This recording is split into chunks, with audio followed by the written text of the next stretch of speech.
Good Tuesday morning, everybody. John and Lance along with Dell for the next 3 hours here on ESPN 97.5.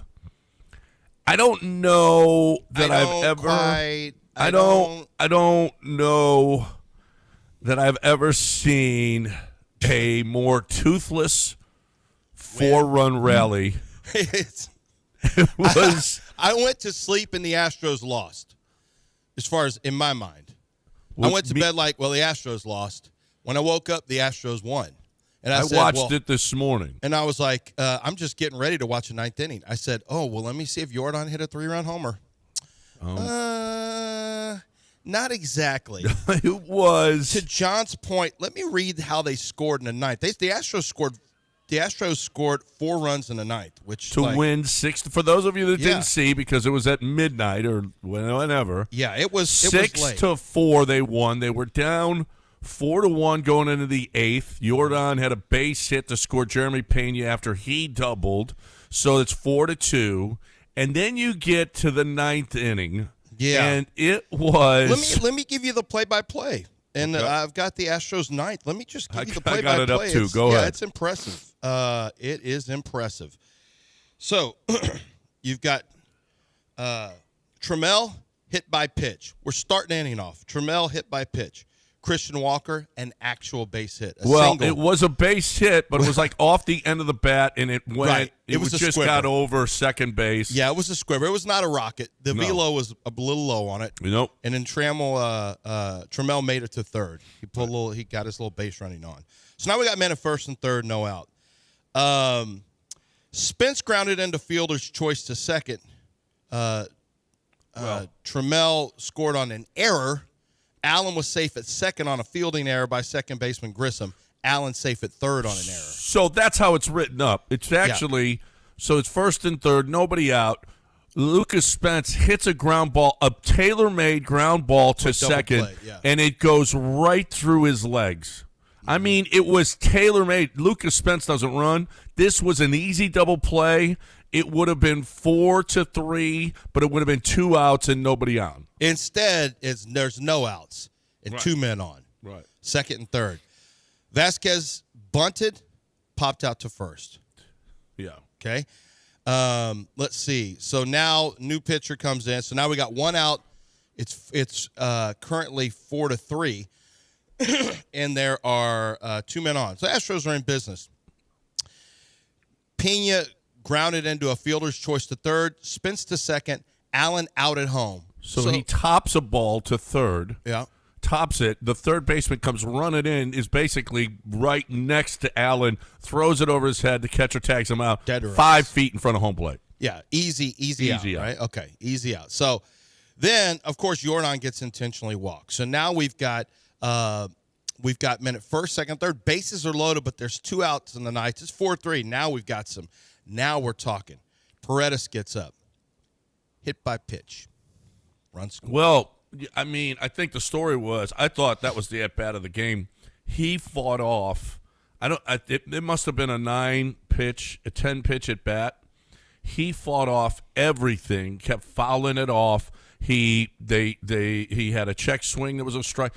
Early on, he had a great at-bat.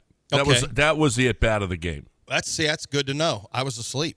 No, he was. That's good to know. That it's fought more than everything off. More than and just then finally, it barely touched its elbow pad. They reviewed it, and he got the strike. He got the hit by pitch, and it tied the game at 4. So let me just say this.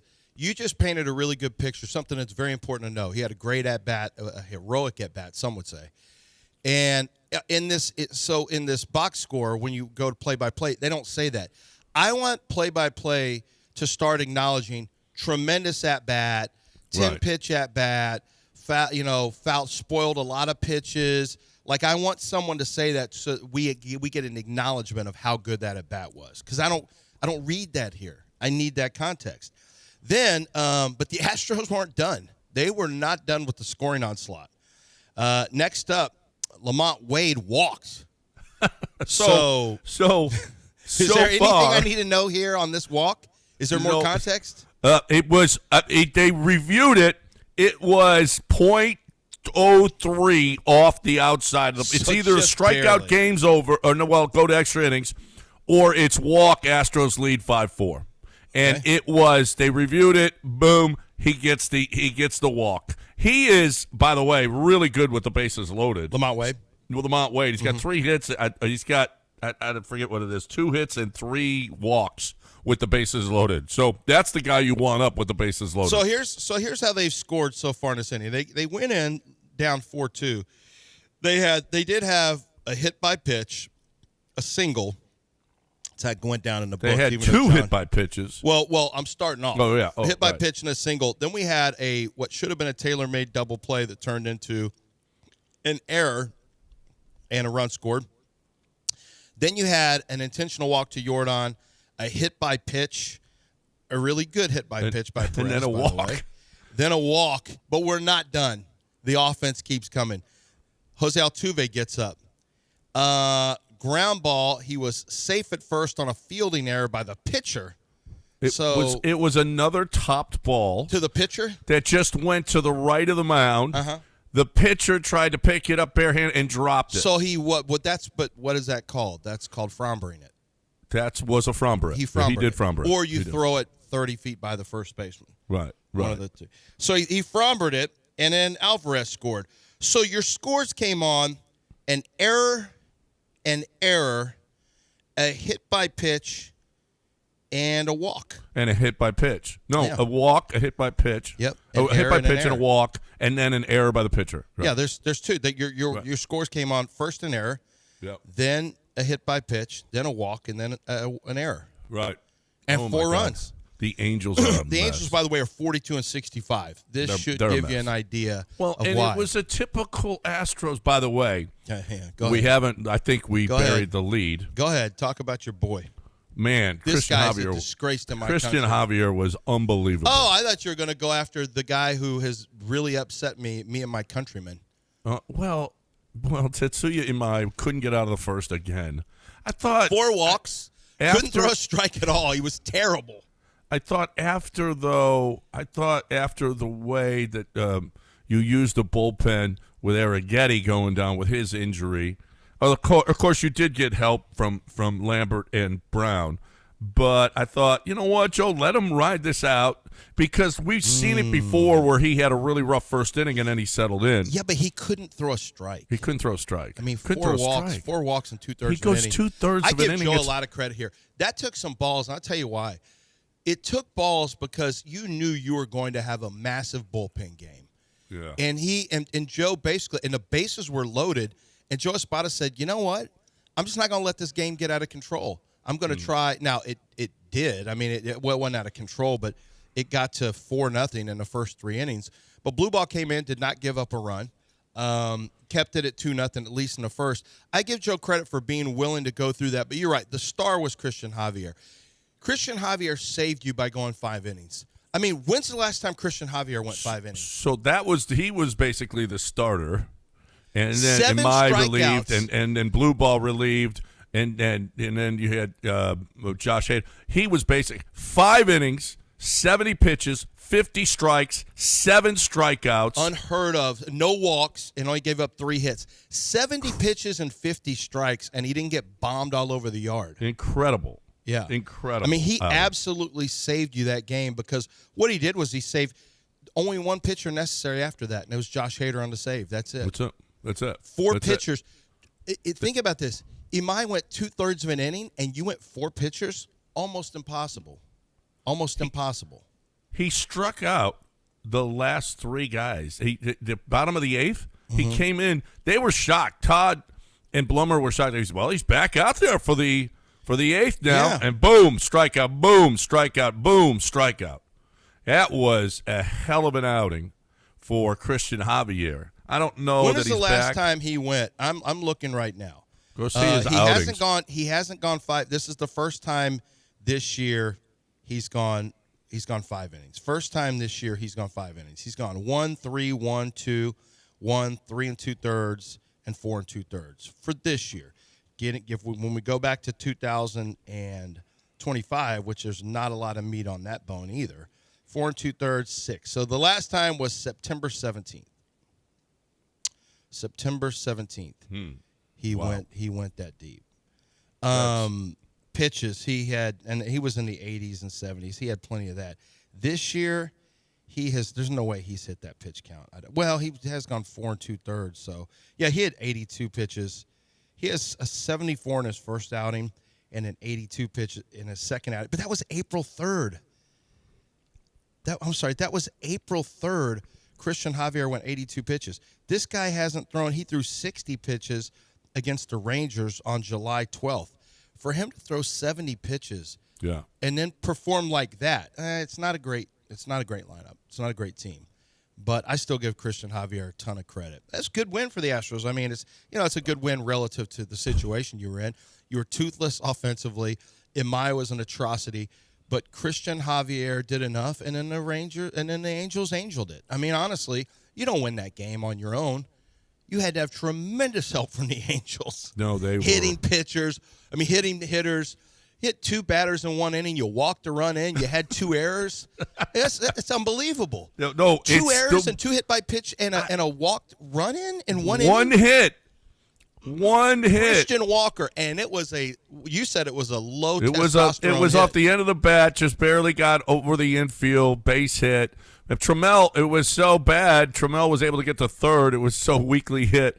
I mean, you will not find, if you're an Angels fan, you got to be like, how in the world? You didn't see it if you're an Angels fan. If you're an Angels fan. There were 12 Angels fans there. Because I was going to say, if you're an Angels fan, you had to be like, Angels, Astros. I ain't watching That was as bad a loss as you could possibly. That had to be one of the worst losses of the year. I mean, honestly. You do not lose a game like that with that little offense. Hit by pitch, walks, hit by pitch,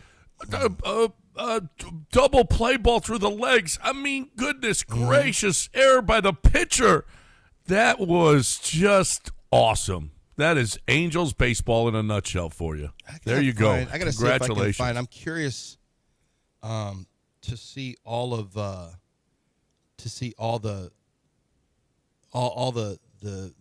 pitch count. I got to see if I can find it on Fangraphs to see what the velocity looked like for Javier on all the different pitches. He was good. I didn't think his stuff wasn't, I don't know if it was electric, but his average fastball was 92.2, which is about what it usually is. I mean, in other starts he's been 93, 92.6. This actually was his slowest average fastball of the year, of all of his pitches. It was the slowest, 92.2.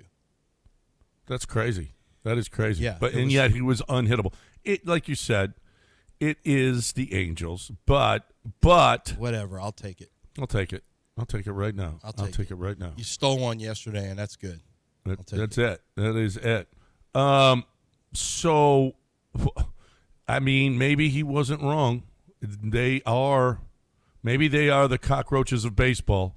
We'll tell you why. That might be the Astros' new nickname, the cockroaches of baseball. Who was it that said that?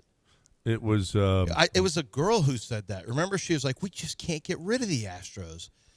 They keep winning. They keep winning. I think this is last year. It was last year when all the minor leaguers were winning and they were smashing the Dodgers in L.A. That was like the last stand for that squad, was when they blew out. When you went to that game and the Astros beat the brakes off the Dodgers, and with just a bunch of nobodies on the field. Remember, you were at the game. I was there.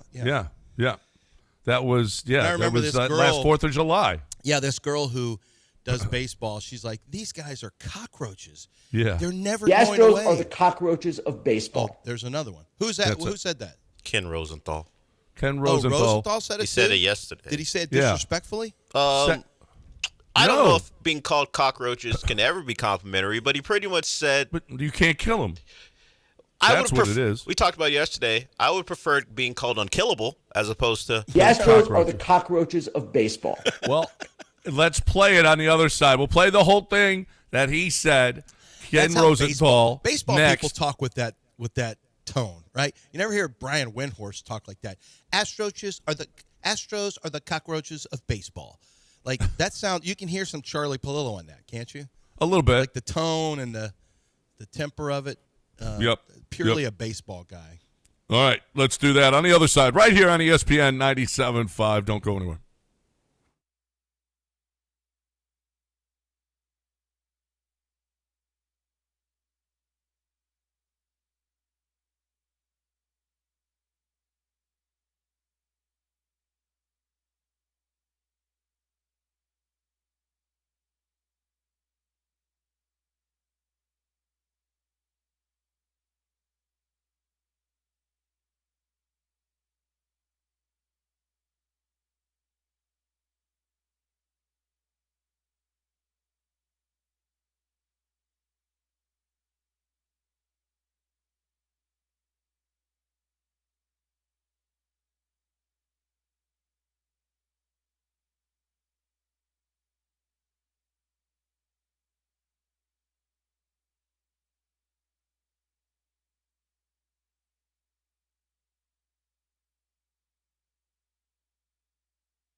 You're listening to John and Lance. Broadcasting live from the Huntington Bank Studios, here's John Granado and Lance Zierlein.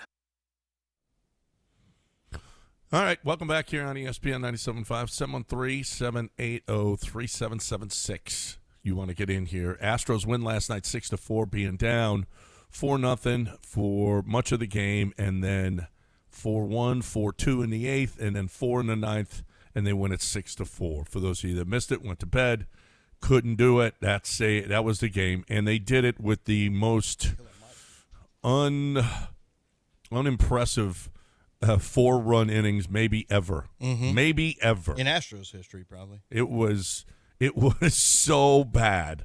So bad. 2 errors in the inning, hit by pitch, 2 hit by pitches, a walk. It was just as bad as it could possibly be, and yet Astros put up a 4 spot. It was the Angels. And then Josh Hader had a little problem in the 9th. He had a couple on, but he was able to get through it. Seattle's And technically the Astros behind won. you. They lost. Well, they're not technically behind you. They're behind you. Who? The Mariners are The behind. Mariners are a half game behind the Astros. Yeah, the Astros are still 2 out, but they have jumped the Mariners in this sloppy Well, they jumped division. them again because they jumped them on Saturday as well. Yeah. And then they lost on lost on Sunday. Sunday. Mariners went back, and now the Astros have gone back after the Monday loss. Yeah. So the Astros are 2 games behind the Rangers, just 1 game in the win column. Astros but are 3 in the sweeping. loss. They're gonna be out of this. They're gonna be 500 at the end of the series. At the end of this series, they could well be. They got to, you know how they are though. They at the whole game, it was like, oh my God, you're losing to a bad team again.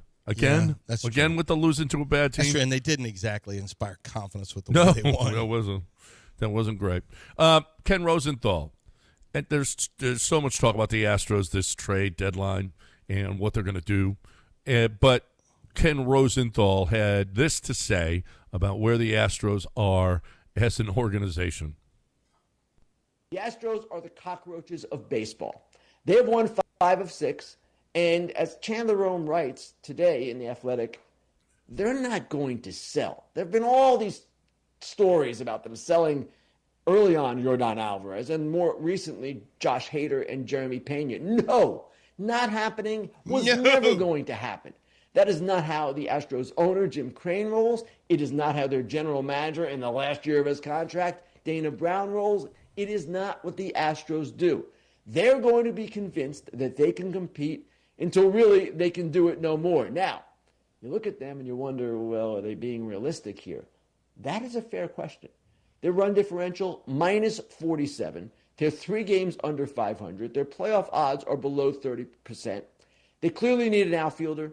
They also could use, in my estimation, a starting pitcher. But we know Jim Crane never wants to rebuild, and we know Dana Brown is one of the more aggressive GMs in the game. So if you're the Astros, you're looking at the division, no one's running away. The Mariners can't get out of their own way. The Rangers are okay, but I don't expect them to do necessarily a whole lot at the deadline. So therefore, if you're the Astros, you're trying to still keep this thing going. Keep it going a little bit longer. The Astros are the cockroaches of baseball. That's the takeaway for now. Okay, so what I take away is, and I saw McTaggart too. Would you rather have that left-handed outfield bat or a starting pitcher? I'd rather have a starting pitcher personally. Yeah, I don't know. I mean, I don't know that you can go with Imai. You got it, but Yeah, just you know who what? do you have? You got to go with him. You got Peter Lambert. You got Hunter Brown. You've got Renel Blanco, and hopefully Hayden Blanco's Wesneski been comes terrible. back. Like you're running out. You need a pitcher. You do need a pitcher. You saw what they could Is do yesterday. Christian At any Javier point go they back could- into the rotation But now? at any point they could strike for 4 runs like they did last night. That's the kind of offensive firepower this team has. You saw what they did yesterday with 2 hit by pitches, 2 errors, and a walk. One hit, 4 runs. Yeah, it's hard. So usually that's a grand slam. This was not a grand slam. No. This was not a grand slam. So I would rather have a pitcher, at least a pitcher put you in the neighborhood. You can't have this kind No, of crap. but what pitcher, by the way, are you going to get I at the don't trade deadline? I don't know. And what are you giving up? I got to look at it because I haven't even factored the Astros. looking for Scooble a is pitcher. obviously the prize, but you ain't getting Scooble. No, God, I hope not, because that means you've rented him and you've given away more people in your system. Right. I mean, that's the thing, is what in the world do you have to give up? For a good starting pitcher at this point right now? Well, you're not looking for good. I think you're looking. Well, what for do you? Wait a minute. Whoa! You got guys that you could throw out there. Well, you had Kikuchi when you Bring got up him. one of the guys that you've DFA'd from the. What? That's not good. Well, what do you want? What, I No. mean, you want Somebody get a like bad starting pitcher from somebody another like team. Kikuchi was pitched better for you than he But did. what are you giving up for Kikuchi? Well, I don't know. Like, I'm not in favor of adding anybody, but so you're talking to the wrong guy. I'm like, don't give up anybody. If you're going to give up somebody, give up a player you don't like at all in your system. And what does that get you? It gets you a not great Nothing. pitcher. It But gets you a not great bad starting pitcher. But a not great pitcher could be better than what you have. That's the reality of your starting rotation. A not great pitcher could end up being better than at least one of these guys in the top 5. That's really all you want is somebody in the 4, like a 4.6 ERA. That's not even really a joke. I'm not even actually joking. If you could give me a starting pitcher with a 4.6, 4.7 ERA, okay, I'll take it. I mean, look at Blanco. He's in the 8s. Look at Imai is in the – where is he now? Is he above – oh, he's a 5.83. He had worked his way down to a 5.59. Now he's at a 5.83. You just don't – I mean, yay for Christian Javier. I'll celebrate his performance yesterday. Not sure I'm ready for him back in a rotation. Arrighetti, hurt and not great when he hasn't been hurt. I don't know. Like, I would take a pitcher if you could just find me a middling, good old fashioned 4.63 ERA with the WHIP of 131. I'll take it. And that sounds terrible, but that's where you are as a starting lineup. That's not even a joke. You'd take it too, John. If you found out that somebody for the Astros had a 4.6, we'd be like, he's actually pitching better than than the numbers would say. You just got to hope you hit those games. That's all. Isn't it amazing? Imai has 6 wins and only 4 losses with a 5.83 and a 1.53 WHIP. Like a staggering, astonishing. He has gone less than 2 innings. Let's see. This isn't his first 2/3 of an inning game. He did that against the Royals where he went 2/3 of an inning, gave up 5 earned runs, 1 walk, 1 strikeout in that one. But let's see, he went 1 1/3 against Minnesota just 3 games ago. He went 2/3 of an inning in June against Kansas City. He went 1/3 of an inning against Seattle in April. And he went 2 2/3 in his very first ever start. He's gone less than 3 innings. He's gone less than 1 inning 3 times. 3 times. 3 times this guy's gone less than 1 inning. Yep. 3 times. He's got a grand total of 15 starts. No. It's 16, right? Yeah, and he's gone, and 3 different times he's gone less than 1 inning. 6 times he's gone less than 3 innings.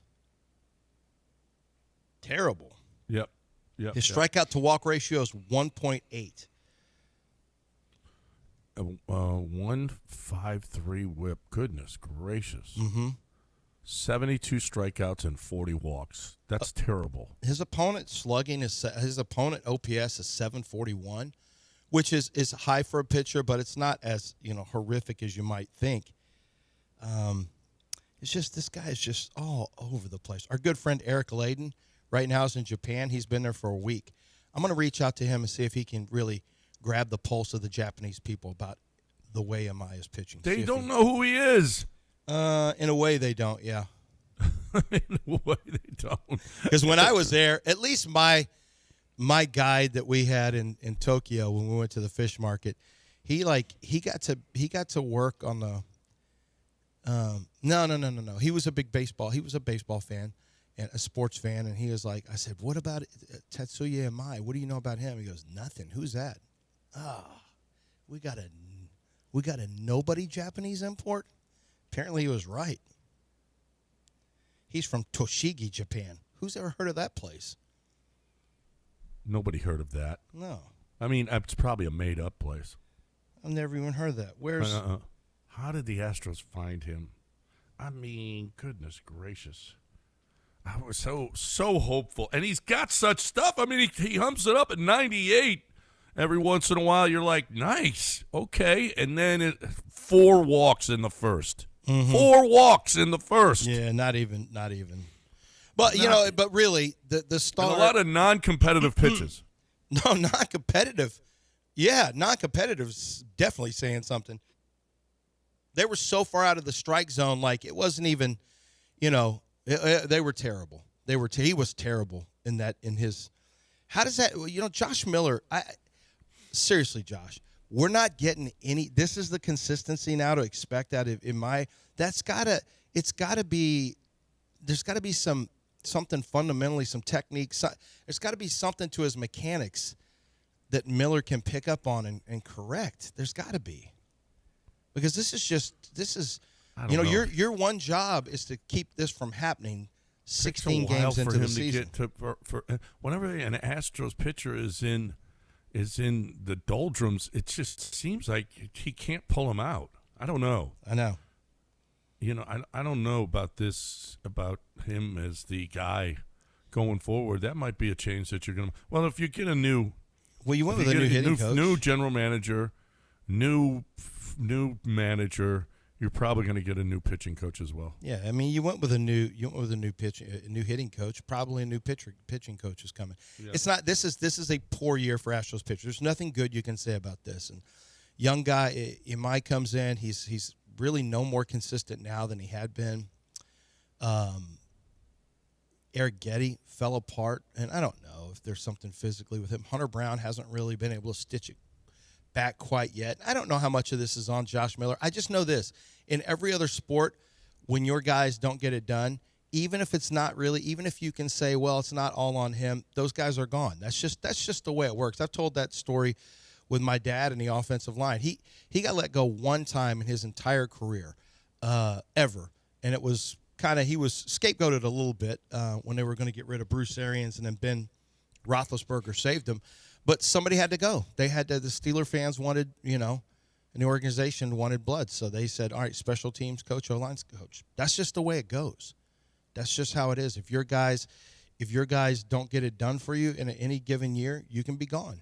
And Alex Cintron found that out. I don't see why Josh Miller won't find the same fate at the end of the year. Mm-hmm. Once, I think Dana for sure is gone. Joe Espada, my guess is going to be he's gone. It doesn't mean that I think Joe's done a bad job. It's just, has he done a good job? Has he done a job where Jim Crane would say, we'd have a hard time being able to replace him? I've been able to say that about other general managers and coaches before, where everyone wants to make changes. See, I'll give you an example. I'm not a big fan of getting rid of Ime Udoka. I think he deserves some criticism for sure. I'm not sure right away that you find a better coach than him. Now, is he the right coach for this particular team with Kevin Durant on? We'll find out. But I'm not sure you immediately get somebody better. I pretty much have no doubt you could replace Joe Espada and find somebody who's as good or better. I don't think that's, I don't think that'll be hard. It's just a matter of what does the roster look like. So moving on from Espada to me is no big deal. Well, to Jim, it probably is. He hasn't done anything since he's been the manager, and you can't not make the playoffs anymore with Jim Crane and expect to keep your job. Yeah. Not with the talent, not with the payroll. We got a break. 713-780-3776. Let's talk about the show before us had a comment about CJ that we will play for you. See if you agree. You keep our quarterback's name out of your mouth, okay? Yeah. Other shows. Now, I don't know if I disagree. Okay. But maybe we'll see. On the other side, you don't go anywhere. ESPN 97.5.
It's John and Lance, On ESPN 97.5 and the ESPN Houston app. live from the Huntington Bank Studios. Here's John Granado and Lance Zierlein.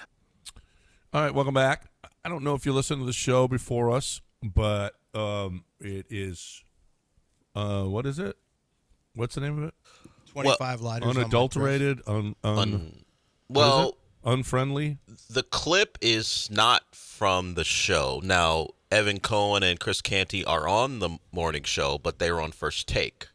This is where the clip comes from. Yeah, Okay. but yes, it is a couple of the people from the morning show before us. Oh, okay. I thought it was the morning show. Okay, so it's Evan. It's Evan from the show before us. It's called Evan and them. No, it ain't called Evan and them. And Dem. It's Dem. Evan and Dem. Evan and them. No, it's not. It's called. What is it called though? Unsportsmanlike. Unsportsmanlike. That's right. Not and dem. Unadulterated. Unfiltered and dem. Unadulterated and Dems. So here is. I don't think I agree with this for one reason. Here they are talking about the Texans and their season. What if he does play well? And playing well may just mean not giving the other team the ball. That could be the example of playing well. Why? Because there's an argument to be made that if you take 3 units, offense, defense, special teams, on every team in the NFL, with 96 units overall, number one, if you were going to power rank them, may be that Houston defense. That's how good that Houston defense is, led by their head coach, D'Amico Ryans, who's insanely underrated, Will Anderson Jr., who's a monster on the outside. If C.J. Stroud is just a little bit better than good, above average, CC, if I told you they won the Super Bowl this year, you would not be surprised. So the variance between they may not make the playoffs because of him to they could win the Super Bowl if he's just above average is enormous. Oh, by the way, about $50+ million per year on the line. I disagree with him on they will miss the playoffs because of CJ for this reason. Sam Darnold didn't play great, and they had a great defense. They won enough games to not only be competitive, but to go on. And Sam played better in the postseason. But if CJ is costing them games, I'm not sure, and as difficult as it has been for D'Amico to pull him, but let's say, the defense is playing great, and the offense isn't scoring any, and the offense is giving up the ball, and CJ's giving up the ball, I could see a scenario where you can't take it anymore, where you're going to have to make a move because not only is he not just being a game manager, he's losing you games. And not only that, but he doesn't have to play great for them to win games. He doesn't have to play great. I think he didn't play great last year, and they ended up winning a bunch of games. Now, he wasn't there for actually 3 of those wins. So yeah. Or one of them he came out, Jacksonville, he was hurt. But, if he's so bad that he's losing games, he has to really be bad for them to lose games because of him, I think. Yes. And if that's the scenario, I don't know. I just don't know if D'Amico has it in him to completely get away from CJ. I don't. I don't know if he has it in him. It takes a lot of balls because you got contracts coming up. You're always afraid of who's going to be. Davis Mills is not your long-term answer. I don't know if D'Amico has it in him. I don't know if he's losing games this year with that defense. Yeah, if they're losing games, I guess. If they're losing games because of CJ, he has to. He'll lose that locker room. After the playoffs that he had, and he wouldn't pull him in the playoffs. Do you think he'll lose the locker room? They feel like they're firmly behind him. I feel like, they are until up to a point.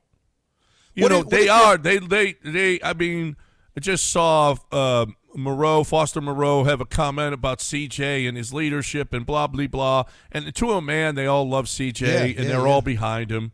But you know what? Not if he's, if they're 2-5 and CJ, and they're playing really well defensively and they're just, CJ's just killing them, and that would go, somebody's going to go to D'Amico and go, dude, we can't just waste this year. We can't just Who's going to go to him and say that? Oh, I think Will.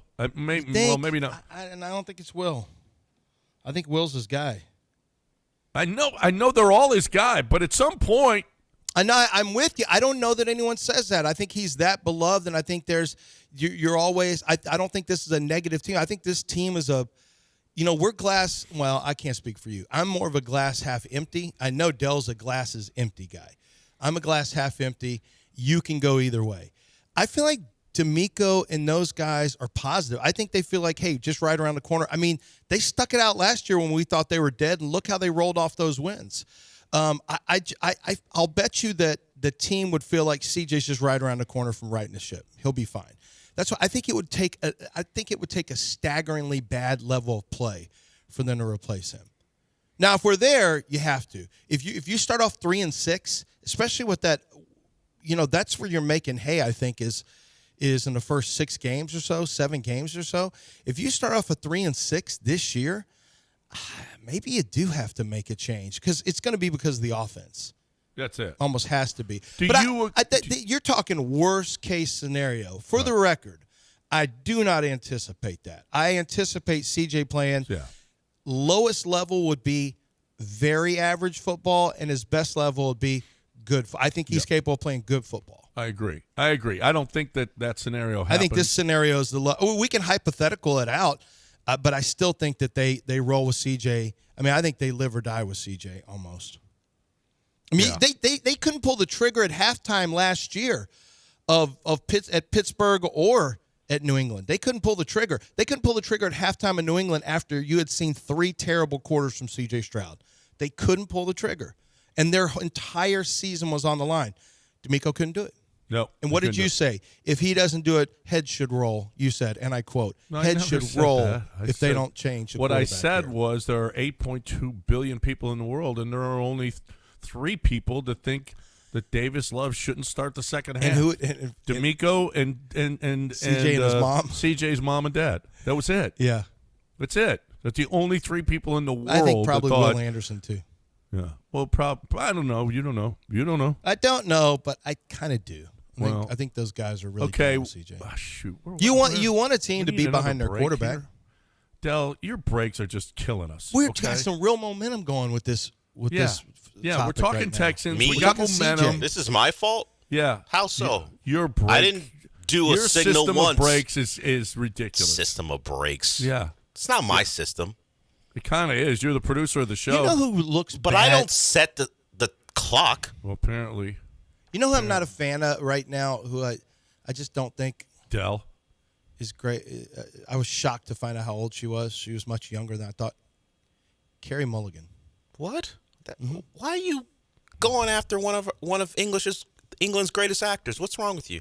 I'm just. What about her? She's older than you thought, or younger? No, Younger than you thought. Way younger than I thought. How old did you How think she old was? I was like, she looks all right for 52. Wow. Turns out she's 40. That's not how you talk about women. But that's Carrie British. Mulligan's been around for a while. Yeah, now. but as a child actor too. She was? Remember, I was just a teenager, I think. I watched her in Beef too. Yeah. The second season of Beef, and I'm like, with this Oscar Isaac, who's one of my favorites, and then Carrie Mulligan. And I know a lot of you are saying, "How did you just get here?" I'm saying it right now. How did you get here? Somebody on chat said something like, "I just saw the phrase. I couldn't believe she was in her 20s." Coupon said that. I don't even know who he's talking about, and I was like, "Oh yeah." I couldn't believe Carrie Mulligan was 40 years old doing Beef. You're saying she's aging poorly? Well, she's British. Okay. Okay. What? I just think that's She's just 41 right now. British people. But she's like Hollywood British, though. Isn't there a which formula here? No, you expect more from a Hollywood British people. Wow, you're not an ally at all. I'm not. Let's go to break. Brett, here she is, Beef star. I didn't know she was considered Beef star. She's been in a lot of stuff. Beef star Carrie Mulligan on how Brits and Americans differ. Have How you do ever they seen differ? that? Did you see? I'm sure you saw it, Dale. We I don't know if talk John better saw. than them. What's it called? A very successful woman or a girl with wonderful potential? I don't know, something like that. It was Promising Young Woman, and it was good. It was violent and dark. It was very dark. Have you seen it, John? A Promising Young Woman. Yeah. That's good. When she pretends like she's all hammered at a bar and guys take her home and it's all a setup. Yeah. If you want to see something else really creepy, I thought we were going to break. You're criticizing what about me about Hard Candy? You won't recognize. That's a it. long Brought up time ago. Carrie Mulligan. You know, Yeah. that's what happens. Hard Candy, 2005. No, she does look older than 2005. 41. Wow. Are we allowed to say who was the star in that still? Well, are you going to use her or his dead name or yes, or that's who the starred name? in it. It was At the time, Emma, it was Ellen Page who starred in it. Ellen Page starred in it. Now, and it was Elliot, one of the creepiest movies. Whoo! Patrick Wilson was in it. Whoo! Oh yeah. And Elliot Page is now one of the Great ensemble Warriors, right? casts in The Odyssey. Are we going to break or not? I don't know. Yes, break. It's up to you. Okay. It's up to you, really.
You're listening to John and Lance. Broadcasting live from the Huntington Bank Studios, here's John Granado and Lance Zierlein. Welcome back here on ESPN 97.5. A lot of stuff to do still. Astros won last night. For those of you just waking up, you were like, oh, they're down 4-0. I'm going to bed. Well, guess what? They came back and won on an unbelievable rally in the ninth inning. Like, just knocking the ball all over the place. Just incredible. Well, actually, it was incredible because of how little they did offensively. That's how 2 hit by pitches, an air double play ball that went through the legs, a grounder to the pitcher that scored a run, a walk that scored a run. I mean, it was just unbelievably bad by the Angels, and the Astros win 2 it errors, 6-4. a walk, and 2 hit by pitches. Mm-hmm. Were involved in it. Not all of them led directly. 2 hit by pitches. Only a one walk, hit. A single. A They did rope, get a single. A rope, you said, right, John? No, off the end of the bat kind of thing. It just got over the infield. It was pretty incredible. Pretty incredible. The error was, and then the at bat by Paredes with the game on the line, down 4-3, and he had a 9-pitch at bat in which he got hit by the final pitch, just barely glanced off the elbow pad. But what an at bat! He just kept following it off, and finally he got the hit by pitch to tie the game. And then Lamont Wade, I said it was 0.3. It was 0.1 outside of the strike zone. 0.1 or maybe 0.01. It was, I mean, there was the slightest. He took that pitch. Dude's got a good eye with the bases loaded. That was the lead run. And then Altuve grounded one to the pitcher, topped one to the pitcher that he couldn't handle. And the Astros win at 6-4. So, really good win, actually. As badly as they played, a really good win for the hometown. A very necessary win. You stole one from the jaws of defeat. They did. They've actually stole a couple. You had your 6-run win the other day, late. You've thieved a couple of them lately. Yep. And Christian Javier was another story of the game, how good he was. 5 innings, 7 strikeouts, 70 pitches, 50 strikes, 14 whiffs. He was fantastic. It is their lineup, but it is I know it's the Angels, but it's still okay. That's okay. They're still a major league team. I don't care. I'm not apologizing. I don't care whose lineup it was. I don't care if you got hit by pitches 17 times in a row. Mm-hmm. All I know is it looks like you balled out in the ninth. That's how it looks. It really does. And in my eyes, like, what? We won. What's the big deal? In games I've started, we win. That's what happens. That's right. That's it in my eyes. Like, 2/3 of an that's inning. like the arguments that CJ is winning playoff games. You know, whenever he was like, CJ won, he's won a playoff game every single year. Like, yeah, but y'all count Pittsburgh? So that's like, in my eyes, like, another start, another win for the squad. What up? Yeah, boy, what you know about these dubs when I pitch? What you know about these dubs? Like, you walk I don't four think people. Imai says it like that. Well, probably his interpreter would have to interpret it like that. Right. You know, he'd say it in Japanese dialect. I don't want to do that because I'm not going to get in trouble. But I could if I wanted because of my trip there. But he said, if the interpreter said, he just said, what about all these dubs we're getting when I pitch? And I'd say, you walked 4 batters in the first inning. What about Enough. these dubs? You had nothing to do with that dub. Nothing. You or blue ball. No. You were the Angels in the 9th inning. You were the Angels, okay? 4 walks in the inning. Holy crap. That's just terrible. You got to fix that, although he's going to be out there again in 5 days, so 6 actually, because I got a day off on Thursday, so he'll be back out there. I don't know how they're going to replace.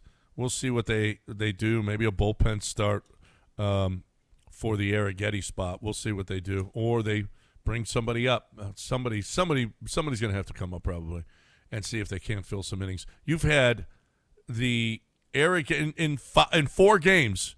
You had Arrighetti pitching 1 inning and Imai pitching 2/3 of an inning. That's terrible in 4 games. So that you can't have that and think your bullpen arms aren't going to fall up. They're going to fall off. There's no question about it.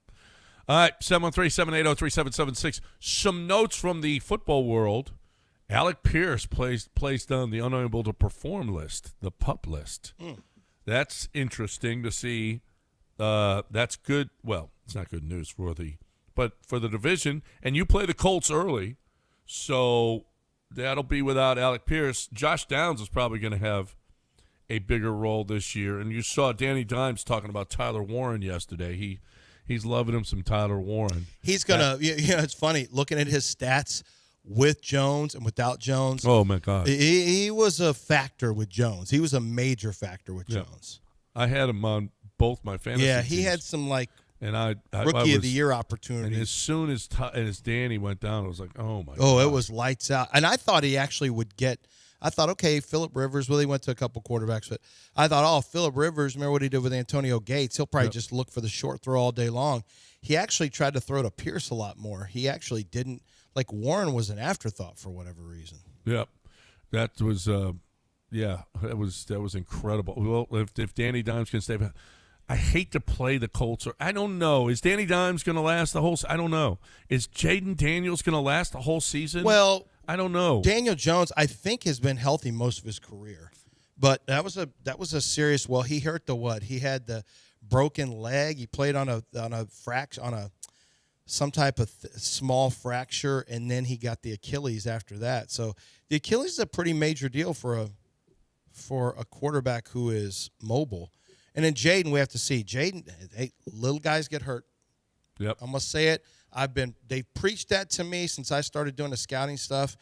It's been preached to me by everybody in the league. Little guys get hurt, and Lamar Jackson was having season-ending injuries, and he's not really even little by NFL quarterback standards anymore. But he's kind of thin in the lower body. If you think Lamar's small, what do you think about Jaden Daniels? He's a stick. You ever seen Jaden Daniels? Yeah. In I couldn't person, believe so I saw skinny. at LSU games. I'm like, oh my God, is this dude skinny? He wasn't 200 pounds at LSU. He is so skinny.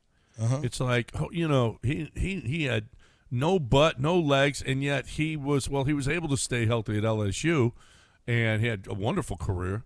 But man, oh man, in the NFL, League is just different, man. League is just different. It's longer season, longer. It's just more torque and strain faster, on your body. The hits are harder, everything. Yeah, we'll see. If he's healthy, he's still a really talented quarterback. Although he wasn't great when he played last year, but I'm expecting a bounce back from Lamar Jackson. I'm expecting one from Jaden Daniels. This could be a fun year. If Jaden is pretty good, if Jackson Dart builds on what he started doing last year, I didn't think much of Jackson Dart coming out of college. And last year, what I saw, I was actually much more impressed. It makes me think that he's got the mentality to succeed in New York. Mm-hmm. We'll see. Vita Vea also asked for a trade. He can't come to terms after that Jeffrey Simmons contract that really skewed defensive tackle. And Vita Vea says, I want to talk. I want to talk about. I want to play the fun little Vita Vea Houston Texan game when we come back. We'll do that on the other side, right here on ESPN 97.5, top of the hour. If you want to get in, 713-780-3776.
All right, welcome back here on ESPN 97.5. We'll talk a little Vita Vea, and then we'll get into this Alpi thing.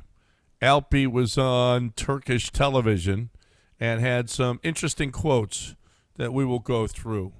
But first, you think Vita, wait a minute. How are you going to pay Vita Vea?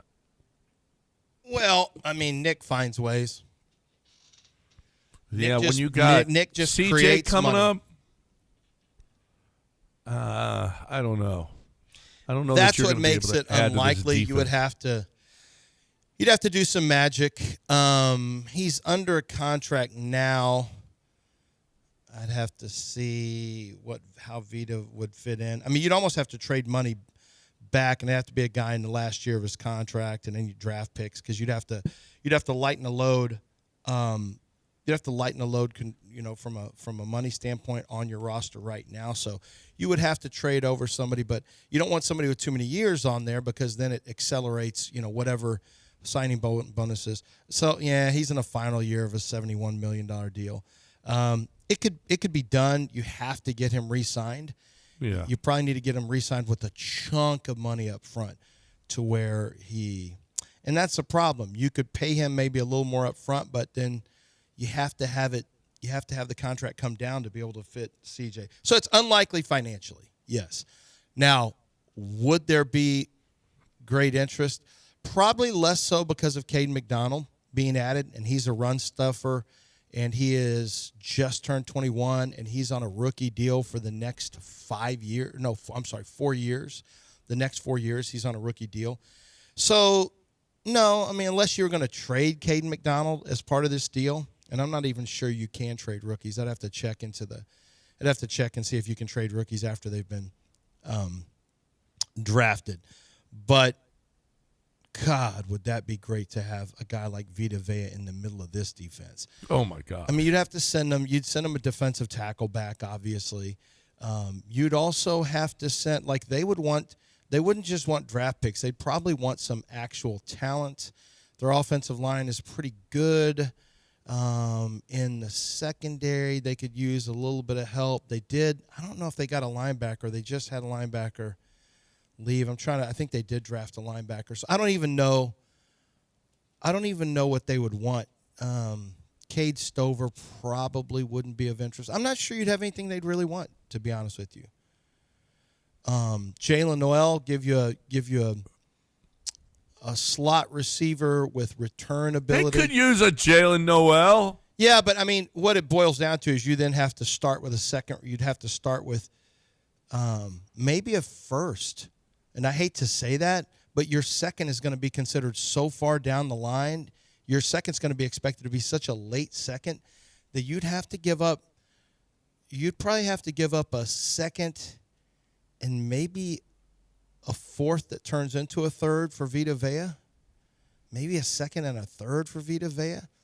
It's hard for me to figure out what you would give up because he's still a run-stuffing tackle. He won't play as many passing downs.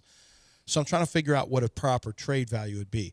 But it would be you'd have to give up a couple players, and then you'd have to give up, you'd have to sign him to a deal, and then you give up at least a second for him. Yeah, at least a second, maybe more. I mean, if you're and then going they'd prey for on your downfall, year, so it was an early second. If you're going for it this year, man, what a difference maker! Oh my God, can you imagine? Oh my You're gosh. not running here at all. If you could trade a rookie like Caden McDonald, you would probably do that. Of course they already have their opinion on him because they just had a draft. So I don't know where they had him on the board. Not only that, but they need cheap help. Vita, you'd have to let Vita walk, and you lost out on your second round pick this year and another second rounder. I don't know. I don't know that that's worth it because you got him tied up for 4 years. And you'd have Vita for 1. No, you cannot trade a rookie pick at that point because once a player is drafted and signed, they're no longer a draft pick. They're an official roster player. However, you can trade the player himself after he has signed his rookie contract. Okay, provided it happens before the league trade deadline. Okay, so you could. Yeah. So sorry, AI overview. You shouldn't have led with no. I asked the question the right way. So you could trade a Caden McDonald. Yeah, you could, and that would give them a run stuffer that they would have 4 years. They would have some, unless they didn't like him personality-wise. I would have to think they would have interest in somebody like Cade McDonald. I'm just saying, if you were to do this, if we're going to play the fun little game, McDonald would have to be part of that deal. Then maybe you give them a wide receiver like Noel who has return ability. You know, the more I think about it, it's not like you're loaded with, I don't know where you would trade. I talk about our roster, the Texans roster being pretty good, but I'm not sure they have a bunch of, like, who are the wide receivers they would want? Obviously, you're not giving away your number one guy. Jaden Higgins? Who are the tight ends they would want? Not sure. Marlon Klein. Why can't you give up like a... What? You want to give up nothing? No, a Togiai or a... Yeah, you could. Well, McDonald's who they'd want. There's your run stuffer. Yeah. He would replace Vita Vea, and he'd be a much cheaper and younger version of it. I really like Naquan Jones for them. Who, the Texans? Oh, you mean for? Oh, you like him for the? Yeah, I like for him the for Tampa the Bay Bucks. Bucks. Yeah, Looking at Tampa's roster here, if they were to want to do something, you just drafted Ted Hurst, who is in the third round. You've got Jalen McMillan, who's just Emeka Egbuka, Chris Godwin. Nah, they probably wouldn't want that. They're okay on the offensive line. At running back, they've got Bucky Irvin, Kenny Gainwell. They're okay there. I mean, at edge, they could use they just drafted Reuben Bain. They just added Josiah Trotter as a rookie. So you got a rookie inside backer and Reuben Bain off the edge. Nah. I don't know, man. I'm trying to find where they like Yaya Diaby. You got Zion McCullum, who's okay. Tyke Smith is a young safety. I don't know what. Yeah, I'm not sure. Well, they could use a corner, but so we the don't premise have of this conversation is, what can we dump on the Bucks and take one of the best players in the league? Is I that the premise? can't really find anything. That's exactly right. You can't find You'd have to go Cade McDonald and a second-round pick. You and maybe can't find fifth. a way to dupe the Bucks into taking something that's you not don't a want dupe. for Vita Vea. Give them Two second-rounders for a guy that doesn't want to be there. Give him a second and a third and Cade McDonald.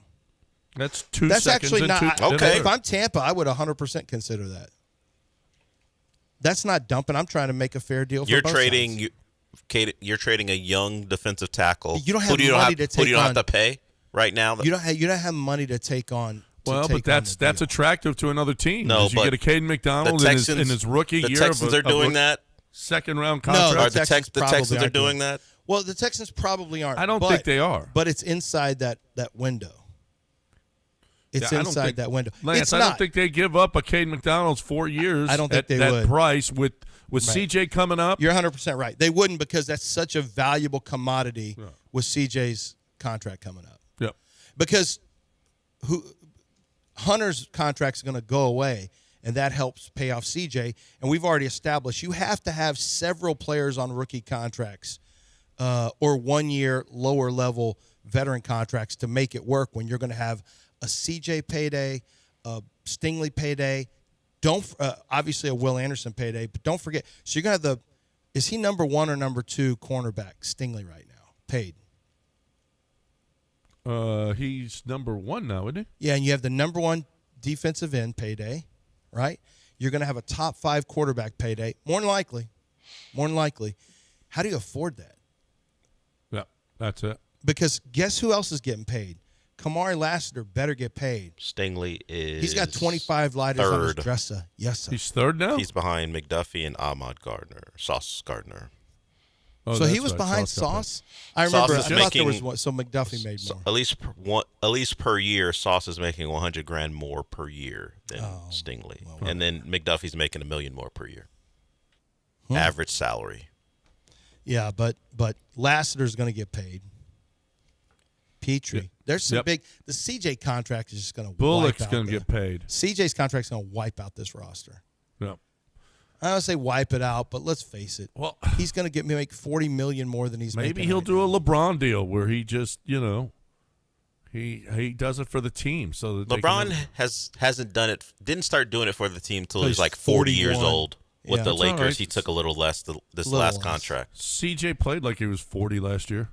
in the playoffs. Unfortunately, not the And they Tom had Brady that version meme, of 40. They had that meme of that 40-year-old who had the Stroud jersey on that kind of looked like CJ. Yeah. That was unfortunate. All right, let's hear from Elpie on the other side, right Right. here on ESPN 97. I hope it's good. I hope we're going to hear You're not going to be able to understand it.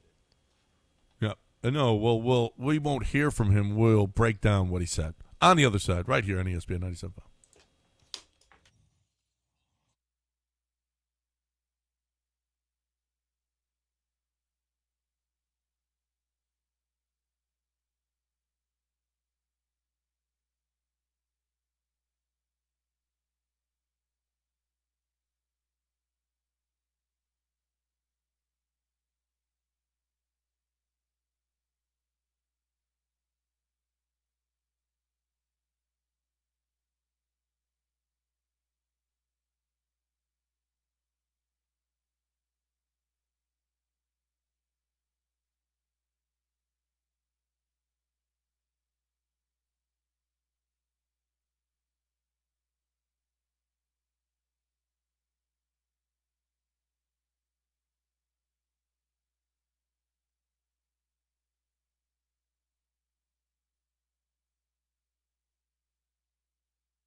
You're listening to John and Lance. Broadcasting live from the Huntington Bank Studios, here's John Granado and Lance Zierlein. All right, welcome back here on ESPN 97.5. 713-780-3776. So, Alpi was on Turkish television. We can't play it. I mean, unless you want to play, and I'll translate it for everybody, Del. You want him to. Although, I will say this. I'm reading the transcript while he's talking, and we talk a little faster here in America than they talk in Turkey. So I've had to wait for him to finish his sentences and stuff. So that doesn't make great radio. Great radio is me probably just translating it for you from Turkish and not playing the Turkish version.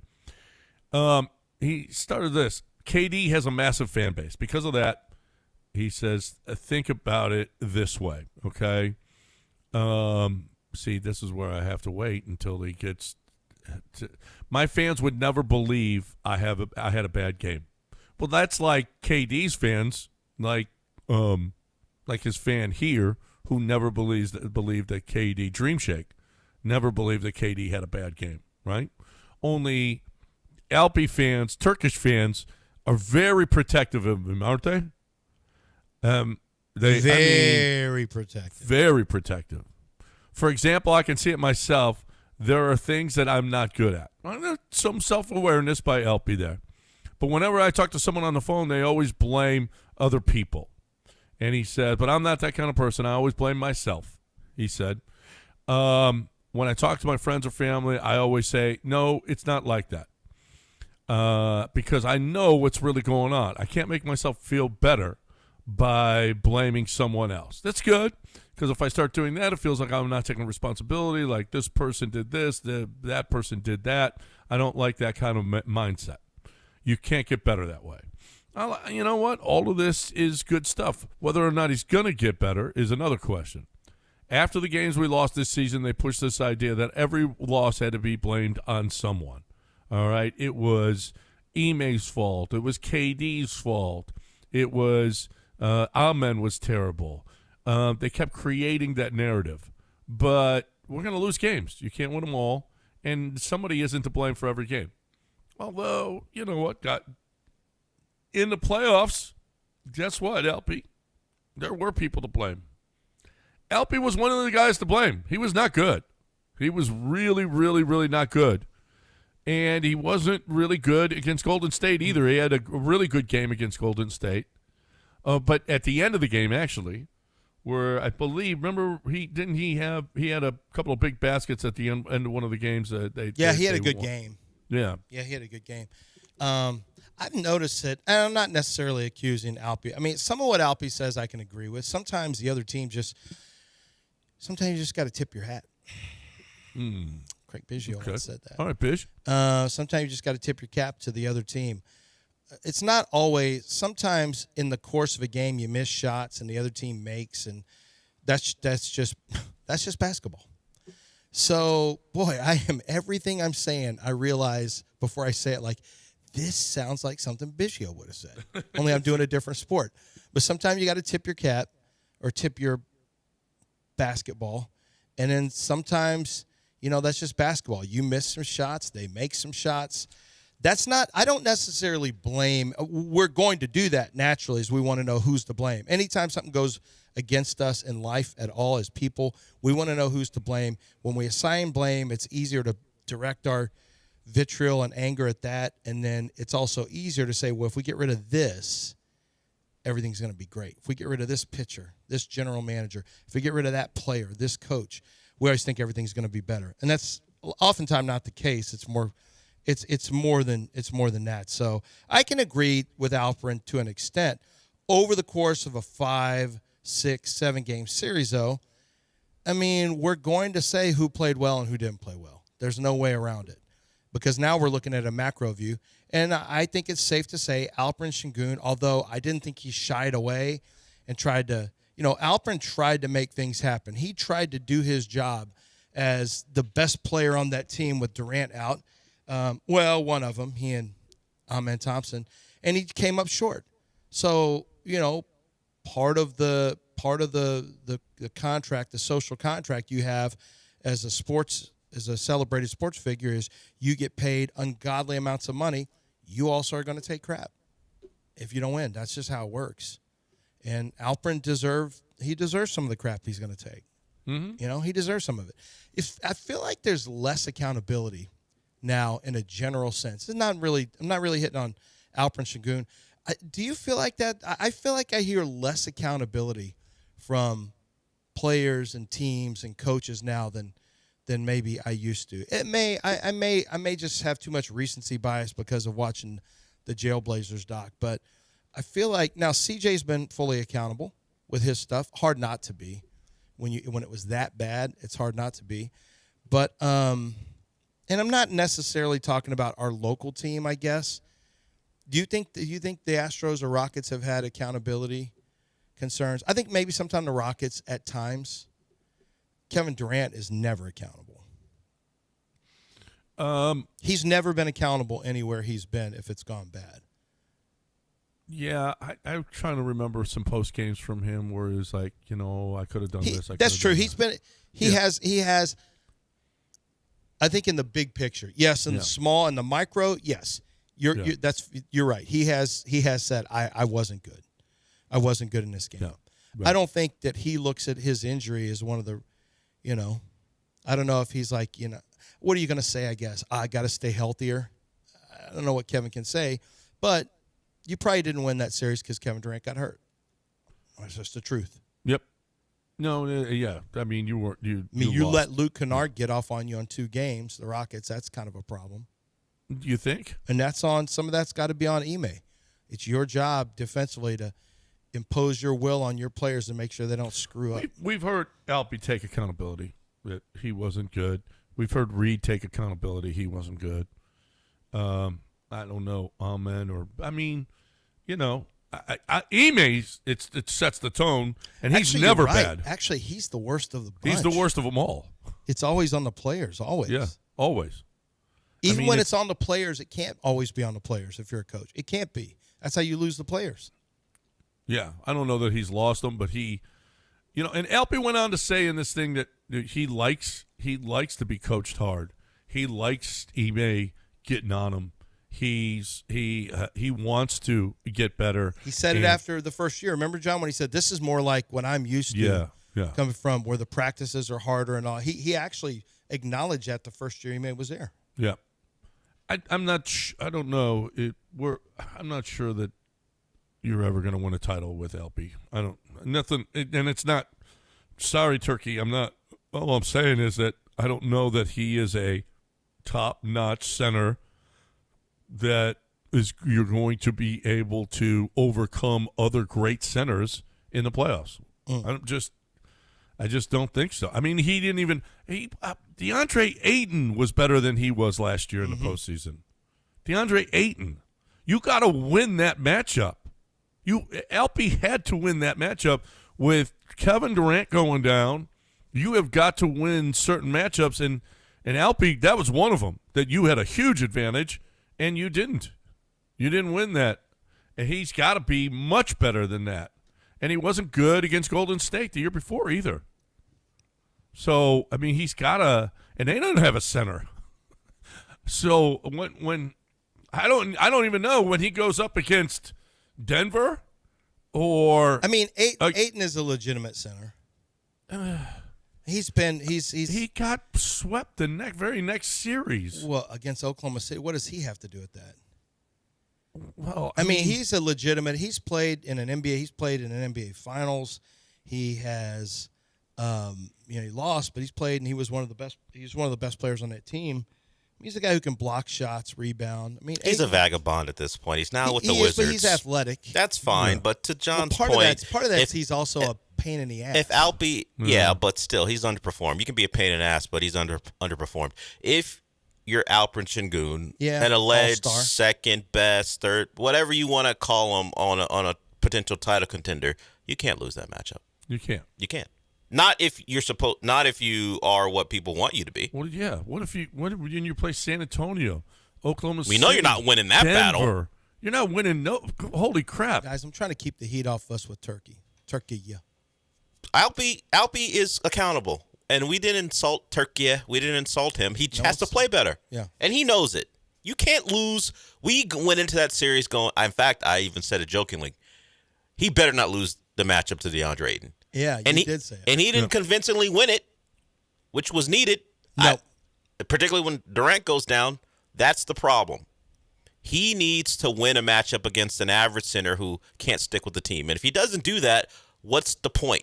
Because all the 20 and 10 stuff you do in the regular season, who cares? Which he didn't average. Yeah, but if I'm just saying if he becomes a 20 and 10 guy in the regular season, like I say at this point, I don't know the difference between him and Sabonis, the young one, the one in Sacramento. And no one thinks, a little less athletic. Despite how productive he is, no one thinks that guy right now can be a second-best player on the title team. Sabonis? Yeah. No. So if Alpi is that, then perhaps the esteem we have for him, he's not untouchable, but it would take a lot to get him, I think, from the Rockets. Maybe that should be lessened if we keep watching playoff performances where he gets outplayed. He's a valuable trade piece, and that needs to be acknowledged in the front office. You know, I really believe Rafael Stone has a hard time getting away from his guys. He can't even get away from Jayshawn Tate. Like, Jayshawn is one of his guys. He can't even get away from Jayshawn Tate. He signed again. Jayshawn Tate, like, he can't. He just loves his guys, and that's fine. But at some point, you do have to acknowledge when it's time to, you know, and I know people may say, what about Jalen Green? That's fine, but I also think that probably came from on high, like, hey, we need to make a move. And Rafael may have been in lockstep with it, and it may have been a decision by the. But getting Kevin Durant is a little less difficult than trading out Alperen Sengun. But Alperen Sengun is valuable. He is a valuable trade piece if you want to use him in the future. Rafael didn't Carol Dawson draft Jayshawn? No, he's only like 29. Carol Dawson? He would not get drafted that long ago. I mean, goodness gracious, how long has this dude been here? Jayshawn, did Bill Worrell say backing him down about Jayshawn at some point? How old do you think he is? Gene Peterson. He was not drafted. Gene Peterson said that, yeah. Well, Backing no. it down. He was not drafted by Rafael Stone. He was drafted 2021. Who's in 21? Was Daryl Morey still here? Wait. Was he even drafted by the Rockets? I don't even know if he was even drafted.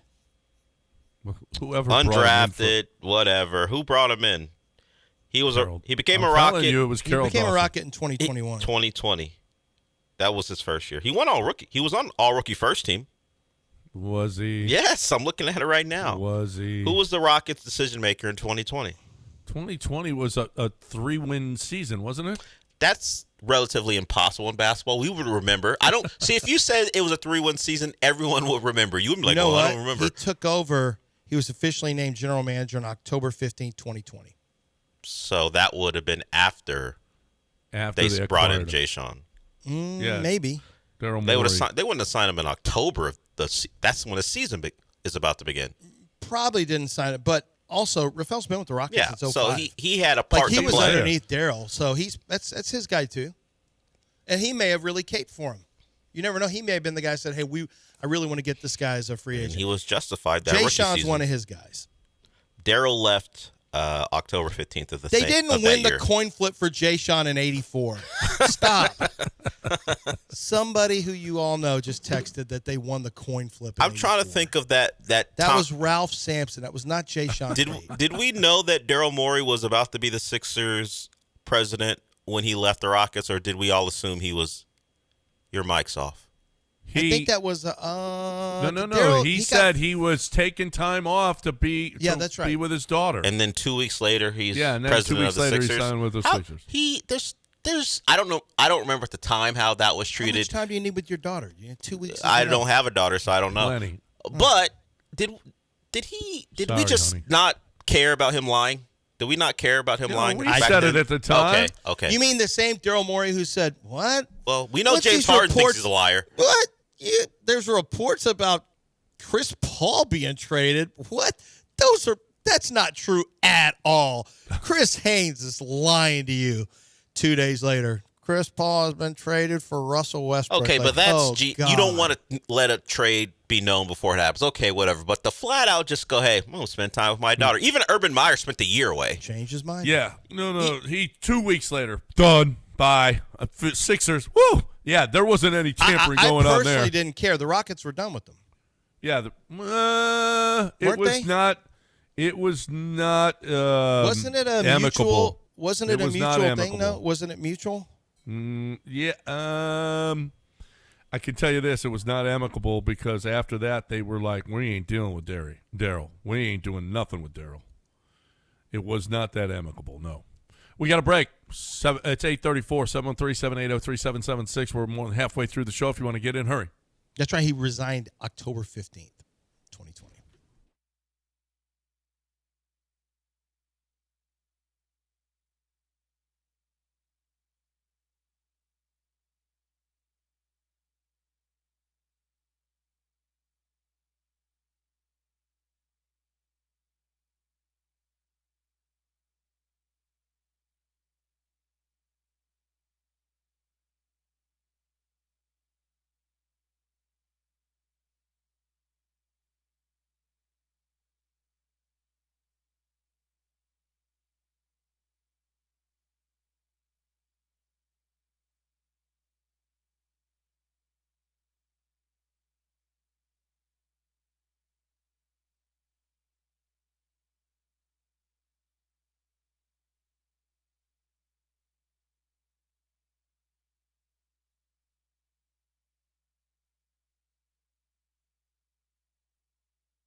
John and Lance. On ESPN 97.5 and the ESPN Houston app. Live from the Huntington Bank Studios, here's John Granado and Lance Zierlein. So, Texans training camp underway. It has been said, so it is spoken, so it shall be done. The Texans are going to split or at least share touches between David Montgomery and Woody Marks. Yeah, our girl Jane Slater kind of mentioned that. And, yep.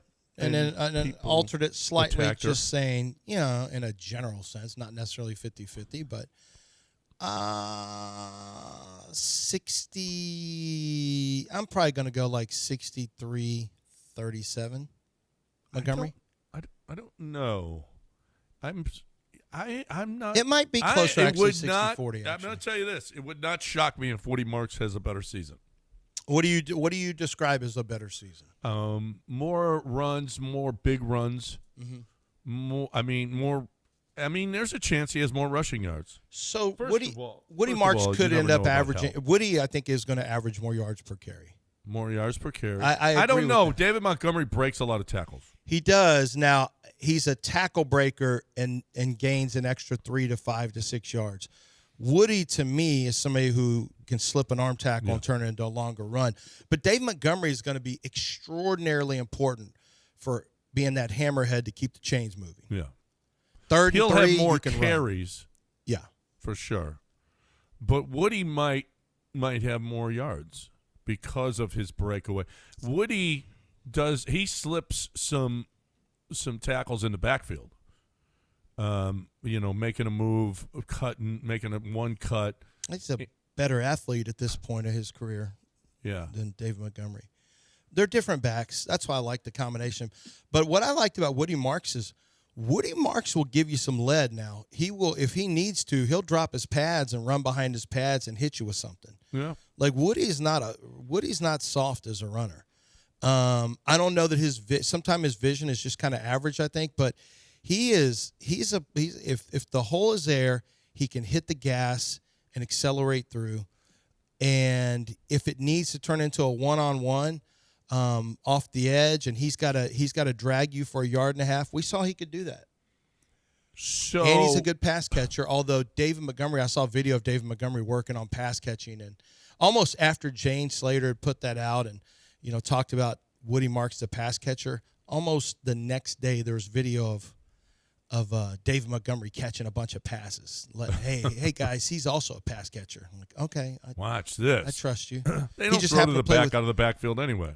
No, probably wish C.J. Wood more, actually. When it's not going well, probably wish he'd do a little more dump down, if I'm being honest. What was the share for the Texans percentage of all offensive touchdowns that were running touchdowns? Touchdowns? Touchdowns. All touchdowns that were rushing touchdowns. What percentage of their touchdowns were rushing touchdowns? Well, it's funny because some of them are going to be defense. I'll say like 30%. I have literally no idea. They were fifth from last in the league at 27.3. Okay, that was pretty close. Indianapolis was best at 52. Then Washington, the Giants, Buffalo, Washington. Baltimore. Yeah, Washington. Okay. That is a little bit surprising, but Jaden Daniels was hurt, so I guess they and you had ran the ball. Brian Robinson came back and. Yeah. Was Christian Rodriguez over there? I'm trying to remember who all they had running over there. The Giants had Cam Scadaboo was getting in the end zone a lot for a little while. Hurt. And then who else? Giants, Washington. Giants, Buffalo, James Cook. Yeah, Baltimore, and Josh Allen. Atlanta. Josh Allen's also a run touchdown guy. Yep.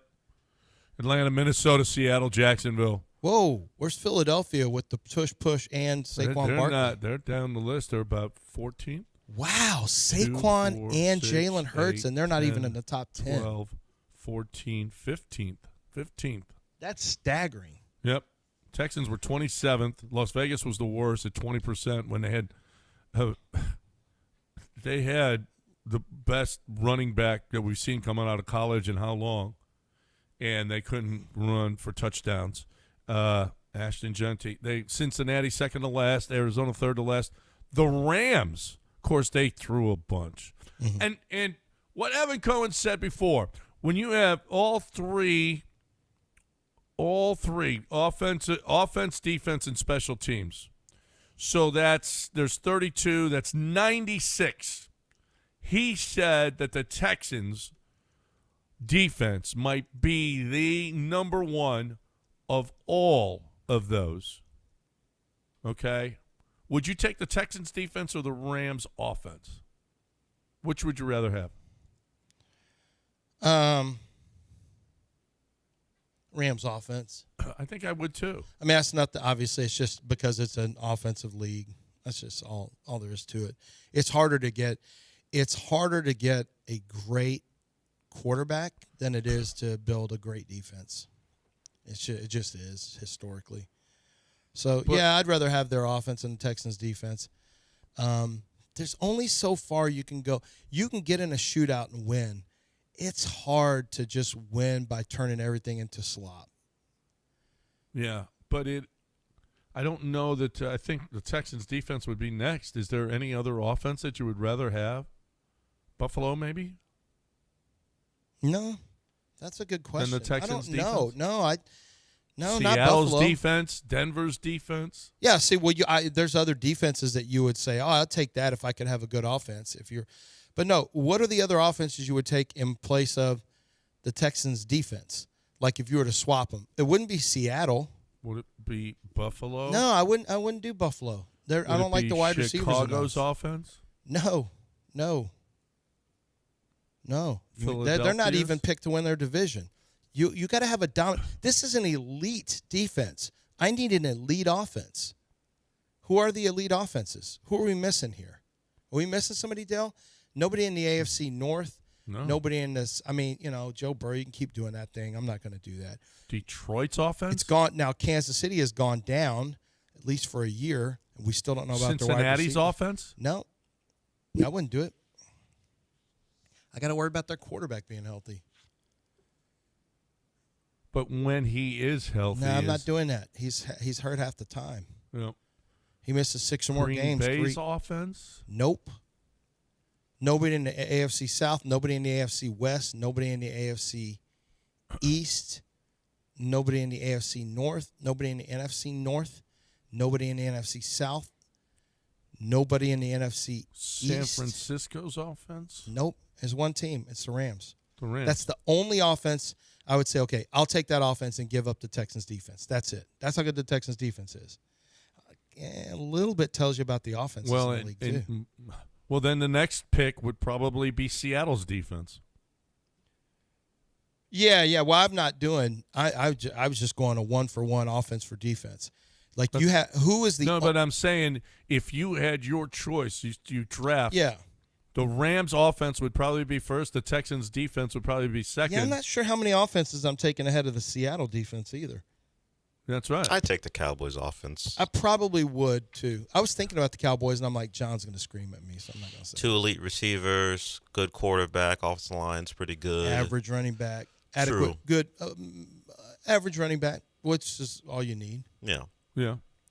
No, the Cowboys' offense And a is pass-catching really tight end. It's funny. I feel like the Eagles could be on there in the right, 2 years ago I would have put the Eagles on there, not right now. The Bengals can be on there when everything's right, everything's going for them. You might consider a team like the Ravens if Lamar's in his bag. Why not the Lions? I think John mentioned them. Did you mention them, John? Talking. I The did, Lions, but not I'd over the still- Texans, I wouldn't. I'd still take Seattle's defense third Over the Lions defense? over the Lions' offense. Yeah. I mean, over the Lions offense, yeah. Yeah. Yeah, I probably would too. But that's a lot. I mean, Laporta, who didn't do a lot last year, but Laporta, Gibbs, Goff, Amon-Ra, Williams as a deep threat. They just drafted a tackle. They've got Penei Sewell, who is one of the best tackles in the league. I mean, on paper they got an offense that can. The question for me is, would you take whatever you think is the elite top 2 offensive football, the comparison to the Texans defense, and take the comparable defense to the Texans offense. So you just flip. Rams and Texans. Yeah, and then you find a defense that's comparable to the Texans offense. Which would you rather roll with? Oh, a defense comparable to the that's Texans comparable offense? to the Texans and that's offense? your team. Which would you rather roll with? A Texans defense and the probably offense of the Rams. Yeah, and then whatever and defense is comparable to the what is the comparable defense? Comparable. It would be like a mid-tier. Not even a Dolphins. That's worse than the Texans offense. Well, they've got a whole new team pretty much. So you'd have to, like the Texans, if you just go by the numbers, and of course we know defense helped. I think they wound up as the 13th best scoring team in football. I say team because defense points are included in that as just a raw number. So you'd have to find a pretty average defense. Somewhere around 15. Yeah, somewhere around there, and you put them together with the elite Rams offense. And would you rather roll into a season in the playoffs with that, or what we have here with what the Texans have currently? So yards per game. Let me just throw a defense out there. Scoring defense. All right, let's go with the Tennessee Titans defense. Tennessee Titans. They were an average defense. Well, the Titans were actually below. I'm going yards per game, but if the offense is always yards per game is fine. Probably yards per play would actually be the better one, but I don't have that. So let me just throw a name out there. See, I'd say the Ravens. Would you take? But you're in your heart you say, oh, the Ravens. But the Ravens weren't good on defense. Would you take the Eagles' defense, which is about 13th yards per game, plus the Rams' offense? Points per game, Carolina was 15th. Would you take the Panthers' defense? That's a good one. Panthers' defense, Rams' offense, or the current Texans setup? Well, you get the Texans' defense. What would be the equivalent offense? I'd take the Rams and Panthers. That's the Rams offense. Take the Rams and Panthers, but you don't have much pass rush. You're okay in the secondary. It's changed a lot, but your offense is really good. Yeah. Your offense is really good. You can hit 30, you can hit 30. Every game you got a shot of hitting 30. Every game you got a shot of hitting 30. So yeah, I'd probably take the Rams offense and the Panthers defense as opposed to the Texans offense and defense. Now, obviously, I can see that would infuriate some people because the Texans defense is so elite, and there's some people who probably believe the Texans. Now, I'm doing this sight unseen. All of us are. We don't know what they're going to be offensively. We're just going by what we saw last year. I think they're going to be better. I'm just going off of what they had at the end of last year. I'm not including what I think is going to happen this year. But even if you remove the Texans from the equation, if you have it, would you rather have the elite defense and an operating average offense, not the playoff offense, but an average offense? We've seen a win before, but I just don't. Or the other version with the elite offense and the average defense. With the cover two shells and the shell coverages slowing down offenses, if you still have an elite scoring offense, I'd rather take that now because now more than ever it's more valuable. It's not like points come a dime a dozen anymore. Those offensive numbers have come down. So give me the offense now. Yeah, well, I mean, look at the highest scoring. The best offenses in the league were Rams, Patriots, Seahawks, Bills, Lions, scoring-wise. Cowboys had one of the best yardage-wise, but they're back. Let's go yards per game. Rams, Cowboys, Patriots, Bills, Lions, Bears, 49ers, Seahawks, and Colts. I mean, just a bunch of playoff do scoring. teams. Let's do scoring. Rams, Patriots, Seahawks, Bills, Lions. Well, they weren't a playoff team, but the Jags, Cowboys weren't, Colts weren't. I mean, and then when you look at scoring defenses, who were playoff teams, Seahawks, Texans, Broncos, Patriots, Eagles, Chiefs, then Vikings, Jaguars, Chargers, Rams. Chargers didn't. Chargers made the playoffs. Yeah. So Vikings didn't. Kansas City didn't. The first 5 did. Yeah, otherwise they did.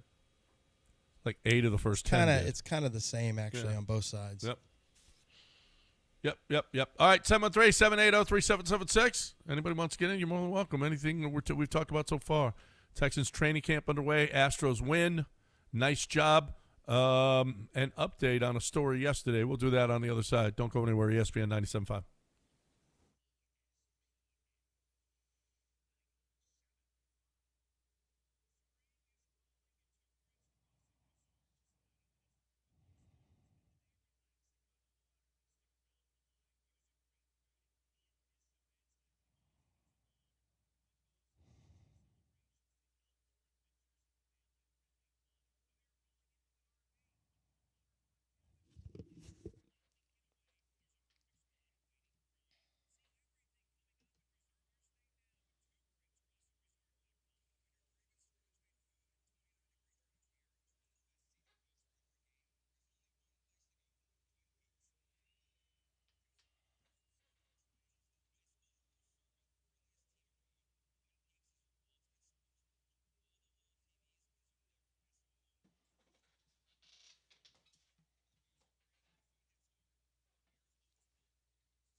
Welcome back here, ESPN 97.5, 713-780-3776.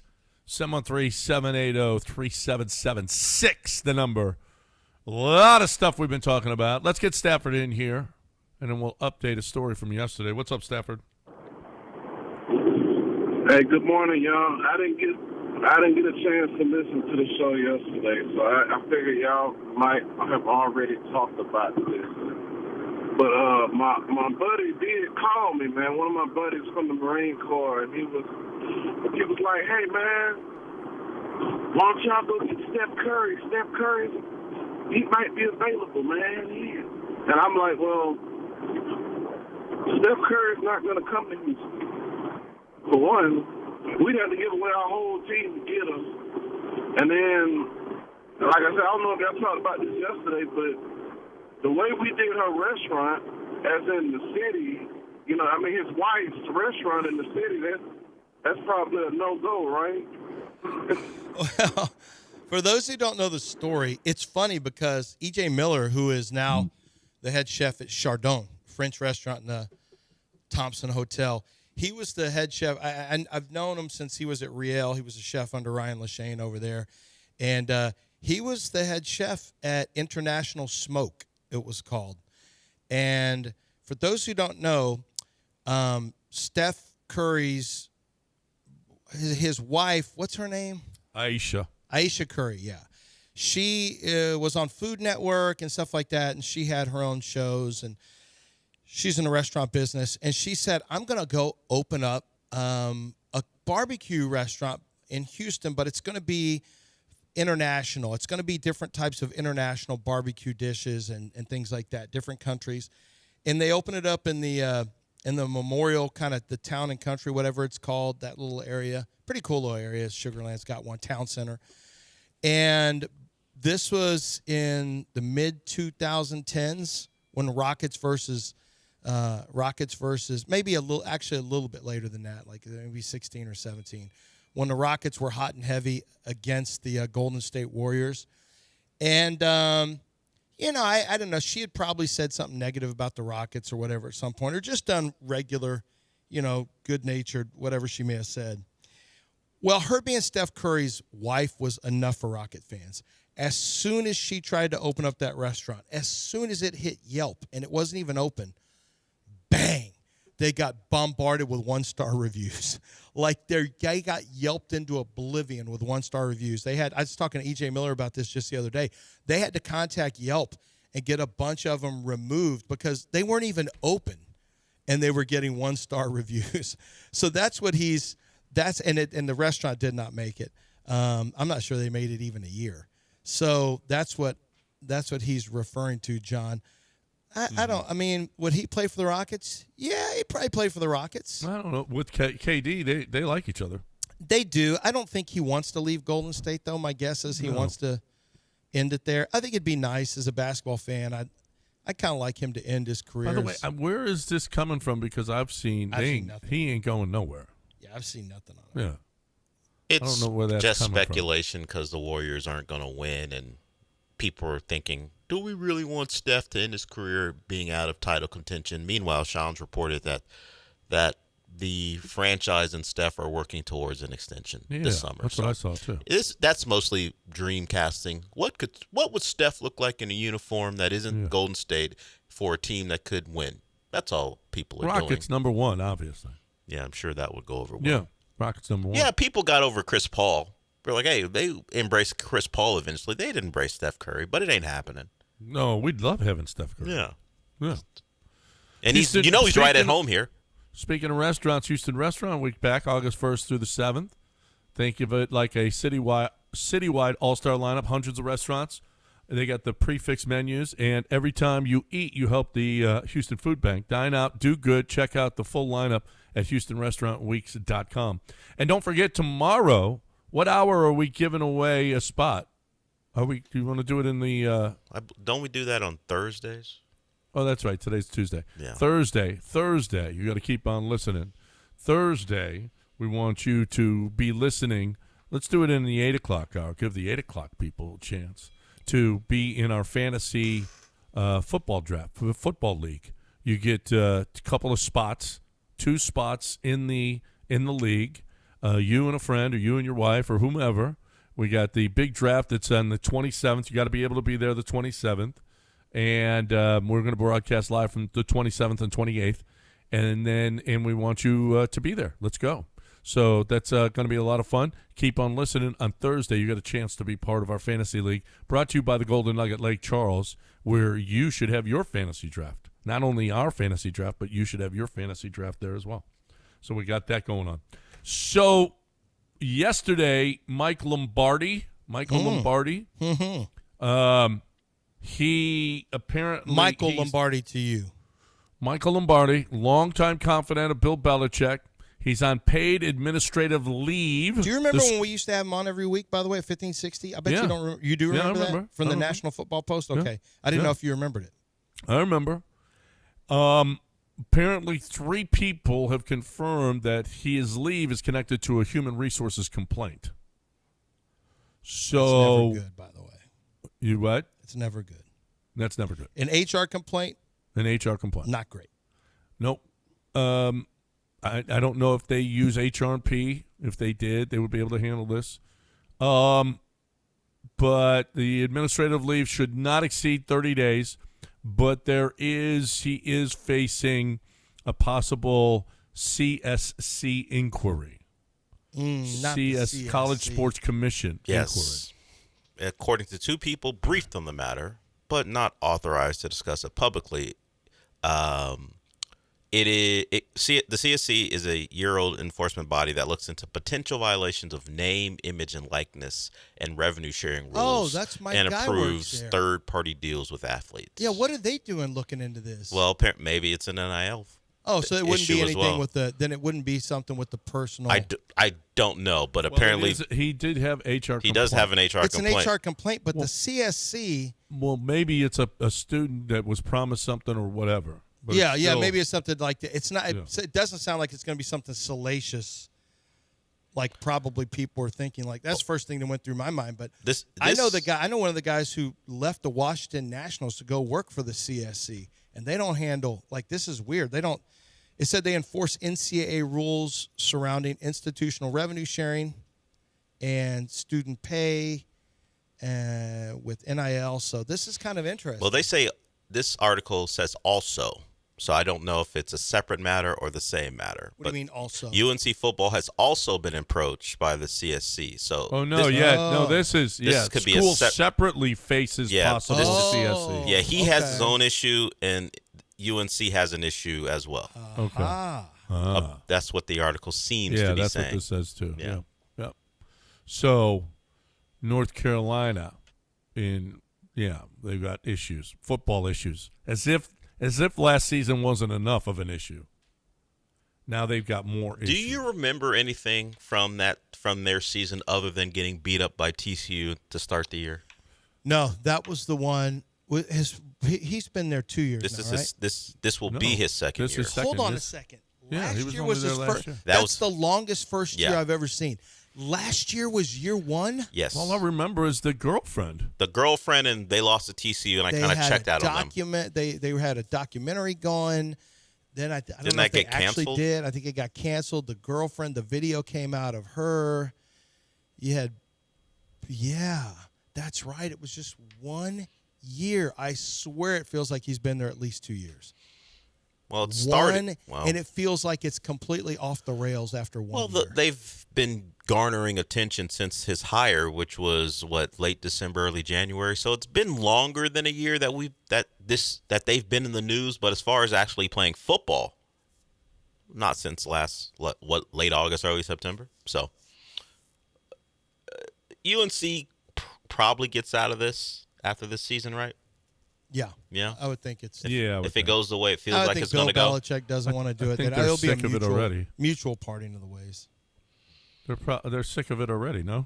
I would imagine. Probably. They thought this would be pure football and all the winning, and they're not getting any of that. The whole it's embarrassing, actually. Her on the sideline. Bill Belichick recruiting and So how does this work? You guys interact more with coaches, and some of them are married to longtime wives. Others will have girlfriends. Do they have a talk with the significant other? Hey, you got to stay out of the spotlight, or is that just known? And Bill's not having this conversation with her. It's like with every. I'm asking. It's like with every relationship. It depends on your relationship. But does a talk? Do you think a talk has to be had enough? That's happened for guys. Hey, I get it. This is great, but you can't be a story here. You gotta. Well, if it happened, it didn't happen until way further down the line. Like, has it happened yet? Maybe, but obviously from all the stuff we saw before the season, into the season, there was no talk that was had.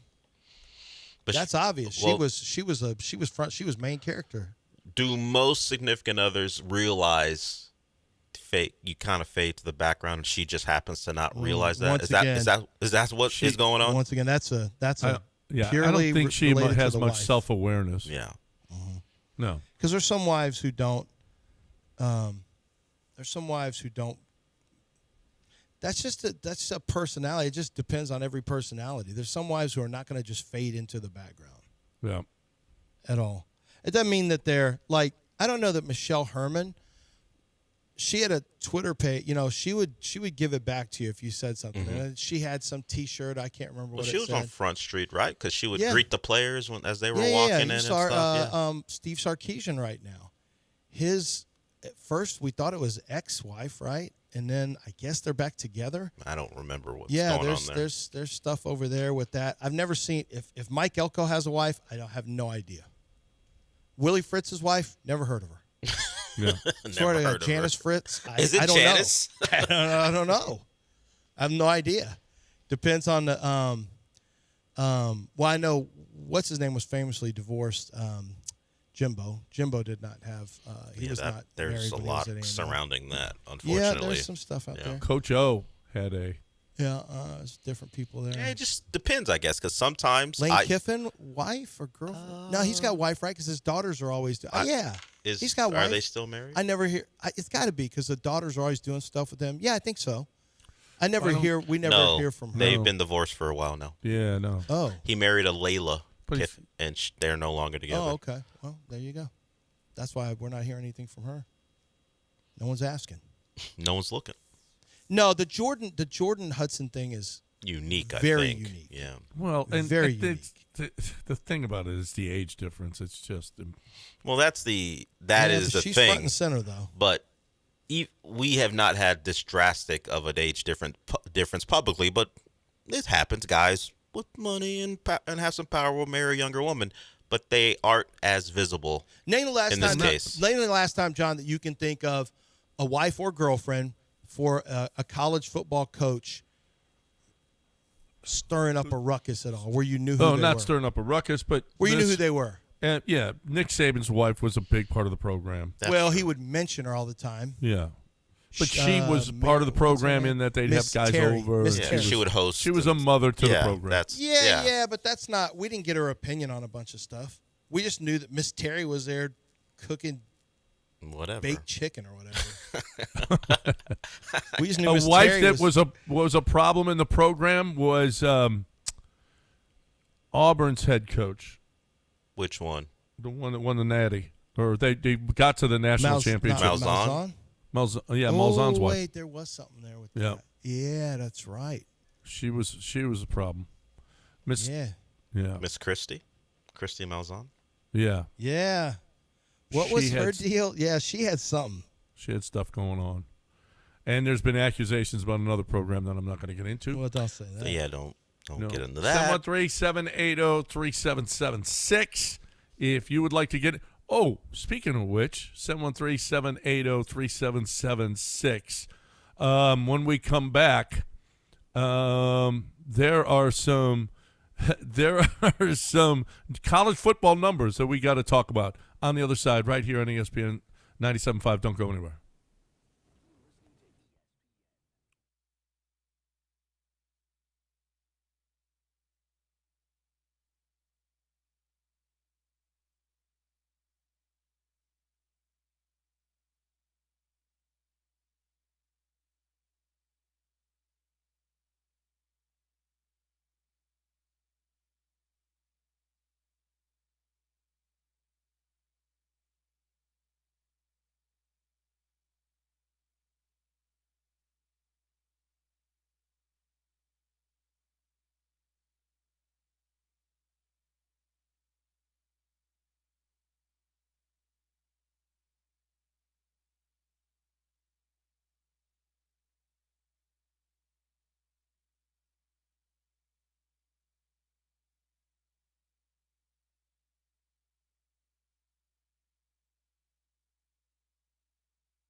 You're listening to Houston's longest-running sports radio morning show on ESPN 97.5 and the ESPN Houston app. From the Huntington Bank Studios, here's John and Lance. So who do you think the sports books have as the favorite to make the college football playoff? The favorite to make the college football, probably Ohio State. Nope, it's pretty easy, actually. It's pretty easy. Okay. Yeah. Oregon, not Alabama, not Georgia, maybe Texas, but you're saying it's easy. It's not Indiana. So if it's not Oregon, Texas, or Ohio State, I'm not sure. Notre Dame. Oh. They have a road. They just have to finish in the top 12. Oh, yeah, that's true. They got the special Notre Dame rules. Yeah, they got the special Notre Dame rule. So you hear finish in the top 12. Well, okay, that makes sense. That's the top 12 of the playoff. But we all found out last year that a non-Power 5 cannot be in the top 12 and take a couple spots. Notre Dame is now exempt from that potential situation. So even if they're ranked 12th and they're a team ahead of them would drop out if a group of 5 team gets in because they win their conference and the highest ranked team. So it could be like whoever's 10th, you got to fall out because Notre Dame has to stay in. Notre Dame is in. That's such a crap. I don't know why they did that. It's just there's special stuff for a special school, I guess, in Notre Dame. It's just terrible. But their schedule consists of the Miami coming to town and what else? Nothing. I mean, it's awful. Them and Texas Tech, their schedule's just ridiculous. Notre Dame is minus 800, minus 700, minus 750, minus 800 at the different books. Second is Ohio State. Miami is third to make the playoffs. Oregon, Indiana is fifth. And then Texas, Georgia, Texas Tech. Those are they're all minus. So you have to lay money. Texas Tech is minus 180. That might be the best value of the favorites is minus 180 because Georgia, you don't know they'll get there. Texas, not sure. Indiana minus 250 is probably pretty good money. They've been a great program. But the pluses, LSU, plus 155, plus 160, plus 160. They're minus 115 at Caesars. Caesars apparently really likes LSU. Don't want their money. Don't want LSU money. A&M, Alabama, Ole Miss, Oklahoma, USC, Michigan, Penn State, and Tennessee. Mostly SEC schools that you can get pretty good money from. You got three Big Ten schools: USC, Michigan, and Penn State. So I took a look at Indiana's schedule. They should be 6-0. There's nothing out of conference, and they're scheduling like they're Indiana from a couple years ago. 6-0, and then they go to Ohio State. They host Ohio State, go to Ann Arbor, Minnesota at home. Okay, off week, then home to USC, then at Washington. So 4 of their last 5 games are teams that are expected to be ranked once the season begins. We'll see how it plays out. So it's soft to start, but that gets tough. But at least they do have some of them at home, including the Ohio State game.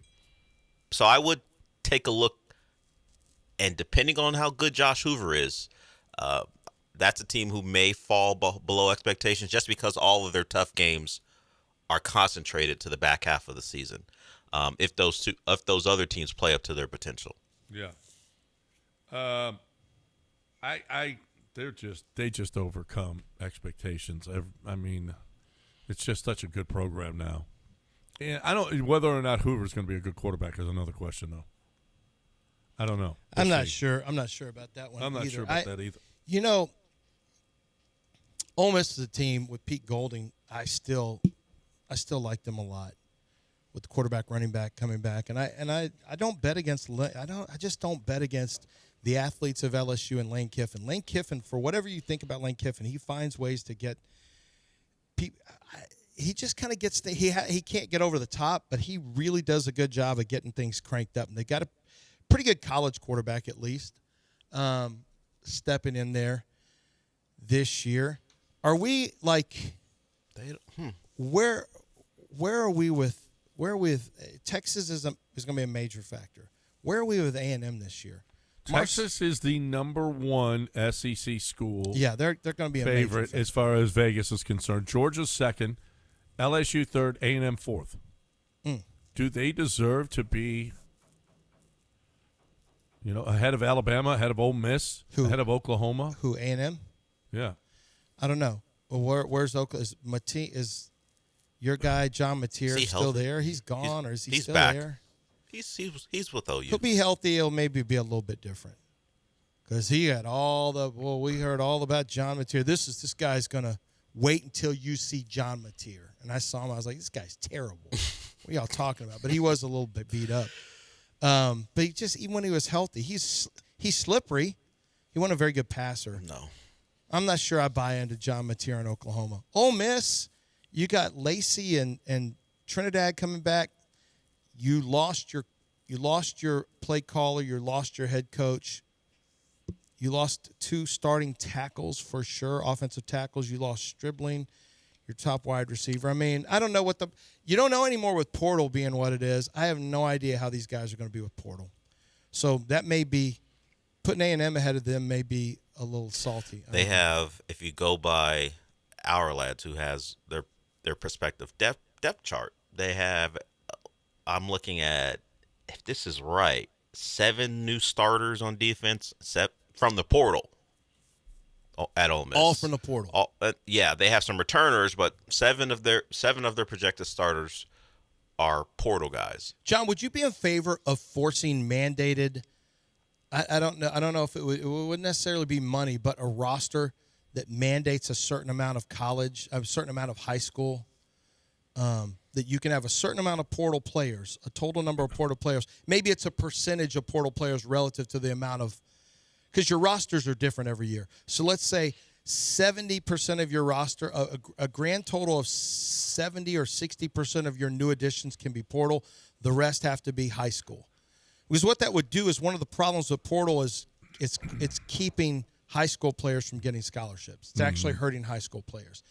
Would you be in favor, either one of you, of mandating a percentage of your roster has to come from the high school level, and you can't just portal up all the time? That's a little drastic, but, Because what's happening right now are the teams with the money say, we're not paying high school guys. They're pains in the ass. They want all this money. It creates problems in the locker room. We'll get them later. We'll get them. Well, you pay the boy, we pay the man, is the saying. Which means we're just going to wait till you've developed them and they're mature, and we have a valuation for them based on how they played, and then we'll steal them from you. Then we'll steal them. Should you be able to protect 2 players on your roster every year? This player cannot portal out. We are protecting like him. How it goes in an expansion draft. Yeah. Sorry, well, you can't leave. Then they'd have to be compensated restricted free agents where you have to match. Yeah. Well, did you see Stanford is looking right now? Stanford is looking to be the first school to unionize, and the only way that they can become a union, college football, is to get a majority of the players, 51% of the players, to sign up for the union at every conference, and they readily admit this is going to take a long time. Like it's not going to happen over the next 3 years, more than likely. A union would hurt the players. Hurt the best players. It would because help there the would players be in a general. collective bargaining agreement that would probably limit salaries. Yeah, but not really. The CBA for basketball, football, baseball, players still make a ton of money. Yes, in theory it would hurt the players, but it really wouldn't. And it would help a greater number of college players. Why do we only care about the top 10% all the time?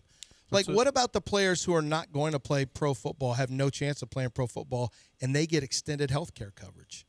That's what unionization would do. They get extended health care coverage. Can't even get professionals to have a far-reaching look at what would happen because the CBA and the NBA is criticized because it kind of wipes out, and I say middle class, they're all making millions of dollars. Right. Kind of wipes out the middle class of players as far as.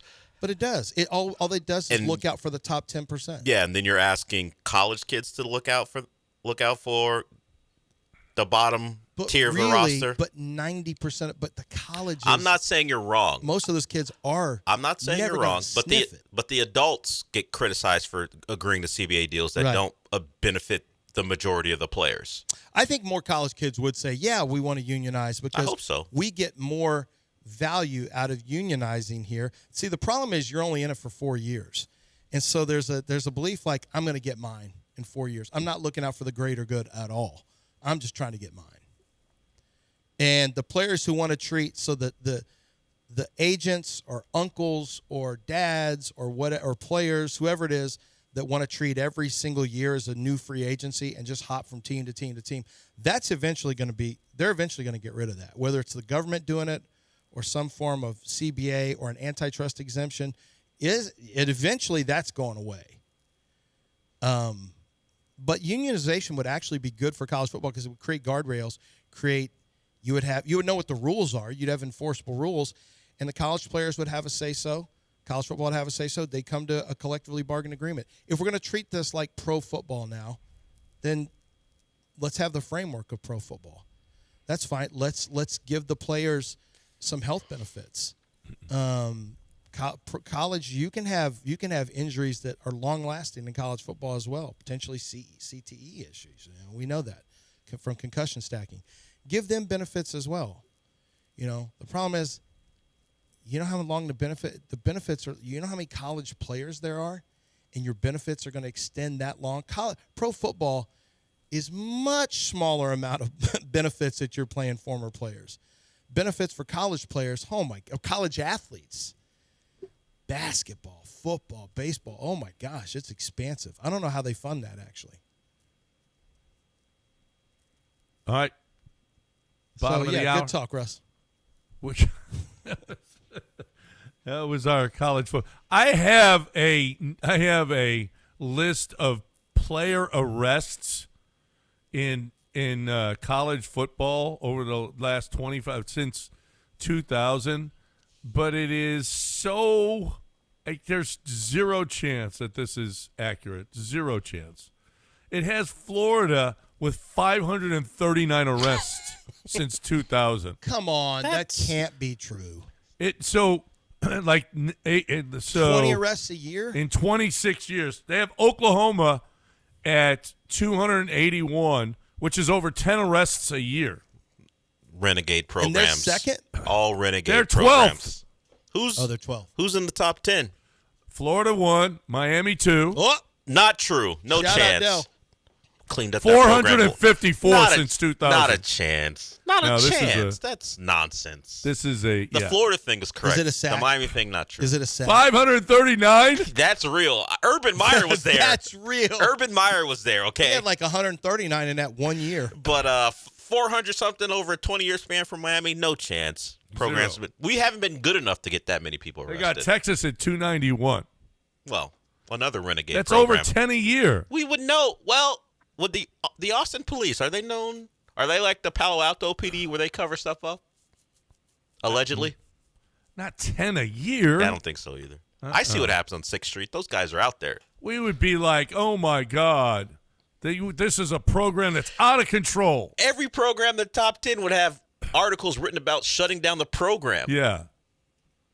No, this is ridiculous. Where's that list from? I got to find it. A&M's not even on it.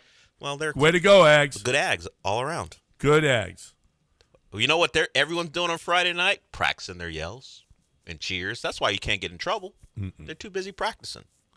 They just made up putting number Florida 539. Well, some people will believe it.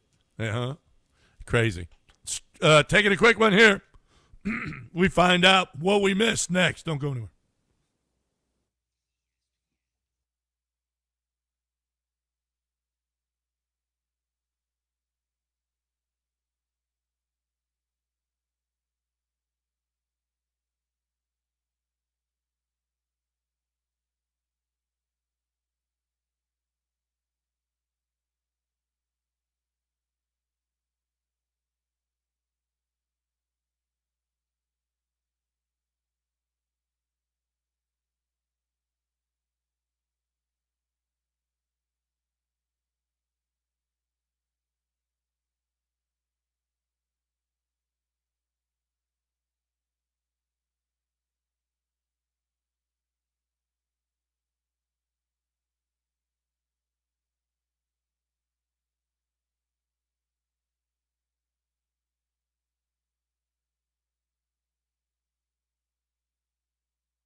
John and Lance. On ESPN 97.5 and the ESPN Houston app. Live from the Huntington Bank Studios, here's John Granado and Lance Zierlein.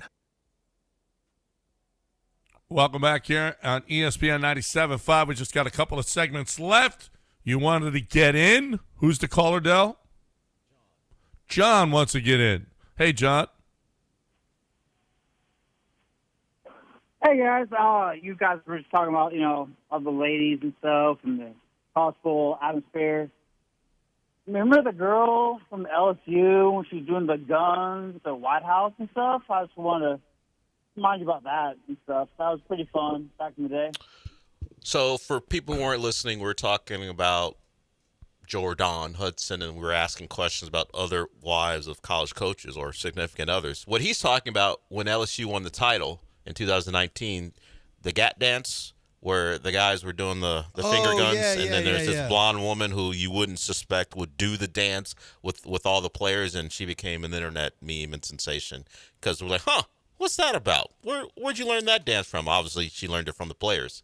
I don't remember her name though, but I know she was associated with the program. Maybe a staffer's wife. I don't remember. Jimmy Bordelon. That's her first name? She went viral in January 2020 during the LSU National Championship football team's visit to the White House, where she was filmed enthusiastically dancing to Lil Elt's song "Get the Gat" alongside the players. She is the wife of a former LSU offensive lineman, Ben Bordelon, and mother to football player Bo Bordelon. So she was a mom. So she became. But she was a coach's wife too. Yeah. Yes, but we had not seen her and why would we until the dance at the White House? She became internet famous. Yeah, but she wasn't a distraction in the program. No, it was celebrating a title at the White House. That's all. Yeah. What she look like? How would I have she? not Would seen she this be video guilty? at the White Guilty House. of what would you accuse her of? Any accusation? Guilty or innocent in my courtroom? I think you would have found her innocent. I think you would have found her I just saw her. She'd be innocent? Yes. Jimmy. She looks serious. Jimmy Bordelon, I think you would have found innocent of all charges. The dance. Oh, no. Innocent. Yeah. John excuse me, innocent of all charges. Yeah, innocent as of a all matter charges. of fact, I don't want to hear what John has to say. No. Not on the air. Jimmy is spelled G-E-M-I and then Bordelon. Yeah. You type Bordelon, you already know where she's from. South Louisiana. You type her in, you'll see her dance, and I think you will. She's got some find flavor her to it too. Innocent of not guilty of all charges. No, I'm seeing her. Yeah. Not guilty. Yeah. No. This is the first time I'm seeing her. You haven't I seen would this? hire. Oh my God, I hadn't seen her. This has been around a long time. Since 19. This is when I this would happened. hire the coach because he can recruit, like can John recruit. Frank. What was it? Franklin who said that? Yeah. He Look, can see my recruit. wife. I can recruit. That's right. You got to have a hot wife. If you don't have a hot wife, you can't recruit. I don't know about all that. I'm not sure I'm interested. Yeah, What are you not interested in? She's really about this. At the time, at least. She's really about that. The stone face that she had, the way she's the players, staring into I'm the sure camera. the players taught her. But she's got natural rhythm too. Well, this isn't her first dance. Mm-hmm. I don't even want to talk about this anymore. What are you? No, I'm just transfixed by this? No, I'm just saying. I just feel like it's just going the wrong direction. I've been with this show too long. I just know how this show does things, and it's not always great. What do you think is going to happen? I just feel like. What are you John's gonna fearful say of? something. I just feel like John's. John's going to do something. Okay. What are you talking about? He doesn't trust you to handle this maturely. I mean, she's not guilty. Keep going, girl. Keep it up. Well, 7 years ago, she same became energy. internet famous. I don't know what she's up to now. Yeah. Where's her husband? Is he coaching someplace? Bo Bordelon. Ben is the president, chief executive officer of Bollinger Shipping Yards. So not coaching anymore. No. Oh, Well, that's he should Ben. be. That's that's the Bo is coach. the kid. Oh yeah, he's not coaching anymore. He's not coaching. She's got anymore. a Facebook page if you want to see her. Gramillion is her middle name. She's definitely South Louisiana. Oh yeah. Ben was an be no all doubt. SEC. Jimmy Yeah. Can be no Bordelon. doubt. Oh yeah. Lives in Raceland, Louisiana, from Heflin. I've never even heard of Heflin, Louisiana. Ben was a second-team All-SEC linebacker for the offensive tackle for LSU back in the day. Let me see Moms real quick. Moms. Moms. You still looking at Jimmy? Oh, this is old. Do you think you should be arrested? Oh, no, this isn't News of the Weird. No, we were doing things we missed. That's right, things we missed. got the call Okay, from you know John. what we missed? Chris Sims telling the Mike Shanahan crash story. So here's what we missed. Did you know he was not at fault? This is what people are really struggling. It's a very inconvenient part of the story. Or they don't believe he's not at fault. Well, but I mean, Because you can be looking at your phone or have your phone in your hand and not be in But fault that's of an accident. Yeah, but that's a citation, right? That's a citation. He for did not sure. get a citation. He was cited $20, I think. Was he? Because I think it's a $20 citation. I know it was mentioned in the report, but And in the did report, he get cited? In the report, he is not responsible for the accident. The other person was because they swerved into his lane, and I guess there was an eyewitness who saw it. She swerved into his lane, and this is something people want this to be really bad Shanahan for was Shanahan. not cited. He was not cited. He was not even okay. So he was not even cited. No. If somebody swerves into your lane, I don't care if you got a phone in your hand or not. They're going to be cited because they caused the accident. They caused the accident. And you're not hearing that much at all. You're just hearing I was like, oh, God. People are going to wondering come out and say why. he stole money for what? People sent it for fantasy leagues. Oh, I'm like, we're going to do this all over again. I think this is even less about the police. There are some people looking into that conspiracy, but people are wondering why San Francisco area media decided not to even report on the subject of the crash, allowing the 49ers to make us Shanahan and the 49ers to come out with the news when they wanted to. I think that is what's getting people asking the questions. Why if it's simply just a crash, why wait? And well, if it wasn't his fault, what's the difference this is the and what are they trying to hide? Well, the argument is he wasn't at fault. If a player was in a crash, whether he's at fault or not, and if it was public knowledge, it'd get reported on. Yeah. That's probably their point. Yeah, probably so. And why does the coach not have a report on? Well, Chris Sims has an explanation that's probably not going to make people white privilege who take an issue feel better. Well, power privilege, I think, is what he's talking about. Here it is. Listen, I was sitting there every day after it happened going, is the news going to break today? Is the news going to break today? Is the news going to break today? Right? I certainly looked at my wife a few times in the last 12, 13 days, and we looked at each other and we were like, hey, this is pretty amazing. It still hasn't come out. But I think when you get down into it, this is where, hey, being goodwill, treating people the right way, being successful, being powerful as the head coach of the San Francisco 49ers, but being a guy that everybody in the community likes and knows, and that's where Kyle is gifted and cool. His ability, just like you heard Chris Forrester there, to talk to people, whether it's, somebody really important or somebody down the totem pole a little bit that way. And, I think, between that and the goodwill that he's worked up there in the San Francisco area and the fact that, of course, like you said, I believe he was coming from a chiropractic adjustment when this all happened. So he was close to the stadium. And as you know, and we know, these organizations are tied into the police departments that are around the stadium and the facility and all of that. So, with all that, I'm with you. I was surprised it took that long to come out as well. But at the same time, I understood it once I heard a few of those details that I just explained right there. I mean, what? I don't get what the story is. I just don't get it. He got in an accident that wasn't his fault. How is this a huge? What? I think they're just wondering why was it's more a journalism story than why anything was else. it being held for so long? Yeah. Why not just say? Well, maybe nobody found out because it wasn't. No, there they was said no they hung- police He just report. said he knew. Chris Sims said he knew, and Chris he was Sims said he waiting knew for it for to so break. Well, Chris Sims knew because he talks to Kyle Shanahan. He The found 40 out from Kyle. Did I he got say- in an did accident. he The say he found out 49ers from Kyle? obviously knew too. No, yes, he and It his was wife knew. The wife knew. They know each other. They're friends. Shanahan's. It was Kyle Shanahan's wife texted Chris. Okay. Is what happened. She said he was in a pretty bad accident, and he saw the pictures of. Oh my gosh! And I realized how bad it was. So it wasn't Chris Sims, but why? But John, why? I'm not saying there's anything salacious here, but it just looks weird. It looks like you're hiding something if you're the 49ers and you don't just, hey, our head coach was in an accident. Why hold on to it? What was it, for 13 days or something? 11, I think. Something Yeah, like that. for what? Well, the 49ers. It makes it look like you're hiding something. I think this is less, from what I can tell, less to do with what the 49ers are protecting. You can get why they didn't want their coach stuff if out there. It's not a story. It's not a story. It is. Well, a head coach involved in a car crash is a story, whether he's not at fault or not. The question is, why were San Francisco media people so slow to report it, whether it's real or not, whether it's a big deal? They didn't know. I don't remember that being the reason, because that is what people are taking issue with. Less about the 49ers, less about whether Kyle Shanahan was at fault or not.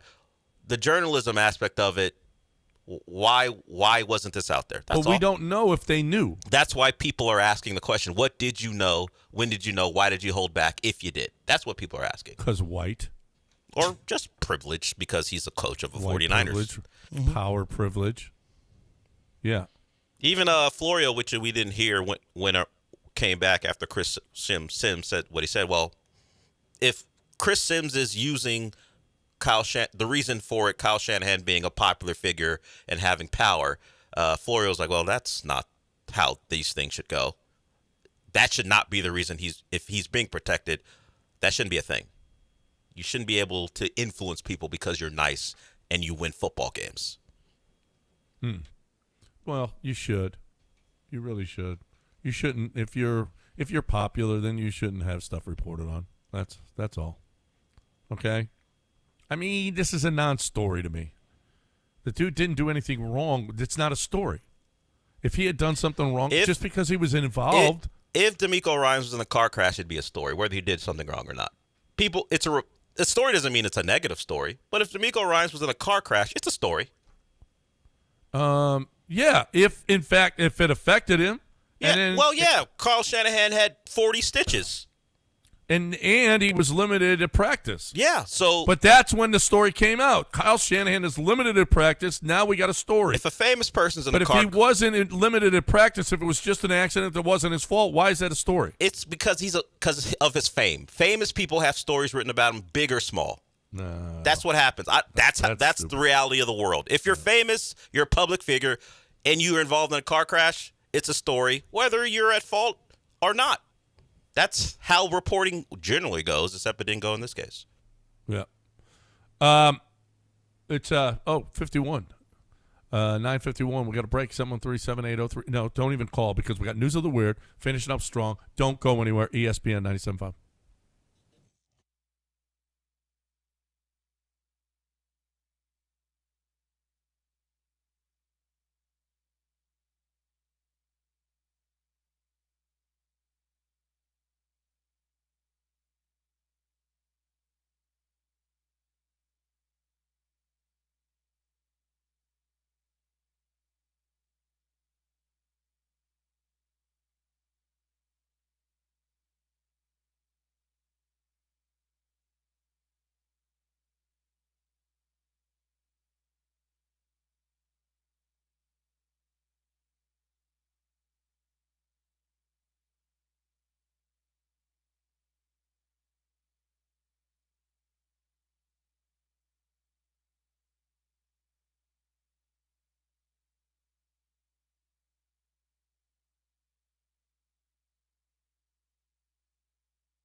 In Uganda, they've introduced a mandatory national cleaning day, requiring citizens to spend 3 hours cleaning their homes, neighborhoods, and public spaces.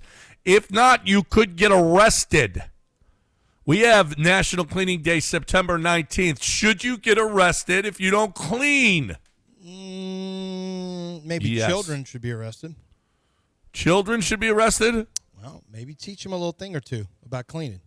So I told you we meant it. You don't clean your room if you're going to get arrested. You don't clean your room, you're arrested. Mm-hmm. Yeah. Okay, I'm with you.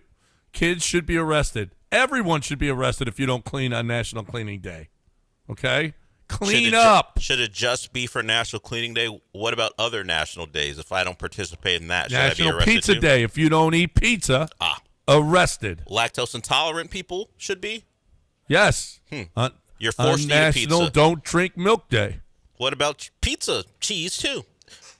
Get lactate-free pizza. I think you're being willy-nilly with your enforcement of rules. You won't enforce a rule because a blonde woman dances at the White House, but you will enforce a rule. Clean up. Send me to jail if I don't clean up on Clean National up. Cleaning Day.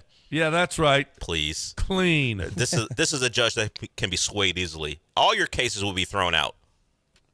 A 6-year-old boy in Georgia who has autism was suspended from school for biting his sandwich into the shape of a gun. Do you think that he Is could this use true? that sandwich gun and kill people? Is this true? That's true. He was suspended? Suspended. What else has this kid done? What do you mean he's a 6-year-old? Well, he was I mean, a first grader I don't at believe Sarah this story. Harp Minter Elementary. Hold on, man. Is his name Damien? Well, His name- then he's suspended. His name is if his name's out John there- Medina. Okay, Funky Cole Medina. This is how I know it's not true, because why would you put a 6-year-old's name out there? No, Yeah. his mom too. It's Kristen Medina. Yeah, no, it's in a couple places. He bit his sandwich into a shape of a gun. Was it a handgun, an assault rifle? Yeah, here it is, 1 day ago. Yeah. And this is from WRDW, which sounds like it's a real place. Did he after taking the bites, did he brandish the sandwich gun at people? Did he go pow, well, pow, pow? Here's a problem. The school pointed has at classmates during lunch, pointed a sandwich gun. Can you imagine the things that we would have been suspended for, John? He got suspended for Oh, a my sandwich God. gun. Can you imagine what we would have been? Well, we would have been put to death. You guys didn't for grow the up. things that we you guys did. didn't Yeah. grow up in a world where school shootings were a thing. No, that's true. Well, and here's a problem. John seems to be a bit of a problem with his autism and all. He's at least 33 times he's been disciplined. Well, that's why I was asking what at else. 6 years old, How including 14 suspensions. Is this the second autism child story you've done in the last 2 Yeah. days? Didn't you Gets on- have one he where the gets guy, on where the themes. kid put his hand around someone's throat? He just did Well, one yeah. yesterday, I think. Yeah, That was a problem. Yeah, that was a problem. He was strangling another kid, Yeah. but they suspended him. What did they suspend him for? Not eating. Well, he didn't. Oh, he wanted, they he told wanted him to he eat couldn't Doritos, eat, right? not to eat Doritos. And he got This is upset. really about this kid's always in trouble. They said just suspend him again. Yeah, true. Let's get him out of here. Just a couple days without him in the if he had classroom. already been suspended 13 times before this, because I'm just telling you, the sandwich gun that you bit, the sandwich you bit into a gun and pointed at somebody. Like I said, I saw way worse in school than that. Oh yeah. Well, but you can't go around shooting other kids with your sandwich. Well, I don't think you technically can. Can't discharge mustard at people and get feel away like with it. I feel like we're about to do a collector's firearms commercial with, did you know sandwiches were actually made into guns? Yes, sandwich guns were known for being, I just feel like collector's firearms. Down at the corner of. You're gonna give him ideas. I know. Uh-oh. There's an idea. I'm not here tomorrow or Wednesday. I mean, tomorrow or Thursday. We're aware. Joe has already made. Because I'm at a member guest. You are at a No. member I'm at a guest? member No, guest. you're going to Jacksonville. We had a member guest. And of course, Is that Stony what? Pines. What's his name? James Gladstone. What's his name? He invited me to a member Is guest. that what James Gladstone James is doing? It's called Stony Pines. TPC? The TPC? Well, he said I could stay. He goes, hey, if you want, there's a resort out there. I was like, you're not paying for where I'm staying?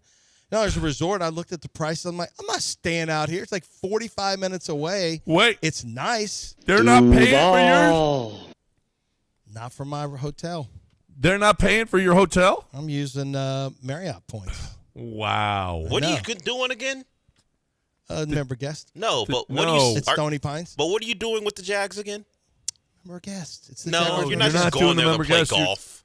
You're doing some it's kind a of scouting seminar. Seminar. I'm a speaker. And they're not paying for you. I'm a speaker. You're a speaker. They're You're cheap. paid. I paid $500 to get into it. You're an unpaid speaker. No, I paid so I could speak.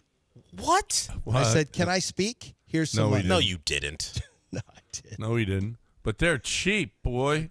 Well, they're the Jags. Duval. Good luck. I hope you get to meet Liam Cohen and tell him what you think of his receiver, Brian Thomas. Well, I think he you had won't. an off season. No, you won't. You won't say that. What? I liked him in year one. He was if Liam terrible in year Cohen two. asks you what you think of Brian I'm Thomas, gonna say what happened say? to his hands in year two.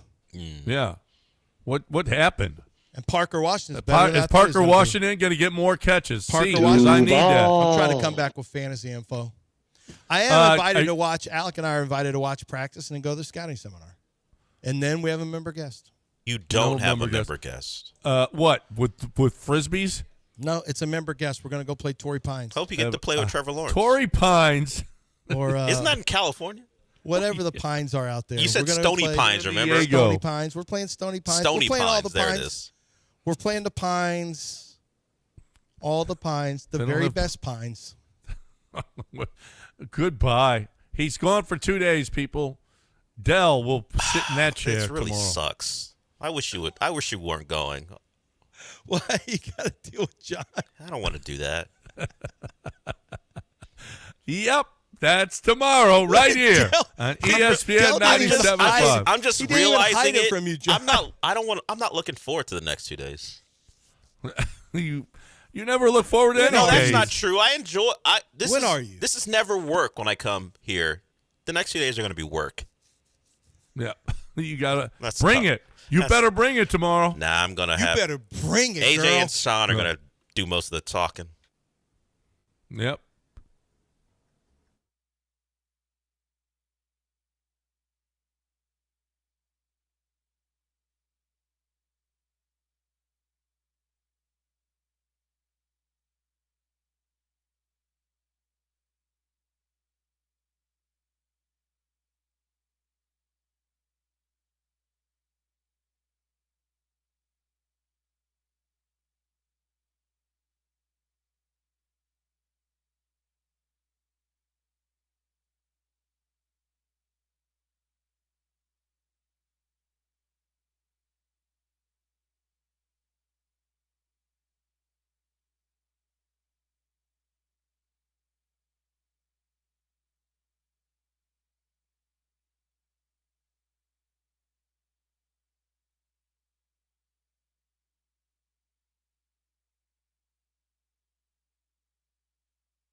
Welcome to the show. And thinking back to last night in reference to the Astros game, I got to admit I was barely hanging on. It's just part of the late starts in Anaheim or whenever they're on the West Coast. And it gets started poorly with Imai not getting out of the first inning for the third time this year.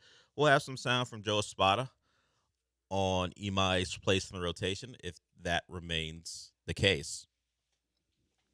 He has been one of the major disappointments, and it's one of the things people are going to point to if the Dana Brown era with the Astros comes to an end.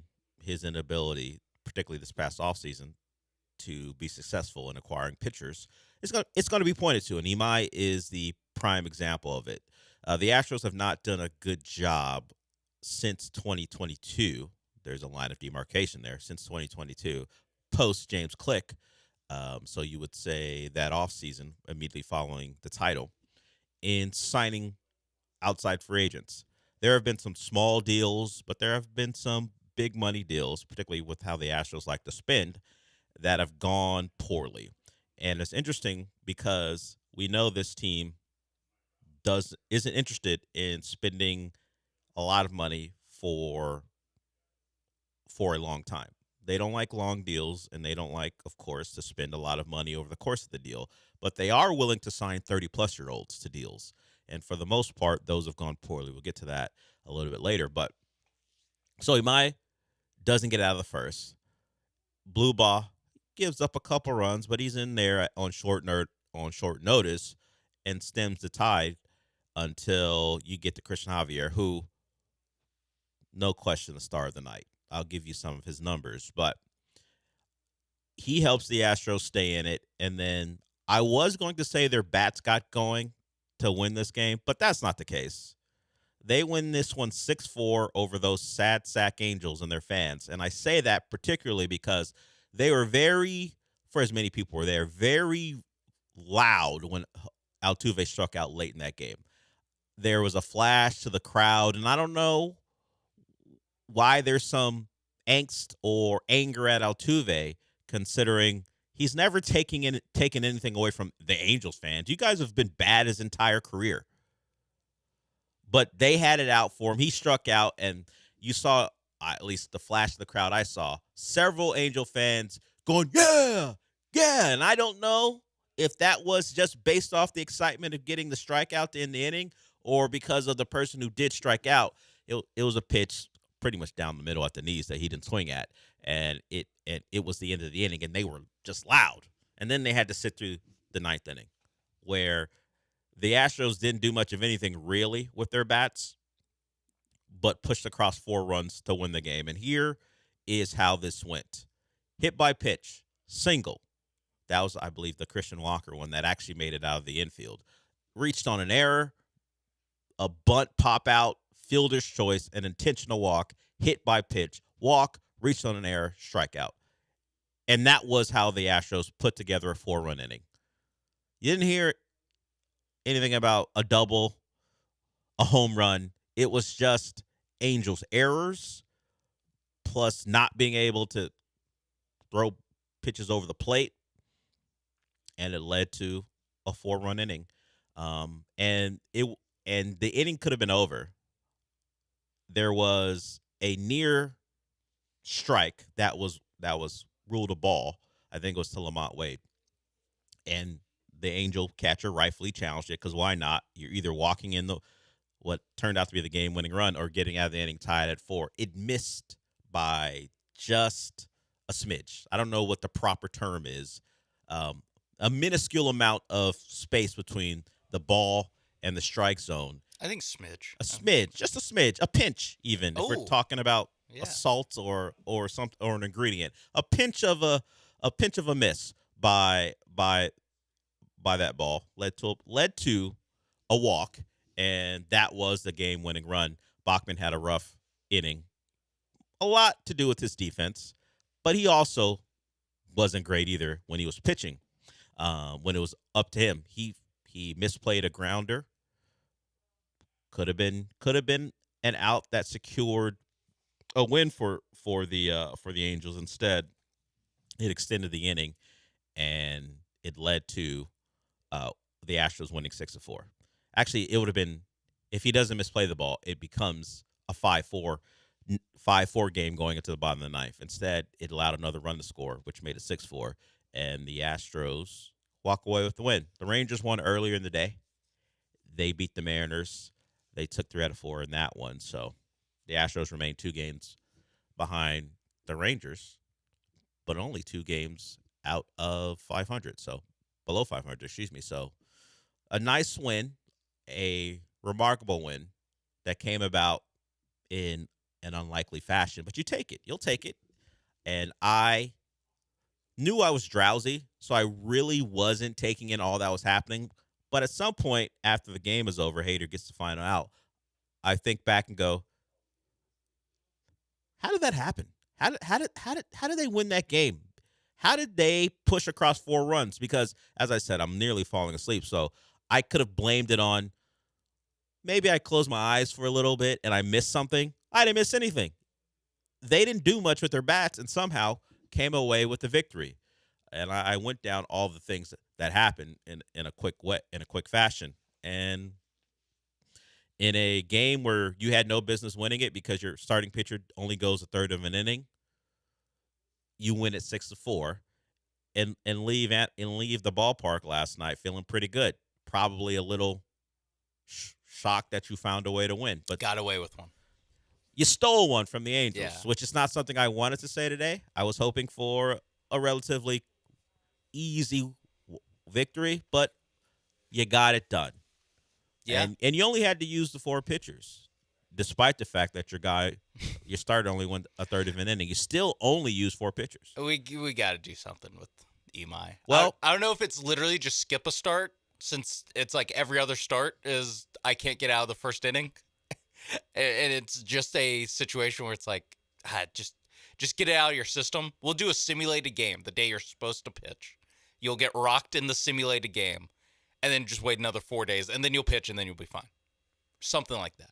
I don't know. We need to be solutions oriented when it comes to Tetsuya Imai and his inability to get out of the first inning. This is for the third time this season? Yeah. And even there's some times where he's gotten out of the first inning. He ain't getting much farther than that. No. And sprinkled between these outings since basically like June, there will just be like a 9 strikeout, 6 innings, 9 strikeouts, like pretty good. And just like, I can't make heads or tails of this. Unless your name is Peter Lambert, and that month and a half or so when Arrighetti was one of the best pitchers in baseball. What a month that was.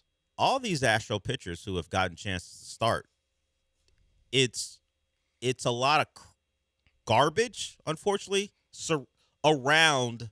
Hey, that was a good start. Yeah, Tetsuya Imai would be one of the best stories of the Astros if just you take out the bottom like 5 starts he's had this season. Unfortunately, there are far too many of them. Yeah, and that's the story, not the moments where you think he's finally turned it around. Hunter Brown had a great start. I won't say the start surrounding that one were garbage, but they're not up to the standard that we're used to with Hunter Brown. It's just been a lot of that. I've said it several times. The volatility of this pitching staff makes you doubt what they can be.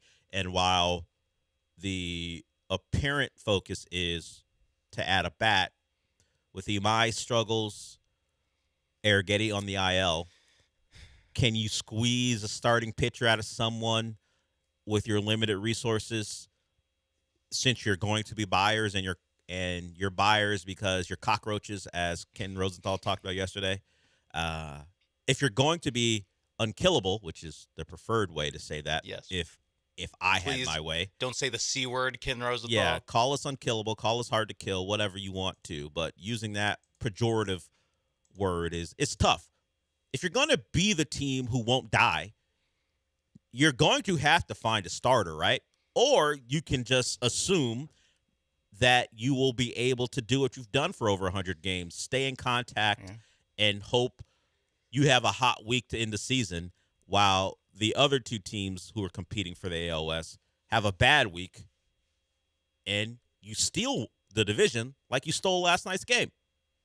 And if that's your approach, I think it's a risky one. But why wouldn't you think you could do it when this whole season has suggested it's very well a possibility? It could very well be a possibility. Yeah, and the thing with the trading for a starter, it's just like with who you can realistically get.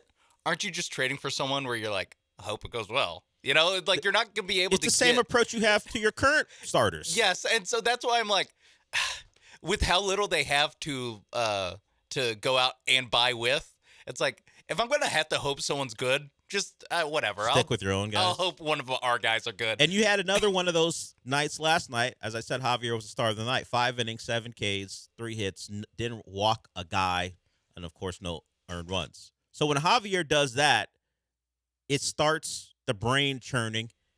Is this the beginning of the turnaround for Javier? And then you realize, no, why would it be? No. He's just like everybody else. This is a moment in time where he felt good, although the velocity wasn't that high. But he got it done, and I think he finished his outing striking out the last 3 guys in the 5 innings of work. So you could point to that and go, Javier. See? Yeah. But then I could point to all the other appearances this year and go, no, not Javier. No. Do it against not the Angels.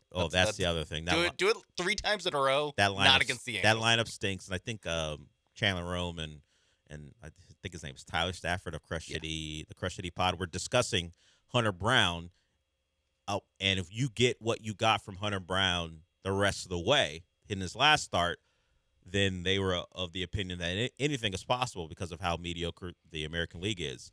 I don't know how anyone, and this is not a shot at them, I don't know how anyone can just expect to get the Hunter Brown we're used to until he proves that this is who he can be. He has not been able to do that.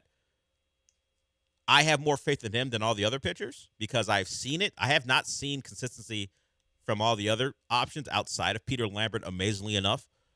But I don't even trust Hunter Brown to stack multiple good starts together after what I've seen all year. Yeah, he's more likely than anyone else. Yeah, it's more of like it's basically the flip side of like an Arrighetti, where it's like I'm willing to believe that the May AL Pitcher of the Month, that's the outlier with the rest of Arrighetti's career, or you know, there's peaks there, but nothing sustained. Where it's like I don't know, it's a year and a half, or a year and a half, 2 years and a half of Hunter Brown like being one of the best pitchers of baseball. I'm like, all right, I'll give him whatever. 4 straight bad starts to his standard, even. You know, I would kill for a Tetsuya Imai start to be a bad Hunter Brown start. But the track record is there where I'm like, all right. It's also like if Hunter Brown can't get back on track, like you're done anyway. And this is what they said. Yeah, you're that was part of their conversation. It's the Peyton Manning backup quarterback thing of like if Peyton Manning gets hurt, we have to play the backup. We're bleeped anyway. Yeah, like, who cares? Yeah, was that his O-line coach or his offensive coordinator said that? I think it was the OC of those Colts teams. Yeah, when you're like, Jim Sorgi, the Jim Sorgi era of backup quarterbacks with the Colts. Curtis Painter, another one. Yeah, well, I mean, we saw it when he literally missed a year. They got the first pick. If you're playing those guys, you got no shot. So yeah. If Hunter Brown can't be who he was expected to be all year, none of this matters shouldn't buy. At all. You should sell. Like if he just can't do it, whatever. But his last start certainly would give them some hope that he can be that guy, and there will always be, whether it's delusional or not, like Ken Rosenthal positioned it, there will always be the faith that they can turn this thing around, and why not, even if it is delusional? What else is there? Either you go for it in the way that they can go for it with a minimal ad, or you sit back and let the rest of the season play out because we know they're not trading anyone, even if you think they should. Dennis says the solution is to DFA Imai and Dana. Well, you don't have to designate Dana for assignment. You can just allow the contract to expire, which seems like the likely way this is going to end, which would expire in the offseason. You could DFA Imai, but how does that work? Don't you still owe him the money? You still owe him the money. Yeah, so what's the point? I think other than I guess him hurting you on the field, I guess you can just send him down. You can send him down. You don't have to DFA him. He has plenty of options, but you still owe him the money. Don't you know, Dennis? That's the Javier McCullers plan. Not that they would DFA him, but they still owe him the money. Yeah. So they're not just going to get rid of him. Hey, you're working for your money. Yeah, Javier. I mean, it might be the 5th inning of a game where we're down. But we're still paying you. The only reason McCullers ain't here is because he ain't got no more years left on the deal. Yeah. And that's why he got sent to the Brewers, and now he's been DFA'd by them. He may be back in Houston for all we know at this point. How do you think he unpacked any boxes, or did he even take anything with him? Yeah, I think he just probably just brought a suitcase. Yeah, staying in a hotel, right? Yeah, and then like all of his equipment, like the baseball stuff bag that he needs. Yeah, but yeah, like I doubt that he was like looking. Did he? It's probably the Milwaukee Brewers have like apartments on standby for. I'm sure they guys that just joined the team. Yeah, I'm sure that's part of that where they have a place that the guy would like, but it's furnished and all by that the stuff. ballpark, something like that, where a new guy doesn't have to do very much to figure out how to get to the ballpark every day, and McCullers didn't have to get to the ballpark many days as his stint with the Brewers ended pretty quickly. All right, we'll go to break with that. Astros get a win, improbably 6-4. The win over the Angels. They'll do it again tonight. I'm going to stay up again tonight. There's nothing worse than having to stay up and then they lose to the Angels. There's actually we're on the verge of that. There are worse things. There are worse things in life, but as far as it sucks when it comes to watching sports, it's not many things worse than staying up to watch this game with no real energy in the ballpark, except when Altuve struck out. Then the Angels crowd went crazy to end an inning. And then I got to watch Lambert, who amazingly is someone to watch, and then read Detmers and see a Lambert versus Detmers tonight. I feel like Angels versus Astros. Did Detmers have like a no-hitter against the Astros through like 5 innings or something earlier this year? Or maybe not a no-hitter, but Detmers shut down the Astros for... He went 7 innings back in June of 1-run baseball. Okay, yeah. And a 3-2 win over the Astros. That's what I remember. Yeah. That's how I remember that going. In his first start, he gave up 3 runs and an 11-9 loss. That was back in late March as the season was getting going. First series of the year. Yeah. So he's had Let's a good get that start. guy back. Yeah, I need early season Detmers, at least against the Astros. He's not a great pitcher, so not that matters when it comes to the Astros. You just never know. We'll go to break with that. Astros win. That's cool. I gotta admit, we're gonna play some sound coming back. I gotta admit that Mulugeta needs to do a better job because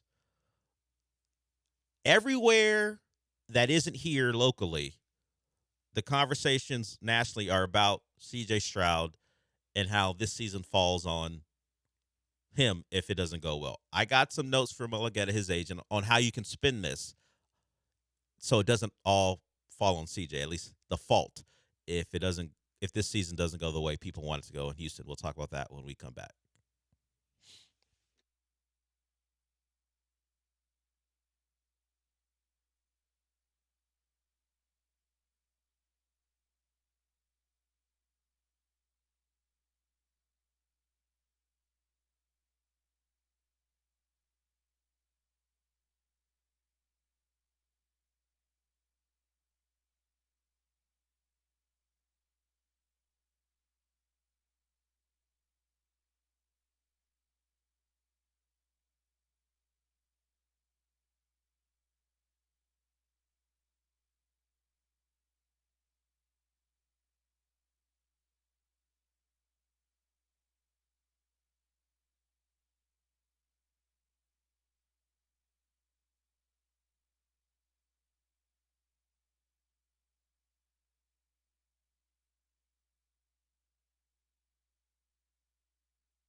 This is the Del Olalea Show on ESPN 97.5 and the ESPN Houston app. Live from the Huntington Bank Studios, here's Del Olalea.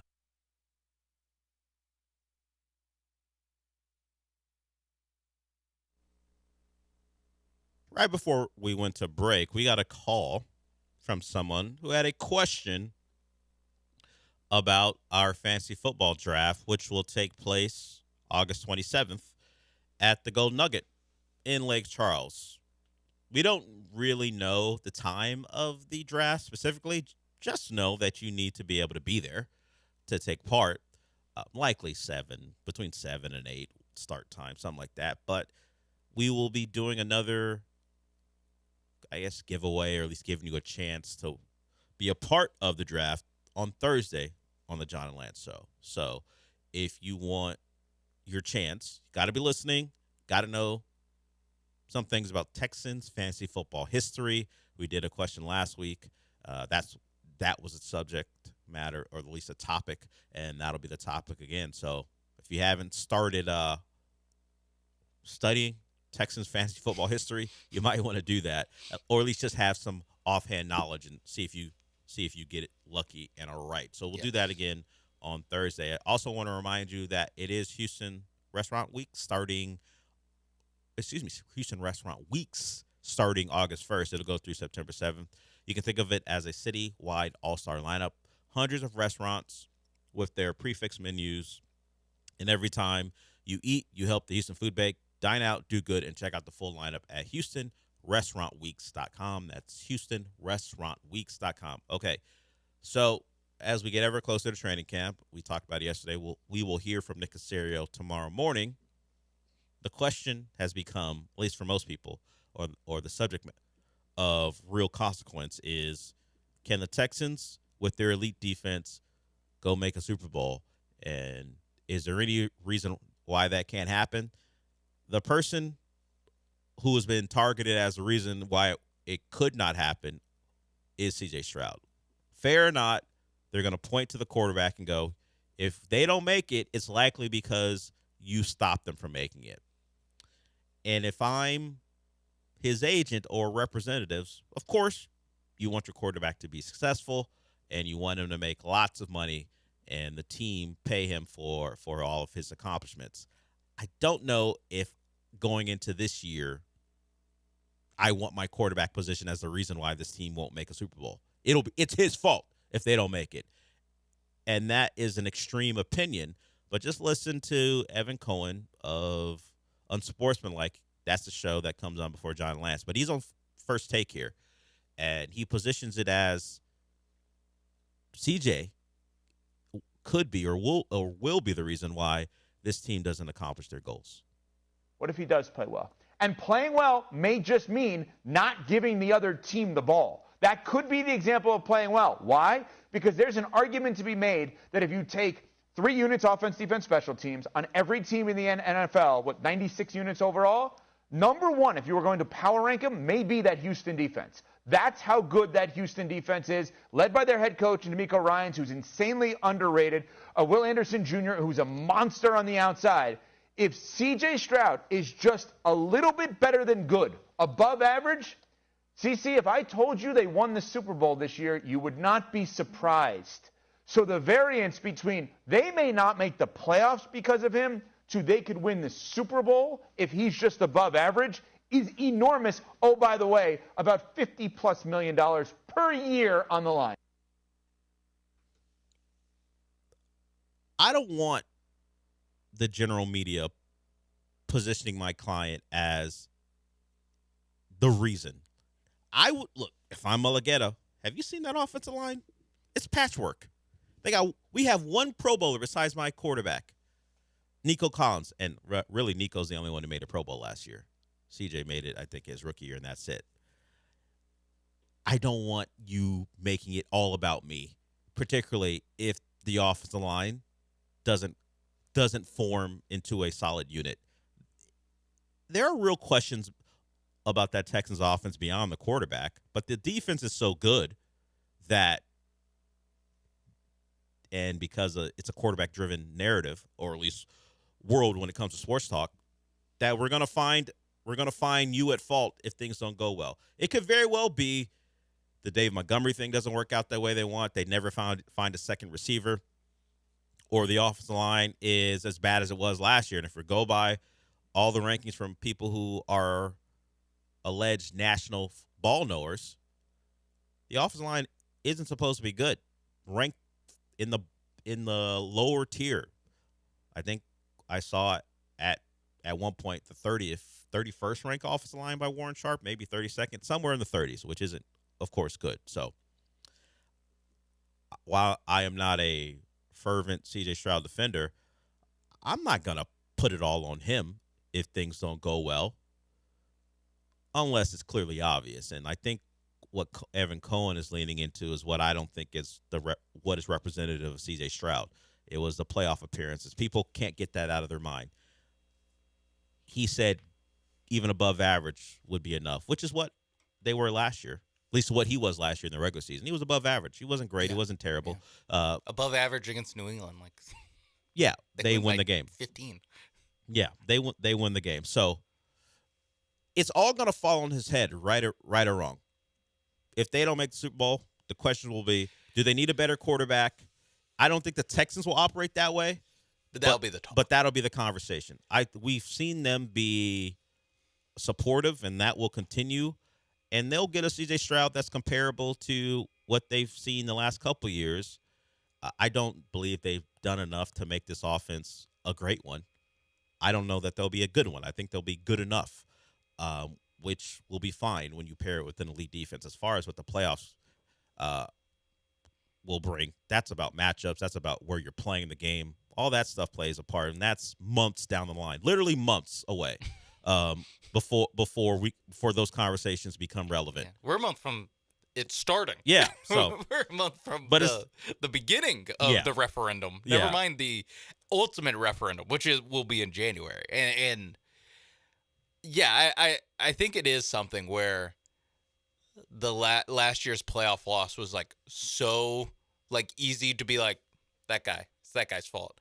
Where there is a world, and it's been the world for most of his career, where C.J. Stroud is one of the best players on an offense that has holes all over the place. That, right now, it's who's going to be the second receiver on this team? Xavier Hutchinson? Okay, sure. Tank Dell coming off catastrophic knee injuries? Okay. 2 rookies, or 2 second-year players. Yeah, 2 second-round guys. It's and then you get to the offensive line, running back. David Montgomery's NFL starter, but not much more than that. Yeah.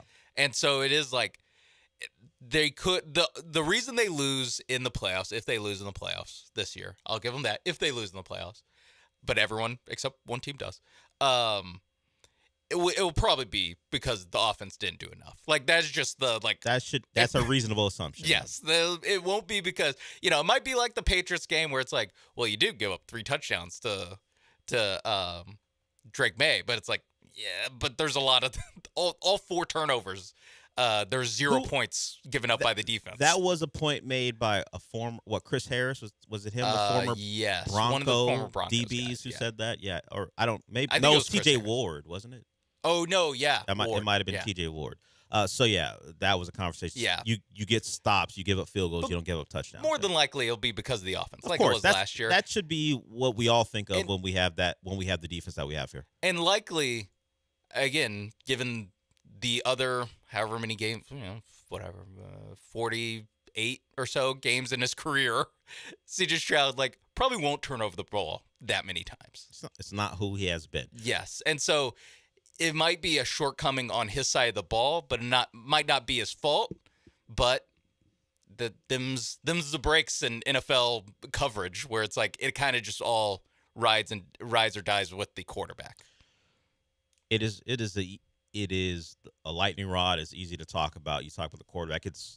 And particularly when you're a national show and you've got a segment and you're mentioning teams of the Texans ilk who can be contenders if things go right for them. It's just that honestly they have average offensive talent. This Nico Collins is your 1+ player. Yeah. Wyatt Teller was a plus player 3 seasons ago. He's not that now. As you laid out, Dave Montgomery's a fine NFL back, but I wouldn't call him a plus player. They are an average unit offensively, and because of how good they are on the other side, that might be good enough. So that's all. And I just hear that and go, you are looking at the quarterback because you are using that 2-game span of awful football like that's who he is. That's not who he is. He'll be fine. Yeah. I don't know that the rest of the offensive unit is good enough, even with how good the defense is. Yeah, and to go full, David Mulligetta. What's the name? It's Athletes First. To go full Athletes First PR department here. Yeah, it is. What, 2 games? I'll even throw in the Pittsburgh game. Although, like, the 5 fumbles, were those just the bad snaps that were Some of them were not fumbles? If it's an aborted snap, it falls on the quarterback. Yeah. So, like, some of them, there's some fuzziness with how many are, like, true, I got the ball knocked out of my hands fumbles. Yeah. But still, Pittsburgh game was not good. And the New England game, obviously, not good. So 2 bad playoff games, and one of which you won. I mean, and he's going to be the reason why the Texans don't win the Super Bowl. No, the reason why they don't make the playoffs. That's, I mean, to me, them not making the playoffs would be because CJ Stroud had an injury or a Rick Ankiel yips meltdown. Yeah, he never recovered from what happened. It would have to be that, because if he just puts in, if he doesn't take the next step and he just is the same guy he's been for the first 3 years of his career, they're an easy playoff team. Yeah. And so with normal health everywhere else. So yeah, I'd be like, it's 2 bad playoff games. No one's doing the segment that the Chargers are going to fall short because of Justin Herbert. They've got a new play caller. They got their tackles back. Are they going to blame? Played worse. He's played worse in the playoffs than CJ Stroud has. While CJ Stroud was on the other side of the field, he's played worse. Yeah. So are we going to put that on Justin Herbert too now? That he'll be the reason that this team they don't make short. the playoffs. Yeah. Either they'll win the Super Bowl because of him or not make the playoffs because of him. I don't believe we're going to hear that conversation for whatever reason. Yeah. But CJ Stroud is one. Congratulations, CJ. You're one of the first take lightning rod quarterbacks. It's not really a place you want to be. No, but now you are. Yeah, Dak Prescott will be there to put the jacket on you. It won't be the gold jacket. What would it be? It'd be, I don't know. The first take lightning rod. And it's from the first take backups too. It's not even from homies, right? It's not even no from Steve. It's not even Stephen A. Smith. It's the backups. I don't even let Orlovsky. Evan Cohen and Chris Canty. I'm not sure they're even the backups. No, I mean, I assume it's some sort of It's the summer. It's late July. And it's, hey, we'll have the unsportsmanlike guys come in and they're already in the building as a unit. They just did their show. Let's bring them in and have them talk about it. Yeah, not even Smalls out here getting called out by stuff. Again, it's what really sucks for CJ Stroud is that he cannot shut them up until the playoffs. January. Yeah, doesn't matter what they say. He kind of needs to not ball out, but he just needs to he needs to have a game where there's some people that are it's really a failure around CJ Stroud. He has to have like the Joe Burrow playoff loss, like the Chiefs game from a couple years ago, where he got sacked 8 times. No one was blaming him for that. It needs to be obvious that it's not his fault. And until then, you'll get these type of segments on national television about how it all falls on him. Dak Prescott with the drink in his hand, being like, "Buddy." For 3 years, they asked if I was better than Carson Wentz. All right, it's like the James Franco meme. First time. Yeah, dude. Welcome to the club. You're one of us now. The quarterbacks in the state of Texas is me and you. Yeah. And I've caught it for years. Don't you worry about it. You'll get through it. And hey, Lamar Jackson's there. Yeah, everyone's hanging out, welcoming them to the club, like Heisman House, but different. Yes, it is. It is basically Heisman House. What we've created is Heisman House. Yes, but less fun. Guys, where it's a divisive topic. Yeah. So he now becomes part of that conversation, unfortunately. And Brock Purdy's here. I had to think of a white guy. It's true. Hey, Brock Purdy, nice to meet you. There are segments of the internet who would put Justin Herbert there, but he does have many defenders, and he gets a lot of excuses made for him. He's still in that category of excuses being made for him. Yeah. We will see if there's another playoff failure with what everyone thinks is a good OC. or at least a good play caller if things change. I can't wait for. forgot they got McDaniel. I can't wait for I can't wait for that data pairing not to work and Mike McDaniel to catch it, because how dare anyone question Justin Herbert's ability, who was deemed a supercomputer at playing quarterback at one point by several of the Athletics podcasters. They love him. They love him. They love themselves some Justin Herbert. It is like it's a demographic of people that cover the NFL that are just like, I feel like if you just show me your resume, I'm gonna be like, and I know who you back. Yeah, you're Justin Herbert fan. Yeah, you can tell. And Drake May fell into that category as well. And you know what? He made a Super Bowl, although he was pooping down his leg the entire playoffs, but still got there. Still got there. Still got there though. So I guess that's a win for them too. All right, we'll go to break with that. But before we do, speaking of receivers that didn't live up to being a real number 2, Christian Kirk already hurt with the 49ers. Another soft tissue, oddly enough, for Christian Kirk. Substation. Some people, I did see someone blame the substation. I'm going to go Christian Kirk, no matter where he plays, is going to have a soft tissue injury. Nope, can't be that. Nope. His history says substation, no substation, being touched by God. He was still going to have a hamstring injury or a soft tissue injury. It's a calf strain, I believe, for Christian Kirk. He is one of 4 49ers who got banged up on their first day of camp.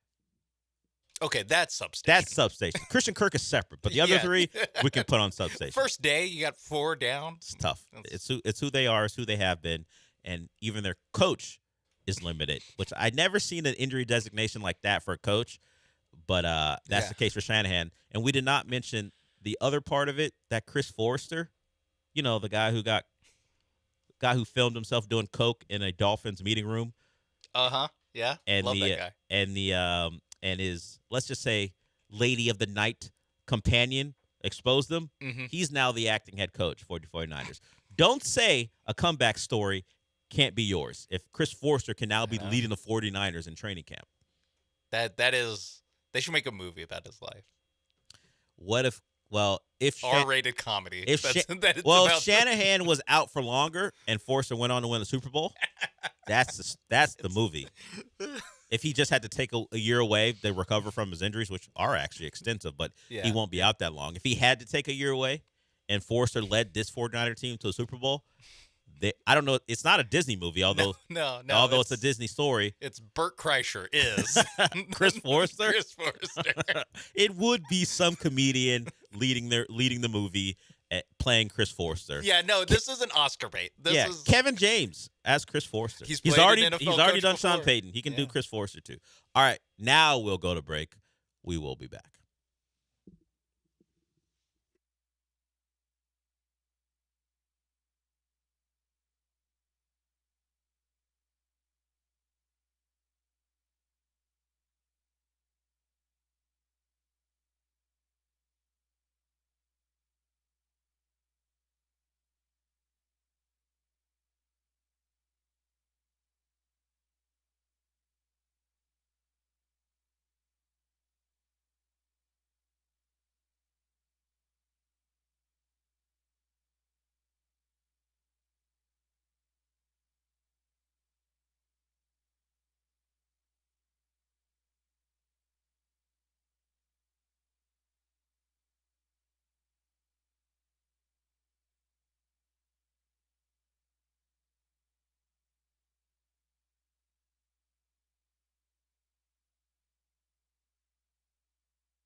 We're back with hour two, and we start hour two with Keith.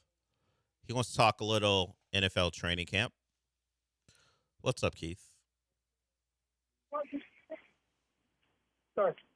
Hey, Dale, it's Keith. I had a question about the Indianapolis Colts. They're giving Alec Pierce $29 million a year. They have Daniel Jones, who's maybe rushing back from a severe knee injury. Michael Pittman just walks out the door. They don't really bring in any true threat. Are they just hoping that Josh Downs eats up a bunch of targets? Tyler Warren has another good season, but there's literally nobody at wide receiver on that roster behind Josh Downs, with Pierce hurt and Pittman gone. And what are the Colts doing? You think they're going to bring in anybody? Is your Dolphins legend Westbrook Akine going to be a player and gain some targets? Or what are the Colts doing in terms of wide receivers?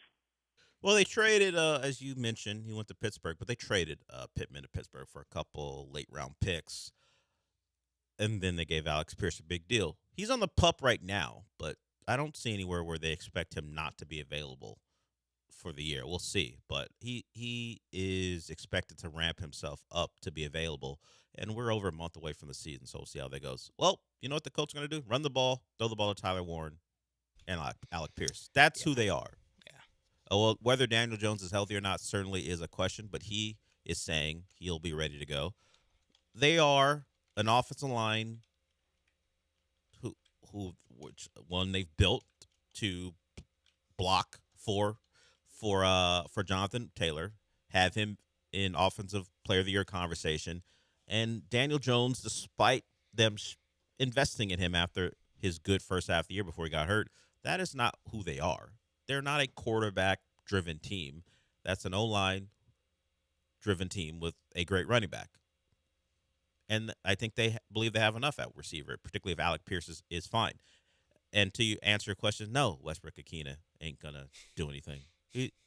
He was a touchdown maker in Tennessee his final year there. He was a nothing for the Miami Dolphins in his 1 year there. That's why I think he signed a 3-year deal and he only lasted a year. Now, it doesn't help that the staff that brought you in got fired, but that was a bad free agent signing for the Dolphins.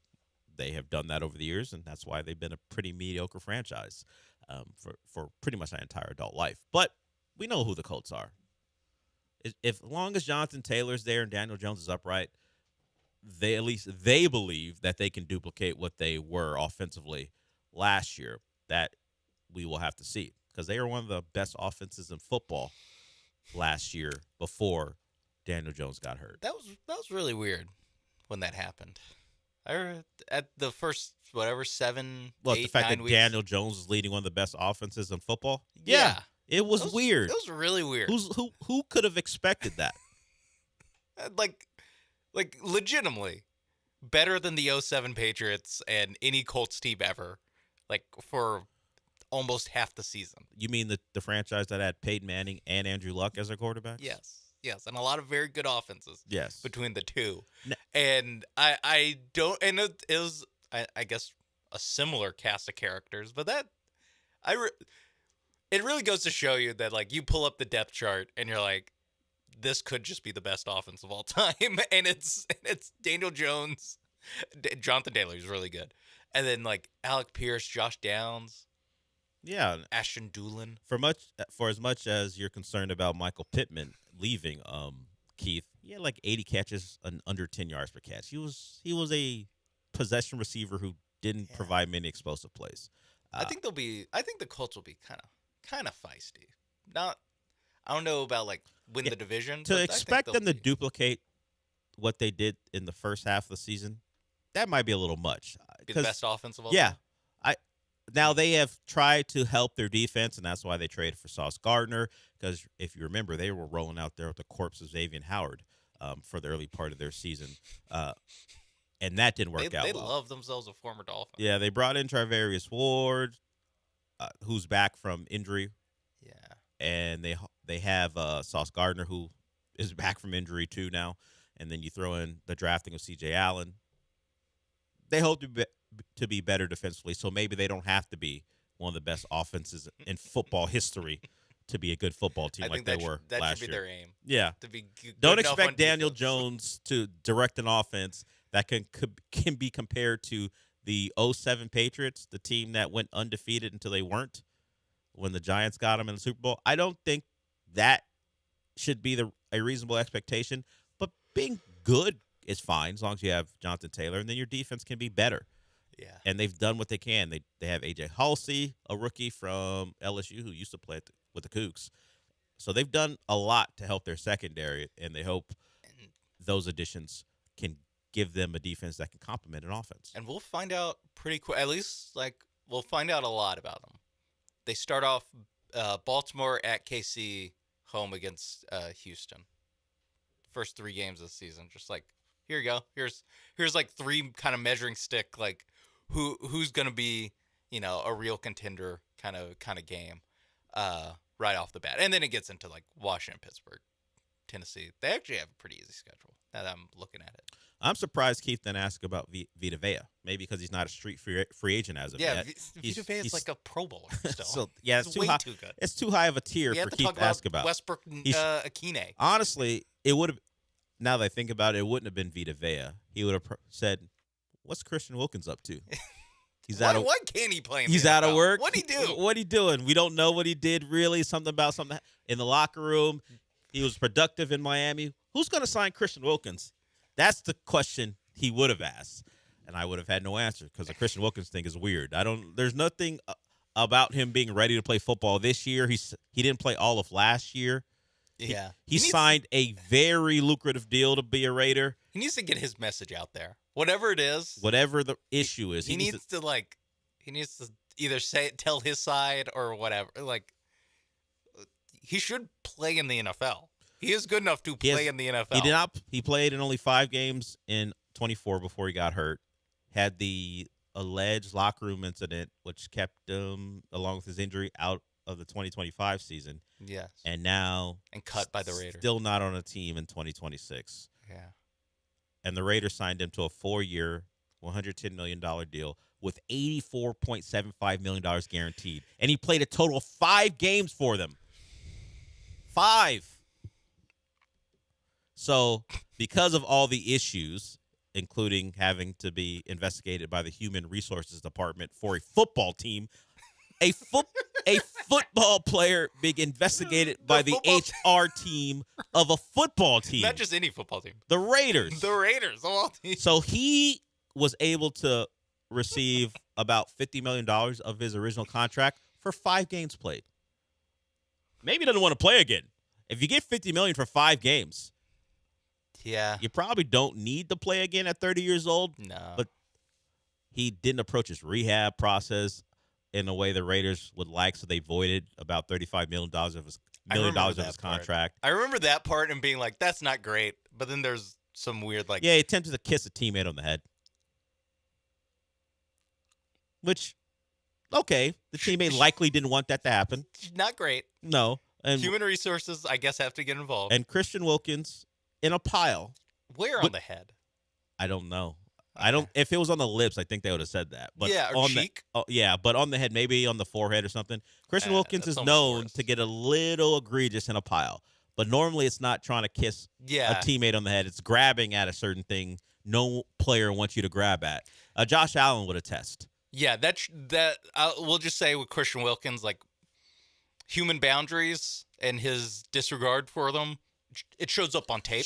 Shows up on tape. You pop it in, you can see. Do you think we should have known something when after Clemson won their title against Alabama, he did the splits in front of the a man that big, willing to do the splits in front of the stage as they were celebrating? Should that have been a clue that something may be off? Is the splits enough for a 300-pound man to think, he's different? The thing is, it is kind of impressive that he can do it. That's what people were impressed with. Yeah. I don't know if that should have been a clue, or maybe we should have known as soon as he got into the league, he was taking towels off people to upset them, like, just taking the towel off of someone of the opposing team to piss them off, and they try to get the towel back, or maybe grabbing I thought you were meant in the locker room. No. On the field. No, on the field. Not grabbing a guy's towel after a shower. Not that.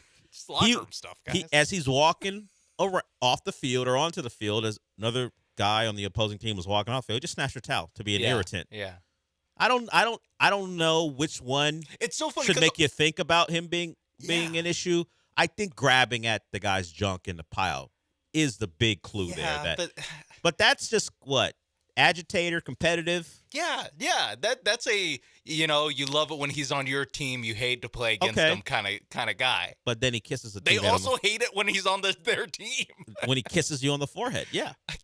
I mean, again, not to be moral police here, but the amount of stuff that happens. People in the NFL. are allowed to walk back into a locker room for. It's true. So the event was deemed playful. But except the unnamed teammate didn't like it. So then it went from playful to an HR department issue with the Raiders. And now he's still out of the league at 30 years old. He has not been able to get back in the league. There's got to be more. Because I don't want to I don't want to speak too much about wait, so this guy reported something? An NFL player was like, Christian Wilkins kissed me on the forehead. HR. Well, I like to file a So complaint. you say an NFL player. What about a radio producer? You don't have to name a name. Whether it's you getting kissed in the forehead or some other person here getting kissed in the forehead, do you think they go to our really small HR department about it? I think it depends. Think about it. I think it depends. I don't need you to name a person, but think about someone here kissing you on the forehead. Yeah, but they're thinking it's playful. Locker rooms are different. It's true, but there have been radio shows called The Locker Room before. That doesn't make it the same thing. I know. But I'm just saying, put yourself in that unnamed player's shoes. Sean Mapes just doing his job. Yeah. And cornerback for the Raiders. Safety. Come on. Okay. Riley Moss and what's his and Cooper DeJean have given you a little bit too much confidence. You're Reed Blankenship. Shut down corner. That's who you should be shooting for, not nickelback Cooper DeJean. Okay. And if you're Riley Moss, you're just getting called for PIs anyway. Do you? Yeah, I don't do you want be that? Yeah, you want to be a target racially profiled by the referees getting called for PIs all the time, according to Patrick Surtain, when it comes to his boy Riley Moss. So let's go. I'm there. Let's go safety for the Texans. Sean Mapes. And an unnamed troublemaking teammate who's a recent addition kisses you on the forehead. And he knows you don't want to be kissed on the forehead because who does by a 300-pound man? You don't want to be kissed on the forehead. Yeah, I guess him being 300 pounds. I think that adds to it. It does. Because you can fight him. You're allowed to just fight him. Yeah, get him off get him off of you. But there are fights in locker rooms. But let's give you cornerback size. At 6'1", 205, you're a big corner. Yeah, wow. That trait's got me drafted. Yeah, that's right. And then they saw me cover an NFL receiver. Like, yeah, maybe safety. Well, the raw traits are like, let's get this guy in the building. We know D'Amico loves the trait. Yeah. That's why guys like Chris Henderson were here and Jeff Okudah, CJ Henderson, and Okudah were here because of traits. Didn't work out. And now I'm the other dart throw. You're the next traitsy guy they bring in. Minimum. And their big offseason signing plants one on your forehead. You go on HR? I don't think so. Okay. I really don't think so. All right. I really don't think. I think you handle it man to man. I guess it's an NFL locker room. The question for me is, there's rapists walking around. Alleged. In some cases. In some cases, yeah. It's crazy. I don't know if the player reported it themselves or it was seen and then it was reported. We don't really know. Guess. We don't really know how it went, but it'd be like that sometimes. Apparently it does be like that. Just don't kiss me on the forehead, man, and we're cool. I get, and you'll never work in the NFL again. Well, the rehab thing, I guess, played a part. He didn't take his rehab seriously. It had to have been like Max Crosby or someone, right? And someone could make the boss call, be like, nope, he's out. Who's got enough power Max Crosby. to get their $80 million man out the door because he kisses them on the forehead? I don't think it's Jonathan Abram. I don't think it's any of these other on the worst team in the NFL. Was Hunter Renfrow on the team at the time? I think he's also out of the NFL. But that was his teammate at Clemson. So yeah, That can go either way, honestly. But with what I have to infer from Christian Wilkins, being a teammate of him can either.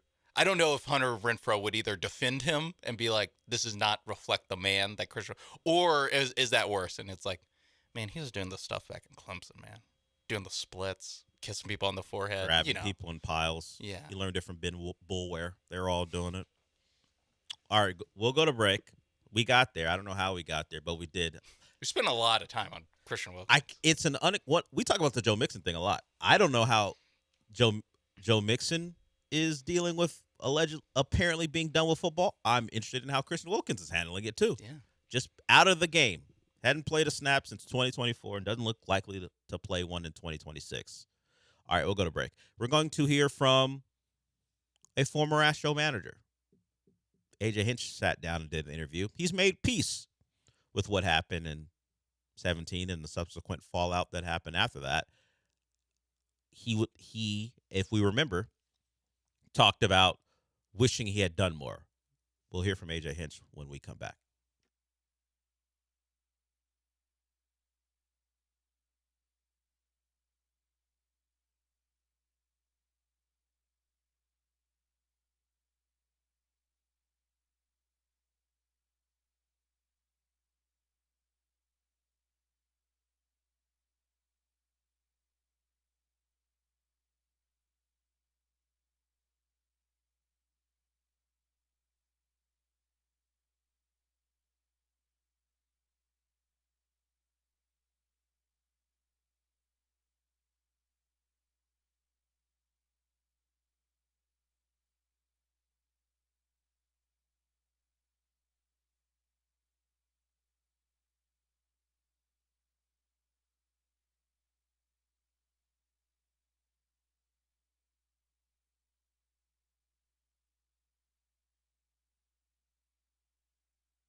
You're listening to the Dale Olalea Show on ESPN 97.5 and the ESPN Houston app. Live from the Huntington Bank Studios, here's Dale Olalea.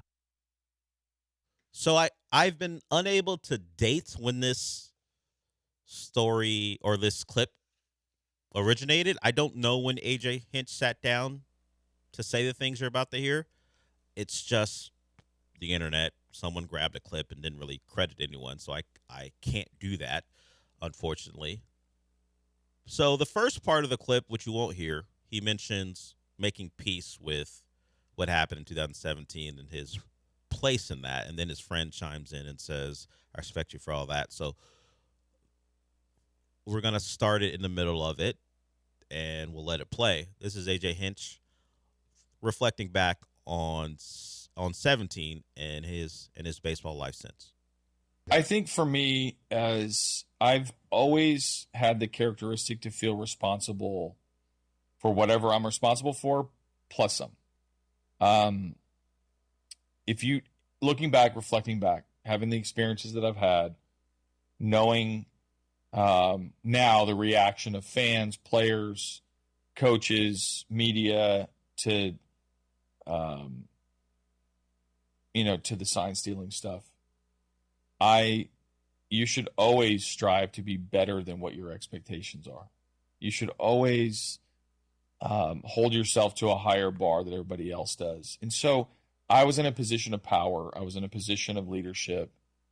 For me to be what I want to be moving forward, you have to admit when you're wrong. You have to admit when you failed, or you have to admit when you would do things differently. Some of that is advice from sort of older mentors. Some of that is just kind of how my core beliefs are and how I'm wired. And part of it, I think, is maintaining my responsibilities to protect the players.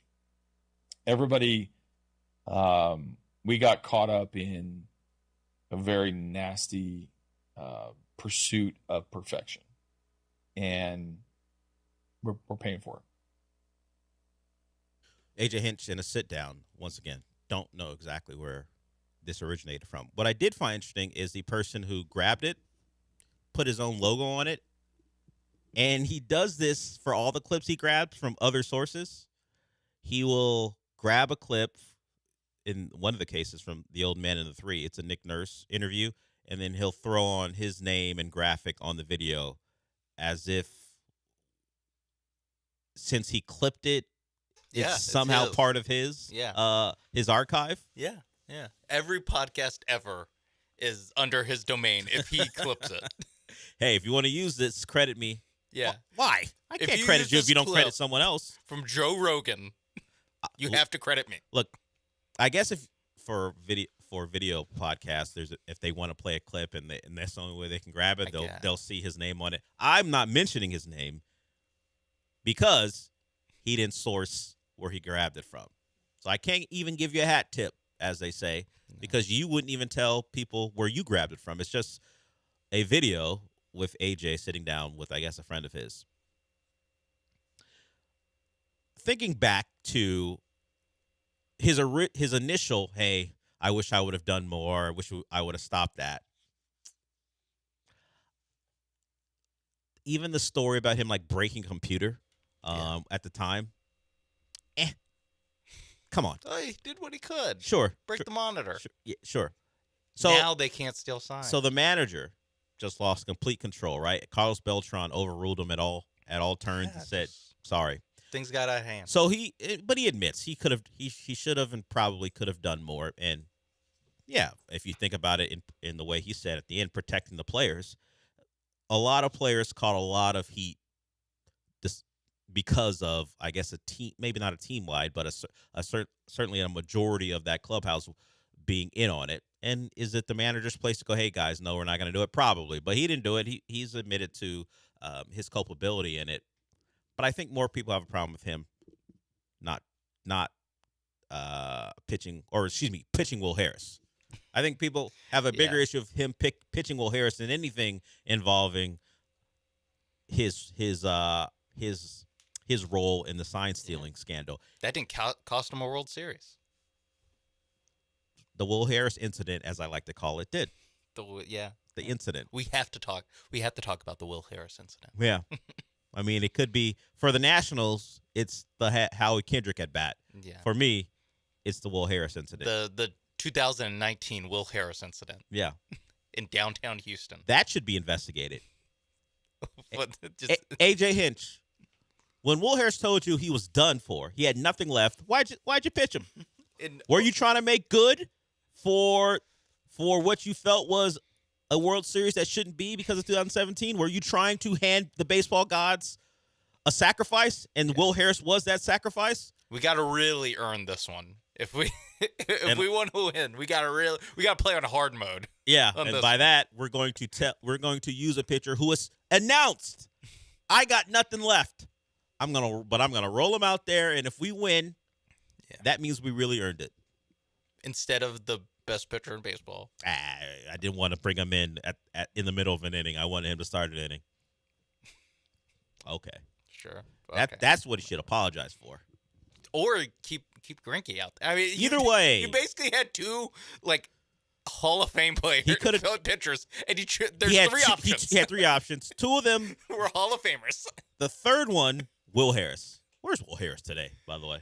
I'm sure he's living a happy life, fulfilling. This isn't even about Will Harris. No, his manager it put him shouldn't be about him. His manager put him in a tough spot. Will Harris is out of baseball. He's like 41 years old. Of course, he's out of baseball. He was born in Houston. He may be listening to this and going, you know what? They're right. Will, we're not blaming you. This isn't your fault. You told everyone. You did everything you could. You told everyone you were pretty gassed. Yeah. And your manager. You're a great pitcher before that, too. Called your number and you answered the call. Yeah. And it went poorly. Yeah. Self-reflection. Give me some 2019 self-reflection. That is, I mean, again, that's why he needs to do like an Astros media. I guess he's currently the Tigers. He can't really do that now. Yeah, but Tigers fans have their own problems with him now. Because Astros media, they won't ask you about the sign stealing scandal. I want to know about the 2019 World Series. Yeah, I want to know about that. I know you said at the time, as I mentioned, that you didn't want to bring Garrett Cole in the middle of an inning. Have you thought about that since then? Yeah. Have you? Can I get an answer on that? Damn it! No. Start demanding things from him. In your last act as a Astros manager, probably not actually. There's probably a pinch hitter or something. But your last act, consequential act at least, as Astros manager, was that. Explain yourself. If you know what, Jim Crane used the scandal to cover up his fury about bringing in Will Harris and he was going to fire him because of that. That's fine with me too. I realize I'm just doing the Texas Tech beat writer from Media Day to whatever Yurchek, where I'm just going, or not Yurchek, but Yormark, where I'm just going, you claim that you care about Astros basebal. However, you claim. You say, how do you answer to Astros fans that like he's running for president, and he made a decision that cost lives? I'm a manager, sir. I didn't declare war. I made a mistake. A costly one, though. Kendrick. just unleash all your it pent really up is frustration. I mean, it's like probably like top 5 moment for me of just like, what the. You're so close to winning a World Series. John likes to say 5 outs. Was it 8 outs away? 8 outs away? Yes. It was the top of the 7th inning when it happened. Yeah. Just crushed that building and rightfully so, and deflated the Crush team. The franchise. The franchise has never been the same. Well, I mean, they would have 3 instead of 2, but they did win another one. It didn't It didn't really crush them. They were still competing. The GM and manager got fired after that game. For different reasons. They had to go on a 3-year-long apology tour. Imagine having another World Series in your back pocket, like when Altuve and Bregman had to show up at spring training and do the prayer hands, but they had a second World Series they were going to celebrate during the season. Yeah. Although that would have been the COVID year, right? Yeah. Yeah. It was it was right after the World. It was actually right after that World Series. Yeah, that the news broke thanks to one Mike Fiers. Rat. Rest of baseball would call him a whistleblower. But for us, rat. Yeah. Snitch. Him and that Raiders teammate of Christian Wilkins.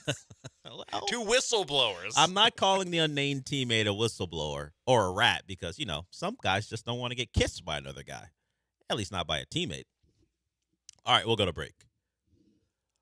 We will, we want to go deeper in Astros history. We'll do that when we come back, thanks to this call.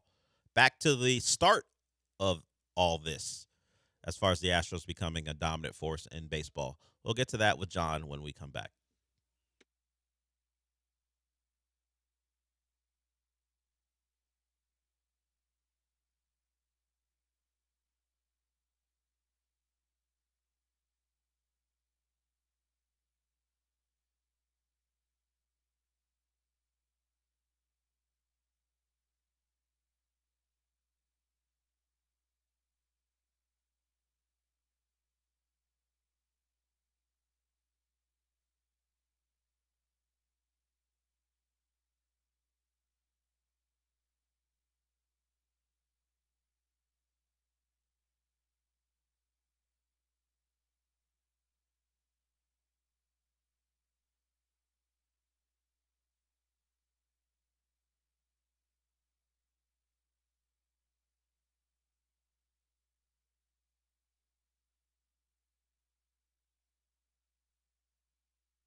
Broadcasting live from the Huntington Bank Studios, it's the Del Olaleya Show. On ESPN 97.5 and the ESPN Houston app.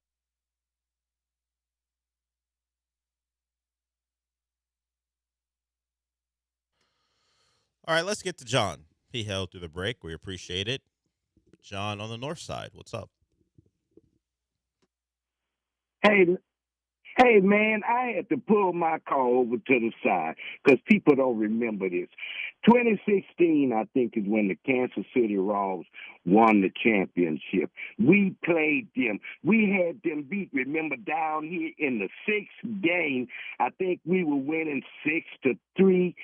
A.J. Hinch, instead of bringing in Keuchel, the Cy Young winner that year, which was probably Keuchel's best year, instead of bringing him in the game to shut it down, he brought in, I think it was Will Harris. I think we lost that game 9-6, I think it was. And then we had to go to Kansas City for the 7th game. That's when he decided, I'm gonna put Keuchel in the 7th game. Man, you was $1 late and a day short. Do you know Kansas City was not a great team? They was a hot team. With our young rookie, Correa, Altuve, and all of them, do you know we could have won the World Series that year, too? And so he did. He made the same decision again, as you were saying, in the Washington Championship Series. And he did it twice. He did it in 2016. Y'all remember that? Yeah, Sean brought it up as we were in a break. It was back in 2015, and he mentioned Will Harris being brought on. I'm actually looking at the video. It's titled Kansas City Royals Game 4 Epic Comeback, unfortunately. And remember, Tony Sipp was on the mound, bases loaded. He threw a pitch that would have been a double play. It hit the mound, bounced, and then it bounced over Correa's glove as he was coming in to turn 2. And that led to the Royals tying the game, 2 men on, no out. And as you laid it out, it wound up 9-6. It would have been 6-5, I guess, but it would have been 2 outs, and Sipp or whoever they would have brought in would have had a chance to get out of the inning and go to the 9th inning. Instead, it came up on Correa, a young Correa. Just looking at him, just looking at how young he is. Must have been like rookie or second year. Came up over his glove as he tried to make a play, and it led to the Royals tying the game. And as you laid it out, John, went to KC, and they beat the Astros. That could have been certainly a potential World Series appearance. I don't know if they win it, but they would have gotten to the ALCS. So that's tough. Yeah. It was Sipp first, and then Will Harris came in, I believe. At the scene of was crime. Gregerson out there too? Luke Gregerson. Wow. I think Gregerson. Wow, what a blast from the past. I think Gregerson gave up the game-winning hit. Altuve makes a great play, but can only get the 1 out instead of turning 2. He dives to his left. Can't turn 2. Gregerson gives up the run. So yeah. I guess Keuchel, I don't remember exactly all of it. Was Keuchel available? But John's saying he was. Look, you're a manager. Some things aren't going to work out. You want to blame him for Correa not turning 2? Okay. That one I wouldn't put on him, at least that particular thing. I will put on him 2019. 19 is pretty yeah, bad. That's easy to put on him. And one Josh Fields makes an appearance. The same one, I believe, who got traded for Jordan. It's a blast from the past. It really is. And it's all like this guy would later get traded for the 2026 AL MVP. Josh it's Fields like the gave end up of the movie. He gave up a bomb to put it out of reach for the Astros. Yeah. The whole building was done for anyway, but the team was done, and then he decided, you know what, I'm going to add a little bit to it. It is crazy to think back before the 7 straight ALCSs about the mentality, because that's what I always thought about the Astros, especially like after 2017 and after, whereas like there's always like a certain belief that's like when the bad things happen, it's like they still might get back up and dust themselves off and go down swinging. Pre-2017, just any Houston sport, I'm like, nope, it's over. Just nope, lay down. That we're good. Luke Gregerson ruined it for us. Chris Fields or whatever. Justin Fields? No, not Justin Fields. What's the Fields? Josh Fields. Josh Fields, yeah. Yeah, just all right, whatever. Sim to finish. Royals win World Series. I was just trying to make sure because I always confused this Josh Fields with, wasn't there a quarterback named Josh Fields? There are 2 players named Josh Fields, but the one the Astros had is the one that got traded for Jordan. In the post-credit scene of the ALDS in 2015. Like, if for whatever reason there's a movie made of that 2015 team, Josh Fields traded for Jordan Alvarez. That'll be that little synopsis of who he is and what happened to him after that moment where he gave up. Oof! I looked at that home run.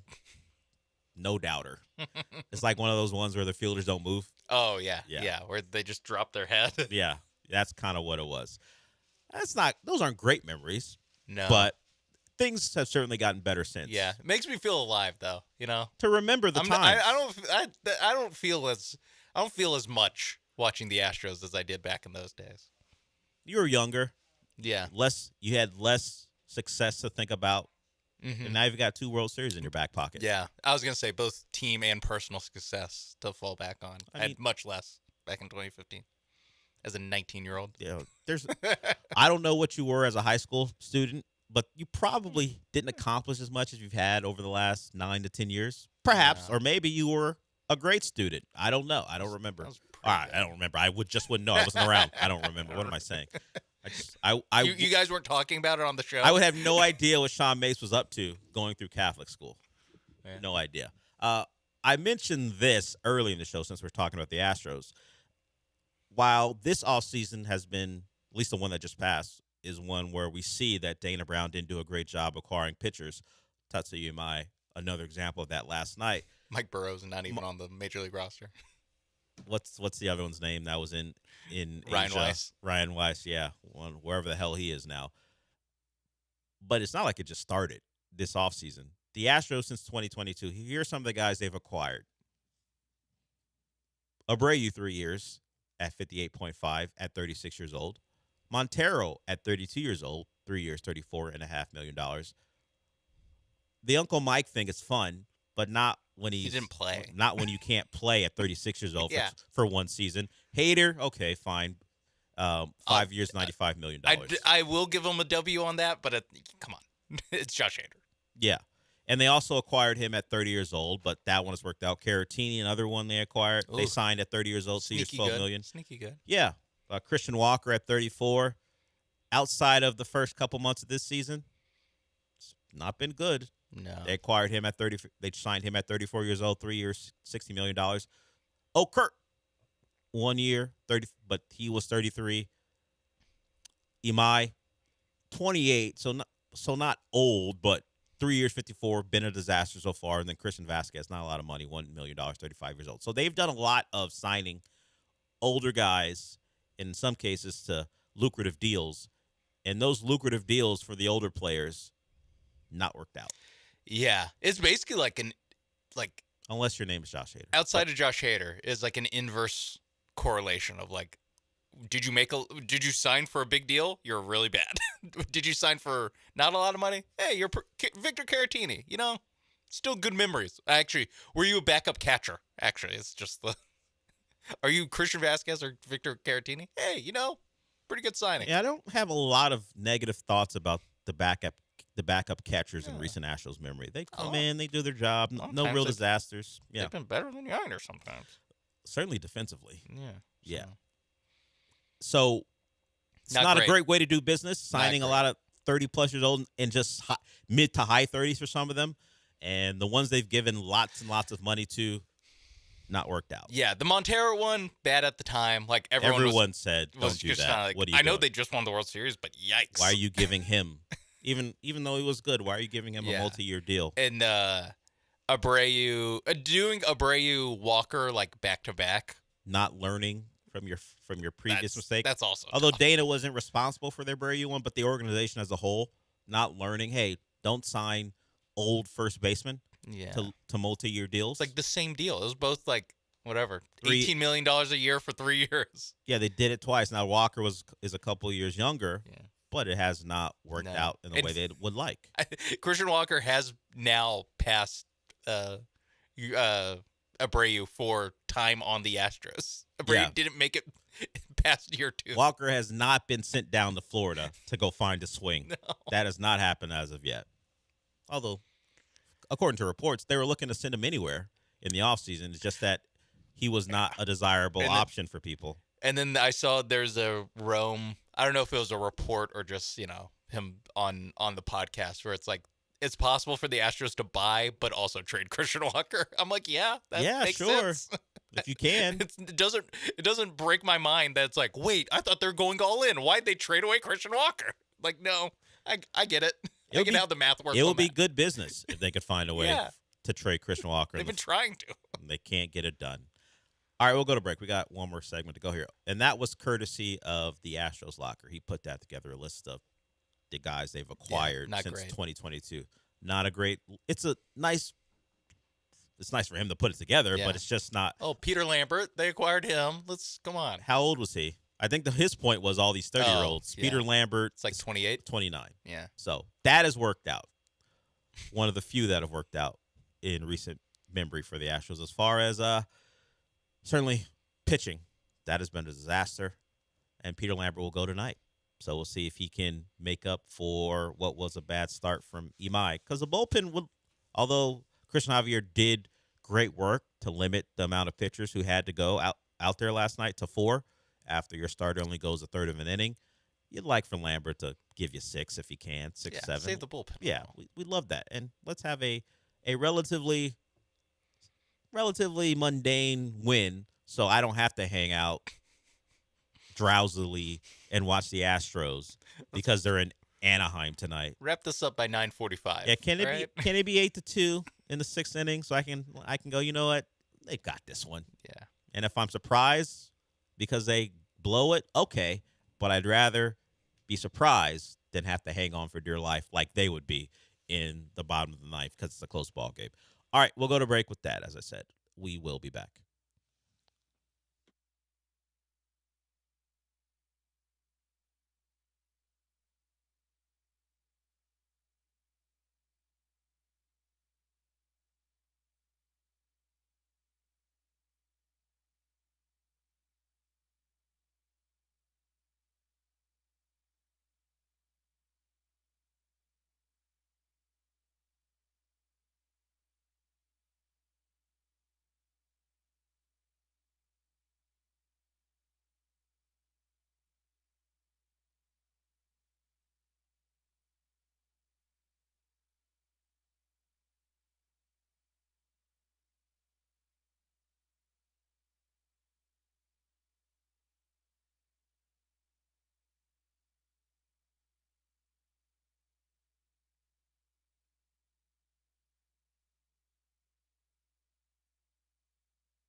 It's the Del Olaleya Show. On ESPN 97.5 and the ESPN Houston app. Live from the Huntington Bank Studios, here's Del Olaleya.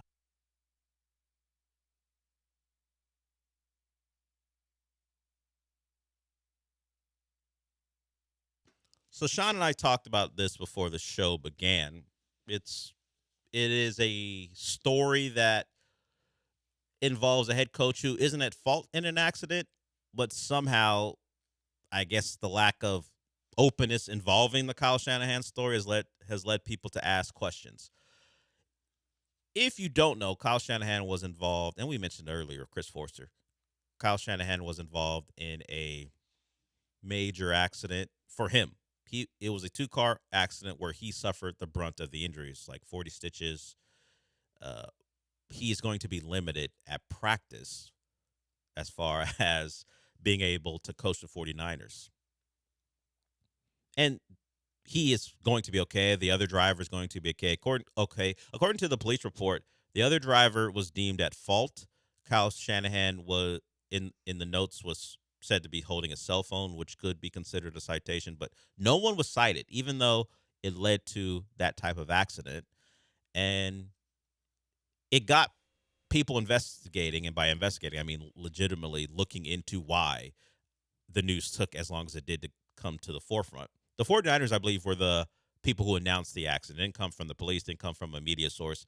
The 49ers were, whether you want to say allowed or just were able to say, Kyle Shanahan's been involved in an accident. This is what's going on. Adam Schefter had a part to play in it as well. But it happened, I think the news broke about 11 days afterwards. It was like 2 weeks of almost silence. We didn't know, and then we found out through the team and then Schefter the details. So Chris Sims, college friend of Kyle Shanahan, college right? Teammate. That is the connection there. Their wives know each other, so you're going to hear him mention his wife, and that's why. Because they have tattoos of each other's initials. I always confuse them with the Shipley McCoy thing. Yeah. I forget that there was a forebearer for all this. It was them, although a little different. Less success on both for both guys, both quarterback and receiver, right? Yeah. Kyle Shanahan was a receiver for the University of Texas. Just a little different as far as the results. Success on the field. For both quarterback and receiver. Post-playing in career, both combos. Sure. I'll give it to him. Sure. So you would say Shanahan and Sims won the war, but not the battle. They made the 40-year decision, not the 4-year decision. So when you say go to Texas, it's a 40-year decision. These guys will be a prime example. I'm the only one to have ever. No one's ever. That Yeah. About a college. It's unique. It's unique for you. You should make sure to trademark that before someone takes it from you. So the winners of the 40-year decision to go to Texas are good friends. And here's Chris Sims. You're going to hear. Well, he's on with Mike Florio talking about his surprise that it took so long for this to come out. No, I hear you, Mike. Listen, I was sitting there every day after it happened going, is the news going to break today? Is the news going to break today? Is the news going to break today, right? I certainly looked at my wife a few times in the last 12, 13 days, and we looked at each other, and we were like, hey, this is pretty amazing. It still hasn't come out. But I think when you get down into it, this is where, hey, being goodwill, treating people the right way, being successful, being powerful as the head coach of the San Francisco 49ers, but being a guy that everybody in the community likes and knows, and that's where Kyle is gifted and cool. His ability, just like you heard Chris Forrester there, to talk to people, whether it's, somebody really important or somebody down the totem pole a little bit that way. And I think, between that and the goodwill that he's worked up there in the San Francisco area, and the fact that, of course, like you said, I believe he was coming from a chiropractic adjustment when this all happened, so he was close to the stadium. And as you know, and we know, these organizations are tied into the police departments that are around the stadium and the facility and all of that. So, with all that, I'm with you. I was surprised it took that long to come out as well. But at the same time, I understood it once I heard a few of those details that I just explained right there. So, good friend of Shanahan is pretty much saying, Kyle's a good guy. He's such a good guy. People are just like, we won't report it. It's a play on. So I guess no foul on the play. You're playing the advantage like a soccer referee? Yeah. So I guess the question is this, because the speculation is leading to, at least people are thinking, why wasn't this reported? Is there a cover up here? Was Kyle Shanahan more involved than alleged? At least the police are saying he's not at fault. This was the other driver's fault. Kyle Shanahan was the victim of a crash. But I don't believe either person was cited in the accident. While, he had a cell phone. Yes, she swerved into oncoming traffic. This is a play on here. Yeah. Apparently, which makes, I'm not saying Kyle Shanahan's at fault. I don't know why the police decided no one should be cited for this incident. But when you hear Chris Sims talk about the potential advantages of being a successful coach with some power, it leads you to wonder, is this more a journalism story or anyone using the delay as a potential thought that it's a cover-up? Yeah. I think it's more of a journalism story. I think it is too. And while like what Chris Sims said, like, could be right and probably is right, whatever. I don't know if Kyle Shanahan's a bad guy, so I'll take his best friend's word for it. Sure. But I'm sure Florio. I mean, this is like just put it on the tee for Florio. Yeah, he responded back with saying, well, that's not the way this should go. Exactly. And it's like all that can be good and all that can be an explanation that, hey, Kyle's a good guy. We don't want to put him out there like that. Yeah, you feel bad that he's pretty seriously he was hurt. injured. He can't even be around at least fully around his team right now. Yeah. So all that, like, I can understand the human decision of like, you don't want to be the one to break the news, but it's also like, it's your job to break the news. And it just makes you ask the question. What else are you sitting on? All that stuff. Well, we know about the end of season notebooks where a reporter will give you some I won't say dirt, but some of the stuff they weren't going with during the middle of a season. Yeah, and then 12 hours after the coach is fired, or the guy gets traded. We hear all the things that they wouldn't give us during the year, I guess, to maintain some level of access or at least some level of a relationship with the subject matter of their end of season autopsy on the team. But it also brought to people's attention, and certainly mine, is Kyle Shanahan the only one who would be immune? Like if it was Ricky Pearsall, who unfortunately had his own brush with death, if we remember, Ricky Pearsall was shot, and he made a remarkable recovery to be able to play football again. Yeah. I don't know that Ricky Pearsall was given days while he was recovering before something was announced. Ricky Pearsall was shot. I think that news got out pretty quickly. I don't remember who broke that news, and certainly these news agencies, these news outlets have people monitoring police reports. It's part of the job just to see if a name that you recognize pops up on one of these. So I guess the question is, did they know and just decide not to talk about it, or did this one slip by? I have a hard time believing this one slipped by news outlets in that area, because it would not have slipped by. How's it? You're going like they have sources inside police departments too. Yeah. I'm sure someone would have let a reporter know, hey, oh my God, that's Kyle Shanahan. Yeah, and yet the team was allowed to form, however a narrative or place a conversation or the story in a spot that they deemed beneficial. Now, Kyle Shanahan, once again, not deemed at fault. The cell phone thing, okay, but he's not the person who swerved into oncoming traffic. Thankfully, everyone survived, but there are certain people who cover the 49ers, or at least fans of them, are going to dig in because of how the story broke and the lack of openness regarding it. So I think it's more a journalism story, which sometimes can be interesting, sometimes not. But Kyle Shanahan, thankfully he's okay. Yeah, go D'Amico Ryans. Do you even care if he's okay? I did ask the question because John said, is it really a story if he's not at fault? He's a famous person. They become stories whether they want to or not. It's just part of the gig. If you miss time. And D'Amico Ryans, if he was limited due to a car crash that wasn't his fault, you would wonder why it didn't come out immediately if it came out over almost 2 weeks later. It's just how it goes. Just how the business goes. All right. That music means we're done. Since we're done for the day, what's it going to be, Sean? Shred up, Stroud! More of a request. Oh, you're asking for CJ to shred him? Yeah. Please. So you don't have honestly, it's best. Evan Cohen going at him? It's best for all of us, just so we avoid. What are the Texans going to do at quarterback? I don't. At least have it be Marcus Spears or something. Yeah, you want one of the top guys, not Evan Cohen. Don't worry. No disrespect. Can't wait to listen to you tomorrow. Don't worry, they'll get to it. Yeah, when they're back in, they'll get to it. I'll listen to you tomorrow morning. All right, we'll talk to you tomorrow.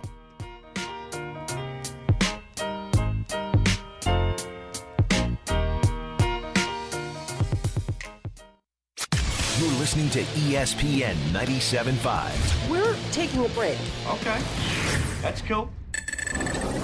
This is Ron Ansana with your market scoreboard report on ESPN 97.5. In today's trend watching, the world's leading market has collapsed rather notably as the Kospi in South Korea fell over 10%, almost 11% last night. It's now down more than 30% from its all-time high. At one juncture this year, it was up more than 100% after a 76% rally in 2025. That market is dominated by two stocks as SK Hynix and Samsung represent 54% of the market capitalization within the Kospi composite. As they fall, so goes that market, and it's been under extreme pressure now for the last several days and weeks, and that's spilling over to the United States as well, as chip stocks are getting hit everywhere, in Asia and here at home. They are linked in a certain sense, as the outlook for semiconductors may be dimming just a little bit. Can they maintain their massive price increases, and will demand for chip stocks and the AI build-out continue indefinitely as these markets were priced for perfection? It's a question now that's being asked far more rigorously than only a few weeks ago. Looking for the perfect place to unwind, host, or celebrate? Head to Federal American Grill with 6 Houston area locations serving up elevated American favorites, handcrafted cocktails, and one of the best social hours in town. Whether you're meeting friends after work, planning a private event, or catering your next office lunch, Federal American Grill delivers exceptional food with Southern hospitality. Visit today and find your nearest location at thefederalgrill.com. Do you want to pay a plumbing company just to come out and see what the problem is? Heck no! Billy Brown and Aqueduct Plumbing Company has been serving 97.5 listeners for years now. They don't charge exorbitant prices, even for routine leaks and stoppages. Not Aqueduct Plumbing Company. They give free estimates for a repipe and water heaters and are the ones to call if you have a propane gas grill. Aqueduct can run a gas line so you'll never run out. That's aqueductplumbingcompany.com, aqueductplumbingcompany.com. Need traffic control? Trust Buyers Barricades. Visit buyersbarricades.com today. Hi, I'm Jesse Coker, and if you work with electrical parts and equipment, you probably know my dad, Jeremy Coker, owner of M&J Electrical Supply. 30 years in the business, he knows his stuff. But I'm here to put a daughter's touch on his radio commercial. M&J Electrical Supply buys, sells, and removes electrical parts and equipment. Big jobs, small jobs, they've got you. I'm biased, but they're the best. Learn more at mnjelectrical.com. M&J Electrical Supply.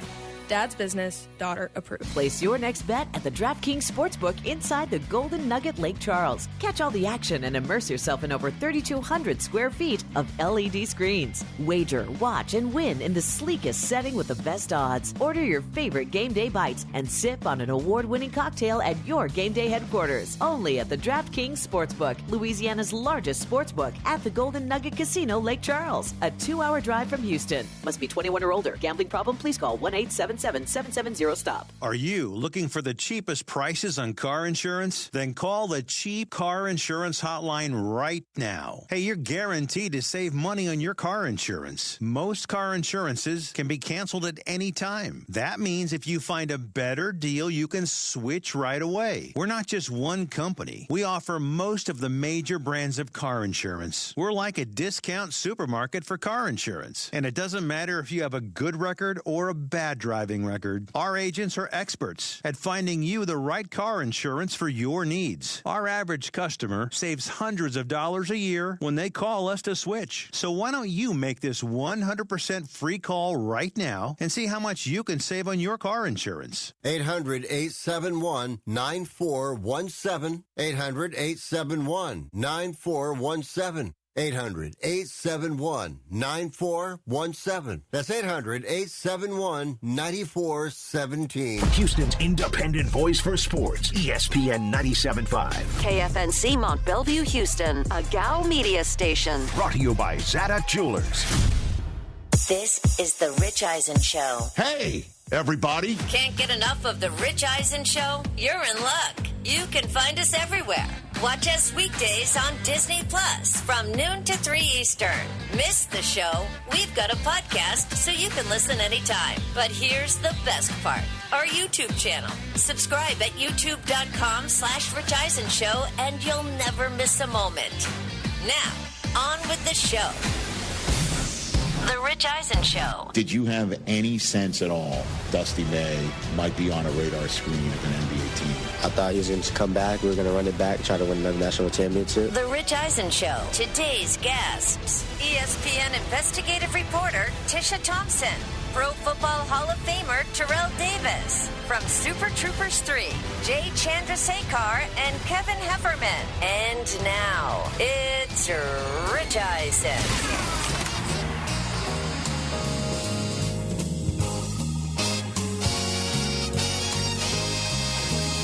Well, hey, everybody. Welcome to this edition of the Rich Eisen Show back here in Los Angeles after a day with the University of Michigan Champions Circle and athletic program back here with you on Disney Plus, the ESPN app, ESPN Radio, Sirius XM Channel 88, 844-204-RICH is the number to dial right here on this program. Last full week of the month of July, and training camps are opening up. Fisticuffs at the Pittsburgh Steelers' first training camp practice. It's hot all over the country. Here, Coach. Quarterback competitions and all sorts of stuff with contracts that aren't happening. And we got a first big, huge-ass trade demand, and everything's going down. And we'll talk about it best we can and keep tabs on it all throughout this 3-hour program. Good to see you over there, Chris Brockman. How are you? Hey, Rich, I'm excellent. How are you? TJ Mike. Hey, Rich, good morning. These nuts. The candle's lit. TJ Jefferson. Good to see you over Sure there. is. What's up, man? Welcome back. Thank you. Great. It was fun to be around the Michigan athletic program for a hot minute. That was a lot of fun. Listen, we talked about it. Jim, we talked about it at the end of yesterday's program. Rich, okay? We talked about it at the end of yesterday's program. And Sean McVay said over the weekend that Aaron Donald's going through a process. Oh, yes. Me too. He's going through a process to see if he wants to go through the process of playing football again. Or I guess they're trusting the process. Again, I know it's all kind of in your mind worked out in the long run with LeBron James showing up there with him and his helicopter. That had nothing to do with okay, my process, but nothing to do whatsoever. Back in the day, it didn't work out so well. The whole process trusting. Listen, think about that. He's going through a process, guys. Everybody back off. It's just a process. Leave him alone. Okay? And at the end of the day, when the process is over, he's going to go, you know what? I've processed.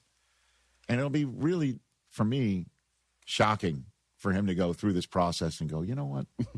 Nah. I just, went through it, and I'm done.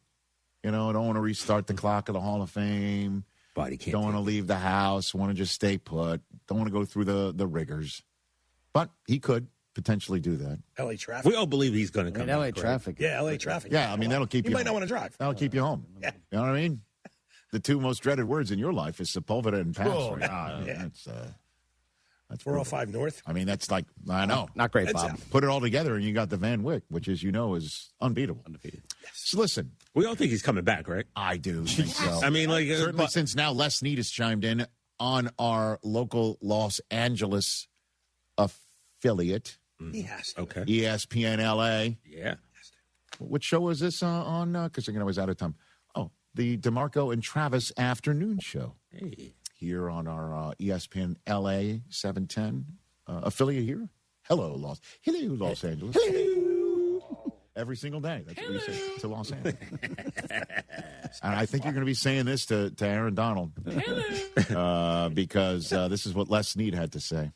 This is the first time Aaron's, I call it, probably had the itch to come back, try to do something meaningful, which has been cool to see. Like when you can speak to this, when you retire from the NFL, that's probably a cliff that's like the next chapter is a little, it's foggy. Yeah. It's like, wait a minute, is the next portion of my life going to be as so? But interesting with Aaron, he's really enjoyed these years off and hasn't necessarily missed the game. He says he missed every now and then, but not enough to say I want to come back. This is the first time that, you know what, there's a real itch there.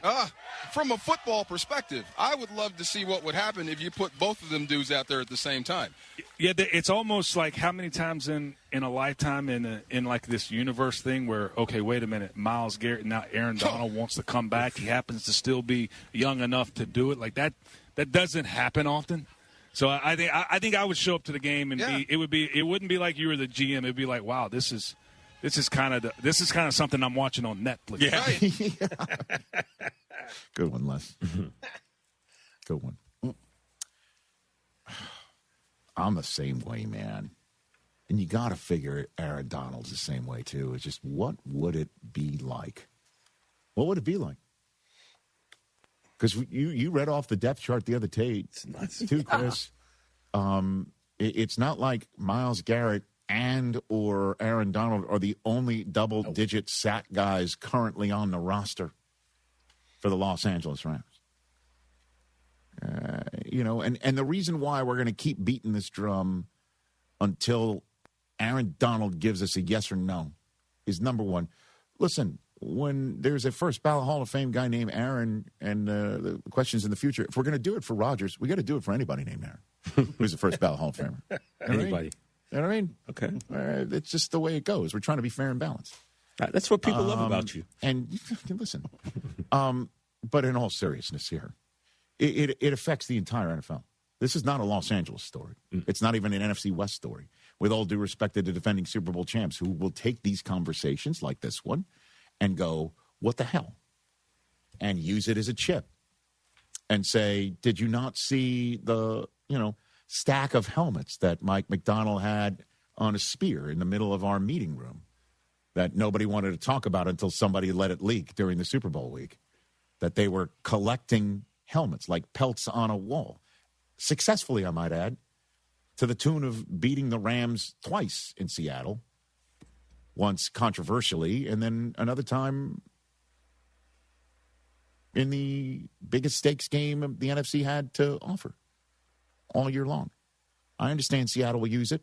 I understand everybody's going to use that. All 31 other teams, because we in the media believe the Rams have the best chance to not only win the Super Bowl, but if Donald comes back, do what the Patriots couldn't do years ago, which is not lose a game. Fair or not, it's stupid to even say those words. But this is an NFL story. As training camps are beginning to open all across America, and fans like the ones that are watching the Rams go through their first summer reps, all there. It's basically a conversation waiting to see if the team that almost made the Super Bowl last year with an MVP quarterback who is back and a roster that is mostly back, that added a guy so terrific in Myles Garrett that we're not even mentioning the acquisition of Trent McDuffie for the back end. Ever. We never mention. We didn't mention it in the draft when everybody's like, they didn't get anybody at all for this year with their first round selection. They just, Ty Simpson did, and they didn't get anybody this year, totally forgetting that their own first round draft choice that they had coming into this calendar year, they flipped to Kansas City for one of the best back end guys who will give the front end guys an extra beat to go get the quarterback. And that guy group now includes the guy who is the best at sacking the quarterback, if not now, but in the conversation all the time. In Myles Garrett, who's going to play football for the first time in his career, I believe, as a happy guy.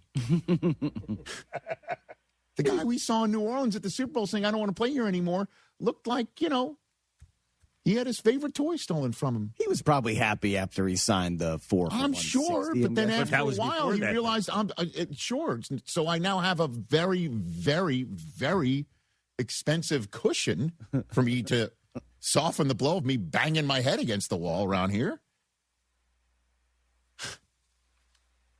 And Aaron Donald might join that mix. Everybody get it?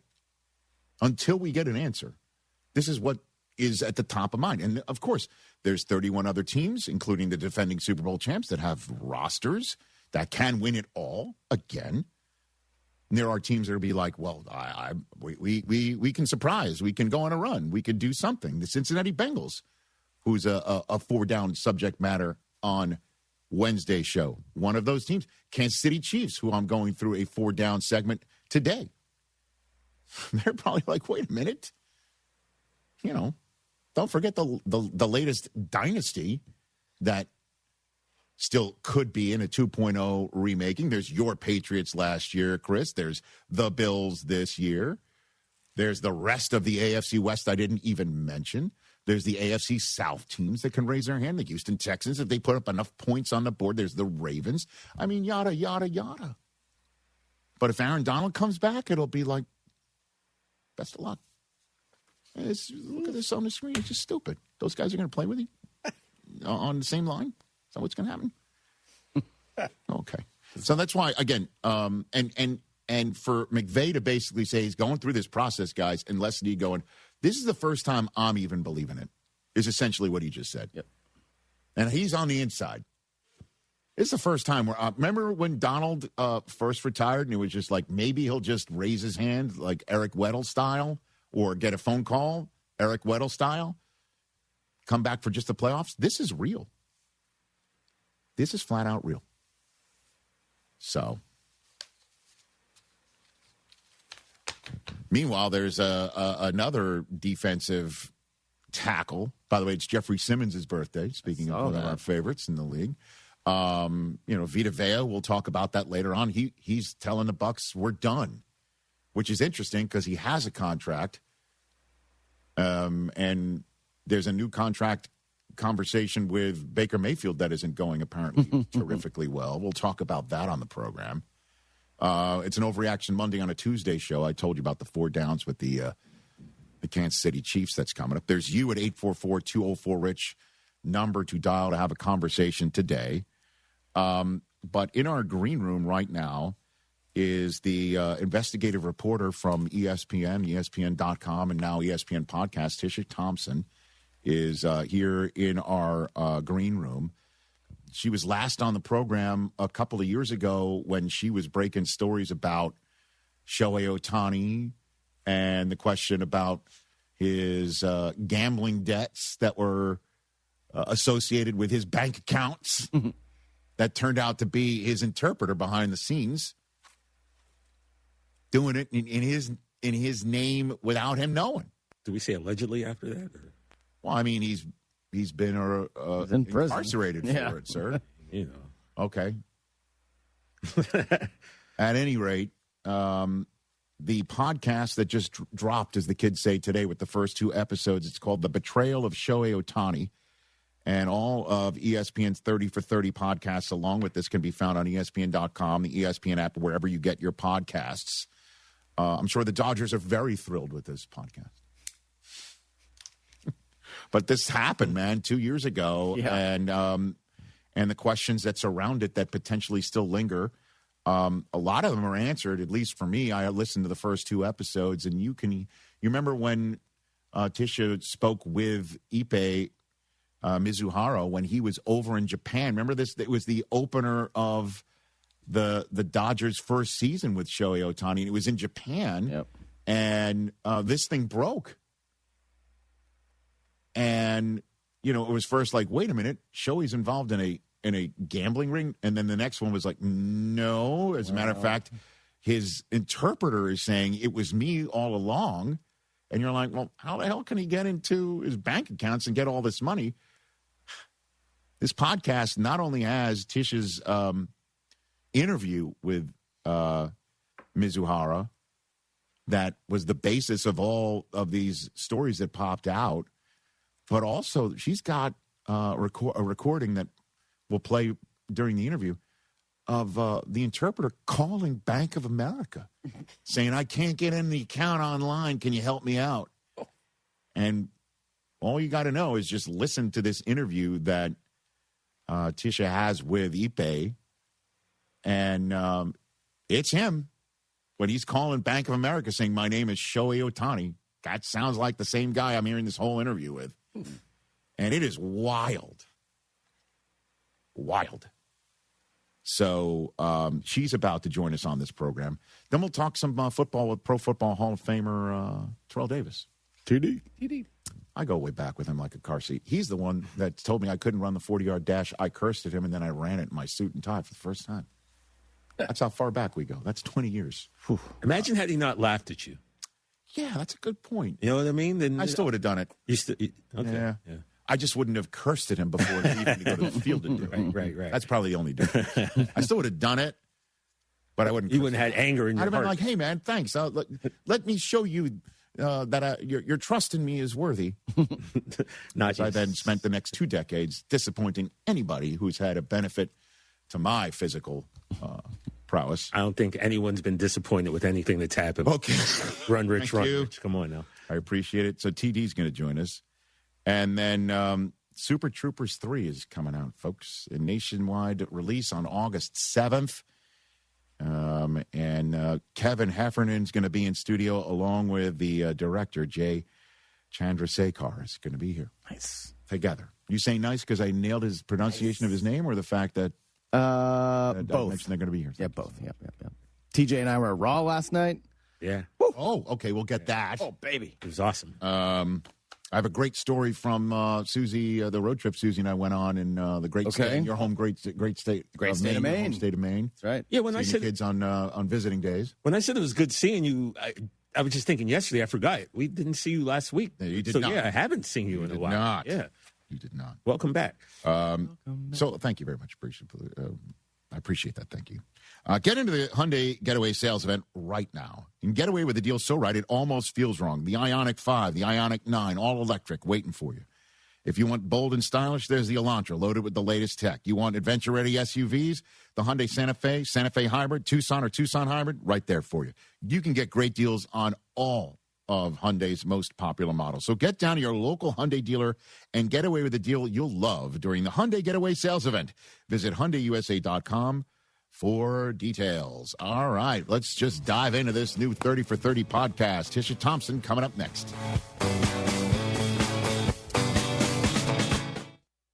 Do you read more about your team in the off-season than in the season? Does your game day outfit include a brown bag with eye holes?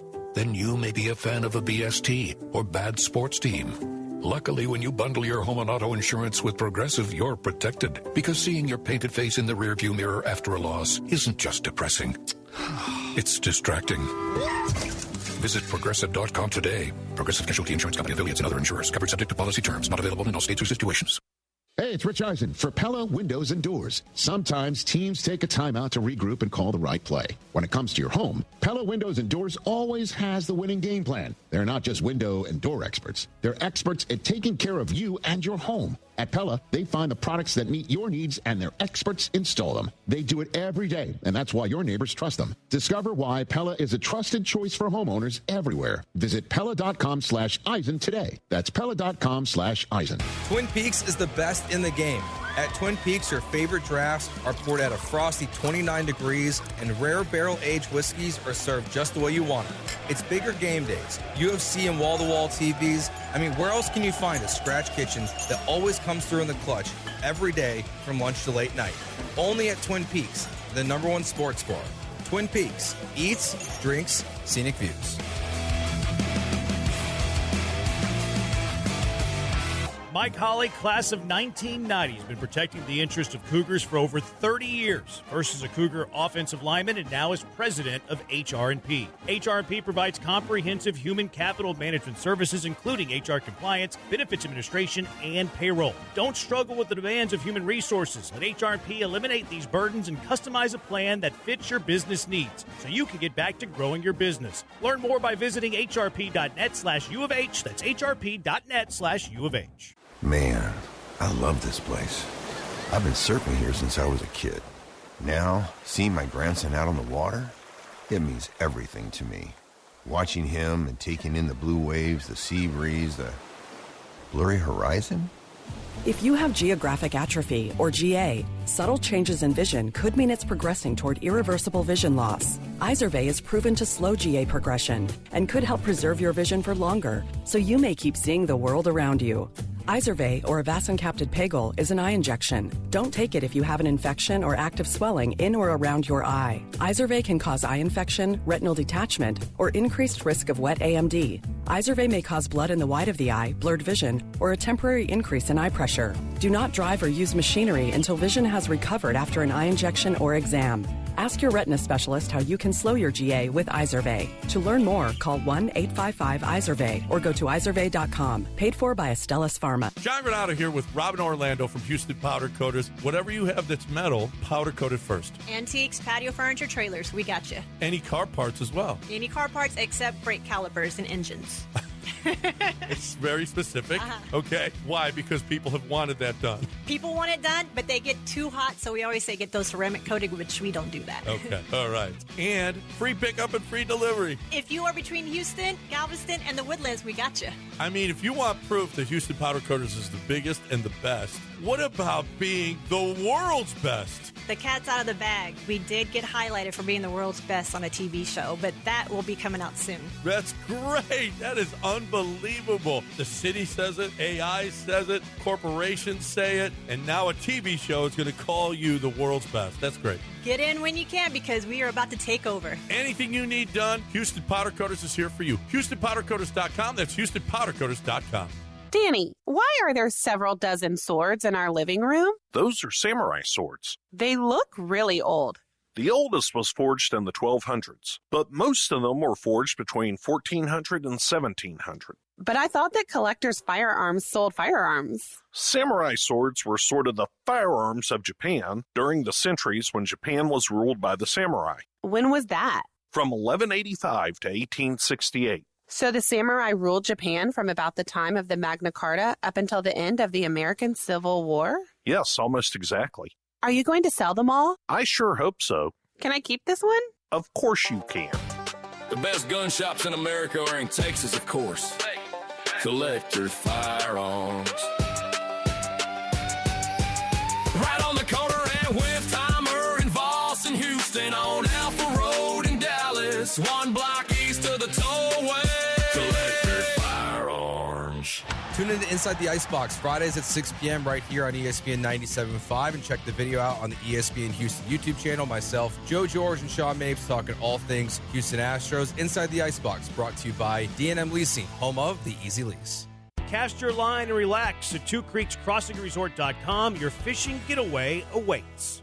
Hey, you got better things to do than think about your electricity bill, but how do you avoid the surprise of a high bill at the end of the month? Here's what I do. I rely on the guys over at Champion Energy. With their low-price, fixed-rate plans, there's never any surprises. Plus, the team at Champion sends me weekly usage reports with my projected bill amount. Again, no surprises. They also remind me when my contract is about to expire so I can lock in on low prices. Visit champion.energy to view a variety of fixed-rate offers. That's champion.energy. Promo code 1560. Promo code 1560. Follow ESPN Houston on Facebook, X, and Instagram. Wherever you are, we're there too. Not in like a creepy way. You know what? Just follow us on social media.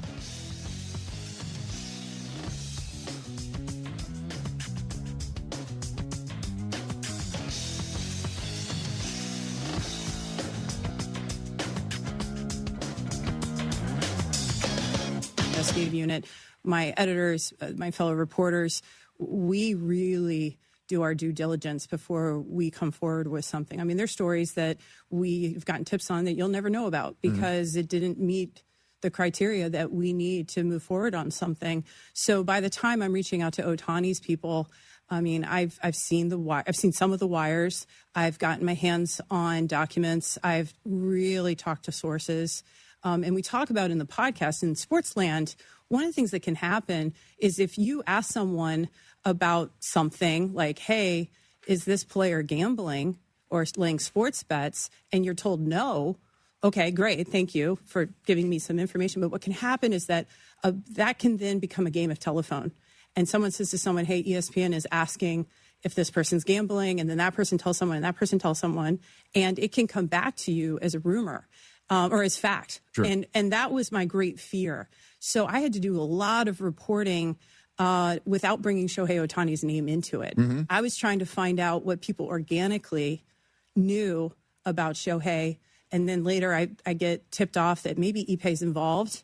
What? And the question was, okay, well, what does that mean? In episode 4 of the podcast, we talk to the bookie, the guy, Matt Boyer, about his business and how he does it, how he lures in his folks, his clients, where he finds his clients. It's fascinating stuff. It's fascinating. And then he talks about how he tries to keep them from going bankrupt, but making as much money as he can. But didn't he know? Okay, I have so many questions here. Yeah. Something here on the Rich Eisen Show. The investigative reporter behind breaking the story that wound up blowing up what was going on with Ipe Mizuhara, the longtime interpreter for Shohei Ohtani. So, okay, a few things here. Yeah. Because the interview that you had with Ipe that broke this whole thing wide open, that sort of changed the narrative that existed for about half a day or a full day that Shohei was gambling. And then you found out through this interview that Ipe's like, no, it's me. And I was listening to episode 2. It's the entirety of that episode is basically your interview with the interpreter. And it just sounded so damn sad to me because you busted him. I mean, is what it sounded like. Like he knew that he was now caught here. And is what it sounded like to me. Well, and I have a lot of skepticism when I'm doing that interview. I mean, you could hear it in your voice. Yeah, as a reporter, you are trying to go into these interviews as well sourced as you can be. And I had people who told me one thing, and I was very interested to see if Ipe was going to tell me the same thing. What was that one thing that well, Ipe I mean, there was a had done number of one things, but how much money it was. I had very good sourcing that said it was at least $16 million. And I then sort of in the final hours of getting ready to move forward with the story had heard, well, it might just be 4.5 because that may be what the feds know about is 4.5 million. So when I go to do the interview with Ipe, I said, he doesn't want to tell me. You'll hear it. He doesn't want to tell me how much it is. He says it's very embarrassing. He doesn't want to tell me. And I say, well, I have sourcing that it's at least 4.5 million. And he says, yeah, that sounds about right. By the way, I shouldn't, again, this is not funny, but I audibly laughed in my plane seat when I heard that. It was just like, yeah, that sounds about right. That sounds about right. Like what a neighborhooding of money. And then you then followed up. I say, is it more than that? And he goes, I don't think so. And I had multiple sources telling me it was more than that. So that's a place where, as the reporter, I can tell you in my head, I go, that's interesting. At any point in time, were you going into it to hunt and peck to see, is he covering for Shohei? Oh, I absolutely asked him that. I mean, I had been tipped off that Ipe was prepared to say that he was the one betting and Shohei was covering his bets. I was told that as early as January. So I spend the next couple of weeks into months with my editor, Elaine Tang, and we really tried to figure out, well, what the heck's going on? Because Matt Boyer, the bookie, said he has plenty of clients who are athletes who have had accounts that they either share with a friend or they have a beard. And that's, lingo for someone's making the bets on behalf of a celebrity or someone famous who really needs to stay out of the spotlight. So was Ipe the beard? Was Ipe the gambler? Was Shohei the gambler? And Ipe was taking the fall. What was it? And we had sourcing that was kind of all over the place on that. So that was a lot of what took us so long to get to March, to get to the place where we felt like we could go forward and say to Ohtani's people, hey, the time has come. We want to understand what's going on here. Well, I mean, and then at one point you could hear as he's going through this interview again. This is in episode 2 that did drop today. The portrayal of Shohei Ohtani, 30 for 30 podcast series out wherever you get your podcasts, where it's clear with every word that's out of his mouth, he understands that the jig is now up. And he also, at one point, he said that he's telling you stuff his wife didn't even know yet. Oh, yeah. And that one also hit me when I'm like, okay. Yeah. Now, you just gave me a look, though. Are we, because again, I haven't heard the rest of this podcast. Is there still a doubt as to what happened? The feds would tell you no. Well, I mean, I read the affidavit, and it sure seems like, Ohtani got ripped off. We interview the man that wrote that affidavit in the very first interview he's ever done. He's an IRS, he's retired now. He's an IRS agent who does these kinds of cases. And he's never done an interview before. and he is one of the agents that read 40,000 text messages between Ippei and Shohei, and they were all in Japanese. So the feds had to translate them. They had agents that helped them with that from Department of Homeland Security and from the IRS. And they went through all the bank records. They went through all of the bookies' bank records and his phone that they had seized. And they basically create this timeline. And he walks us through it. They ended up seizing stuff out of Ippei's car that ends up being important to the story. And they are waiting for Ippei when he gets off the airplane coming back from Seoul, because he was fired in South Korea after he did the interview with me.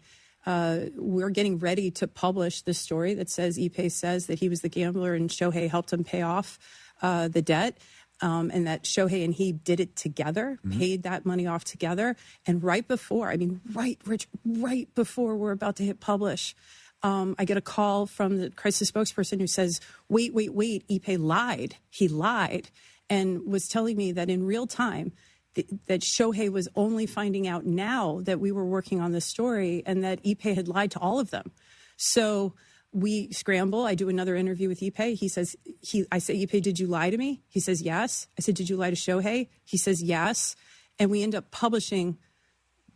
In that moment, you're publishing what you've been told. Right. It's so weird what just happened. And then again, the lying is that, hey, I went to Shohei to say, can you bail me out? And Shohei's like, I got you. Yes. And that they combine together to make these payments. And then the last second, you're hitting publish on that. They're like, no, I lied to you. Shohei knew nothing about it. I mean, I've had people lie to me in interviews over 20 years of being an investigative reporter. That's not a new phenomenon, as you can imagine. Right. But this was different because 16 hours later, he was recanting almost, and I say almost because there's a couple of things he doesn't recant, everything he told me. And now he's being accused by someone he had described to me in the interview as closer than a brother, who he spends more time with than his own wife, was now accusing him of massive theft. But, I mean, in episode 5, I believe, do we have this? Play it for me here. This is, you got sound of Mizuhara calling Bank of America? Yeah, it came out during the court hearing. It is a recording of a Bank of America. When they say this call may be recorded. They are actually recording it. They're recording you. Let me tell you, they're recording you. Quality assurance. By the way, another great fantasy. No. Or band. So is that a cover band? All right. And I will tell you, I was dying to hear this recording. This was a really important recording. I knew that banks record these calls.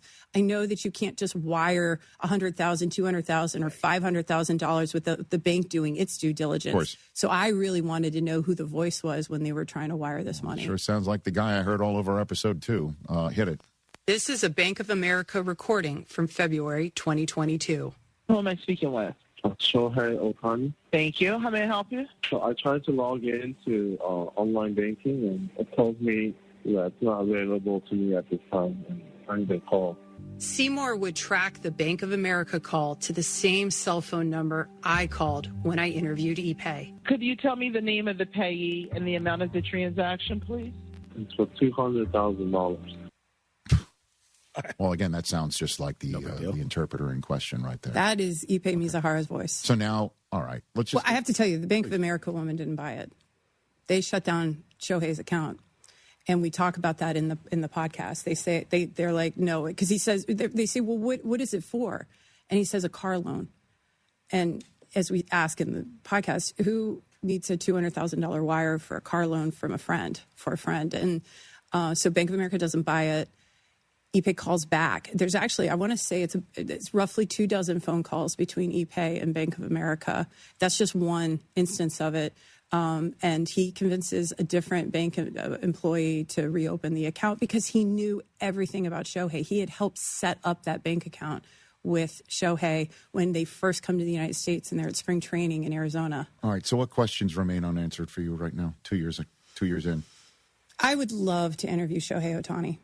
Well, that's not going to happen, is it? Well, why not? Why? Well, I mean, because... How thrilled are the Dodgers with your third? Well, I mean, now? Let's be straight up here. You know what I mean? Like, this is after this happened, World Series, MVPs, marriage, beautiful dogs, that run around on the field. Children, right? I should mention that before the dogs. I mean, Just gives you an yes, he insight of won my 2 life World as well. Series, but he also now has kids. No, right. Yeah. So, like, what's the point of rehashing this? Well, and we get into that. The interpreter's in jail. The interpreter said, "This is me." A lot. I mean, the affidavit again. I read it. Like there wasn't a single, to me, a shred of, like, you would know better. I didn't see a shred of, like, it's 100% that he knew about it, that he was directing it, that he was doing this, that he. And the bookie you talked to, does he even say, "Oh yeah, he came to me"? Oh no, he says, "I only dealt with Ipe." Yeah, I mean, so. Here's the question I have. Okay. Oftentimes when you're looking at these tragedies, when you're looking at these sad stories, for me it is, okay, what is the lesson? What do we learn from it? How do we protect athletes? Whether it's Shohei Ohtani or some kid who's coming up in high school right now who's about to be another phenom, right? What are we doing? And when I say we, I'm talking about the teams, the leagues, the agents, the media. Like, what do we learn from this? Because oftentimes these athletes are really young men and women who are making a whole lot of money. And when you make a lot of money and you're young, who is near you? Who's getting close to you? What kind of choices are you, the athlete, making? What kind of choices are the people you trust making? And, this is not the first time that someone close to an athlete made some really questionable choices and really jeopardized the athlete's career or stole from them. And, look at Pete Rose. There's athletes that have made terrible decisions. So you're saying Shohei should talk about it as a cautionary tale? I mean, I would like to talk to Shohei to know from Shohei what happened. I've had other people tell me what Shohei knew and what he didn't know, and what Ipe said and what Ipe didn't say, and when Ipe told him and when he did and didn't know that the story was coming. But I'd like to hear it from the man himself. I always want to hear it from the person who really went through it, who experienced it. Now, will Shohei ever let anyone ask him questions? It is fascinating. I'm not the only reporter who thinks this. He is one of the most, if not the most inaccessible athlete a reporter has ever tried to get near. I mean, my colleague, Tim Kewen, who's in the podcast, is a tremendous reporter. And he's done more cover stories for ESPN magazine than any other reporter at ESPN. And he has been trying to profile and has written beautiful profiles of Shohei Ohtani since he first came to the United States. And he says he is the most inaccessible, the biggest enigma that he's ever tried to wrap his head around. Yeah. I mean, the one time I met him was at a Rams game. Did you get to ask him any questions? Well, I mean, I would love to know. Actually, he couldn't have been nicer. He took a picture with my son, and the person who got his attention and say, like, "Hey, this kid wants to talk to you," was Ipe. There you go. You know what I mean? Ipe was sitting right next to him. You just nailed it, Rich. And he's like, hey, this kid wants to take a picture. Hopped right up. Couldn't have been nicer. Couldn't have been cooler. My kid was over the moon. Yeah. And so that's the whole question here. Is it possible he didn't know he's getting ripped? Hold on. He didn't go. I'm giving you a scenario. And okay. And I know I'm talking to an investigative reporter here. Where you've heard it all. You've been through it all. Is it possible here he didn't know about it? Ipe did, in fact, tell you the truth that Shohei helped him get out of it, because he's basically like, "Oh, I can't believe you've ripped me off, but let me help you out here. I got the money. Just take it. That you're done." And he didn't think anything of it until somebody on his side goes, "Even you doing that puts you in trouble with Major League Baseball. You didn't know anything about the gambling. Got it. It's going to be tough to prove that if you've paid the money with your guy." And so suddenly Ipe calls you up and goes, no, I lied. And that's the truth that Shohei would never want to talk about the rest of his life. Right? So those are very reasonable questions, considering the strangeness about how the interviews went down. Right. That's why I think episode 5 is so important, is we don't just say this is what the feds found, because, the feds have subpoena power. The feds can get people, haul them in, and interview them. Right. They interview Shohei. We come to find out Shohei was playing the Giants. And earlier that day, he had been through, I believe it was 2 days of interviews with the federal government. Right. They interview his bookkeepers, his financial planners, his agent. The feds really talk to as many people as they can. They talk to Shohei. This agent that we do an interview with went through 40,000. He and his team went through 40,000 text messages between Shohei and Ipe. He says there wasn't a single text message, not one, that showed anything about betting or interest in betting or even sending stuff like money. how's the meal cooking, like nothing like that they could see. Right. And so that's why I think episode 5 is so interesting. Is it's one thing to sit, read a court document. I mean, I do that for a living. I find them fascinating, but I understand they can be kind of dry. This is actually the people who were, raiding the bookie's house, pulling out, $40,000 watches and casino chips and tying all of that to what's on Ippei's phone as he's coming back from Seoul, South Korea. I mean, it's fascinating how they did their investigation. And it's interesting to hear why they believe so firmly that Shohei is innocent. It's called The Betrayal of Shohei Ohtani, premieres today with the first 2 episodes. And new episode's going to drop every Tuesday and Thursday through August 11th. So it's a grand total of 6 episodes. 6 episodes. First 2 today. And we tackle all those questions you're asking, Rich. Okay. All of them. Well, I truly did appreciate when you made yourself available when I'm like, okay. It was a crazy time. Yeah, it had to have been. Yeah. Had to have been. Yeah. It's a story that just never seems to stop. I would say, let's go take on the Dodger game, but I don't know. Red Sox are in town this weekend. Is that right? Yeah. Just saying. Great stuff. Thank you. ESPN.com, the ESPN app, wherever you get your podcasts, all of 30 for 30, ESPN's 30 for 30 podcasts can be found there, just like The Betrayal of Shohei Ohtani. Anytime. Thank you, Rich. You. Love being here. Thank you. Right back at you. Back here on The Rich Eisen Show, moving forward, Terrell Davis will be joining us on an Overreaction Monday on a Tuesday. Rich Eisen here with some advice. If high-interest credit card debt is grinding you down, it might be time to call an Audible with a SoFi personal loan. It consolidates your debt into one low monthly payment with no fees required. And with as soon as the same-day funding, you can make the right play fast. Call an Audible on your debt today at SoFi.com/debtplay. Loans originated by SoFi Bank N.A., member FDIC. Terms and conditions apply. NMLS 696891. Fast funds terms apply at SoFi.com/debtplay. When's the last time payroll was the easy part of your week? With Gusto, it can be. Gusto is the all-in-one platform designed to take the hassle out of managing your team, from payroll and compliance to hiring, onboarding, and more.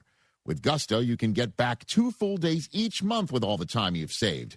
Go to gusto.com today and learn why over 500,000 small businesses choose Gusto.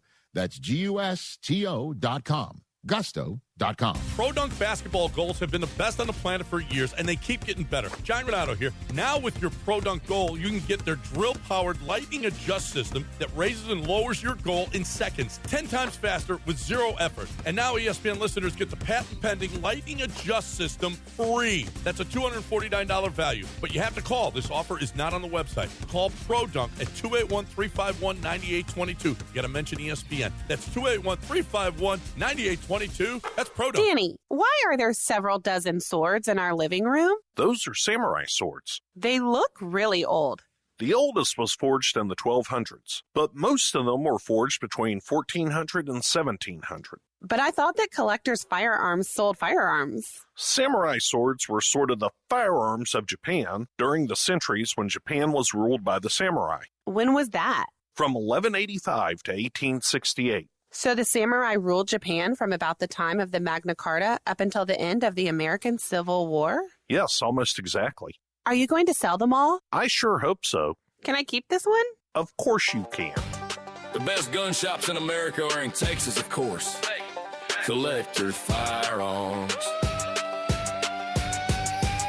Right on the corner at With Timer in Voss and Houston on Alpha Road in Dallas. 1 block east of the tollway.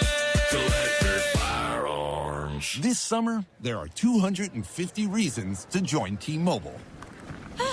Girls trip?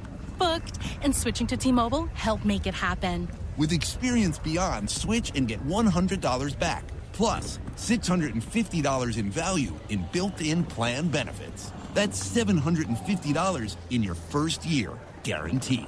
And honestly, that $100 back, I'm putting it towards the zip line. Now that's how you do summer. Exactly. Best switch I ever made. This is just one reason to join T-Mobile this summer. There are 250 reasons. Find yours.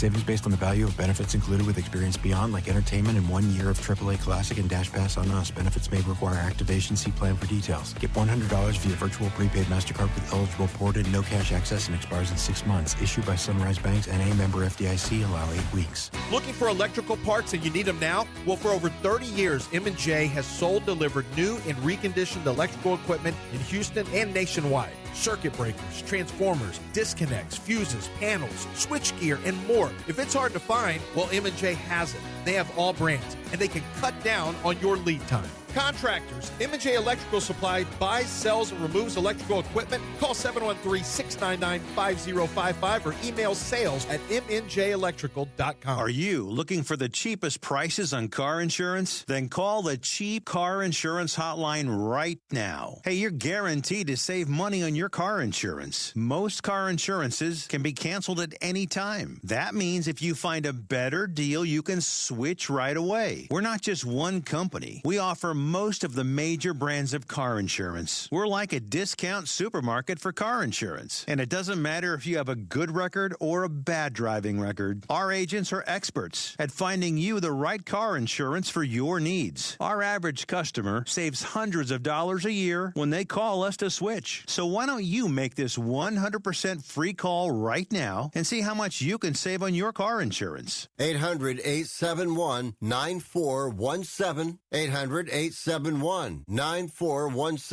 800-871-9417. That's 800-871-9417.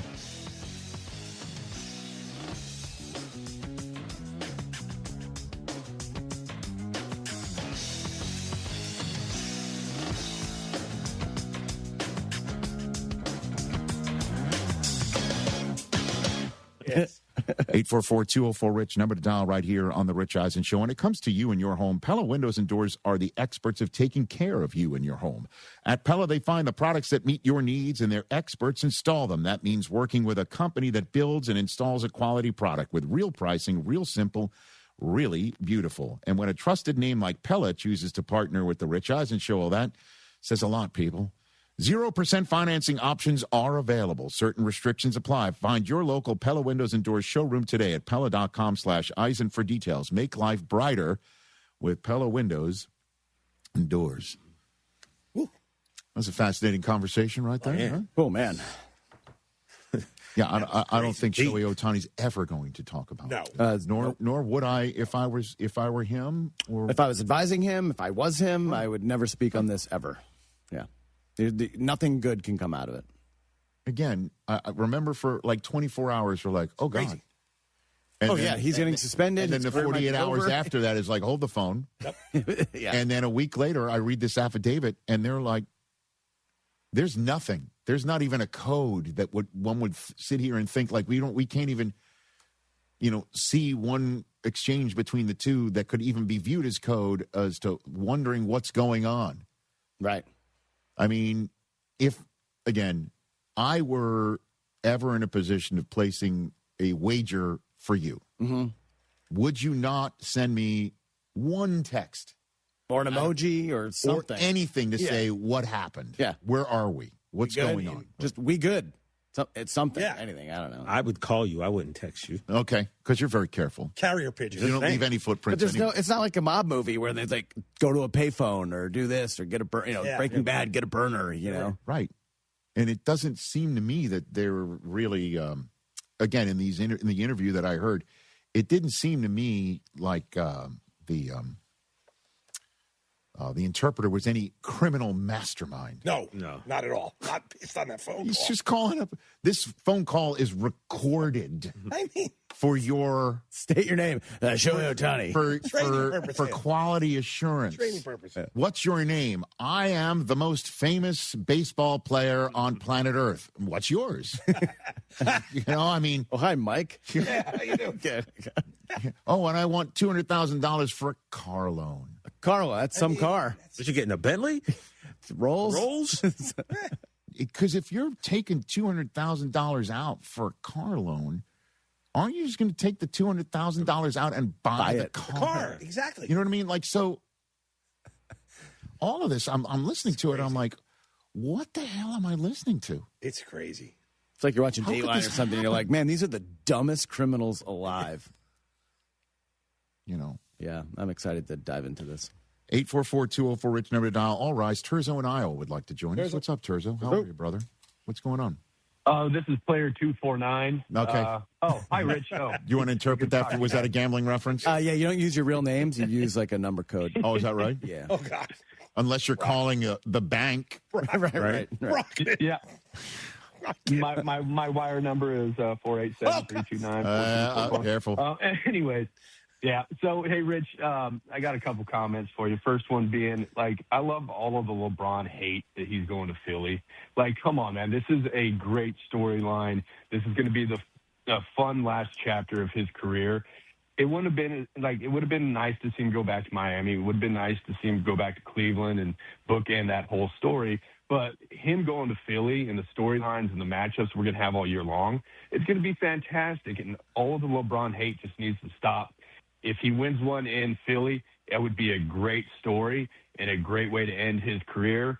And for that city, for that team, TJ, that'd be awesome. It's just, I think all the MJ haters just don't want to see that happen, because if he wins a title with 4 teams, that just makes his argument for the GOAT even more relevant. So that's just kind of my thought. Let's just enjoy these last 2 seasons with him. I agree. Thanks for the call, Turzo in Iowa. There you go. It's LeBron going to Philadelphia. You know what I'd love to hear? I'd love to hear from a Philadelphia fan who will fully admit that they thought about LeBron in a similar way that you have been talking about him.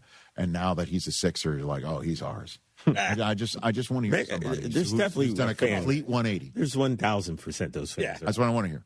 Oh, I booed him. I screamed at him when he came as a Cav and a Heat and a Laker. Now I love him. I can't wait to watch him play point guard. Well, that's part of fandom. Shams is saying that's the plan. That's Nick Nurse. They're going to put him at point, which, by the way, I totally get it. I can't wait to see it. I mean, you've got score. I mean, what this guy does to facilitate is all-time great.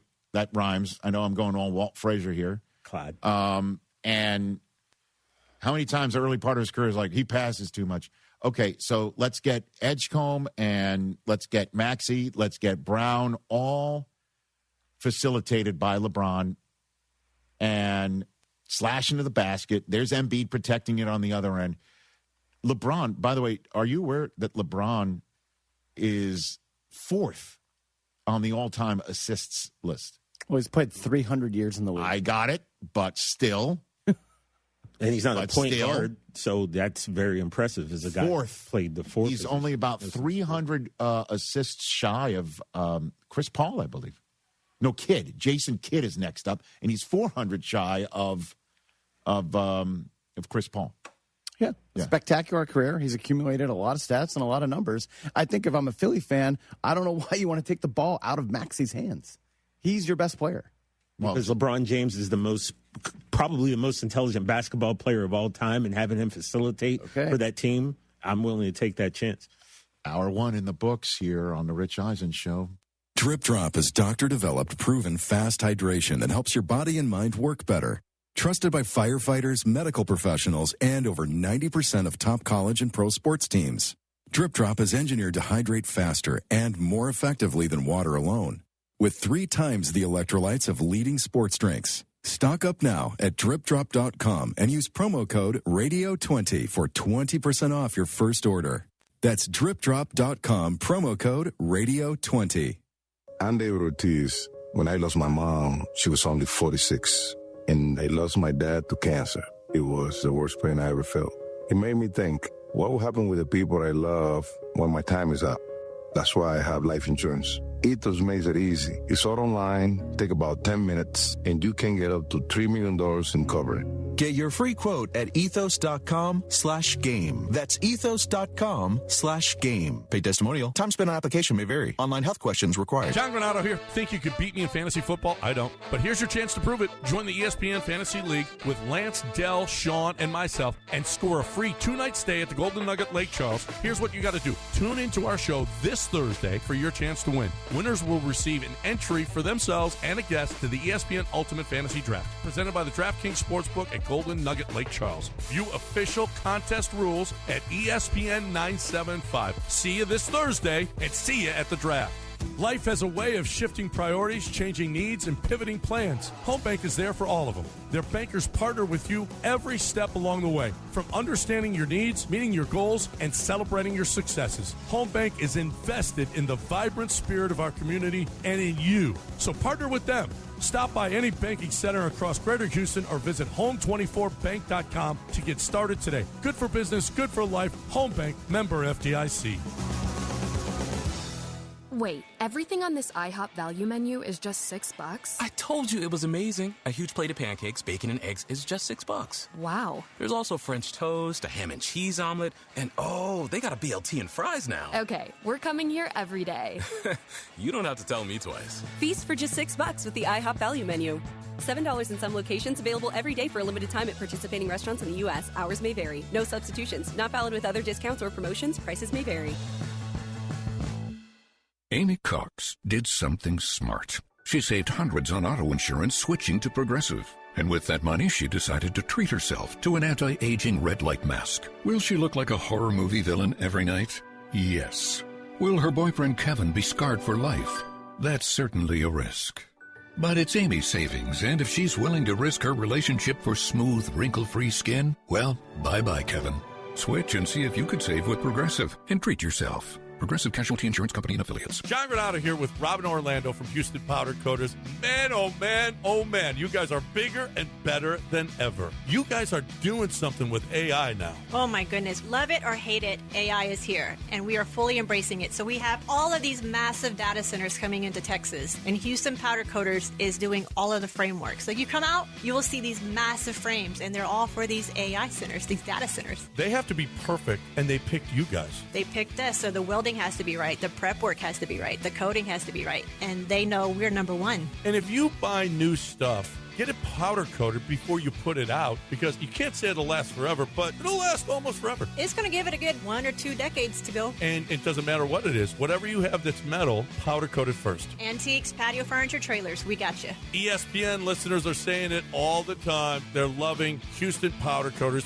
HoustonPowderCoaters.com. HoustonPowderCoaters.com. Ask for Robin. I got you. Keep listening for details on how to get up to $300 airline credit. Sky Holidays introduces a one-of-a-kind air credit program. Our buying team got a little too aggressive in getting hotel and air deals, so now we have to liquidate our prices. Here's how. Whether you want to go to Paris, Las Vegas, London, Atlanta, Hawaii, or anywhere else in the world, we have amazing deals. Book a selected hotel and we'll give you up to $300 airline credit. Now you can book your vacation and get a free credit to use towards airline travel. We'll book both, airline and hotel, with one simple phone call. We have access to most airlines and deals on thousands and thousands of places to stay. Call right now, book your hotel rooms, claim your airline credit. You can change or modify it at any time. 800-245-1697. 800-245-1697. That's 800-245-1697. The best in Houston sports talk is ESPN 97.5. Brought to you by Zadok Jewelers. There are jewelry stores, and then there's Zadok's. KFNZ on Bellevue, Houston. This is The Rich Eisen Show. Hey, everybody. Can't get enough of The Rich Eisen Show? You're in luck. You can find us everywhere. Watch us weekdays on Disney Plus from noon to 3 Eastern. Miss the show? We've got a podcast so you can listen anytime. But here's the best part. Our YouTube channel. Subscribe at youtube.com/Rich Eisen Show and you'll never miss a moment. Now, on with the show.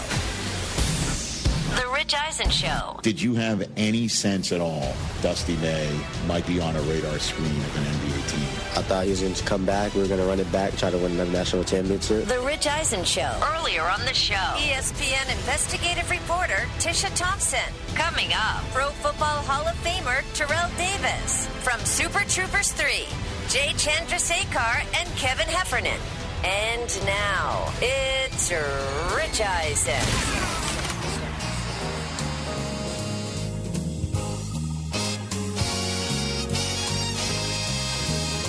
All right, everybody. Welcome to this edition of the Rich Eisen Show, hour number 2. Terrell Davis is about to join us, Pro Football Hall of Famer, longtime friend. So we begin hour number 2 with breaking news from the Los Angeles Chargers right across the street. You got this DJ Mikey D's and D's Nuts, a little breaking news. Here it comes. And my eyes see. Breaking news. And listen, we all know Josh Allen married a very highly successful actress. Yeah. Yes. The Hall of Fame tight end, future Hall of Fame tight end, Travis Kelce, married a very famous English teacher, correct? If I'm not mistaken. Russell Wilson. Well, now three's a charm, no doubt. Justin Herbert popped the question to Madison Beer. Oh, that's her Instagram account there, huh? She's very nice photographs. Very good. I think that was a collab. Is that was it? I mean, I hope They collab. Of course they collab. All right. More engagements and playoff wins. Yeah. Oh, Brock. You know what? Yesterday at the Michigan Champions Circle event, somebody came up to me, said he watches the show every day, and he said, you know, I was with you. I thought Chris would be nicer after getting married, but you're angrier. I'm not. No, I'm not. Dude. You were like, LeBron's not going to be a factor. We're seeing this. I mean, you see the Chargers tweeted out as well. Beautiful photographs, ones that Madison did not put on her Instagram. I'm much happy. It's just you know, more posts. You're now saying he had there's more engagements and playoff wins for him. And that's just a factual statement. Yeah, but that would be factual for anybody. This is his personal life. This is a lovely moment for him. Chris just I'm excited for truth. I love love. I'm glad that he has found love. Yeah, I don't know. It doesn't sound like no, you can't. This is. What do you mean? Now it doesn't sound like you really feel that. That wasn't sincere. You just traveled that path, right? You should be happy for them. I am happy. Or maybe this was the missing ingredient. Maybe just add beer. How many people in life? How many men in life are like, you know what? I should. Just let's have a beer. That's about 50-50 for the beer working. Yeah. Like sometimes the beer is good, most times it's not. Yeah. Depends. You know. Can we just wish a mazel tov to our neighbor across the street? He's our neighbor on top of it. All right. You made your point. I've got a cousin half empty. I've got a cousin who's got beer and it didn't do well for him. So I'm happy. You know. For him. Xander's over the moon right now. I'm waiting for the text from him saying, "Are you and Mom going to get invited to another one?" Not after this conversation. Yeah. I mean, Brockman just ruined it for you. And the wedding he means is yours. By the way, I saw Sarah made a bit out of that. Of course she did. Everything's a bit. Our whole life is a bit. She talks bad about him. Congratulations, Justin Herbert and Madison Beer. Maybe at the end of the season we'll say that too. There you go. See? See? I'm with Brockman on this one. What's that again? What? This guy thinks you are angrier, and that's somebody separate. It's just a consumer of the program. Whoever that is, I'm happier. Okay, very good. Ladies and gentlemen, I'm always happy to see this man's face. He's a Pro Football Hall of Famer. He's Terrell Davis. Look at you, TD. Look at you. What's up, Rich? How you doing, man? Since when do you wear glasses? Since I've gotten older. That's what happened. Come on. I can't see. So I have readers, man. I can't see, dude. Hold on a minute. Let me look at us. See, there you go. Look at two handsome, bespectacled, bald men. Look at us. You know? Are you still, Rich? Are you fully bald, or what's going on up there, man? Why don't you just go ahead and take it all off, brother? Whoa! What do you mean? Take it all off? Like just take it off. Like man. you mean the sides and everything like that? Yeah. TD, you know, Susie. That's a no-go. That's a no-fly zone. You know my wife. Come on now. That's just not going to happen. How are you doing? How are you? Life's good. Life's good. Raising my, we have 3 kids, man. How old are 15. They now? How old are Yeah, 15. My Jackson's 15. So boy, 13. Boy, Miles. My daughter, Dylan, she's 11. Okay. We're right behind you. 17, 15, the 2 boys, and 12, almost 13 is the daughter. Is your girl dad wrapped up, TD? Oh, man. It's a wrap, right? It's a wrap. It's a wrap. And she's not only the youngest, but she's the only girl. Yeah. Okay. She got me. Right. You open up the defense like the Packers to just let her get whatever she wants. Right. Just like that. Just like that. Yeah. Just like that. That's great analogy. Look at me. I'm just making references. No resistance. Just come on in. Were you surprised they let you score? Were they surprised? Were you surprised they let you score in the Super Bowl? I did, because I didn't even think about it. They told me when we went to the sideline, the defense came over and said, Neil Smith came over and said, man, they let you guys score. And I was a little confused at the time, like, why would they do that, number one? Yeah. But then obviously seeing how the game unfolded, okay, you let us score, you keep some time on the clock, you got a chance to go back and, try to tie the game up. So, it made sense. But at the moment, I didn't think they would try to let us score. But they did, so we appreciate it. Thank you. Pardon me for asking. I don't have the numbers in front of me. Was that your only Super Bowl score of your career, or do you have other ones, TD? No, I scored twice. That was the third one, so I scored twice in that game. That's right. That's right. Yeah, that was a three. That was a 3-touchdown game, Rich. Okay. That was a good one. I'm sorry. Were you the MVP of that game, Terrell Davis? Were you the MVP? You know what? Yeah, ironically, I was. Look at you. Yeah. See, that one I did know. I walked myself into that one. All right. It's good to see you.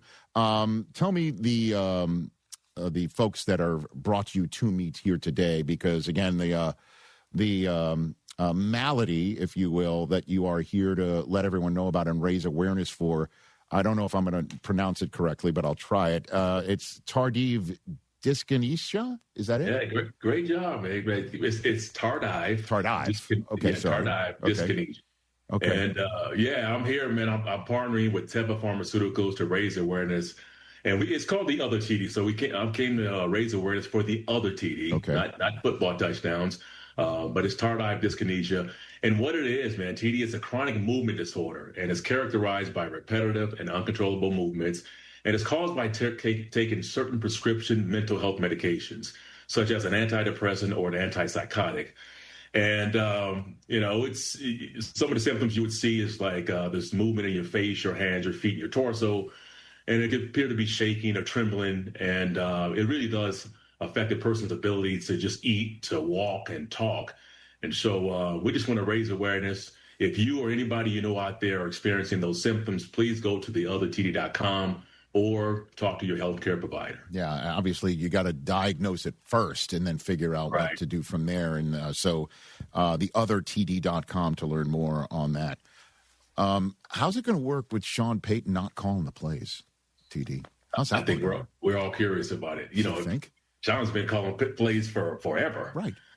And now you have Davis Webb, who, from all accounts, man, he gets praised a lot. A lot of people say he's a brilliant mind, and there was a reason why Sean didn't let him go, ended up bringing him back and then offering him to call a play. So we'll see how that works out, Rich. I think maybe, and Sean has admitted to this last year where he says that it's difficult now when he calls plays because he thinks about what can go wrong more than what is really happening with the play, So that's kind of a sign where I think he's recognizing maybe it is time for somebody else to call the plays and give me, where he's got a different perspective, where he can have a different role, maybe come in there from time to time, and then, maybe he'll, call an audible on some plays or something like that. But standing back and letting Davis Webb call plays, I think is probably a good thing for the Broncos. And it sounds like that Bo Nix seems to be pretty happy with Davis Webb, and they seem like they have a great relationship. And that's really how things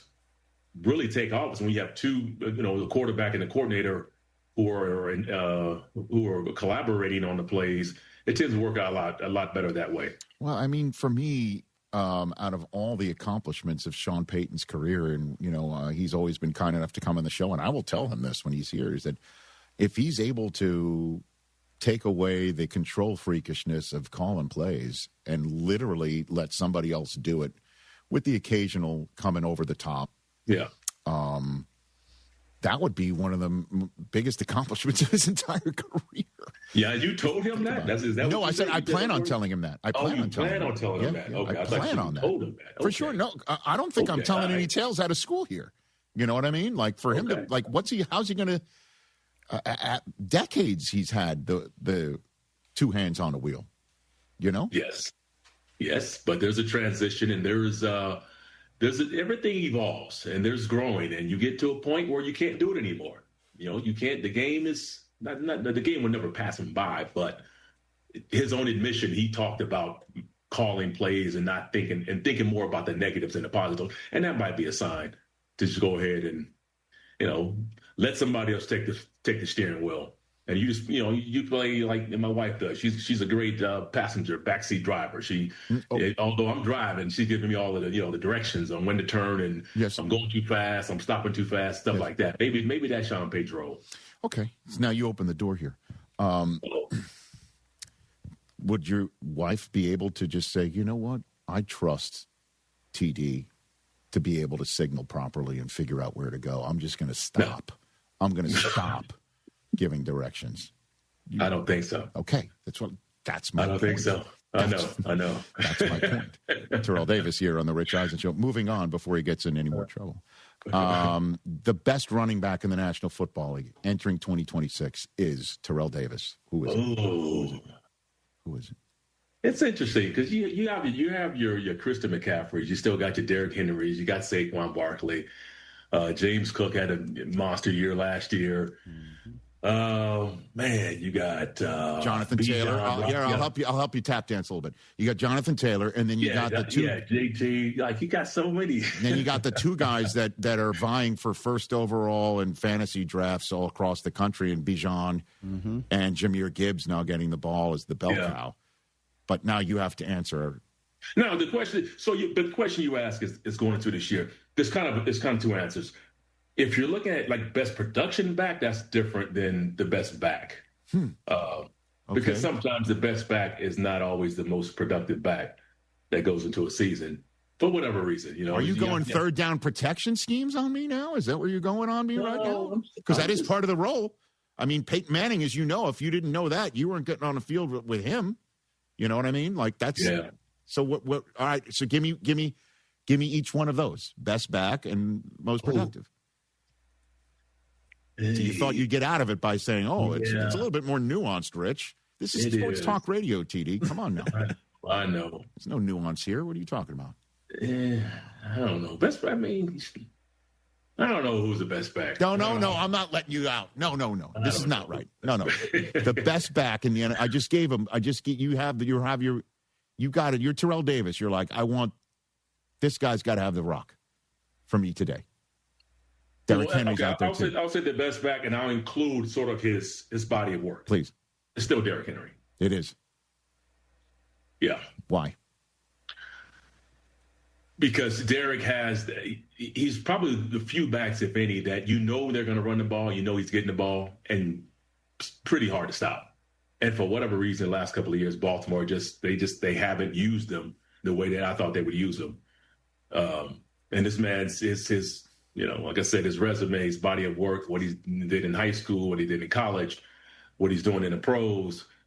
The guy had a 2,000-yard season, almost eclipsed it twice with a 1,900-yard season. Doesn't appear to be slowing down, in my opinion. I still like his style of running. I like the downhill. Big back. He's big, but he's got a really, really good top end speed. It's hard to see Derrick Henry. I've never seen him get caught from behind. So I'll go with Derrick, and he's been consistent, man. So I'll go with Derrick Henry. First ballot, right, TD? Oh, yeah. In your room one day, whenever it's time for him. First ballot, right? Yep. Okay. Yep. No question about it. I'm with you. So then what will be the challenge for Jahmyr Gibbs to now get the ball more?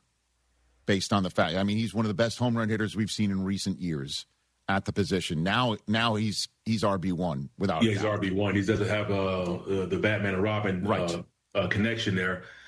The challenge is really being the guy every down. When you're splitting carries, and not only carries but touches, I think for him, he's got a chance to kind of rest a little bit in between those, and knowing you got somebody else who can move the chain, make the situation better, and then you got that friendly competitiveness that he had. That was pretty awesome to see. But now you're the man. It's different. It is. It's just different now that you're the every down guy. You might get 20 touches a game, but everything's on you. You don't have that sort of yin and yang sort of combination there. But I think but I also think that he seems like he's a young man that can handle that. He's got that Marshall Faulk in him, man. I love the way Jahmyr runs. He's got that. He's light. He's maybe he's more Chris Johnson, but he's got that kind of flair to him. I like the way he runs. Terrell Davis here on the Rich Eisen Show. Before I let you go, you want to take a crack at what it looks like if Aaron Donald says, yes, I do want to play again, and there's Myles Garrett on this Rams team. I thought he said that. So it's not official. I mean, it's not official yet. No, he's going through a process, TD. But to me, it's like if you go through a process and you look like that, and again, I just take his physical readiness for granted, which I know is, easy for me to say, sitting on my ass here in this part of Los Angeles. Yeah. But it does appear to be real, for real. Yeah. And he's been out. He was out 1 year or 2 years? I can't remember. No, it's 3. 3 years? Yeah.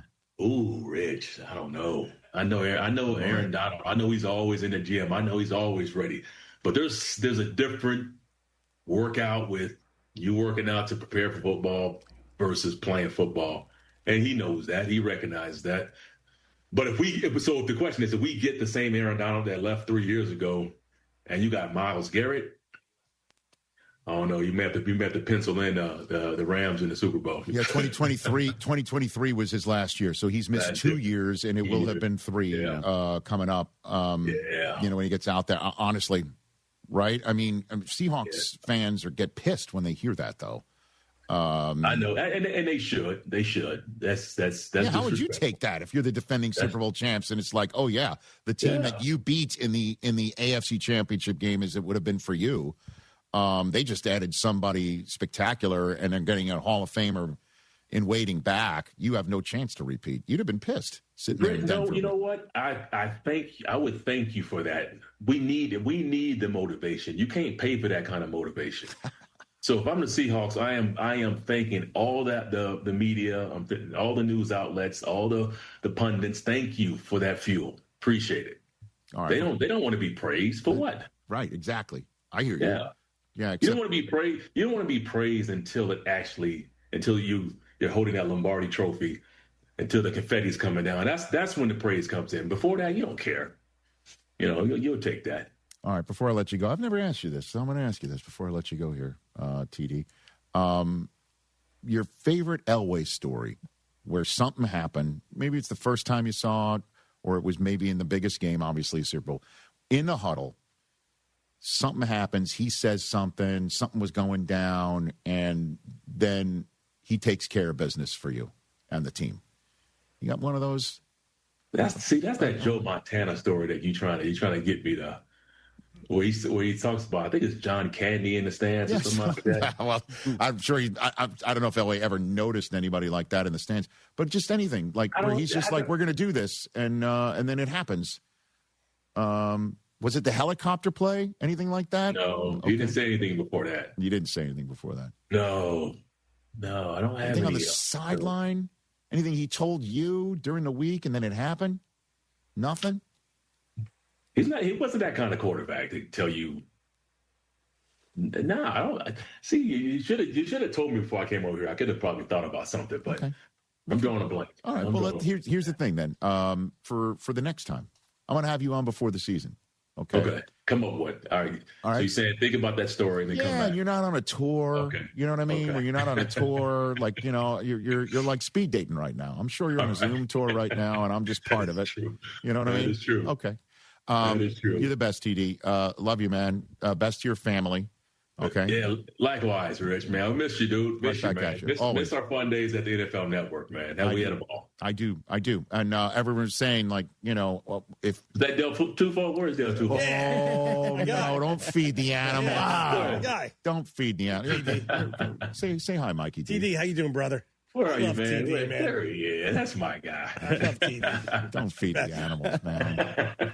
Good to see you, TD. You're the best. Hey, likewise, man. Plug real quick. You guys go to theothertd.com for more information. Please go visit theothertd.com. Certainly, if you have the symptoms that present where you might have tardive dyskinesia. Yeah, there you go. Okay. There you go. Just like it's my golf game. I'm better the second time around. There you go, Rich. It's Terrell Davis, everybody, right here on the Rich Eisen Show. Sure. 844. I've got a driving story involving Suze. Oh. Uh-oh. We'll take a break. I think we should. We'll take a break. If TD's going to put it out there, I'll put it out there. Uh-oh. This is fun. 844-204-RICH is the number to dial. We also have Overreaction Monday on a Tuesday. And what's going on with the Tampa Bay Buccaneers and their quarterback and, if you will, the quarterback of their defense. There's news of popping out of Tampa, Florida. Yeah, and it's not great. Okay, well, when you run a small business, you don't just do the job. You're also the hiring manager, the payroll department, the benefits team, usually all before lunch. Well, Gusto takes a few of those off your plate quickly and seamlessly. Gusto is online payroll and benefits software built for small businesses, all in one, remote-friendly, incredibly easy to use. So you can pay, hire, onboard, and support your team from anywhere. Unlimited payrolls for one monthly price. No hidden fees, no surprises. You can save time with built-in automated tools like offer letters, onboarding docs, direct deposit, and more. It's quick and simple to switch to Gusto. Just transfer your existing data to get up and running fast. Plus, you don't pay a cent until you run your first payroll. Try Gusto today at gusto.com/rich, and you get 3 months free when you run your first payroll. That's 3 months of free payroll at gusto.com/rich. One more time, gusto.com/rich. 844-204-RICH, number to dial. Overreaction Monday on a Tuesday coming up. Progressive knows that boat days can come with unexpected problems. Dang, I forgot the wakeboard. How am I supposed to enjoy myself without my favorite water activity? I mean, sure, we could still go tubing, fishing, or even just relax on a floaty, but without the wakeboard, what's the point? If a real problem comes along, your boat's protected 24/7 with Progressive, so you can keep worrying about boater problems. Progressive Casualty Insurance Company and Affiliates, not available in D.C. Rich Eisen here. Running a small business means every hire matters. A bad hire costs time and money, but the right one helps your business grow. The challenge? Finding that person without sorting through resumes. That's where LinkedIn Hiring Pro comes in. It screens candidates so you can focus on conversations with qualified talent. With Hiring Pro, you can hire with confidence and build the team you need. Join the 2.7 million small businesses using LinkedIn to hire. Get started by posting your job for free at linkedin.com/Eisen. Terms and conditions apply. Hey, you got better things to do than think about your electricity bill, but how do you avoid the surprise of a high bill at the end of the month? Here's what I do. I rely on the guys over at Champion Energy. With their low-price, fixed-rate plans, there's never any surprises. Plus, the team at Champion sends me weekly usage reports with my projected bill amount. Again, no surprises. They also remind me when my contract is about to expire so I can lock in on low prices. Visit champion.energy to view a variety of fixed-rate offers. That's champion.energy. Promo code 1560. Promo code 1560. Hurricane season is here. Is your family prepared? This is Kirsten Stokes with Stokes Hardware. And Stokes Hardware has everything you need to weather the storm. Stock up now on batteries, flashlights, generators, gas cans, and all the hurricane essentials before the shelves are empty. Don't wait until a storm is in the forecast. Prepare early and stay ready. Stop by Stokes Hardware, where we've been helping our community stay prepared since 1954. Stokes Hardware. Be prepared today so you're ready tomorrow. In a city as big and diverse as Houston, it's nice to know your bank still knows you. At Home Bank, their bankers aren't just here to help. They'll recognize you, know you, and earn your trust. They live here, work here, and care about community like you do. And because everyone's financial journey is different, the bankers take the time to understand what matters most to you. Right now, they're offering several banking specials designed with Houston in mind. Whether you're saving for tomorrow, growing your business, or planning your next big step.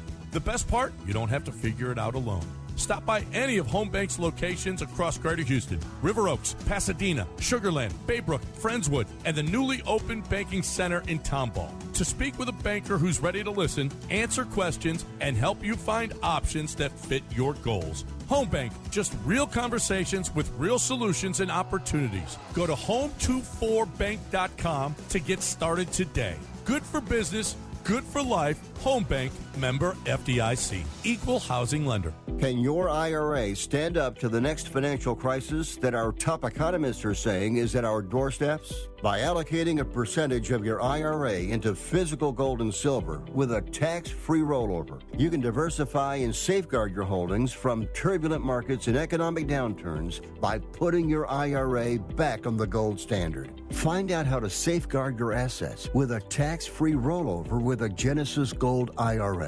the only IRA that can hold physical precious metals. Call now for your free gold and silver report. Protect your IRA today. Don't let your retirement accounts get caught off guard by trade and tariff wars. Learn why a Genesis Gold IRA is the #1 choice for thousands of Americans across the nation. 800-644-8611. 800-644-8611. 800-644-8611. That's 800-644-8611. Danny, why are there several dozen swords in our living room? Those are samurai swords. They look really old.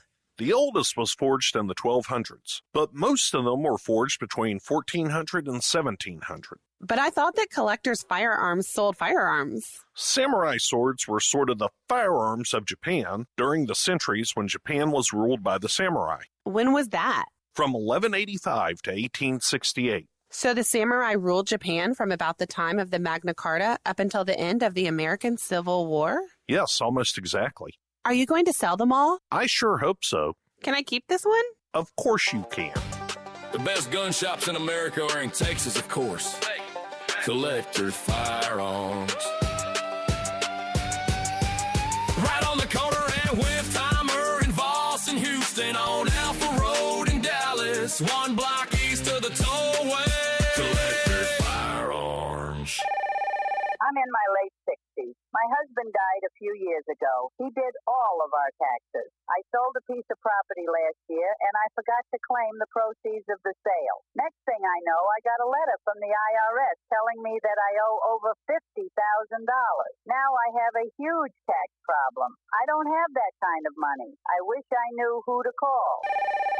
If you sold property in the last calendar year or didn't claim all of your part-time or even retirement income, you could be in big trouble with the IRS. Call first before they send you a letter. If you've already got a letter, call. We'll help you file years of past tax returns and save you time and money. So call the tax doctor. The call is confidential and free. 800-240-4587. 800-240-4587. 800-240-4587. That's 800-240-4587.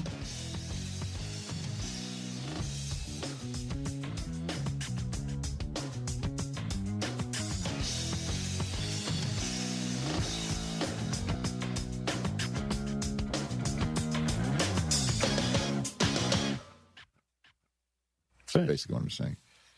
Back on the Rich Eisen Show, one big family. 844-204-RICH, number to dial. Let's go to Joey in Maine. Joey. Maine, what's going on? What's up, Joey? Hey, guys. Great to talk with you. I may be in Maine, but I'm an SEC homer. But your interview with the coach and players from Michigan yesterday was phenomenal. Oh, thank you. Appreciate that. You expect Coach Willingham to come out and say the things he does, but it was not coach speak. He literally sat down and had a conversation with you. When you brought his players on, what a group of articulate, humble, and hungry players. I will tell you this, Rich. You have made this SEC guy want to go blue. Oh, wow. Oh, wow. Jeez, Joey in Maine. Hey, no, let Joey go, man. Let Joey let him talk. And I appreciate that, because thank you, Joey. It's wild. I think was yesterday the first time I've ever interviewed on the program 2 19-year-olds and an 18-year-old. Bryce Underwood is 18. Wow. Guys. That's insane. And Andrew Marsh and Trey McKinney of Michigan football wide receiver room and Michigan basketball national champion room, they're 19. So here I am, almost 40 years older than some of these guys. And and then I feel old. And that's why, again, Kyle Whittingham at age 66 getting his opportunity to coach Michigan.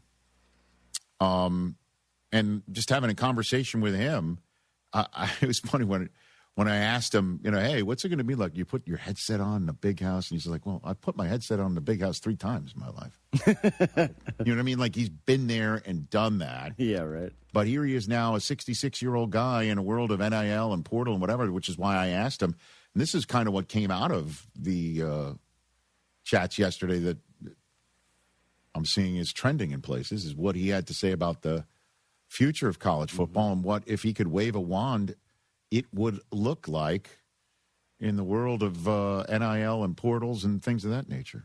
What do you want to see done if you could have your way? Just in college football in its entirety? Yes, sir. I think it's got to be an NFL minor league model where we have a salary cap. And, the players are employees. I think, as distasteful as some of that is, I don't think there's any other way that is better than that. And, right now it's out of control. I mean, we're going to have probably, a dozen teams in the next recruiting cycle with $50 million rosters. And there's such a disparity between the haves and the have-nots. And I think that the only way to get that evened out and level the playing field is to go ahead and pattern it after an NFL, like I said, a minor league NFL model and a super league, if you will, and you'll probably see 48 to 60 teams survive the cut and be on the right side of the line in the sand and proceed forward. And that would be with obviously other conferences or something like that. Yeah. That would maybe also mean you have unions and collective bargaining. It's part of it. And that's where it would have to go. I don't see any other way around it. And if it goes that direction, now, private equity is starting to enter the picture as well, and where that goes, who knows? But there's got to be some guardrails. There's got to be some ability to get control of the thing, because the NIL is going up, 20, 30, 40% a year, and it can't continue that way. It's not sustainable. $50 million payroll. Wow. For, you said, a dozen teams in college. Not sustainable, like you said. No. Well, it's not sustainable for everybody. That's true, too. Did you see the Ohio State made a deal with a bank today? They're going to put the bank logo on the jersey and with $17 million a team or something like that? Yep, and it just broke. Notre Dame has done the same thing with SoFi for $18 to $20 million a year. And not everyone's going to be making those deals. Nope. So what happens? Super League in it. We called it years ago. And it's the only way to go. And the question is, who's in and who's out? Who decides who's in and who's out? If you don't think the SEC and the Big Ten are having some conversations behind the scenes just a little bit, I think you're out of your mind. Didn't they already have a working group? I think Tony Petitti's speaking this week. The Big Ten Media Day, Media Week is this week. Yeah, there's 6 teams today, 6 on Wednesday, and 6 on Thursday. 18 Big Ten teams, by the way. Big Ten have 18. It's insane. So you take 18, how much is in the SEC? Isn't it 17 in the SEC? Yeah, it's a lot, too. It's odd that it's less when it means more there. Rich. Math might not be the strong suit outside of Vanderbilt. It's more anyway. per team. That's what that means. Is it song? It means more per team if there's less. Oh, I see what you okay. So I should do the math. That's math. Yeah, okay. Good. There's 16 SEC teams. Okay, 16 and 18, so that's 34. We're halfway there. But what's the number? What would be a good number for you? 60? 50? Well, 75? Maybe a little bit more, and then you have divisions, right? Are we relegating? Are we promoting? Hell yeah, we're doing that. You're doing the whole Super League thing. Okay. Oh, yeah. EPL style. Yeah. Yeah. Uh-huh. Yep. Yeah, you're relegating. And that's the whole thing. It's like if I'm joining this, I would be looking at the Big Ten and the SEC saying, are you ready to relegate some of your own teams? I don't know why you need to call out Vanderbilt like that, but okay. No, I'm not saying that either. I'm not saying that. Northwestern, come on. Hey, that's the idea, is that, you'd have to be willing to relegate your own. But until somebody gets together. Who's running it? Who's in charge? That's right. Yeah. I don't know. I've nominated Greg Sankey multiple times. I don't think he wants it. Well, money talks. Somebody's going to throw something. I don't know. But when private equity's involved and banks are like, you can put the logo on and here's all that money and you can now get a whole bunch of players for your team that other schools won't be able to compete with. Right? Until somebody puts this together on behalf of a group of like-minded schools that have the same issues with each other. This stuff's going to keep growing and growing. But you have Michigan's football coach basically saying, turn it into the mini NFL. Yeah, just to clarify, though, these deals with Ohio State and Notre Dame, they're across all sports. It's the entire athletic department. Right, sure. Right. So the $20 million isn't going just to the football team. Understood. But what's the main economic engine for the rest of the Of course. Yeah. Of course. Just pointing at it. I appreciate you pointing that out. Of course. All right. We've got Overreaction Monday on a Tuesday. Let's take a break and get to that right here on the Rich Eisen Show. That wants to let you know to hire right the first time with LinkedIn Hiring Pro. Why don't you? Get started by posting a free job at linkedin.com/Eisen. Overreaction Monday on a Tuesday. More of your phone calls when we come back right here on the Rich Eisen Show. The success you've had in life matters. The late nights, the extra shifts, the moments you've stood up and said, I've got this. At University of Maryland Global Campus, we value your achievements because we're a school for real life. With UMGC, you can earn up to 90 credits toward a bachelor's for prior learning and relevant life and work experience, or transfer up to 12 credits toward a master's. We offer scholarships, affordable tuition, and online and hybrid classes, all with the support you need from your first day to graduation day and beyond. As an accredited state university, we've been transforming lives for over 75 years. Choose from more than 100 undergraduate and graduate degrees and certificates, and get ready to succeed again.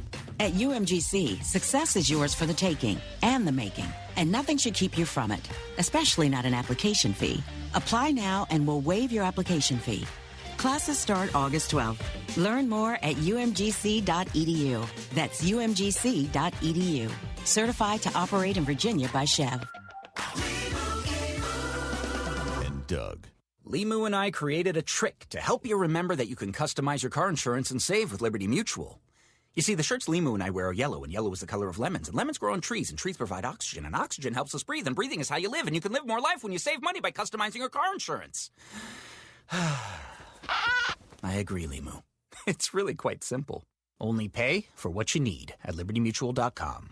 Liberty, liberty, liberty, liberty. When you see this in your kitchen, the stainless steel fridge is covered in fingerprints. You hear this. Leslie, people are going to think you were raised in a barn or by wolves, or raised in a barn by wolves. Fortunately, Wyman Stainless Steel 3-in-1 cleans, shines, and protects to give you the best shine. A spray and a wipe will have your fridge shining like a mirror. Wow, my fridge looks brand new. Your fridge looks amazing, Leslie.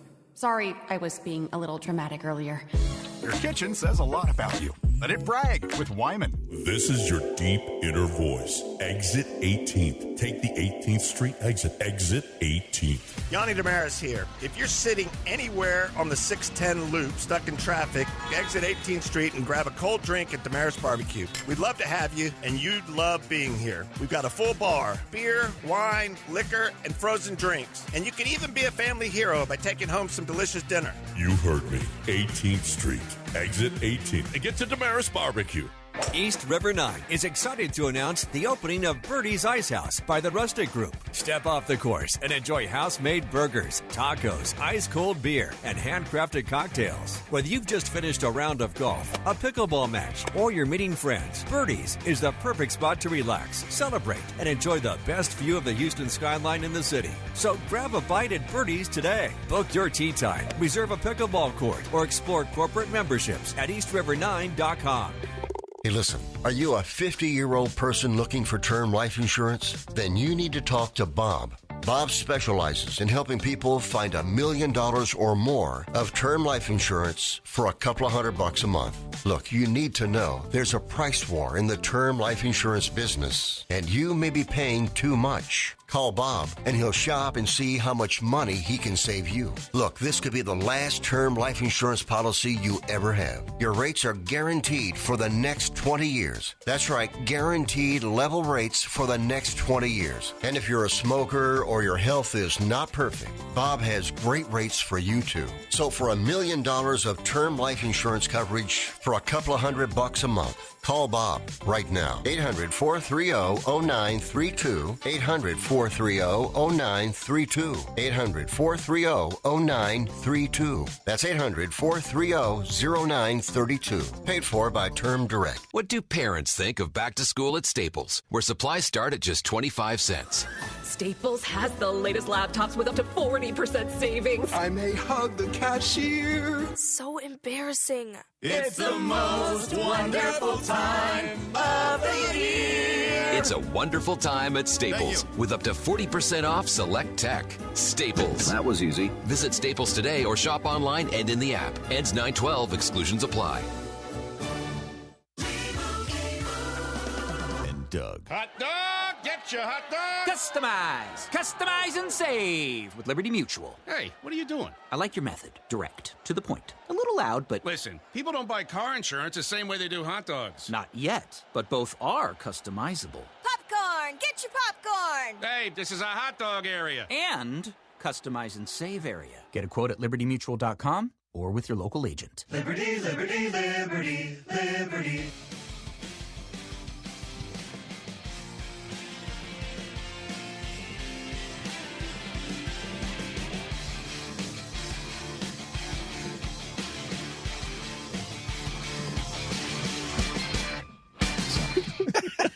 Back here on the Rich Eisen Show, running a small business means every hire matters. A bad hire costs time and money, but the right one helps your business grow, and the challenge is finding that person without sorting through resumes. That's where LinkedIn Hiring Pro comes in. It screens candidates so you can focus on conversations with qualified talent. With Hiring Pro, you can hire with confidence and build the team you need. Join the 2.7 million small businesses using LinkedIn to hire. Get started by posting your job for free at linkedin.com/Eisen. Terms and conditions apply. Okay. So we did the show remotely yesterday. Yeah, we as the royal we, because you guys were here and then hardly in it. I'm sorry. That's okay. Good job yesterday. Thank you. You're welcome. We were here. You did the, as they say in the Stand by. business, tops and tails. Right. So you first and the last. Tops and tails. Okay. We were here in case Stay in the anything business. went awry. Yeah, you know. that's right. So we didn't do the Overreaction Monday pod, which we're going to start to do with regularity middle of August. I think we've decided that. At any rate, it's not like there are any rules. No. No rules. It's just that rules are that when we're doing a pod on Monday, or we don't do one on a Monday, we do Overreaction Monday on a Tuesday. It's time for that. Hit it. That was terrible. That was crap. That was garbage. This place sucks. Overreaction Mondays. Monday. On a Tuesday. All right, Christopher, what do we have over there? Hey, guys. Happy Tuesday. Great to see you. What up, All bro? right, yeah. We're back. We're back. Okay. We're back. All right. It seems like all camps are open now across the National Football League. But there's some stuff going on in Tampa that I think we need to talk about. If he doesn't get a new deal, this will be Baker Mayfield's last year with the Bucs. I don't agree. The Bucs have 2 years to franchise tag him. That franchise tag's almost $50 million. So what? So what? Wow. It's a lot of money. I know it's a lot of money, but There could be some contending teams next year that need QBs. right. Specifically, where Baker could go and get that money. Yeah, Pittsburgh and L.A., baby. But why wouldn't they keep him there? He loves being there. He says he loves being there. His family's there. You know. Everyone's counting him out because Mike Evans is gone. Vita Vea wants out. Well, it's almost like people are jumping ship. Okay. No pun intended. Did you just do that on purpose? I did. Yeah. Okay. He's not jumping ship. He wants to stay. They just couldn't figure out that figure this time around. Give him his money. I would give it to him. You know that. But what are we talking for Baker? Because he had the 3-year $100. Like what are we talking about for Baker? It's $40 million this year.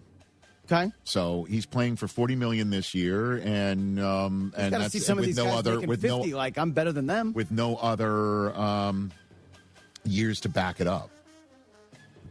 And that's a tough way to go, man. And I guess him with a chip on his shoulder is particularly dangerous for everybody. So I think he's waking up dangerous. I'd bet on him. And I know he's going to bet on himself, which is a powerful tool. I'll just call this an overreaction. They have franchise tag opportunities to keep him there. I don't know how terribly happy he would be, but he's made it known like he's not afraid of playing on it. Yeah. So I'll just say that's it doesn't look great right now. It's not. But crazier things have happened. What else, Chris? Speaking of dangerous, there's a dangerous game being played here in Los Angeles. No, I'm not talking about Aaron Donald as we sit on Donald Watch for a while. Where's Puka's record extension with the Rams? Where is that? What are we waiting for? I don't understand. So what is... Where is it? Okay. But how is this an overreaction or what? Like, what are you asking me? The Rams playing a dangerous game here with Puka. Oh, they're playing a dangerous game with him. Yeah, where's the extension? What's the holdup? I think you know what the holdup would possibly be. The off-the-field stuff that makes you wonder, should we commit all this money to him no matter how incredibly talented he is? We've seen guys with bigger off-field stuff still get their money. Guess what? And guess who's gonna... Do you think Les doesn't have a handle on this? How about that? Of all the guys to have a handle on any of this stuff, I'm not worried about a dangerous game. It's not dangerous. Would you trade Puka if you're the Rams? No. Why would I do that? Why? What do you mean? You're selling high. If you think there's actual off-the-field issues and why you're not giving this guy his extension, guess what? Why don't you sell high? You're not giving him his extension, and you're running whatever risk of potentially losing him. Okay, you don't want to live. You don't want to play in Los Angeles. You don't want to play for Sean McVay. You don't want to play for the Rams. You don't want any of that stuff. Well, there's the door. We'll get another kid in the 5th round and turn him into you. I mean, if that's the way it's going to go. Yeah, but and if there's anybody who takes the emotion out of anything in these decisions, it's the general manager of the Los Angeles Rams. So you can't just turn. I don't think it's a dangerous game at all. I think they're figuring out what the is and what the buyer needs to beware of. And they're not trading him right now. And when they're getting Aaron Donald back, and they got literally all their stars are aligned. No chance, man. What else, Chris? Well, where is That's an overreaction. You're saying they're playing a dangerous game on the Tuesday. All right, a couple of quarterbacks played really well last year. Had injuries. A lot of question marks when they're going to be back. Yeah, I think they're both going to be back by week 1. I'm talking about Patrick Mahomes and Daniel Jones out there week 1. Okay, I don't think that's an overreaction at all. That'd be fun.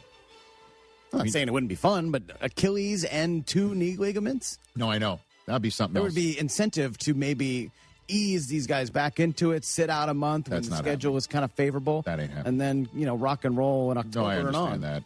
I understand that. The Colts, who do the Colts open up against? The Ravens at the Colts in a week 1. That's a sneaky good one, huh? That's a sneaky good one. At KC, they play each other week 2. Here we go. Oh. Isn't that where he got hurt? Isn't that where Daniel Jones got hurt? Was that Kansas City last year? Was it? I seem to remember that. At any rate, I don't think this is an overreaction. Let's go. What else you got over there, Chris? Okay. What else you got? Not sure if you noticed this yesterday while you were, in Michigan or traveling.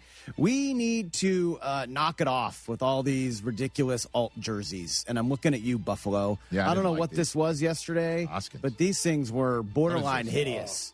What is it? Let's stop with these. Nickel City. You want to help me out with this one, Hoskins? What are we going for here? Nickel mines. I mean, what's up there? No, I know. I understand Western New York and what their what they do there and what they mine for. I understand. Are they workshopping these with like fan groups or anything? Because wow, I can't imagine these got a 10 out of 10 too. They look more CFL and Toronto Blue Jay colors than anything else. To be honest with you, like that. Yeah, I'm not happy. These are throwouts. Yeah, look at you. These are throwout. Can I give an alternate opinion on it? You like these? The alternate Doesn't is the matter. word of the day. I'm not a Bills fan, so my opinion and anyone who's not a Bills fan opinion should be low on the list. It should be for the Bills fans. Please, Bills fans, call because we got one literally in our ears. You want to say anything, Hoskins? You like this? Turd burger. Okay, so is the word from the Bills fans, the coordinating producer. I'm not saying you're wrong, Chris. I'm just saying he doesn't have a bad thing to say about his Bills. These were just the ones that happened to pop up, but a lot of these alts are just kind of like, what are we doing? I'm with you. You know what I think it's for? It's for kids to go, can I have that, please? And now you're in the position of saying no. Plus, like for instance, when your team already has the best jersey design, you don't need an alternate. Yeah, thank you. The Patriot Reds are the best jersey. You see the Cowboys doing guys. You know what I mean? Cowboys are like the Yankees. They just don't mess with their jerseys. No, because they're classic. Rich, speaking of the Yankees, as the Sox surge, another win last night. You did? Yes, the Yankees won too, but what else? So did the Who Mets. cares? Injuries are mounting. Bellinger's out 4 to 6 weeks. Is Aaron Judge ever playing baseball again? I got you. The Yankees are going to miss the playoffs. Okay, Oh, great. wow. That's a total. Oh, wow. Hey, listen, man. Go Dodgers. As long as Anthony Volpe's not out there dropping third game-ending outs. Wait a minute, that happened last night. Are you in the market for a shortstop? I don't know what the hell the Yankees are in the market for, but we got days to figure that out. I've told you what the Yankees should do. Yeah. They should get every arm that throws 100 miles an hour for innings 6 through 9 on the Yankees right now. Every last one of them. They need pitching? Take a look. No, that's it. That's it. I want what like the Brewers have. I want bullpens like you see across Major League Baseball. That's what you need. You need somebody 5th inning, 6th inning, 7th inning, 8th inning, 9th inning. They got Hedrick, and on occasion Cruz can be reliable. Outside of that, it's just like I'm watching through my fingers every single time. That's what they need. And get everybody back healthy. Fried's back. Let's get Rodon back. Let's get Judge and Stanton. At some point, Stanton will wind up playing baseball again. And who's back first? But they won last night. I'm happy for your Red Sox, though. How are the Mets doing? Because it is a Mets town, New York City. Yeah. The guy who called it a Mets town is on the injured list now. They actually won yesterday. No, they did. They scored. Yeah. They put up 2 touchdowns on the Braves. Yeah, it's all turning around now, so you guys better watch out. I mean, people are getting kicked out of their seats so Emma Stone could shoot movies there in City Field. It's Emma Stone, Rich. I understand that. I would tell a season ticket holder pound sand. But yeah, we're turning it around. Second half is our half. This is the time for Lindor to get traded. What else? Oh, look at that! Oh boy, that is just wow. Oh, man. Actually, that has got to be a that was a misprint. That was definitely a misprint. That's 45 and 27. Yeah. Whoa, please! I think the 2 should be a 6. Let me tell you, if that were the case, 45 and 66, isn't that what it is? 56. I would be all in if that was That was a record back. Guys, we are nearing the 15th anniversary of one of the greatest phrases in NFL training camp history. Dream team. Vince Young sat there and said, haha, dream team. Yeah. 76ers are going to fare a similar fate this year to the last. Not an Philly overreaction. dream. I agree with you, Chris. I think that's a great take. Yeah, last time you heard dream team in 2011 Philadelphia Eagles went 8-8. Yeah, who's the awesome one in this situation? LeBron, right? Or is Vince Young LeBron? Which one is it? Dude, get out of here.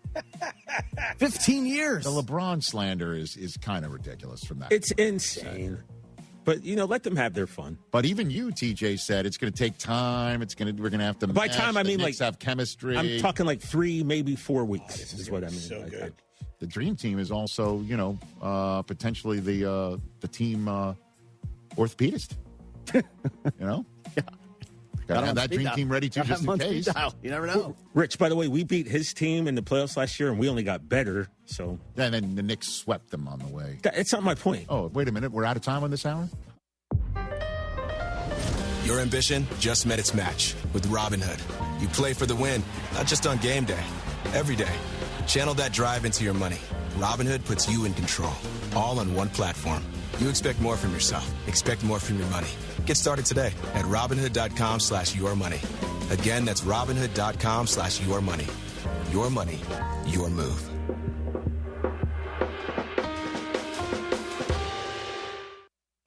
Okay, all signed up. Easy. Now let's run payroll. What the?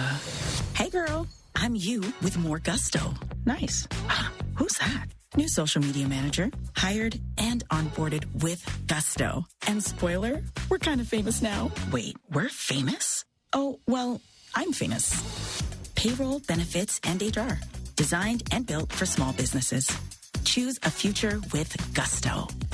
Spring is calling at Two Creeks Crossing Resort, just 90 minutes north of Houston. Spend the day relaxing by the water, then stick around for live music, great food, and can't-miss events happening all season long. From cook-offs and holiday celebrations to outdoor adventures and family-friendly fun. Whether you're rolling in with the RV, booking a waterfront cabin, or planning a glamping getaway, there's a perfect spot waiting for you. See everything coming up and reserve your stay now at TwoCreeksCrossingResort.com. When your project impacts traffic, safety isn't optional. It has to be done right. That's why contractors and municipalities across Greater Houston trust Buyers Barricades. From traffic control plans and custom signage to equipment rental, setup, maintenance, and final pickup, Buyers Barricades manages every step of the job so your crew can stay focused on the work. They're service-driven, safety-inspired, and available 24/7. Buyers Barricades, the Texas authority in barricade rental. Learn more at buyersbarricades.com. This is Lisa Zadok from Zadok Jewelers. Have a watch that needs a battery change or just plain doesn't work anymore? Maintaining a luxury timepiece requires exacting attention, and we service over 30 of the world's favorite brands, in addition to being the largest authorized dealer in the region. If something's just not right, allow our 7 on-site watchmakers to handle your watch with the care and attention it deserves. Bring your watch in for an estimate today.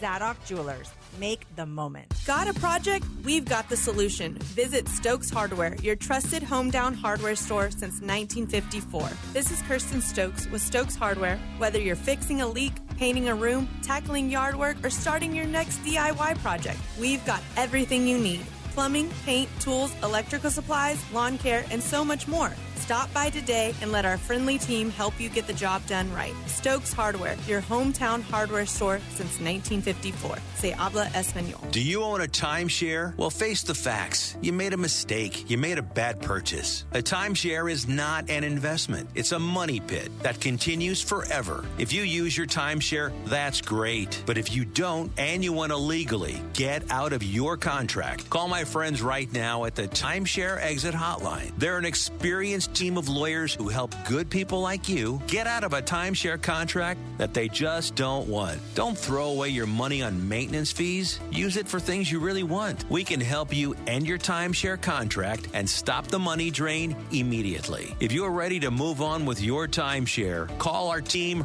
right now. Call today for your complimentary free consultation. 800-403-8539. 800-403-8539. 800-403-8539. That's 800-403-8539. Progressive presents the Museum of You. We begin our tour with a unique piece, a relic from the early big screen television era. Remarkable. Next, we find a juicer, which historians believe has only ever been used once. And finally, compact discs from the emo era. A rare find indeed. Some things should be history, but until then, you could protect what's important to you and save by bundling your auto insurance with a renter's policy from Progressive. Progressive Casualty Insurance Company affiliates and other insurers. Not available in all states or situations.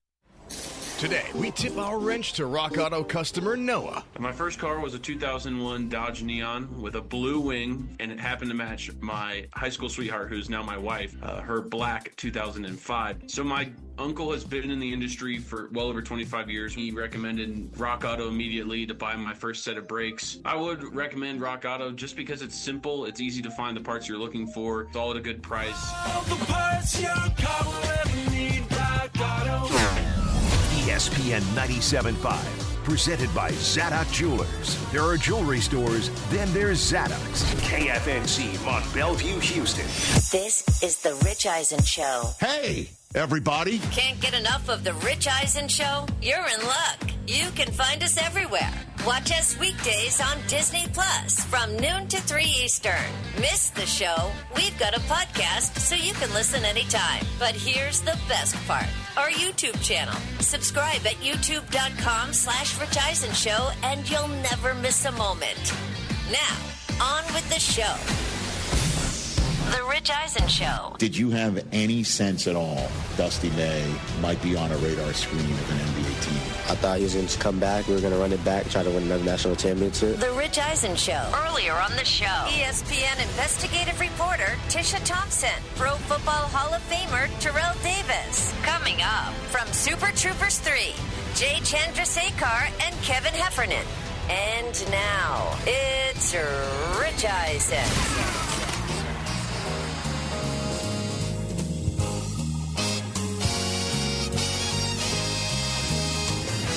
Hour number 3 of the Rich Eisen Show is on the air here in Los Angeles, California. The Writer and director and stars of Super Troopers 3 are going to be right here on our show in studio. Jay Chandrasekhar and Kevin Heffernan are here together.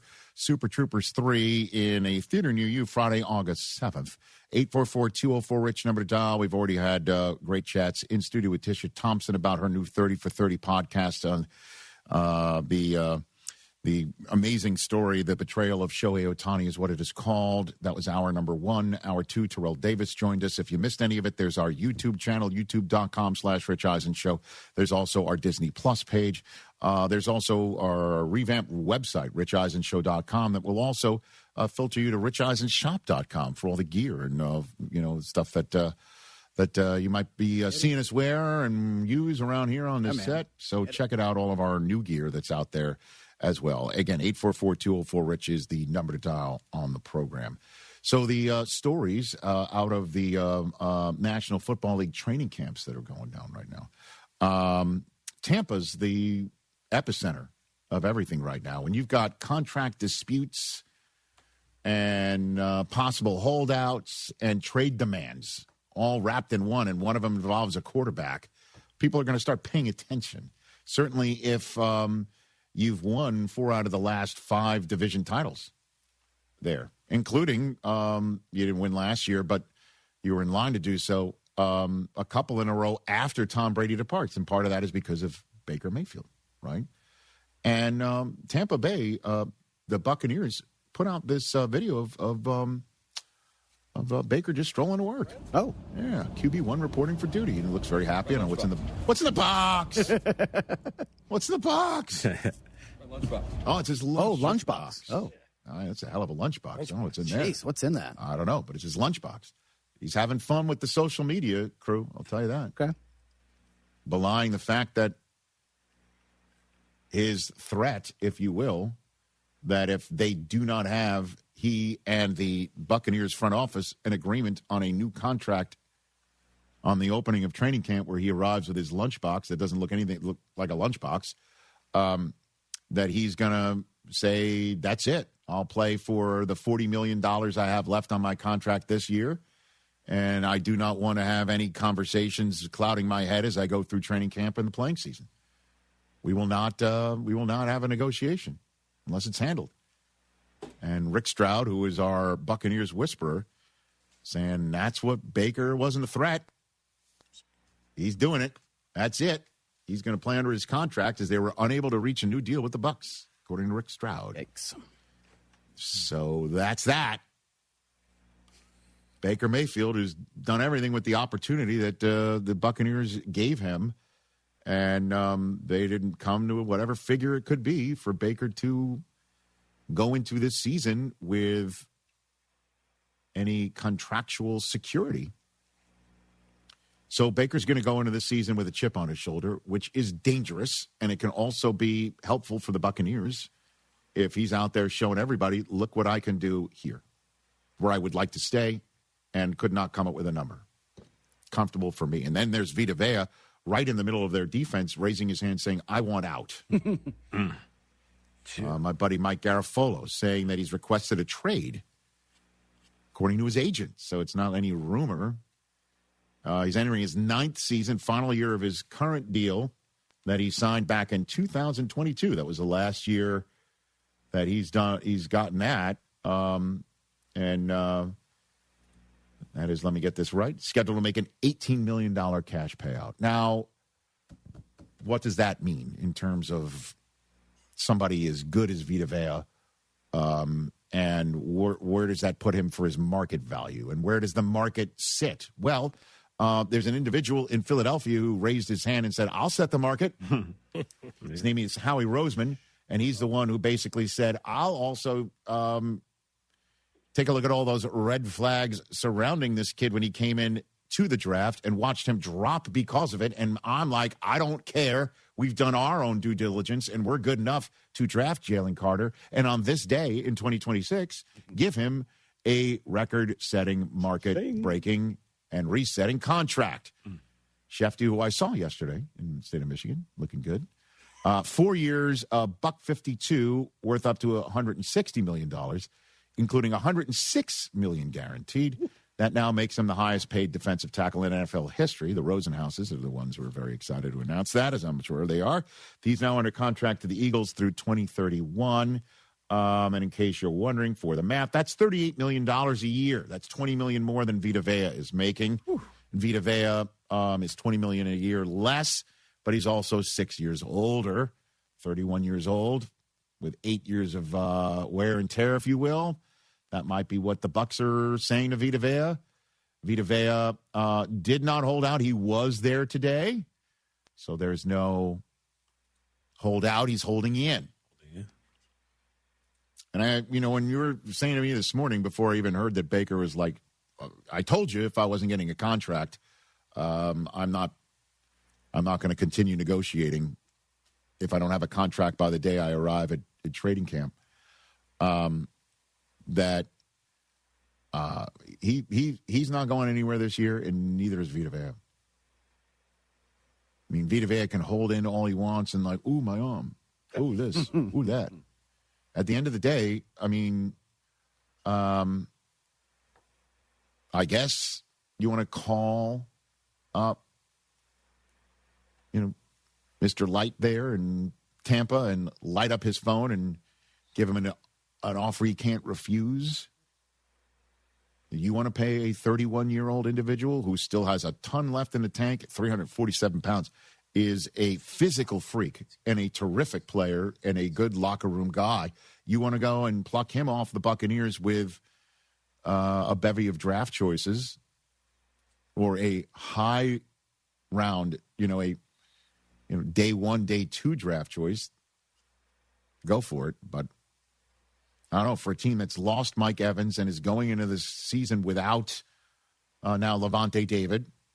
The team also announced they're not having any Ring of Honor honoree this year, which is another eyebrow raiser out of Tampa, Florida, because David could have been that. Mm-hmm.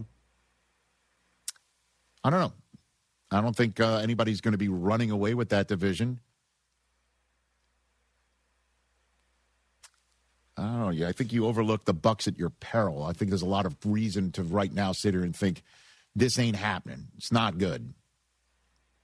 But those young receivers coming on strong, Baker with a chip on his shoulder, we'll see if their running back room can stay healthy this year. Yeah, big time. Well, remember, Rashad White is gone. Mm-hmm. Right. Bucky Irving, I got you. Injury.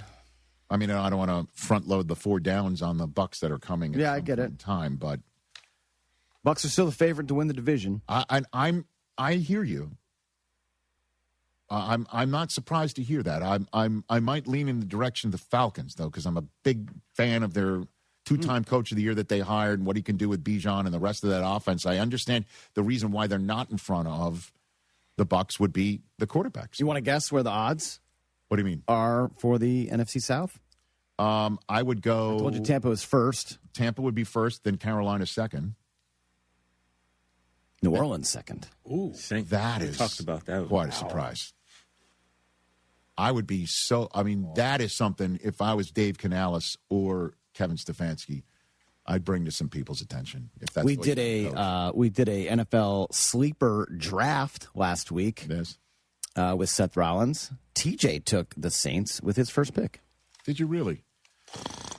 I don't know. What sleepers. What do you like about it so much? Well, the big part was Brockman took my pick immediately before, so I had to quickly pivot, and I threw the Saints out there. But Tyler Shuck, I've heard a lot of good stuff about him. I like the receivers. Hey, listen, I did the 4 downs on them yesterday, and Tyler Shuck year 2. Let's see what happens. Kellen Moore year 2. Let's see what happens. Olave, can the receiver room stay healthy, and how much how much gas does Kamara have left in the tank? And their assessment of him might be in the fact that they threw a ton of money at Travis Etienne. So. Meanwhile, we've got Kevin O'Connell speaking about the quarterback competition of the summer. Now, I know I just mentioned Atlanta and Tua and Penix. Now, Penix is a highly drafted guy who we all know blew out his knee. His ability to stay healthy was the question mark about drafting him based on his injury history in college, right? And then he comes off of a remarkable national champion runner-up season at Washington, drafted by Atlanta, and they then go in the Tua route as a sense of competition. And we'll see how healthy Penix is. Now, we all know in Minnesota, it's a highly drafted kid who was the national champion on that night against Penix, in J.J. McCarthy, who hurts his knee. Year 1 goes out. Year 2, he's in. And, is better known for his memeing himself than his actual play, although I think that's unfair.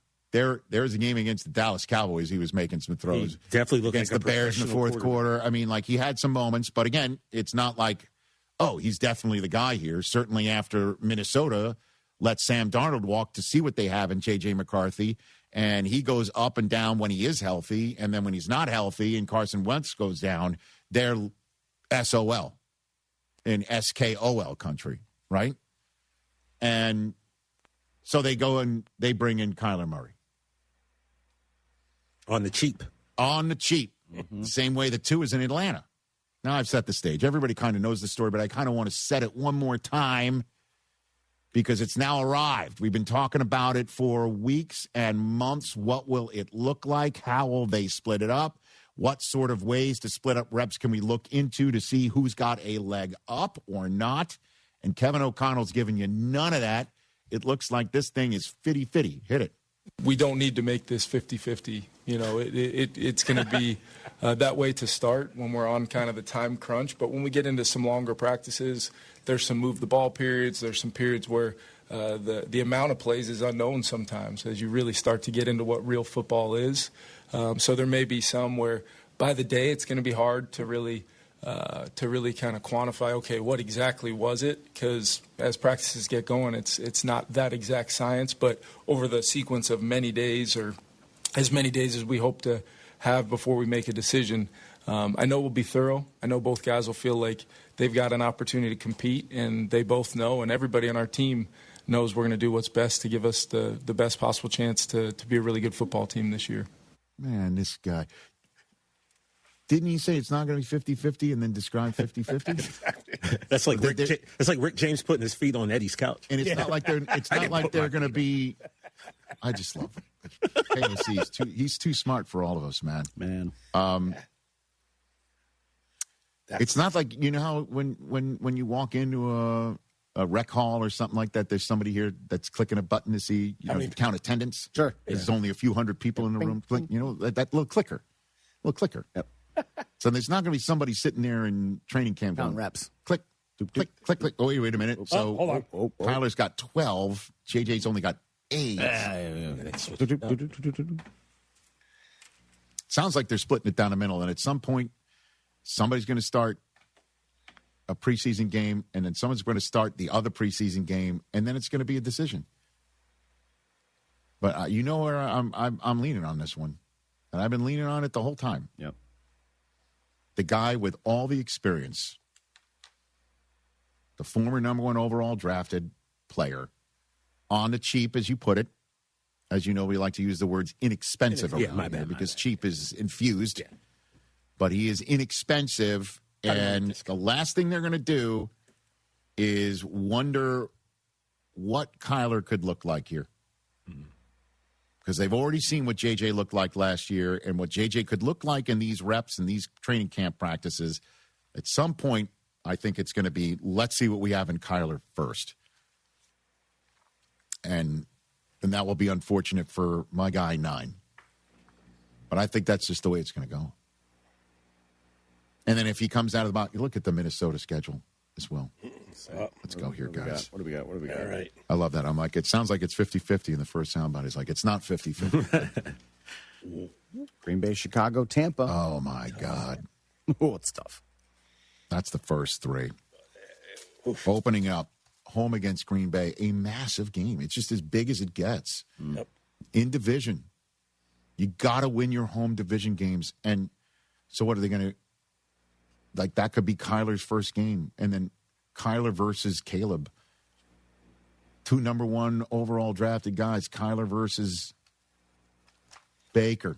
Oof. And then everybody looks at the schedule and sees like a nice little break against Miami and then at New Orleans. One never knows. But I just think Kyler is going to be the guy until the wheels either fall off physically or it's obvious that Kyler just isn't that guy. Right. And then you go to JJ, and then you figure out what happens after that. That's the way I kind of see it. But maybe I'm wrong. Maybe I'm wrong. But Kevin O'Connell he's going to be splitting reps to start. 50-50. 50-50. And then we'll see how the guys view the classroom. One of the sound bites of the spring. It really was. Okay, everybody. Get into the Hyundai Getaway sales event right now and get away with the deals so right it almost feels wrong. The great deals on our most popular models are sitting right there. Adventure-ready SUVs like the Hyundai Santa Fe or Santa Fe Hybrid or Tucson Hybrid. The bold and stylish Elantra, loaded with the latest tech. Maybe you want to go all electric with the Ioniq 5 or Ioniq 9. Just get down to that local Honda dealer of yours and get away with a deal you'll love during the Hyundai Getaway sales event. Visit HyundaiUSA.com for details. We've got 2 chairs sitting right here to my right. Super Troopers 3 in theaters nationwide on Friday, August 7th. Jay Chandrasekhar and Kevin Heffernan when we come back.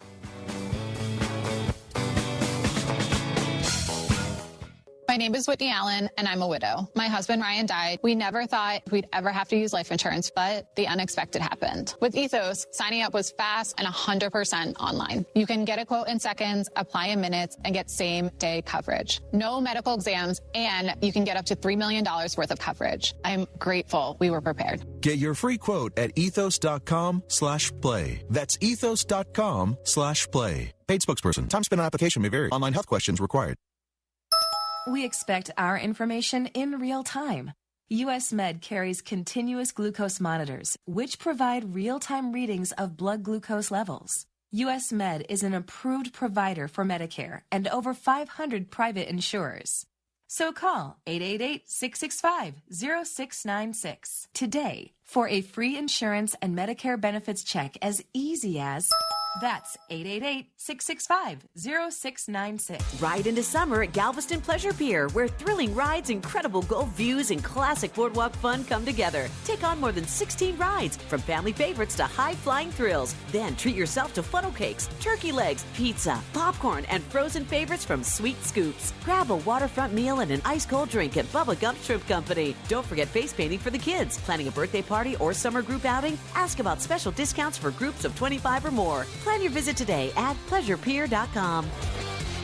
Hi, this is Harold Gunn. And this is Bill Olson. Texas Outdoor News is the longest-running, most award-winning outdoor radio show in the state for a lot of good reasons. We bring you the latest news and information about hunting and fishing across our great state and beyond. And our guests are who's who from industry, government, and the field. Texas Outdoor News is brought to you by Ford Trucks and your best in Texas Ford dealers. Join us Saturday mornings at 6, Sunday at 7 on ESPN 97.5. Is your money doing everything it can for you? Like automatically pushing more of your money to savings every day? I don't think so. Then switch to Huntington Bank. And let's get more from money. Huntington Bank. Welcome. Eligibility requirements apply. Some features may require enrollment. John Granado here with Robin Orlando from Houston Powder Coaters. You guys have been so busy. You guys are just swamped, huh? Houston came through. They listened to get everything done prior to the soccer parties, but now we're still doing stuff for the pool season. Let's talk about pool season. What do we need to get done? We still have 4th of July coming up. We have Labor Day and all those 100-degree days. We need to get your patio furniture in, get those slings, get those straps, make it look new again. What about those grills and smokers? Before you know it, it's going to be football season. Let's go ahead and get ahead of the game. Let's get those barbecue smokers. Let's go ahead and get those trailers in. Be ready for all those big football games in the fall. And how cool is it when you got your tailgate chairs looking like your football team? You're going to be the envy of everyone's hearts. And it doesn't matter what it is. Whatever you have that's metal, powder coated first. Antiques, patio furniture, trailers. We got you. ESPN listeners are saying it all the time. They're calling. They're loving Houston Powder Coaters. HoustonPowderCoaters.com. HoustonPowderCoaters.com. Ask for Robin, even though she might be busy. I got you. When your project impacts traffic, safety isn't optional. It has to be done right.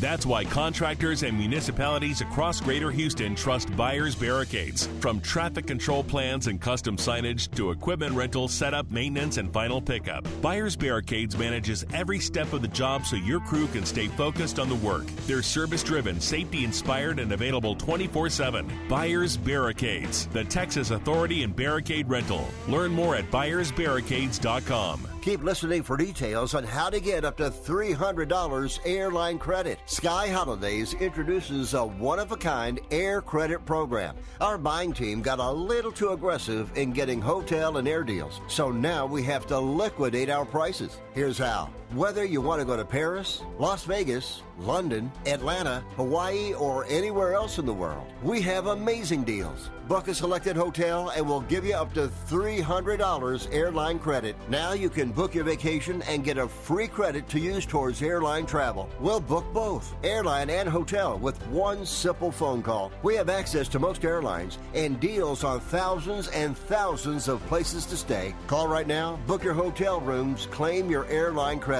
You can change or modify it at any time. 800-245-1697, 800-245-1697. That's 800-245-1697. Subscribe to ESPN Houston today on YouTube and make sure to slap that bell to get notifications on new videos as soon as they release. Twin Peaks, eats, drinks, and scenic views. What more do you want? I'm in my late 60s. My husband died a few years ago. He did all of our taxes. I sold a piece of property last year, and I forgot to claim the proceeds of the sale. Next thing I know, I got a letter from the IRS telling me that I owe over $50,000. Now I have a huge tax problem. I don't have that kind of money. I wish I knew who to call. If you sold property in the last calendar year or didn't claim all of your part-time or even retirement income, you could be in big trouble with the IRS. Call first before they send you a letter. If you've already got a letter, call. We'll help you file years of past tax returns and save you time and money. So call the tax doctor. The call is confidential and free. 800-240-4587. 800-240-4587. 800-240-4587. That's 800-240-4587.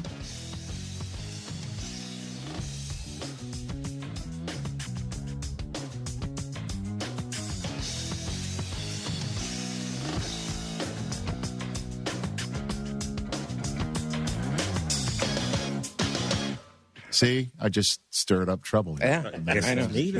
Our radio audience has returned. We just saw a very funny clip of Super Troopers 3 that's in theaters nationwide Friday, August 7th. Jay Chandrasekhar and Kevin Heffernan are here to discuss that and so much more. Did I hear you say something about baseball under your breath before we got on the air here? Well, I'm a Yankees fan. Attaboy. And I'm a Cubs fan. And they're playing this weekend. They're playing each other. Where? In New York. In New York City? The Big Apple. Oh, yeah. Well, half the Yankees are out, so the Cubs don't have this thing. At least I was hanging on to Bellinger. Now Bellinger's gone. And I'm like, what is going on here? I don't know. So you're from Ken Tulo? Yeah, I'm from Connecticut. Hometown. Yeah, Ken Tulo and I grew up together. Where in Connecticut? West Haven, Connecticut. Okay, so that's right on the Yankee-Red Sox Mason-Dixon border. Well, when we were growing up, the West Haven AA affiliate or the Yankee AA affiliate was in West Haven, Canada, the West Haven Yankees. And how many of those games, who did you see there? We went, well, the funny thing was, Ron Guidry came through there. And I remember, a couple years later reading his autobiography, and there was one paragraph in it, and he said, the dreariest, worst place I've ever played in my life was West Haven, Connecticut.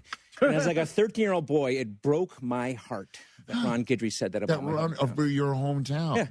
But he's Louisiana Lightning, so he could say whatever the hell he wants. But that was my hood. So you are Chicago? I'm a Cubs fan. I'm from the Chicago suburbs. Where? Hinsdale.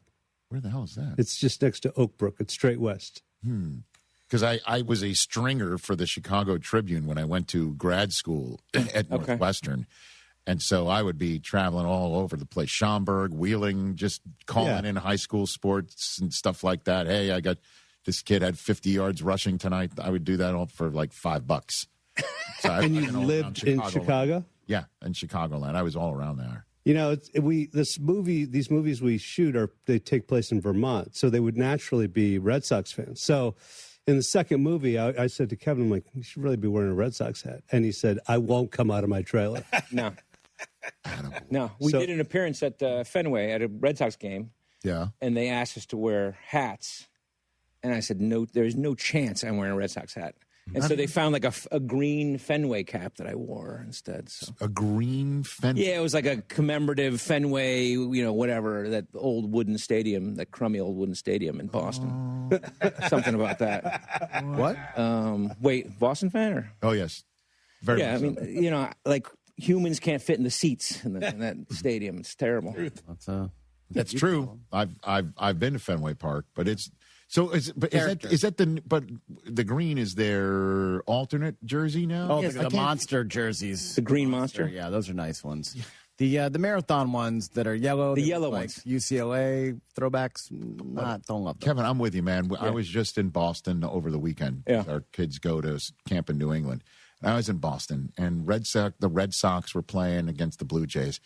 And we swept them. Say that again? We swept them. No, I think you lost a game to them, as a matter of fact. Yeah, it's okay. Whatever. We're on fire.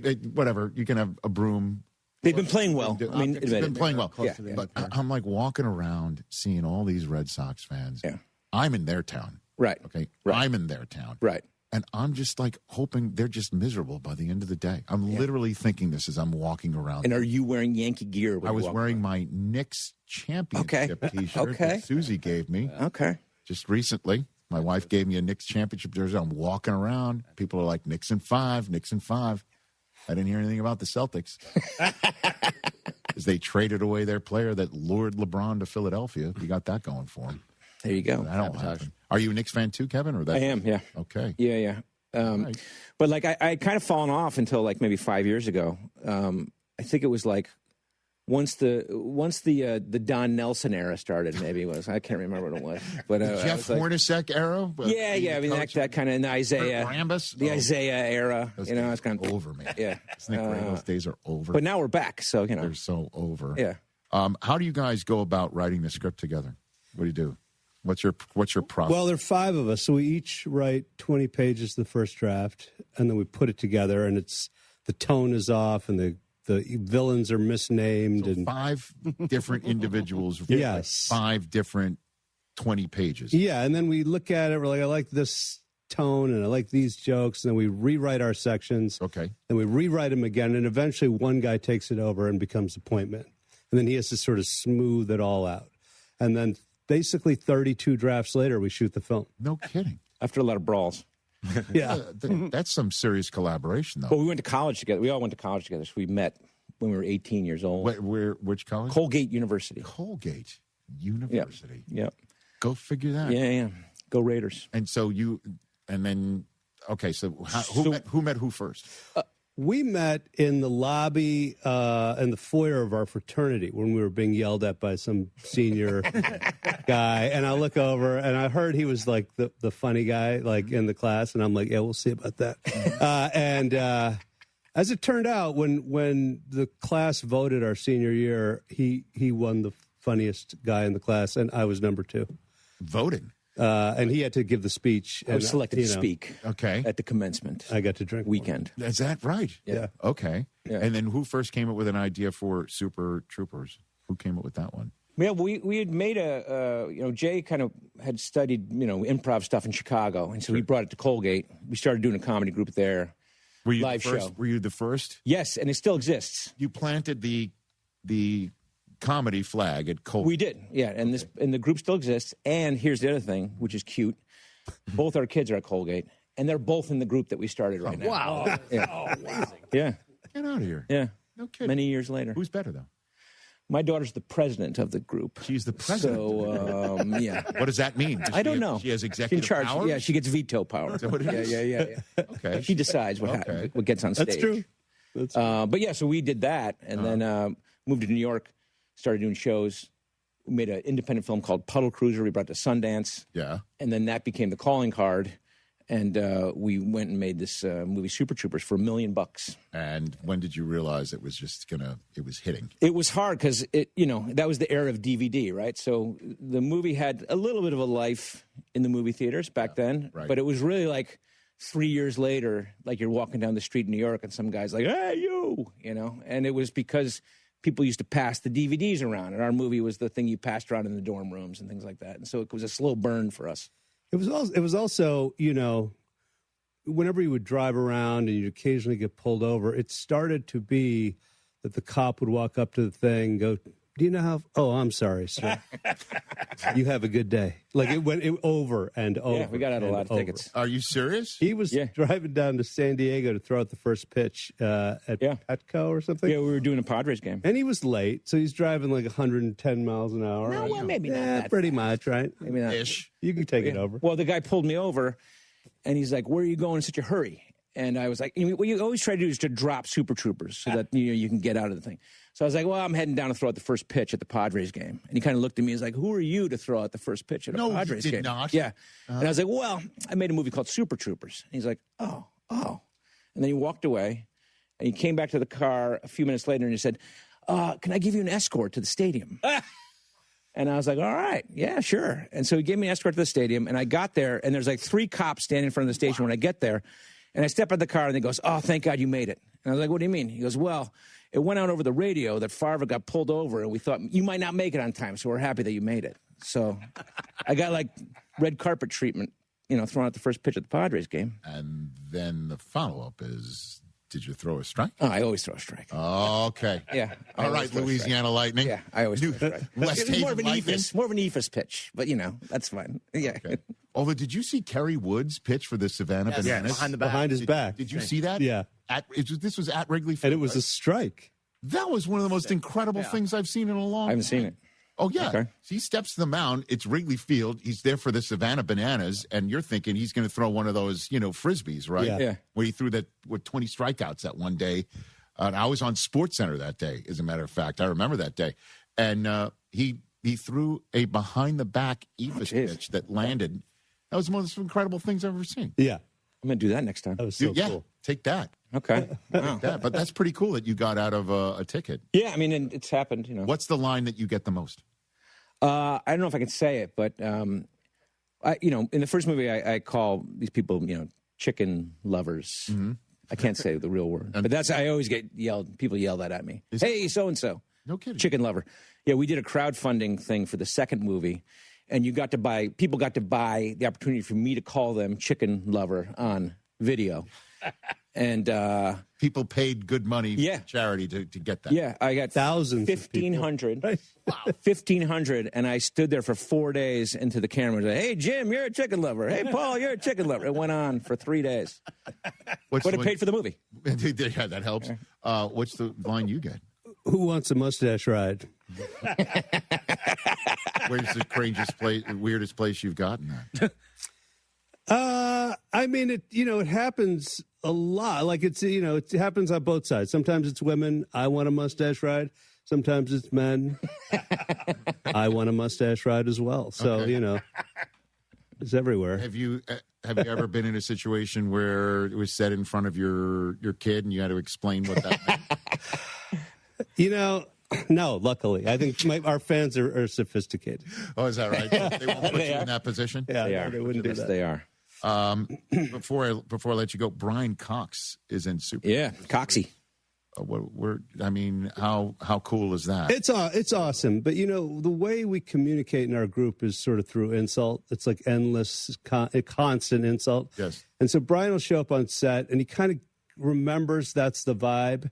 And then he starts insulting you, but he doesn't have it calibrated quite right. And so he hits you very hard.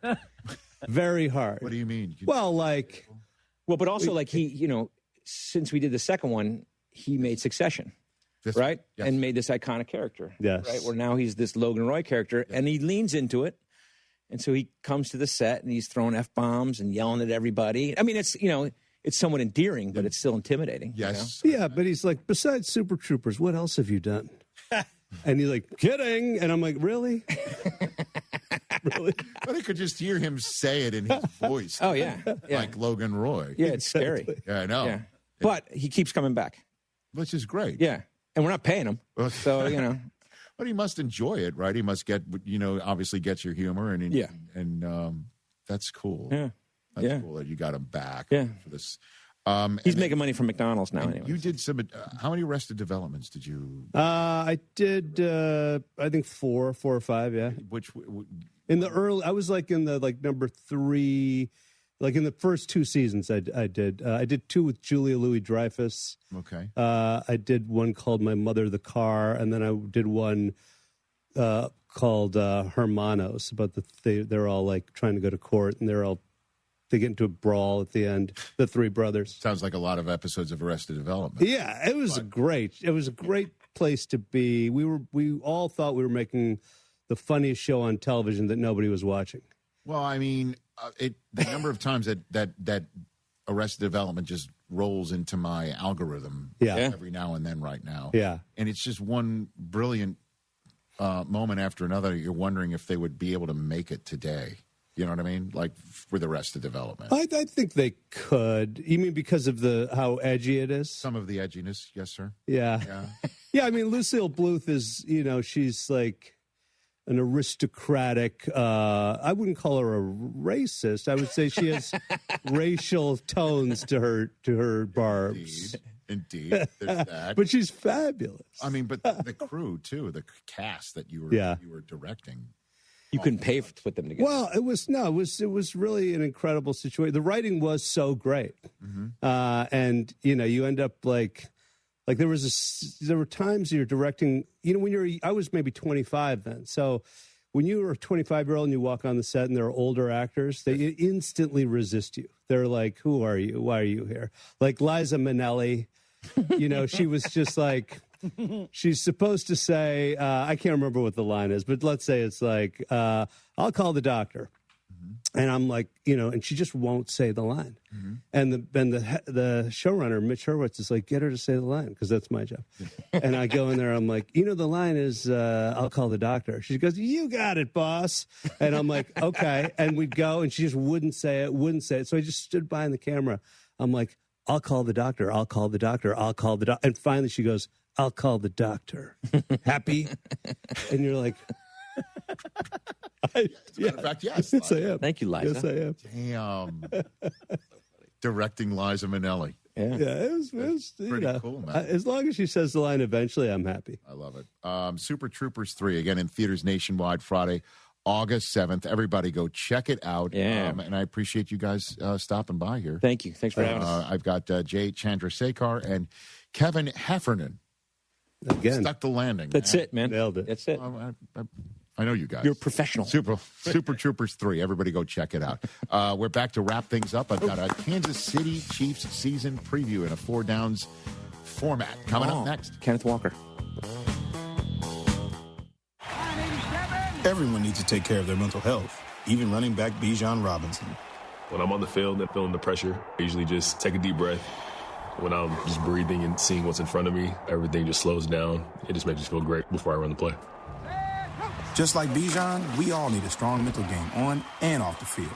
Make a game plan for your mental health at loveyourmindplaybook.org. Love your mind. Brought to you by the Huntsman Mental Health Foundation, the Arthur M. Blank Family Foundation, and the Ad Council. Rich Eisen here. Running a small business means every hire matters. A bad hire costs time and money, but the right one helps your business grow. The challenge? Finding that person without sorting through resumes. That's where LinkedIn Hiring Pro comes in. It screens candidates so you can focus on conversations with qualified talent. With Hiring Pro, you can hire with confidence and build the team you need. Join the 2.7 million small businesses using LinkedIn to hire. Get started by posting your job for free at linkedin.com/Eisen. Terms and conditions apply. Welcome to Huntington Bank. We're new here, but we've been around since 1866. Wow, that's a long time. Long enough to know that insightful bankers, great products, and customer service make a big difference. Let's get more from money. Switch to Huntington Bank. Welcome. Eligibility requirements apply. Some features may require enrollment. Ride into summer at Galveston Pleasure Pier, where thrilling rides, incredible Gulf views, and classic boardwalk fun come together. Take on more than 16 rides, from family favorites to high-flying thrills. Then treat yourself to funnel cakes, turkey legs, pizza, popcorn, and frozen favorites from Sweet Scoops. Grab a waterfront meal and an ice-cold drink at Bubba Gump Shrimp Company. Don't forget face painting for the kids. Planning a birthday party or summer group outing? Ask about special discounts for groups of 25 or more. Plan your visit today at pleasurepier.com.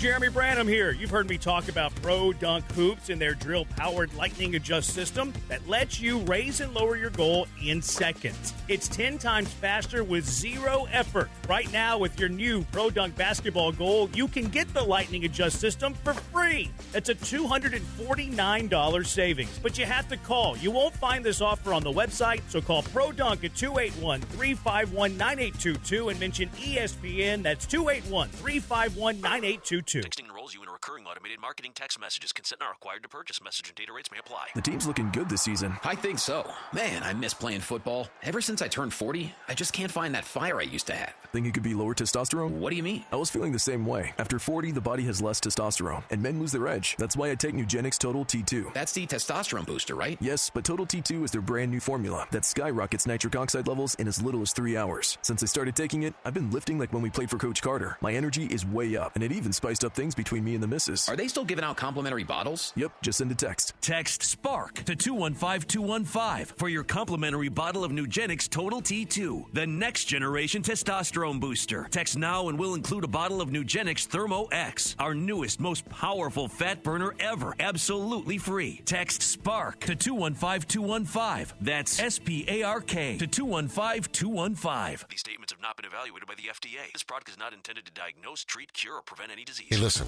are you a 50-year-old person looking for term life insurance? Then you need to talk to Bob. Bob specializes in helping people find $1 million or more of term life insurance for a couple of $100 a month. Look, you need to know there's a price war in the term life insurance business, and you may be paying too much. Call Bob, and he'll shop and see how much money he can save you. Look, this could be the last term life insurance policy you ever have. Your rates are guaranteed for the next 20 years. That's right, guaranteed level rates for the next 20 years. And if you're a smoker or your health is not perfect, Bob has great rates for you too. So for $1 million of term life insurance coverage for a couple of $100 a month, call Bob right now. 800-430-0932. 800-430-0932. 800-430-0932. That's 800-430-0932. Paid for by Term Direct. The Texas Authority in Barricade Rental. BuyersBarricades.com. John Mellencamp. Dancing Words Tour. The greatest hits. August 6th. The Cynthia Woods Mitchell Pavilion, sponsored by Huntsman. Tickets are on sale now at livenation.com. John Mellencamp, presented by the Cynthia Woods Mitchell Pavilion, sponsored by Huntsman, and part of the Xfinity Concert Series. Follow ESPN Houston on Facebook, X, and Instagram. Wherever you are, we're there too. Not in like a creepy way. You know what? Just follow us on social media.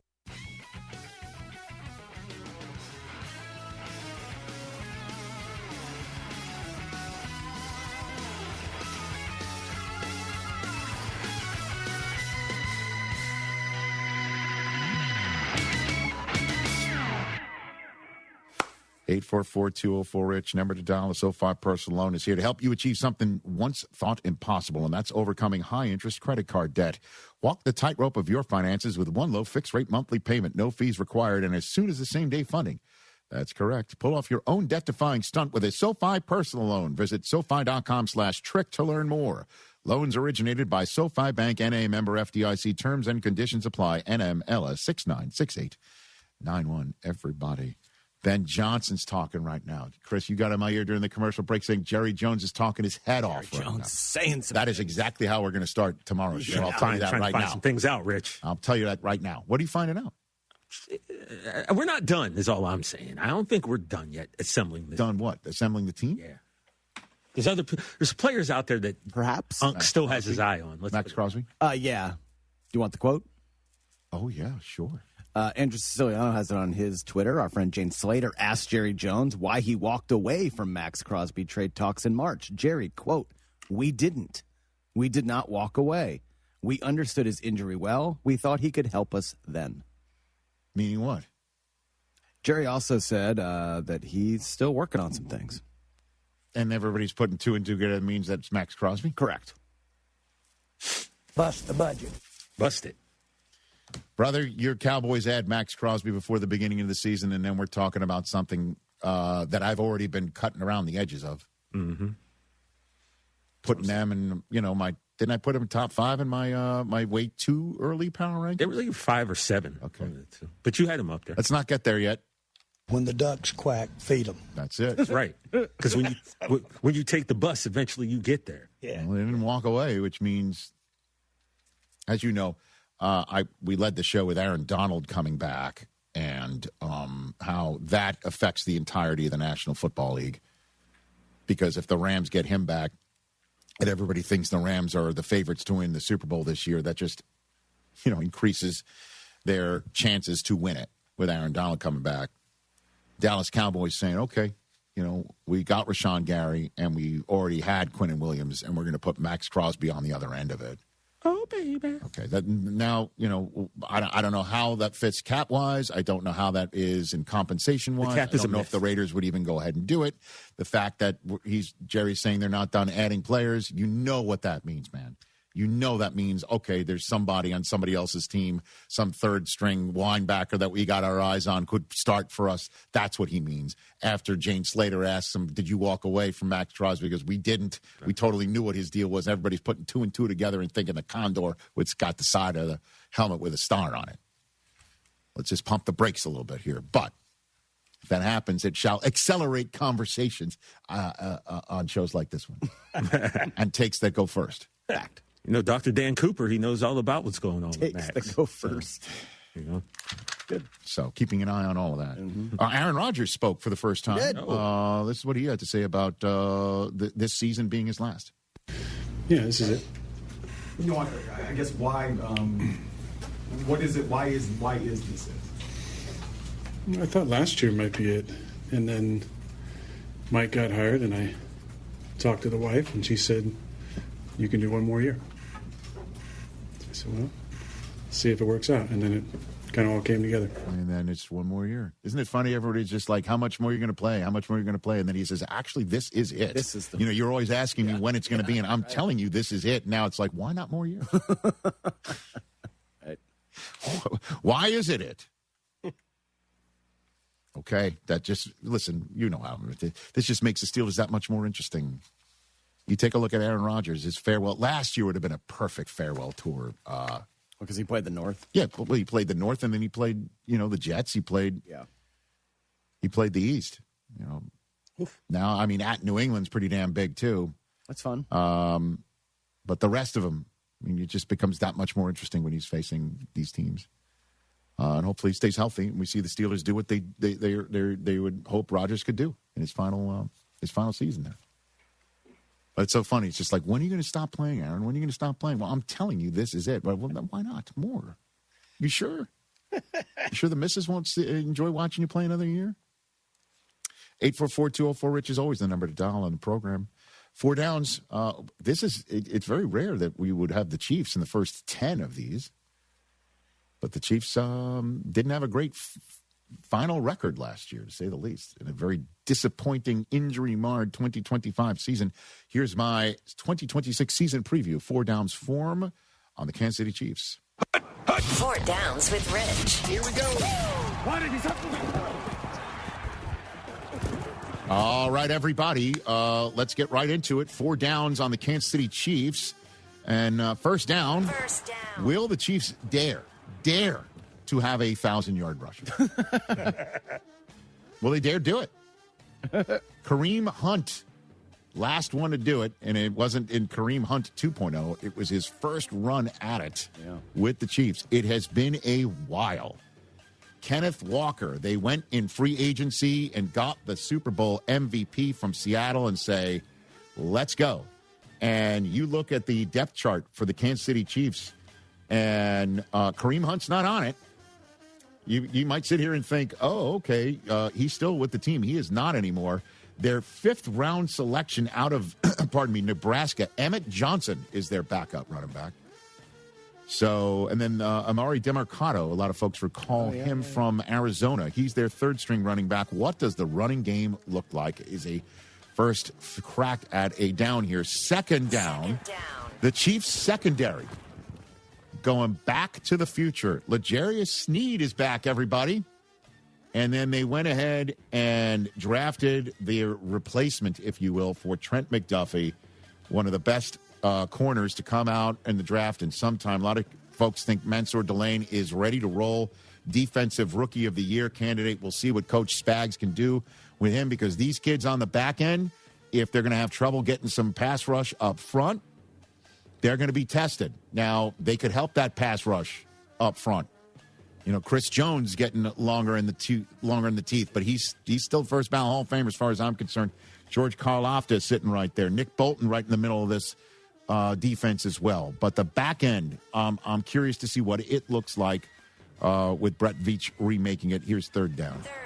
It's a simple question, because everybody's wondering about Kansas City Chiefs offense. Can they be explosive or not once again? Because we just talked about the run game.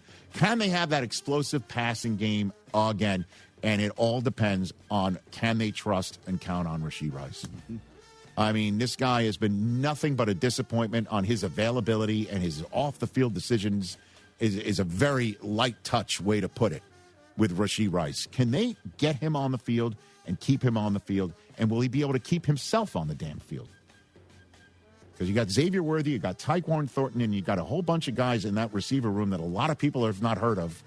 And it all depends upon, obviously, the fourth down question is how healthy and pissed off is Patrick Mahomes. How pissed off is he going to come to the four here?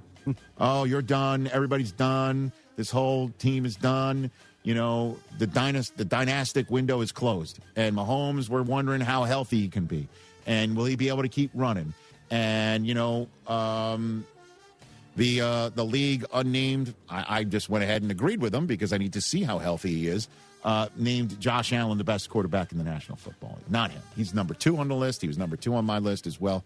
How healthy is he going to be? I think he's going to be out there week 1. How pissed off is he going to be? Let's get that red ass back out there, man.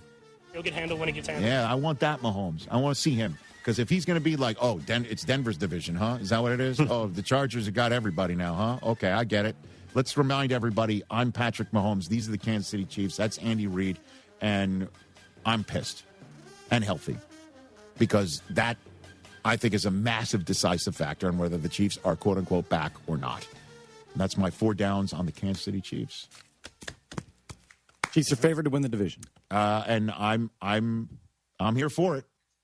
I am here for it. 15's that man. He is indeed. That wraps up this Tuesday show. We will chat with you on Wednesday, except for the Disney Plus audience. We're right back there. Get into the Hyundai Getaway Sales Event and get away with a deal so right, it almost feels wrong. Right now, you can get great deals on our most popular models, including our adventure-ready SUVs like the Hyundai Santa Fe or Santa Fe Hybrid and the Tucson or Tucson Hybrid. Plus, there's our bold and stylish Elantra loaded with the latest tech, or go all-electric with the Ioniq 5 or Ioniq 9. So get down to your local Hyundai dealer and get away with a deal you'll love during the Hyundai Getaway Sales Event. Visit HyundaiUSA.com for details. Kenny here to help you ignite your taste buds with Firework Freeze 5-Hour Energy Shots. Juicy cherry, citrus lime, and blue raspberry. It's that iconic freezer pop flavor, but with none of the guilty sugar aftermath. The perfect summer kick. It's a delicious, portable, zero-sugar energy shot bursting with flavor. Bring on summer with Firework Freeze 5-Hour Energy Shots. Available online at 5hourenergy.com or on Amazon. 1976, gas was 59 cents a gallon, disco ruled the radio, and D&M Leasing opened its doors in Texas. For 50 years, Texans have trusted D&M because they make getting a vehicle easier, smarter, and often less expensive than traditional dealership experience. No negotiating, no pressure, just experts designing the right lease for your life. Call 713-290-1000 or visit dmautoleasing.com. We make leasing easy at D&M. John Granato here. Think you could beat me in fantasy football? I don't. But here's your chance to prove it. Join the ESPN Fantasy League with Lance, Dell, Sean, and myself and score a free 2-night stay at the Golden Nugget Lake Charles. Here's what you got to do. Tune into our show this Thursday for your chance to win. Winners will receive an entry for themselves and a guest to the ESPN Ultimate Fantasy Draft, presented by the DraftKings Sportsbook at Golden Nugget Lake Charles. View official contest rules at ESPN 975. See you this Thursday and see you at the draft. I didn't need a plumber for years and years and years, but when I did, I called Aqueduct Plumbing Company. They have been helping 97.5 listeners for years. I can recommend them with confidence for emergency service calls and all jobs like a repipe, a water heater, tankless water heater, you name it, and without charging exorbitant prices. That's AqueductPlumbingCompany.com. AqueductPlumbingCompany.com. You need a plumber? Call Billy Brown and his guys. AqueductPlumbingCompany.com. Hey, this is Chance from Heritage Films. You know what I miss about working in sports radio? Raiding the supply closet. I loved all that stuff. Paper clips, sticky notes, those little black clamp things that you put on the end of your finger. I love stealing stuff from the supply closet. But you know what I love more? My company, YourHeritageFilm.com. I love filming families and founders' stories. I love being invited into their homes, getting to know them, and creating magic for generations. Magic markers, love those. YourHeritageFilm.com. Jackman out of here. Brinkman Quality Roofing is a local family-owned business and are the roof experts in shingle roofs, tile roofs, solar shingle roofs, metal roofing, and commercial roofing products. Brinkman has 100% financing available and free, no-obligation estimates. If your roof is starting to look bad, Brinkman's proprietary solution can make it look new again until you're ready to replace. Brinkman Quality Roofing is the one to call at 281-480-ROOF. That's 281-480-ROOF. Or go to BrinkmanQuality.com. How long is this list? Don't let that honey-do list overwhelm you. Stokes Hardware to the rescue. This is Kirsten Stokes with Stokes Hardware, where old school service isn't gone. It's our specialty. The kids are out of school, which means it's a great time to do your DIY projects, like your patio, painting, or garden project you've been putting off. Skip the big box runaround. Shop local, shop smart, shop Stokes.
Hello, Houston. He's Joe. I'm Jeremy. We're Jeremy and Joe. Brian behind the glass. Taco Tuesday edition of the program. Lots to get to today. Not sure why we didn't do this baseball game. This baseball game started at noon, though. That's why we didn't do the baseball game. Sweat of the day. Lots to get to. I said the same thing before the show started to Brian. It started at noon, though. Yeah. But I think we could have made an exception for today, considering what we're actually sweating today. We are sweating a lot of goals between Arat Armenia and Shamrock Rovers. I like the Rovers, baby. Shamrock Rovers. Armenia, not man. Yeah, I haven't looked at the score. Have you looked at the score? How many goals do we need? We need. So the line on this is over 2.5, 3. What does that mean? Well, the more you know with Jeremy and Joe. Oh, it's 2-0 at half. Yeah, it's 2-0. We're looking okay. 2-0 at half. Oh, and they need goals, too, because that's they're now tied at 2 in the aggregate. This is the second leg of the aggregate in the UEFA Champions League qualifying. We're leading off UEFA Champions League qualifying between the Shamrock Rovers and the Arat Armenia. Yeah, so I read up on this. Apparently it's like an Asian thing where you have the over 2.5 goals, but if it hits it exactly 3, then you win half the bet and then half the bet voids. What? Yeah. I don't like this. Well, I mean, it's still fine because, I mean, you still win the half of unit. and it voids the rest. So it's like, yeah, you won the over 2.5, but because it's like a good like value, I guess, if it hits it exactly 3, you only win half a unit. Okay. That's But really if it goes strange. over 3, 4 or more, then you win the full thing. Could you imagine if it was like this like in the NFL? It was like over 35.5. It lands at 36 exactly. You only win half your bet. That'd be terrible. I feel like you can only do it in sports with low totals. Yeah, it's like a soccer thing only.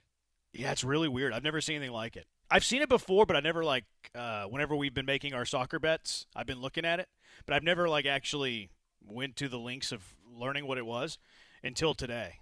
But yeah, if you hit exactly 3 goals, you win half the bet, and then the other half pushes. Okay.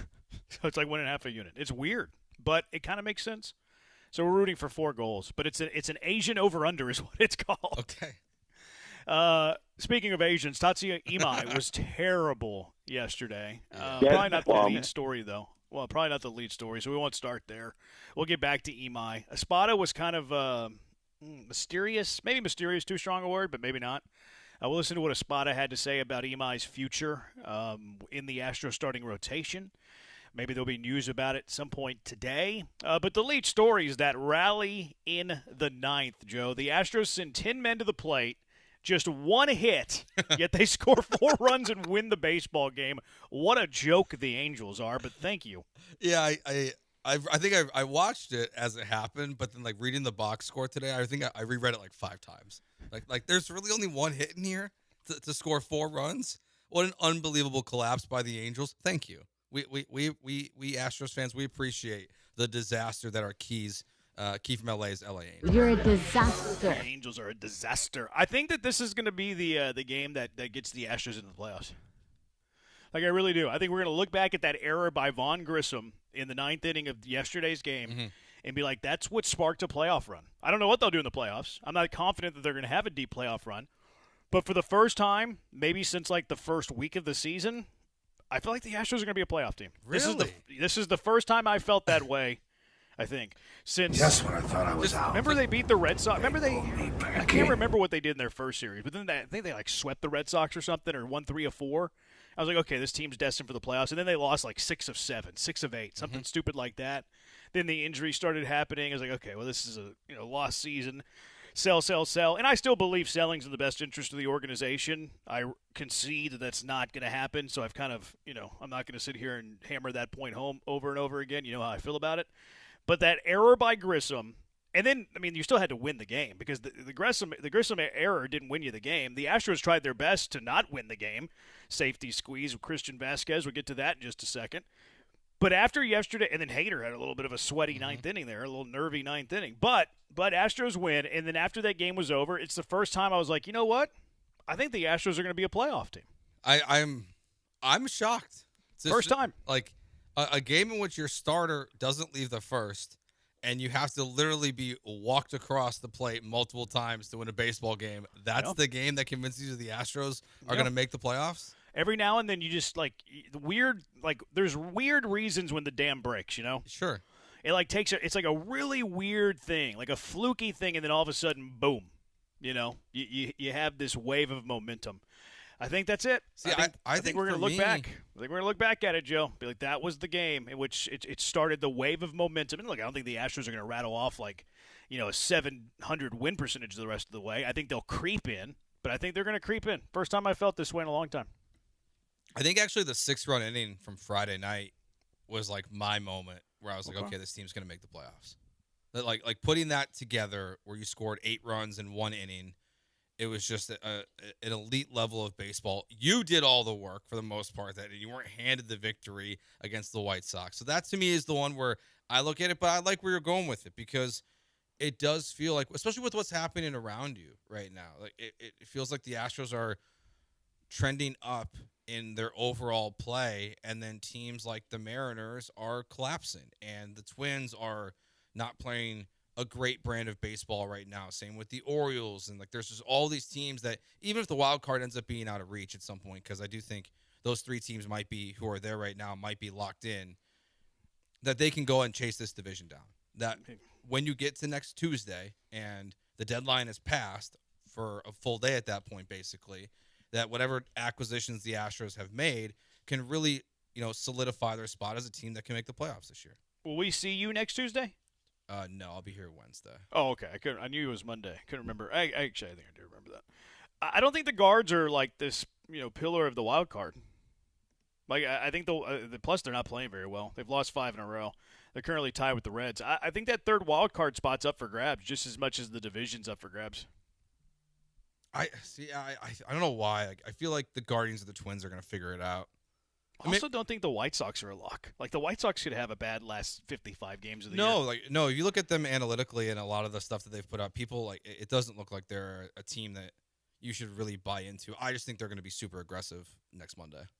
Yeah, perhaps. Todd the Show, in baseball, you need a little bit of luck. Grinding on coffee and whiskey. AL is anybody's to win at this point. Why not the Astros? That's where I'm at. Why not the Astros? Yep. Vaughn Grissom helps him out yesterday. The Angels bullpen helped him out yesterday. Dana Brown's going to go out and get a bunch of players at the trade deadline without trading the top of the system, and we're going to be all systems go, baby. Going to be all systems go, winning the division with a 55 win percentage, winning the wild card with a 540 win percentage, and they're going to get into the playoffs. First time I've felt this way. Lots to get to at the end of the game. Isak Paredes, love him. What a plate appearance. Don't call it an AB. He didn't get credit for an AB. He got credit for a plate appearance. Where's that pitch on the inside? Well, it wasn't in the inside corner, which Isak is all over the plate. He hovers over the plate. But where's that breaking ball? It brings in the tying run. And this was after they intentionally walked Yordan Alvarez to load the bases and put the tying run at third base. Intentionally walking Yordan.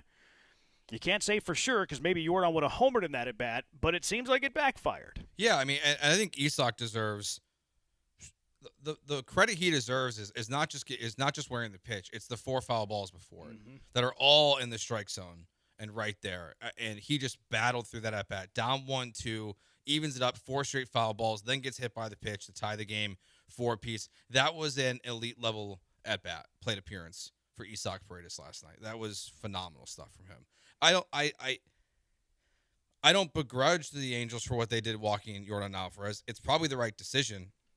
It's not being able to execute after that. Like I think that's what a lot of teams are going to do now going forward with Yordan in that situation. No matter how good Isak's hitting, they're not going to let Yordan Alvarez beat them. That was the right decision. Yeah, I wouldn't have pitched to Yordan either. There's no reason to. No, I wouldn't. You said it. He's gonna if you don't do it, he might hit a home run.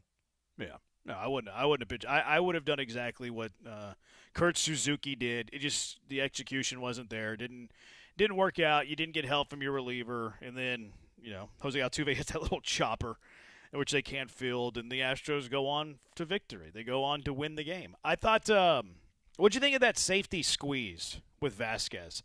Astros had first and third, no outs. They were down by a run. Joe Espada calls the safety squeeze. What'd you make of that? Despise it. Yeah. I don't think. Well, first of all, how often is he doing that? I've seen him do it occasionally. A handful of times this year. I would rather just swing the bat at that point. Because see, in that situation, what I like there, if you're going to safety squeeze, I'd like to have a guy in the box to where if they throw it to second, he can beat it out at first. Oh yeah. Which is never going to be possible with Christian Vasquez. He is so slow. I do not like that decision right there. I would rather he's had clutch at bats this season. I'd rather just give my guy the benefit of the doubt and try to get the ball into the air in that moment and bring home a run. Worst case scenario. If memory serves, they were playing the infield back too. So even if he hits into a double play, the game's tied. Mm-hmm. I hate the safety squeeze there. I don't think Vasquez is a good bunter. On top of that, I've seen Vasquez a few times where they've called that play. He's a terrible bunter. He stabs at the pitches. He hasn't been that successful at it a few times. I know one time he was successful, and it still kind of popped in the air and then landed softly. Mm-hmm. I hate the decision of a safety squeeze there. If you're going to safety squeeze there, speed would help, but also a guy who controls the bat, who can bunt, who's an above-average bunter. Christian Vasquez is a below-average bunter. Mm-hmm. So this is Joe Espada not knowing his personnel. That's part of being a good manager and making good managerial or coaching decisions is that you know the strengths and weaknesses of your personnel and he's not a good bunter, so why would you call that in that spot? Yeah, it almost cost him the game. I hated the decision. I'm not going to let Joe Espada get off the hook because Isak Paredes wore a pitch after a long plate appearance, and then Altuve hit a chopper that the pitcher couldn't field. I thought it was a terrible managerial decision. It made me sick. I hated it. And then Jeremy Pena didn't pick up his manager. It's hard to be mad at Pena, player of the week, blah, blah, blah, blah, blah, extended his hitting streak yesterday. He hit that weak chopper to third. And you know who annoyed me on that play? Nick the Stick Allen. What are you doing, Nick the Stick Allen? A chopper right down the third base line. You know they're coming to their plate, and for 90% of your track to the plate, you're in foul territory? Get inside. Mm-hmm. You know that ball is coming on the inside part of the third base line. Get inside. Yasmani Grandal, Yuli Gurriel. Get inside and force the third baseman to make a throw over you, and hopefully it hits you. Yeah. That was terrible baseball IQ, and I expect more from you, Nick Allen. Yeah, the fact that the Astros pulled this game off last night with 2 plays that are baffling it's remarkable. Like they should not have won last night because of how bad those 2 plays itself were. Wrong decisions, low baseball IQ. Thankfully, the Angels can't throw strikes. Thankfully, that's all you can be thankful for last night. Yeah, that they got out of it though. Hated the decision by Espada. Hated the base running by Allen. Vasquez sucks at bunting, but that's on Espada for not knowing that. Mm-hmm. But they won. They won the baseball game, so we're very, very happy. And they're on the way to the playoffs. You've heard it here first. Junkie, quote, all 4 balls in the strike zone, even though he had to throw his bat at one in the other batter's box. But except for that one. That was hilarious. He threw the bat at the ball and fouled it off. Only Isak can do that. My bad. It's all right. I'll take the L on that one. You pulled the Nemai. Yeah. You know? Yeah, I'm still here. I'm not leaving right away. You pulled a Nemai. Yeah, you could. This would be your last segment if you were I'd be done. I'd be done. Like, all right, well, that's it for me today. I'm out of here. Junkie, what are the chances that we get Scooble? Less than 1%. I think always the 10%. That's only whenever somebody's lying to you. Oh, okay. There's always a 10% chance somebody's bluffing. Doesn't mean there's always a 10% chance of something happening.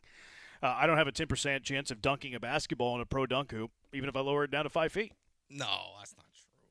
See? So it's 10% chance that somebody's bluffing, not a 10% chance that something can happen. I'll go 0% for Scooble. Wow, really? Yeah, I don't think they're making that call. Well, definitely not. They definitely are making that call. I mean, I get why they would, but just if you're going to go all out and go for it, but I don't think they're making that call. I don't think they're going to try to make a move that big at the deadline. I'd love it at this point. You would? Just say screw it. Like if you're not going to sell, you would trade Kevin Alvarez. If you're not going to sell and you're not going to do probably what should be the right thing, just go all in. Try to win the World Series. Joe. Whatever. You're not trading Kevin Alvarez and Xavier Nayans. Yeah, you can trade guys in the offseason and get guys like that back. Just forget No, you it. can't. Just go all the way in. No. Just do it. No. Just push your chips in. Going blind. No, you trade the prospects that you don't think that are going to be big leaguers, and you try to get rentals that are league average. That's what you do. That's Just trade the play. for Scooble and then sign him. It's fine. You're not signing Scooble. I know they're not. He's going to be a Dodger. Ugh, that's gross. We definitely need a lockout then, so he can't be a Dodger. He's going to be a Dodger, and they're going to defer 95% of the money. You just drop your baseball? Yeah. Okay. I just pulled up the video and saw it. It's behind me now. It's all right. I'll get it later. I Vaughn Grissomed the baseball. Does Vaughn Grissom have mommy's wrist? Was that his problem? I don't think so. It's hard. There's no chance he has mommy's wrist. Otherwise, he wouldn't be playing baseball. This is a debilitating injury. I'm a dog. It's amazing I'm doing radio. Amazing. And then I've done it for the last 11 months. You got to get it fixed, man. I know. Next up is surgery. Thinking about peptides, though. Will that help you? People say that peptide's good. Maybe a Wolverine stack, something like that. Whatever that is, you're sure. Huh? I don't know what that is. You don't know what peptides are? A Wolverine stack? Well, Wolverine stack's just a type of peptide. Oh, okay. It's like certain different peptide. Yeah, I think Jason DeHamel does it. Somebody recommended it to me. You know who that is? The guy that that guy. He's an actor. He was on Las Vegas. Oh, you're mispronouncing the name. The good-looking guy looks like Kevin O'Connell. What did you say? DeHamel? I don't know his name. Dumal. I'm a one-trick pony. I only know sports. And some people say I don't know that. You said his name was Jason? Isn't it Josh? Yeah, it's Josh Dumal. It's not Jason DeHamel? No. That's why we were confused. Because you messed up both names. I don't know actors. I take that back. In defense of myself, I do know actors, kinda, like vaguely. I mean, you kind of like you were. I was in the ballpark. Yeah, you're in the ballpark. Your guess of the actor was better than Imai's pitching. The initials were correct. Yeah. Like, I know faces of actors and actresses, and like I kind of know their name, but like never exact. Okay. Clearly. Yeah. So what did you say it was? Duhamel. It's Josh Duhamel. Josh Duhamel? Yeah. Yeah, I saw a TikTok where he does the Wolverine stack. I was like, if it's good for him, it's good for me. Okay. Yeah. No, but somebody recommended it to me. One of our junkies, actually. He like DM'd me. He's like, don't do surgery, do the Wolverine stack. And I was like, all right, let's see how this injection goes first. Which, by the way, I had that injection. It left like a white spot on my brown skin. What? My ChatGPT. And I'm Mexican. They say that cortisone can like do that. It like ruins your skin pigment. So. Oh, okay. It's kind of weird, though. You just like look at this one spot on my wrist, and it's like super white. It's like kind of Sammy Sosa-ish. Sammy Sosa, Michael Jackson. Like I feel like Michael. Maybe this would happen to Michael Jackson. Maybe now I know. Maybe this is what happened. He got a bunch of cortisone shots, and it turned his skin white. Because I can see it. It's there. A fraction of me. This is the half of me.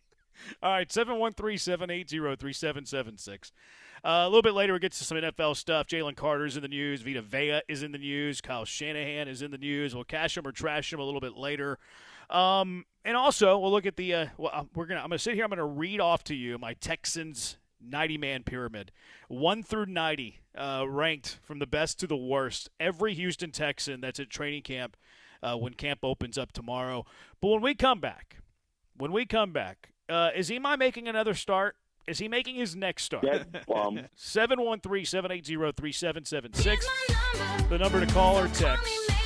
Also Twitch, twitch.tv/ESPN975. You can hang out with the losers in there. YouTube at ESPN Houston, TikTok ESPN975, Twitter ESPN975. Joe's at Joe George Radio, Brian's at Tech with BMAC.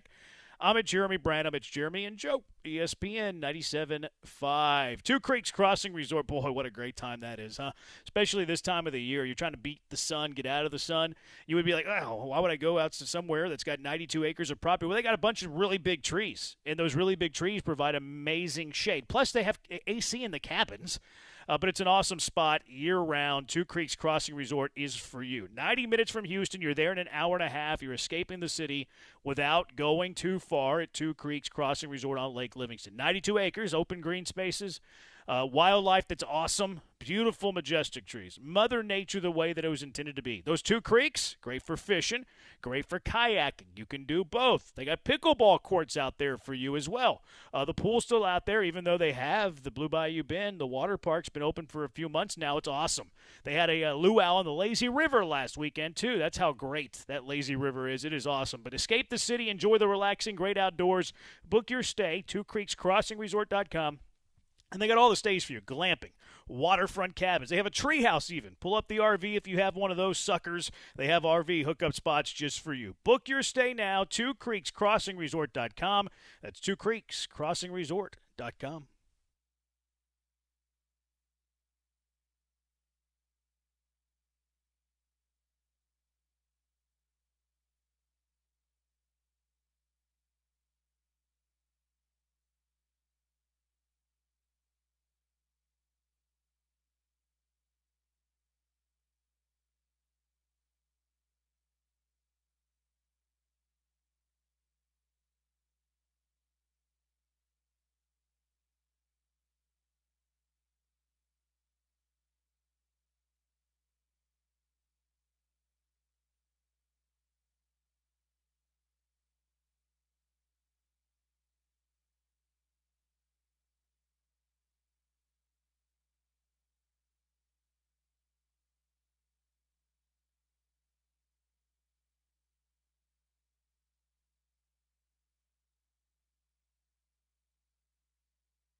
This is Jeremy and Joe, On ESPN 97.5 and the ESPN Houston app. live from the Huntington Bank Studios. Here's Jeremy Branham and Joe George. So, Tatsu Imai. Imai is Japanese for what? 713-780-3776. What is Imai Japanese for today, Joe? Booty. Imai Japanese for booty? You know what I really like, though? Booty. But if Imai's Japanese for booty, I don't like that kind of booty. Not that big on that kind of booty. Yeah, he was lousy yesterday, which has become the norm for Imai. Third time this season that he's not made it out of the first inning. He got 2 outs, gave up 1 hit, 2 runs, 4 walks, struck out 1. Third time, I think it's 15 starts for Imai, that he has not gotten out of the first inning. It's hard to explain because he does have some really good starts. Like, he has starts where you're like, okay, this guy's a bona fide number 2. And then he has some starts where like, this guy doesn't belong in the big leagues. And yesterday was that start. I don't know what you do with this guy. I feel like I've never seen anything like this before. To see a pitcher that can look so good in one start and then not be able to escape the first in his next one. It's totally illogical to be that good in one. And I know he has no idea where his slider's going. I get that. But it's so bad in 3 starts this year. And really it goes past that too. Like there are other starts in here where he's only made it, barely made it out of the third or out of the second this season. He is the biggest wild card on the Astros roster right now. Where he literally can give you 6 really good innings, a bunch of strikeouts, or he might not get out of the first. I don't know what you do with him. You try to make his life miserable so he goes back to Japan at the end of the year. There's no way you can trade him, right? Like his contract's just too big to be able to trade him. The only way you could trade him would be if for some reason Scott Boras guaranteed he was going to opt out. I don't know what incentive that would be for the player. Exactly. There is none. Like there's no reason. Yeah, Boras isn't going to do that. Something that's not beneficial for the player. Yeah, unless someone thought, give him like a 4-year deal worth $20 million total, and it's like, well, that's a loss. Like he's an Astro. The only way he's not an Astro is if he really hates it here and he wants to move back home. Yeah. I had somebody comment me on Twitter and they're like, "Oh, I know Chicago people. The Cubs and the White Sox would take him right now." Like, if they would, pick up the phone. I mean, the Cubs were the other team that was in on Imai. Would they take him for free? You're a Cub guy. You put on your Cub hat. I'm wearing an Astro hat. Joe? They just DFA'd a guy who was worse than him, but not by much. Yeah. So I'm going to say no. Jamison Taillon from the Woodlands? Yeah. We want to trade you Imai, Chicago Joe. Pass. Will you give me a bucket of curveballs? No. Chicago Joe. Nope. So you're not doing it. No. All right, now put on your White Sox hat, your favorite hat. Yeah, go ahead. We'll trade you Imai for a couple Chicago dogs. Sure, let's do it. For a couple sushi pops. Yeah, let's do it. You would do it if you're the White Sox? No, just to get him out of Houston. No. All right. He's untradeable. Like it's if there weren't opt out, if there were team options here or something, maybe you can move him. But there is no one that would take him right now. It really felt like over the offseason, the initial reports from like Bob Nightingale and everyone about what he was going to get were so far off that when people actually looked into him, like this guy is a 4 or a 5, and then it's gone worse, I think, in MLB than people were projecting. Like the fact that this was the kind of contract he got offered, and then for him to pitch this way, there's no trade. The Astros would have to. I don't even know how this works. Can the Astros eat money on if he picks up the deal? Will eat part of the contract? Yeah. I don't know if that's even allowed. But if it was, that'd be the only way that you could get. I think you can do that. Yeah, then that might be their only option. They might have to say, "Hey, he's supposed to get $18.5 million each year the next 2 years. We'll eat one of those full seasons for you if you take him right now." That'd be that to me sounds like the only way someone would take him. Yeah. And can you send him down to Sugarland? Because it already seems like he hates it here. So is that going to make it any better for him? You can't trust him in the bullpen. All he can be is your up or down 5 guy. If you want to keep him on the roster. Yeah, so I don't know if he has options. I mean, Fangraph shows him with 3 options, but sometimes these international players, whenever they sign major league contracts, they put clauses in their contract that they can't be optioned down without their consent. So I don't know that about Imai. I feel like I haven't read that, though. So I think, not very confident in this, I'm like 60-40 sure, that he can be sent down to AAA. Well, he pitched in Sugar Land earlier this year. That was part of a rehab after a fake IL stint. So that's not the same. Those are totally different things. You can always rehab a big leaguer coming off an IL stint. I don't know if he has minor league options. If he does, that would be something that I would consider. The mop-up thing, I think, okay. It's a tough way to spend $18.5 million. I'm sure that's going to be a major hit on Imai's pride, but at the same time, I'm not in the business of, making Imai happy. I'm in the business of trying to make the playoffs because you're 2 games out of the division lead, 1.5 games out of the wild card lead or wild card spot. So, I mean, that's something that you would have to consider, I think. Here was what Joe Espada had to say after yesterday's game. Didn't really give a definitive answer. His stuff is so good, and when he's on, his stuff it's good, and he can get people out, and he can swing and misses. And, I think it's premature right now to, talk about that. I do want us to celebrate this win, and there's a lot of things that we did really well, and then we'll come here tomorrow, we'll sit down with Imai, and we look at some video and talk to him about some things. But I want to make sure that we highlight what we did really well. And, we did a lot of things very well tonight's game. There you go. I guess he's sticking up for his guy there, doesn't want to beat down. Yeah, that's kind of what Espada does, though. Espada never throws his players under the bus. He's always going to defend them. He's not going to talk bad about them publicly, which that's fine. That's what a manager should do, I think. But didn't give it wasn't a yes, No, it's not. Is Imai making his next start? That was a long way of saying I don't know, So I don't think it's a guarantee he starts his next game. I guess his next start would be before the trade deadline. So I'm going to guess that he does start the next game. I think they're going to give him another start. Yeah, I think it's the fair bet of that he's going to be back out there because what's your other option? Is it? Javier. He looked good last night, but what if they like him in that bullpen role and they want to keep him in that? They haven't used him in a week. I don't know how much they like him. No, I know. Haven't used him in a week. It's like Christian Javier was the break in case there's an emergency. So it's not going to be Javier. It could. I think that would be one of those 2 guys. I think it could be Imai, Javier. Maybe the Astros. Dana loves giving looks at prospects. So could it be Pecco? Could it be the Mayer guy who's been pitching really well in Sugar Land? Those guys might get a shot. He likes calling guys up. Look at Lucas Spence. I'm gonna guess that he gets another start though.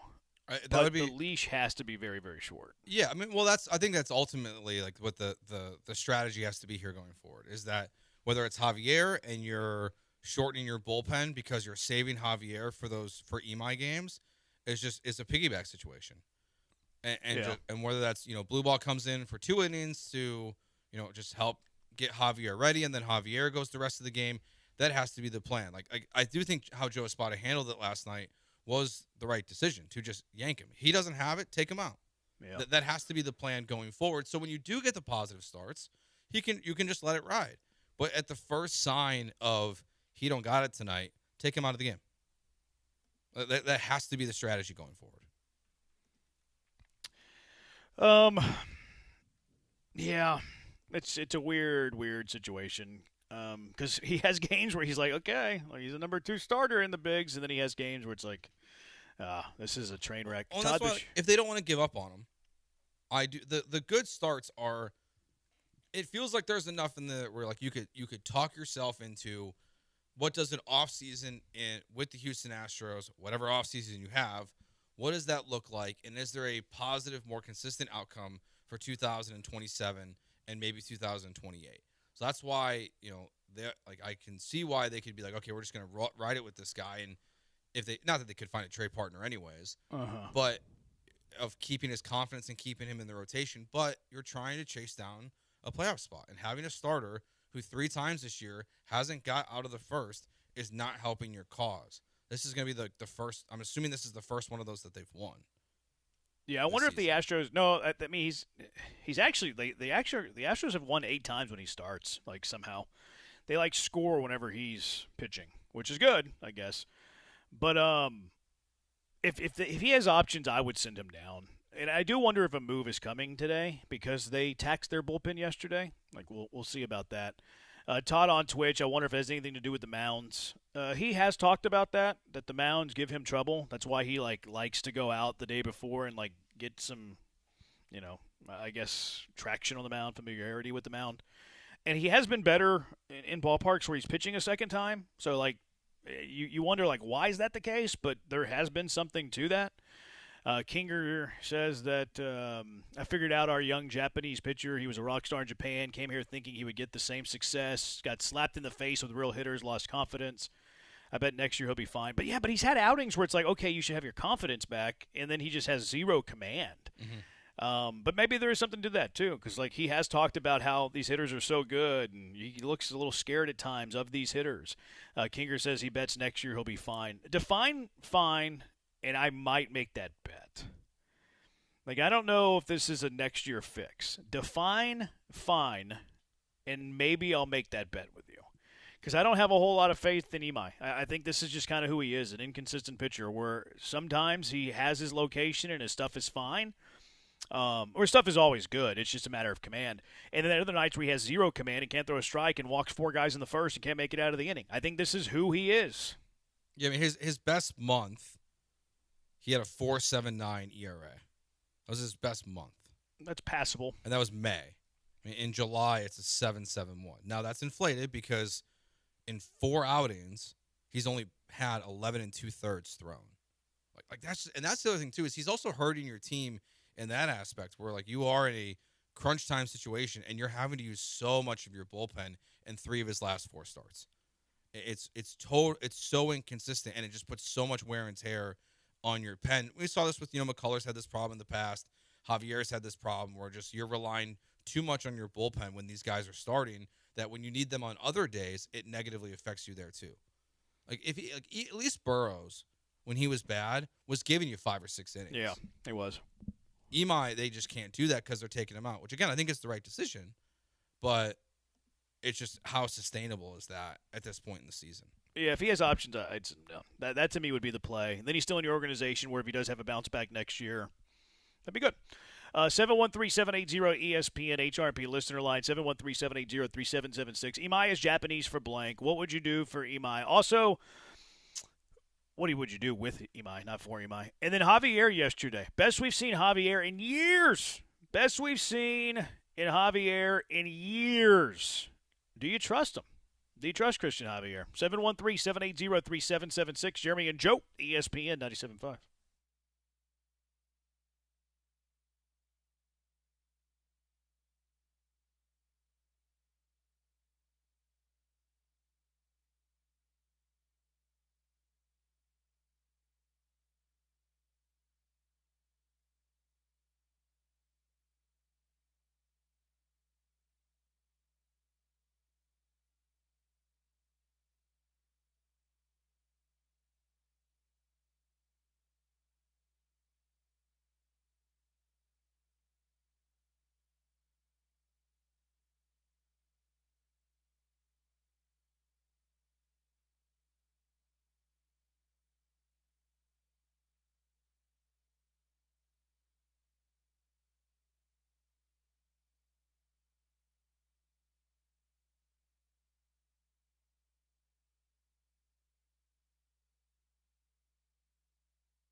Broadcasting live from the Huntington Bank Studios, it's Jeremy and Joe. On ESPN 97.5 and the ESPN Houston app. 713-780-ESPN. Is the opener in baseball dead? Imai seems like a prime candidate to at least try it. What are your thoughts on that? I don't think it fixes the problems.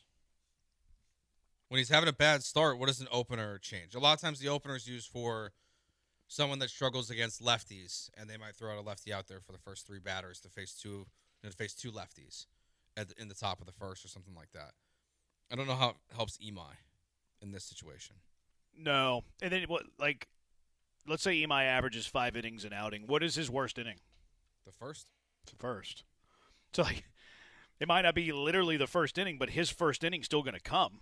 And it's so also, I'm with you. I don't think it really fixes the Imai issue. He also talks so much about, like the mound visits and the habits and how things are different here, that I think then going to try to do something like this on top of all of that, trying to change things again for him, would potentially just make it worse. I think at this point the Astros' best bet is to try to continue to work with him on what works so well in Japan and how they can translate that to Major League Baseball and whatever that means. Letting him still do his bullpens the day before and things like that, and just trying to make him as comfortable as possible and let him be in his rhythm, whatever that is. You're exactly right. Openers, whenever they struggle against one side of the plate, and they're trying to avoid 3 straight lefties or whatever. And Imai splits are, they're not crazy. They're not. They're noticeable against right-handed hitters. Righties have a 623 OPS against them. Lefties 808. So there's a gap there, but that's not crazy. Like you see from some pitchers. But then you look at yesterday's game. The Angels, their first 2 hitters are righties. Shawneewell's a lefty, so Lair's a righty, Gressom's a righty. 4 of the first 5 Angels are right-handed hitters. So I'm with you. I'm not opposed to the opener idea, just I don't think it's Imai's issue. I don't really think you're solving anything with an opener with Imai. Junkie says send him to Milwaukee. I know what you do. You do like we talked about a couple months ago. Treat him bad and make him want to quit. LOL. You get off the hook. Did Dana Brown find Imai and bring him in? So there's controversy there or questions there. A lot of people think it was a Crane decision because of the Daikin, which kind of adds up. He had all the Daikin people there for the press conference. He also, the Imai signing the press conference, he also announced, hey, we're going to send scouts to the Pacific Rim. So it felt like Imai was kind of the symbol of that. Yeah. So, if I had to guess, I think it was Crane. Hey, Dana, could he help us? Yeah, maybe. Okay, we'll sign him. So I probably lean that way. I hate doing that, though, because we have no idea. We have no idea if it was Dana's idea, if it was Crane's idea. Javier Gonzalez, who covers the Astros beat in Spanish, said that it was a Crane thing. I like to look at it just as the Astros, right? The Astros are making decisions. Whether it's ownership, whether it's the general manager, they collectively form a front office that are making decisions. The Astros front office, they missed on Imai. Because you would delete the contract, wash your hands of it without batting an eye. That means that's a miss. Yeah. Whether it's Dana's fault, whether it's Crane's fault, it's the Astros' fault. Yeah, they made a mistake. So because I'm with you, I lean Crane, but we just don't know. The only way we would know is if it's Dana Brown's decision, and then he doesn't come back, and then we get we get a report that says, Dana Brown decided to bring Tatsu Imai. He was not good enough. Was part of the reason why he's no longer the general manager of the Astros. Until we get that reporting, it's just impossible to know. But again, I lean with you that it's likely a Crane decision here. I do too. But again, it's the Astros. And goes into the bigger picture. I wish they would kind of change how they operate, blah, blah, blah, blah, blah. Christian Javier was phenomenal. First time we've been able to say Christian Javier was phenomenal. Earned the win yesterday. 5 shutout innings. No walks, which is a miracle for Christian Javier. Had 7 punchies. Do you trust Christian Javier? Not yet. It's a really positive step in the right direction, but nowhere near wanting to trust him just yet. And like I said, they hadn't used him since Sunday the 19th was the last time he appeared in a game. Now he's only given up 4 earned runs, and 3 of them came in 1 appearance versus the Rangers. I think that was the game he started before the break. So outside of that, like, it's been okay, but there's just, like, Imai, I mean, you look at a lot of it's pre-injury, but before the injury, he had multiple 6 earned run start appearances. It's been okay since he's come back in July, but I'm not there with trust just yet. Do you trust him? I would trade him. Yeah, if you could. Like, I think this is like the blip in the Christian Javier, like where he's at in his career. And I'm a bit of a numbers geek. I'm a bit of a stat geek. I'm a bit of a baseball savant geek. If you go look at Javier's fastball stuff, it's very similar to where his fastball's been. If you go look at his slider, he threw his changeup a decent amount yesterday. The spin and all that stuff is exactly where it's been. Like, he hasn't the stuff yesterday is the normal stuff we've seen, which is kind of average at this point because of injury. The difference was his command was good. So, like, if you think that Christian Javier all of a sudden is going to be somebody who has command, all right, by all means, keep Christian Javier. But if you think Christian Javier is not someone who has command, well, he's just going to revert back to what we've seen the last couple of years, whether it was post-injury, even pre-injury. He wasn't pitching nearly as well. So I look at this as like the opportunity where, like, oh, maybe you can fool a club into thinking that, like, oh, here comes Christian Javier, when in reality we're probably going to see the fallback. Like, I'm glad that he showed you that, because I think it's actually a chance to get out of the contract. I hate to be the Debbie Downer. I hate to be the buzzkill here. I love Christian Javier, love what he's done for this organization. I don't think that Christian Javier from this point forward, let's just call it the rest of his contract, the rest of this year and next year, is going to be good. I think yesterday was an anomaly. I think he's not a good pitcher because of the injuries, not because of him. And if yesterday's outing was a way to just give you a chance to get out of the contract because somebody's desperate for pitching and they're like, oh, we'll eat the contract because we want pitching and we're desperate for pitching, I would seize that opportunity. Yeah, absolutely. I just can't imagine how many are there that many dumb front offices in baseball? Try to find the dumb one. Yeah, just keep calling. You're like, hey, what do you think about Javier? Click. Okay, call the next guy. Just call all 29 See teams. what he did last night? Yeah. Just send it like a little YouTube clip. Just be like, look at this guy. You want to trade for him? Bucket of baseballs? The guy who said Tommy John twice? He's yours. You just had to eat the whole contract. Yeah. Let's do it. I would be.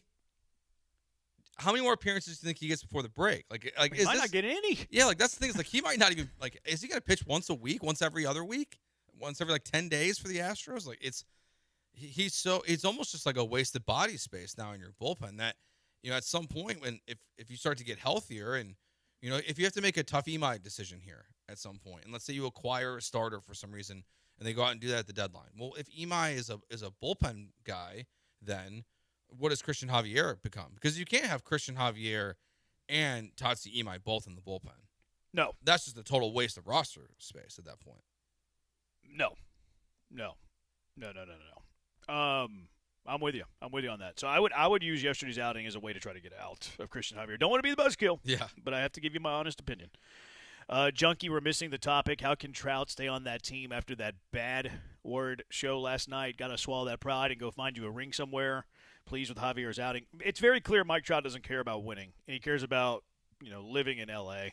Like, he doesn't care about winning baseball games. No, because, it's the Phillies need outfield help, and that's his home team. And it feels like such an obvious trade to happen at the deadline. It's felt like that for years that the Phillies made sense for Mike Trout. He's just going to sit there and just end his career without ever winning a playoff game. Yeah, he's not really a competitor. So sad. Which, I mean, different strokes for different folks. Like, it's his prerogative. He's earned it.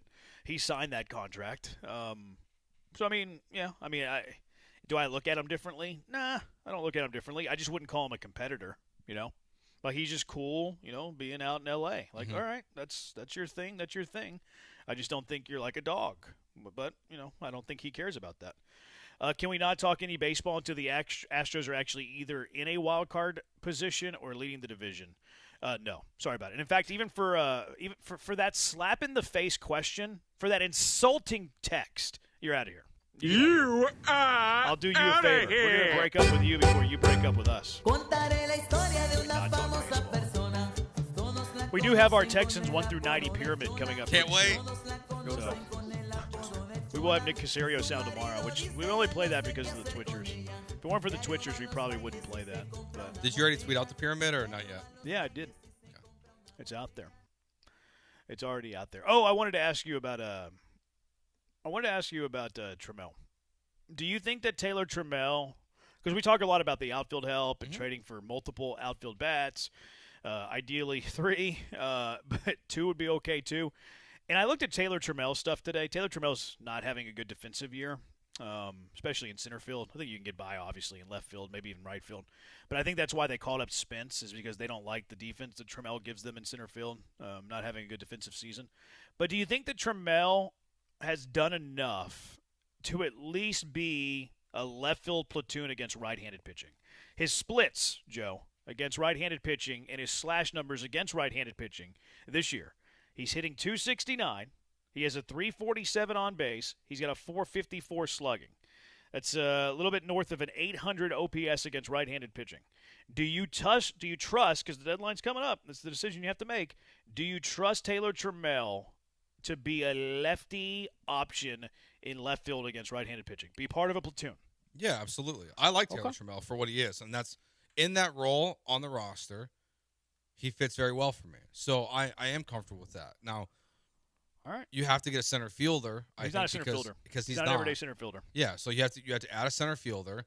Cam Smith is probably still going to find a majority of the time in right field, I would imagine. Then you trade for a left fielder, so if you at least get 2 guys, and then who's the platoon option? I think it's Trammell. No, you need it. Yeah. So, so do they have the right-handed platoon? Do they have the right-handed platoon? Or do you need a trade for that guy? Probably trade for him. I guess it could be Cam. Yeah. You know? But, I mean, it's weird because Trammell would be your left fielder, Cam's your right fielder. So you'd have to have somebody that can play left or right, left and right. So whenever Smith plays, he's in left. Whenever Trammell plays, he's in right. And the Astros don't have that guy.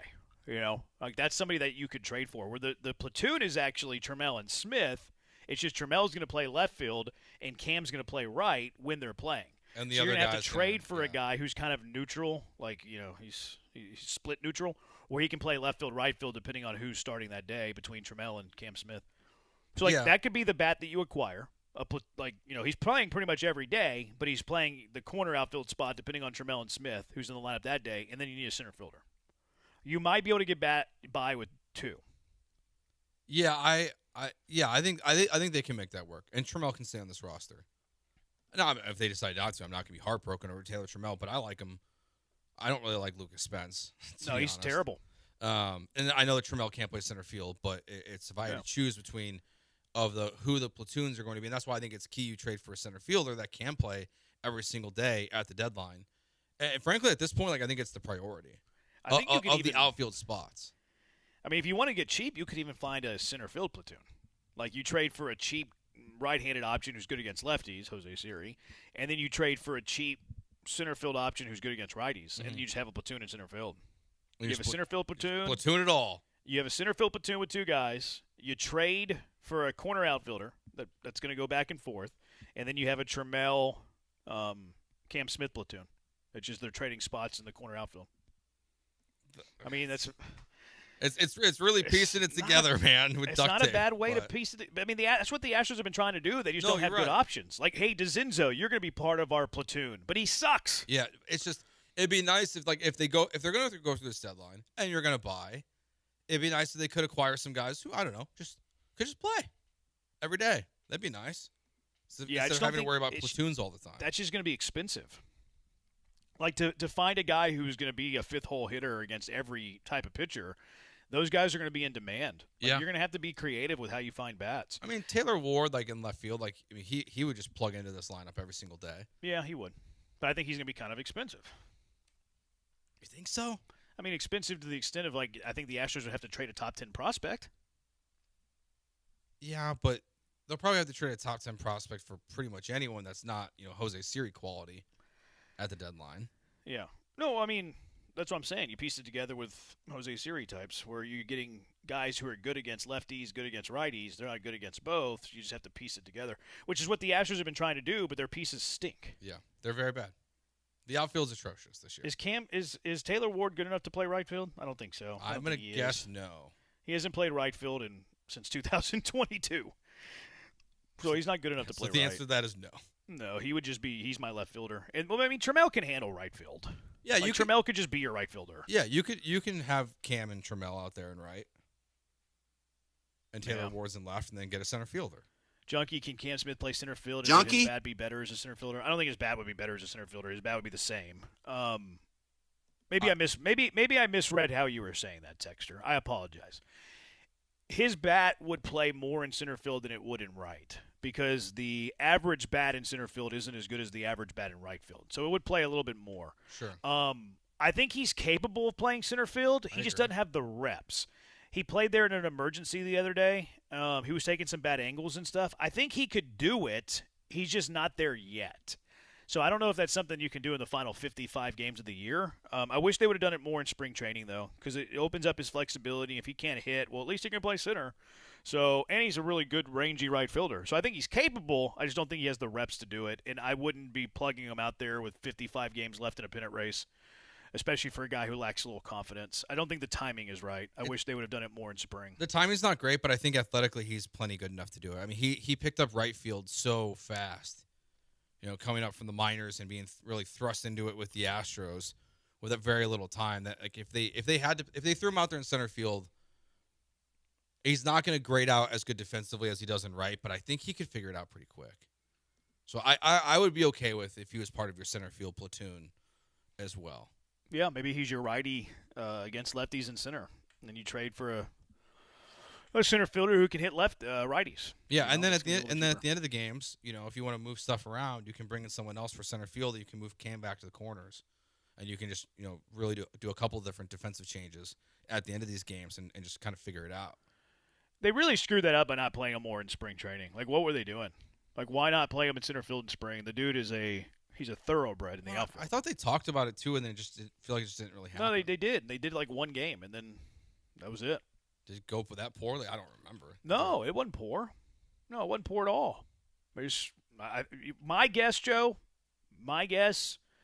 is they're like, we're so worried about the bat, we don't want him to have to worry about learning a new position. Which that makes sense. It's logical. It's just it's frustrating the bat hasn't improved enough to justify not also trying to get him reps in center field. That's my guess, anyways. Junkie trade for Cedric Mullins? ? He's only a rental though. Problem with that is Tampa Bay has the best record in the American League, and he hits like third for them. Yeah, so I don't think they would trade Cedric. No, he ain't coming.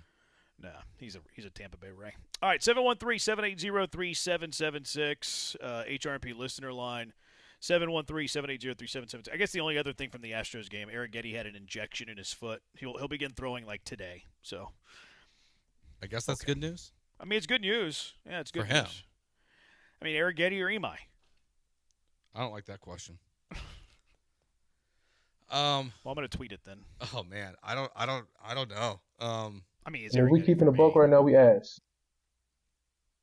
I mean, Eric Getty was so bad after the Player of the Month. Yeah. I guess I'll go Eric Getty. He eats innings at least. He does. Yeah, that's why. What's Mike Burrow's latest, by the way? Great He's been question. like this fake injury, and we haven't heard of the guy. Where's he been up to? This Mike Burrow's guy. All right, 713-780-3776. This is what everybody's been waiting for, especially the Twitch. The Houston Texans will officially practice tomorrow. They'll practice over at Kirby. They've reported today. Everybody's got like their walk-in thing. They're walking to the training camp where C.J. Stroud's wearing cool clothes. Houston Texans have 90 players that will hit the practice field tomorrow, Joe. I've ranked them all 1 through 90. We'll do a few of these. 713-780-3776. Jeremy and Joe, ESPN 97.5.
Training camp opens tomorrow, Joe.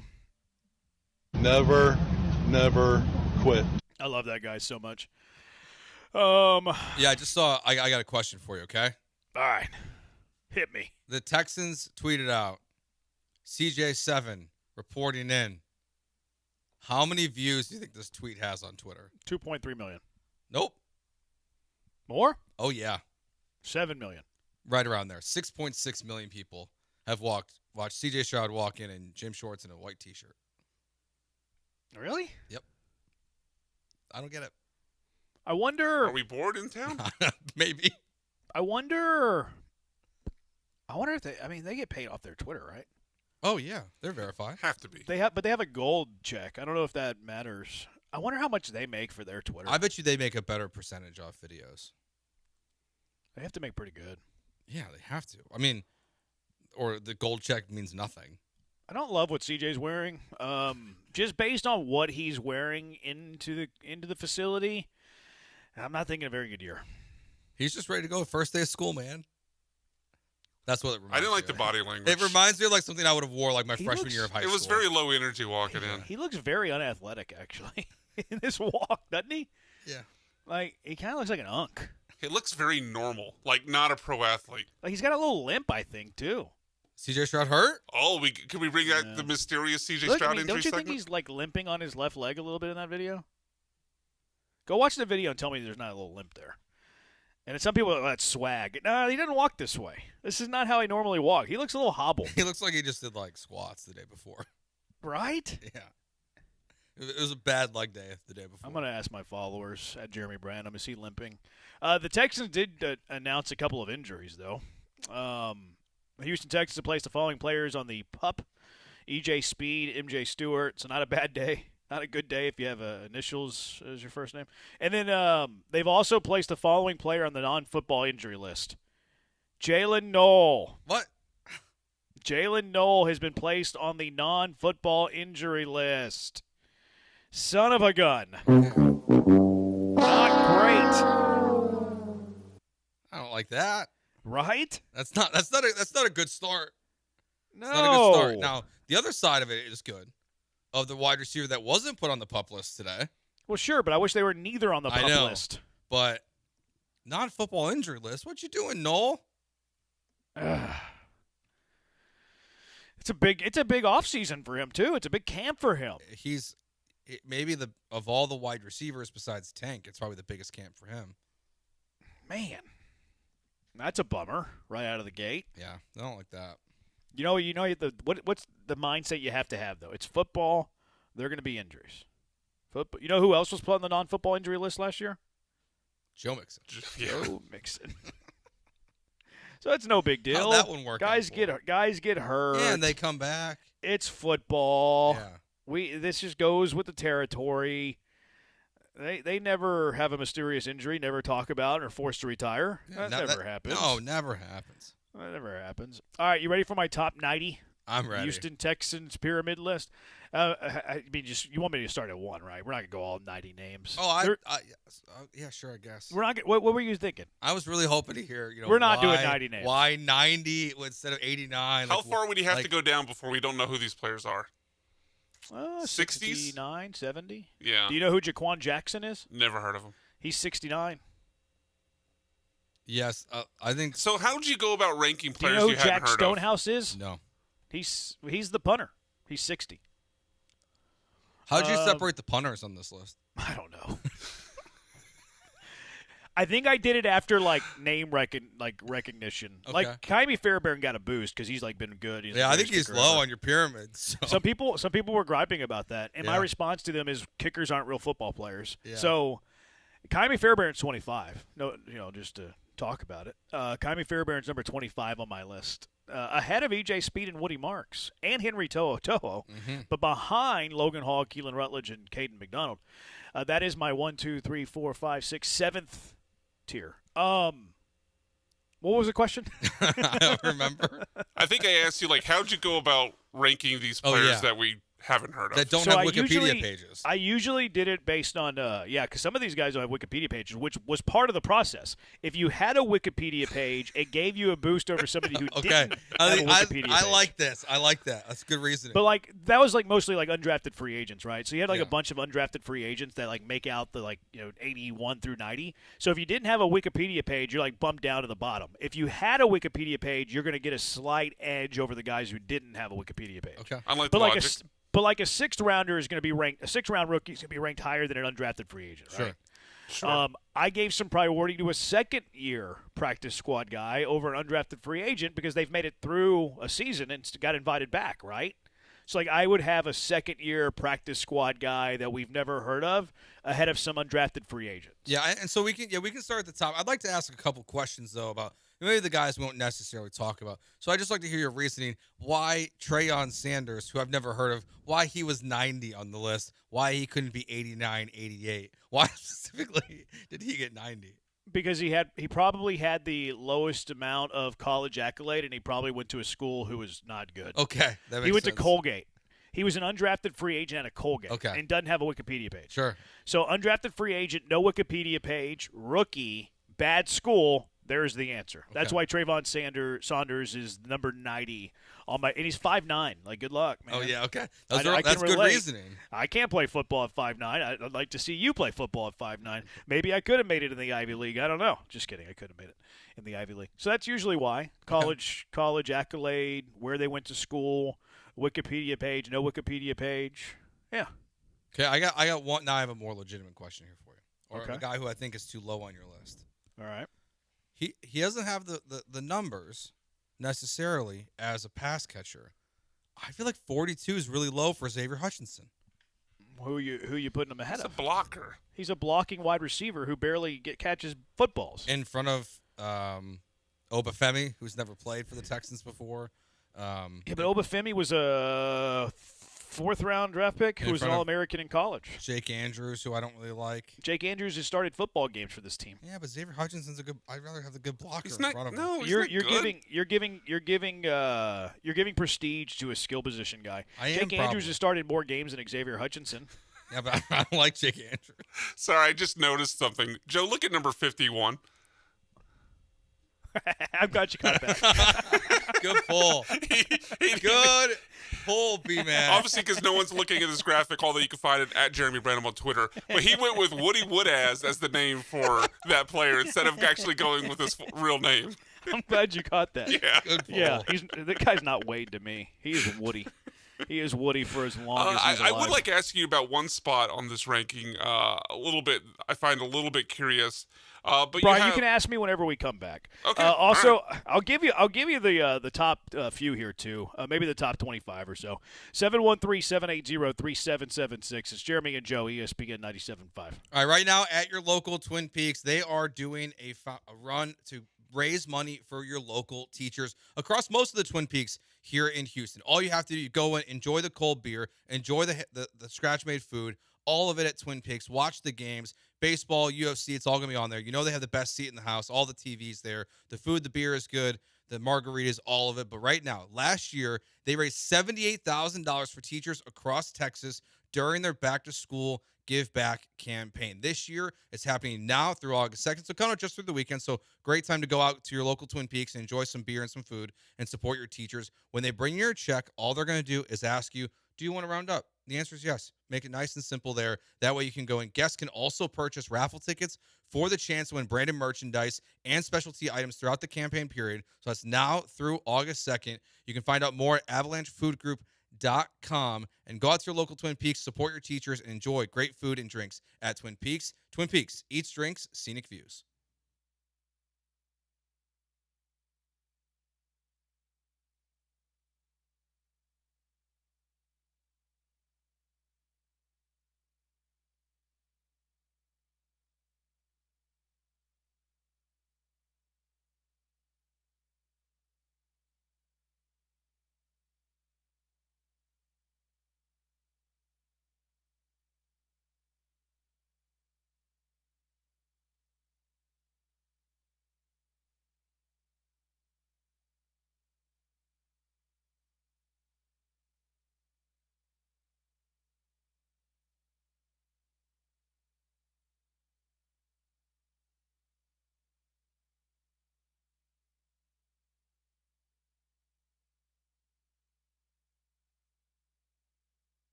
You're back with Jeremy and Joe, broadcasting live from inside the Huntington Bank Studios. On ESPN 97.5 and the ESPN Houston app.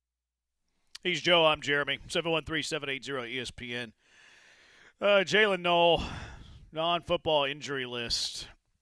Not great. C.J. Stroud might be limping on this video. Go check it out. Also, just don't love the fashion. It's not great. Like, did you ever watch Salute Your Shorts? No. What is that? Probably too young. Probably too old for you. What was it called? Salute Your Shorts. Brian's seen it. I have not. You've never seen Salute Your Shorts on Nickelodeon? No, I didn't have cable growing up for a while. I kind of missed the Nickelodeon age. I guess I was flexing.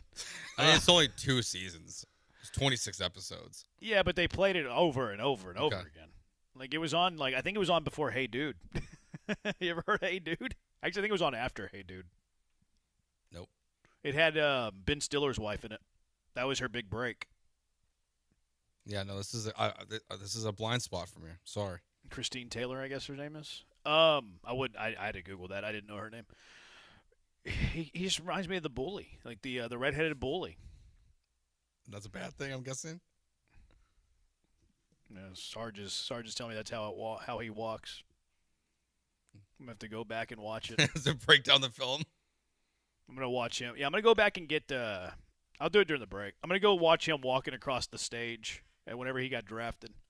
I don't remember him walking that way. Junkie says CJ's dressing like Adam Sandler. Great call. He's dressing like he belongs in the movie Grown Ups. That's a great point.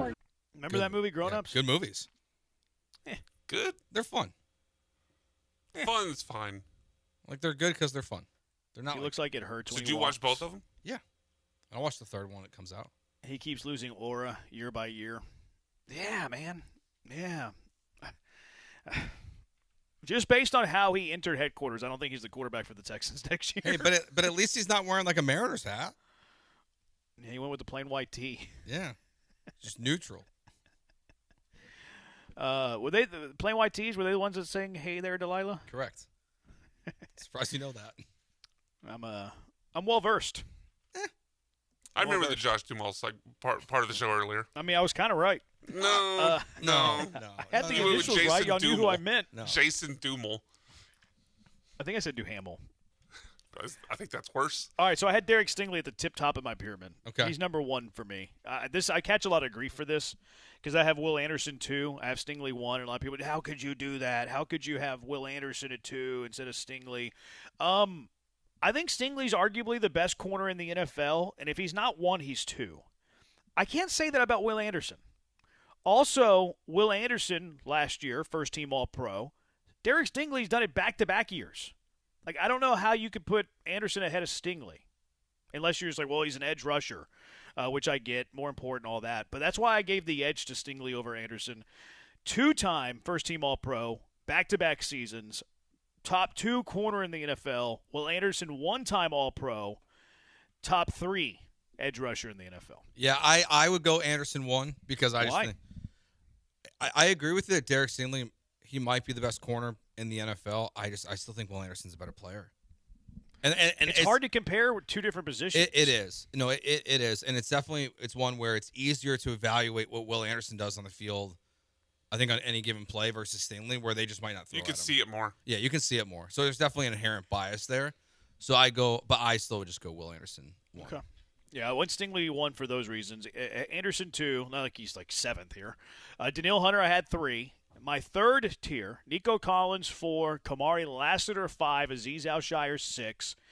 My fourth tier, Jalen Petrie 7, Kalen Bullock 8, David Montgomery 9th, Sheldon Rankins 10th. 11 through 15, Reed Blankenship, Jaden Higgins, Tank Dell, Dalton Schultz, Ed Ingram, and then 16 through 21, C.J. Stroud, Trent Brown, Braden Smith, Wyatt Teller, Ariante Ursary, and Tommy Togiai. So there's my top 21. Okay, I have a question. Okay, yeah, ask it. It's that I think I have to ask your reasoning or what's changed in the last 4 days. Because why is Daniil Hunter ahead of Nico Collins on this list when last week when we did our top 10 Houston athletes, you had it flipped? What's that? You had Nico Collins ahead of Danielle Hunter when we did our top 10 Houston athletes on Friday. That had a little bit to do with like their like what they mean to the city. Okay. Actually, I don't know what I'm talking about. I didn't know that I did that. I like that you tried to sound like a legit reason. Like you just okay, bailed. I just thought maybe something changed. No, I didn't Nico realize I did that. Collins, he means so much more to the city. Yeah. Maybe I wanted to put Will Anderson and Dale Hunter next to each other because they're like edge rushers.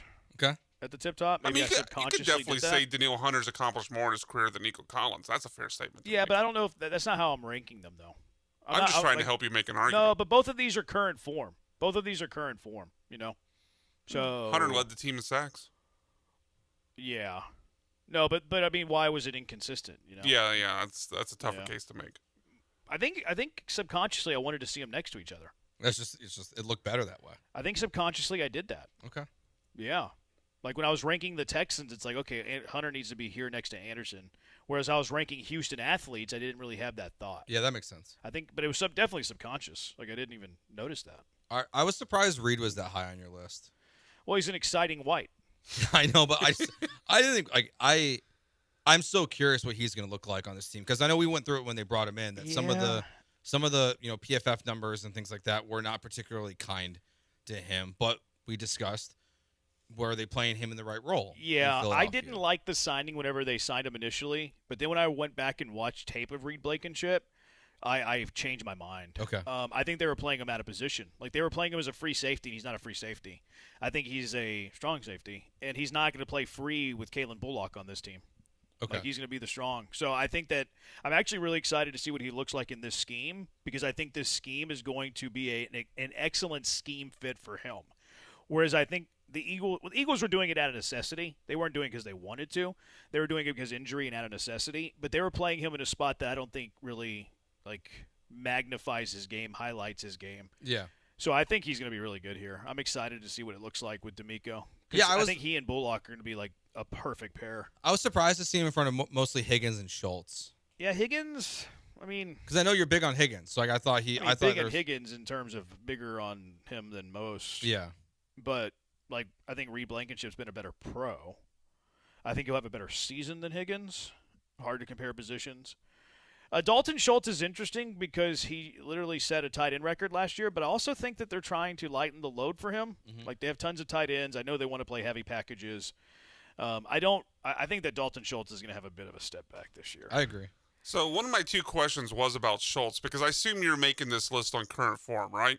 Yeah, current form, based on current form, also what I expect them to be this year, though. So my question was Schultz in that regard is obviously we haven't seen Tank in a year and a half. Yeah, it's 100% homerism. Okay. 100% homerism, yeah. Okay. You'll also notice that Logan Hall go Cougs is 22. Okay. So I did not notice Cougs that. in there. All right. Yeah, that's definitely a go. That's up. Yeah, Tank Dell was at the absolute tip top of his ceiling, and Logan Hall was graded at the tip top of his ceiling. So, maybe beyond it. right. Okay, maybe slightly beyond it. A hypothetical question now. If Case Keenum was still on this roster, is he on tier 3? He'd probably be 17 right behind CJ Stroud. Okay. Yeah. So take the homer goggles off. How far would you drop down Tank Dell? It's hard with Tank, though, legitimately because of the injury. If he comes back at 100%, which I do think is far-fetched, I think he's perfectly placed. You might even bump him ahead of Higgins, right? Yeah, no, for sure. But, where is he at realistically because of the injury? Maybe around where Woody Marks is at, around 28?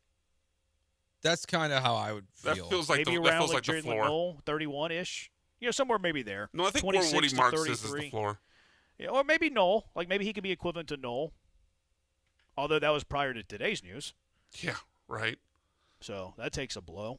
I think Logan Hall is going to be very interesting in this defense, though, because I think he's going to be – I think they're going to play him all over the place. And I think his skill set's really going to take to this defense, too, because I actually think he's a better interior defensive lineman than he is on the edge. And I'm excited to see what he looks like there. The Texans have, low-key, I'm kind of in love with their middle of their defense, though. They were not good against the run last year. I shouldn't say they weren't good. They were good against the run, but it was where you could beat them, right? The Patriots had success running it right up the middle. But they added to that. I really like Caden McDonald as a run-stopping, probably one tech. And then I think Logan Hall is going to be a really good defensive tackle for this team, too, that can stop the run. I think it's his strength is stopping the run versus getting to the quarterback. So where they were weak, a little weak in the middle now, they got better. And they got better at safety. Like, this defense on paper is better than the defense last year on paper. Agreed. Would you have any argument to that? No, I have none at all. Blankenship's an upgrade. Caden McDonald's a very clear upgrade on this defense.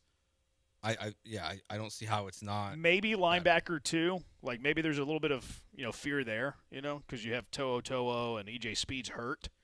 So like maybe that second linebacker spot's a little bit questionable, but that's who you had last year. You had To'o last year. And just specifically, like if you're going to talk about the linebacker room, I'm just going to give them such a benefit of the doubt because of who the coach is.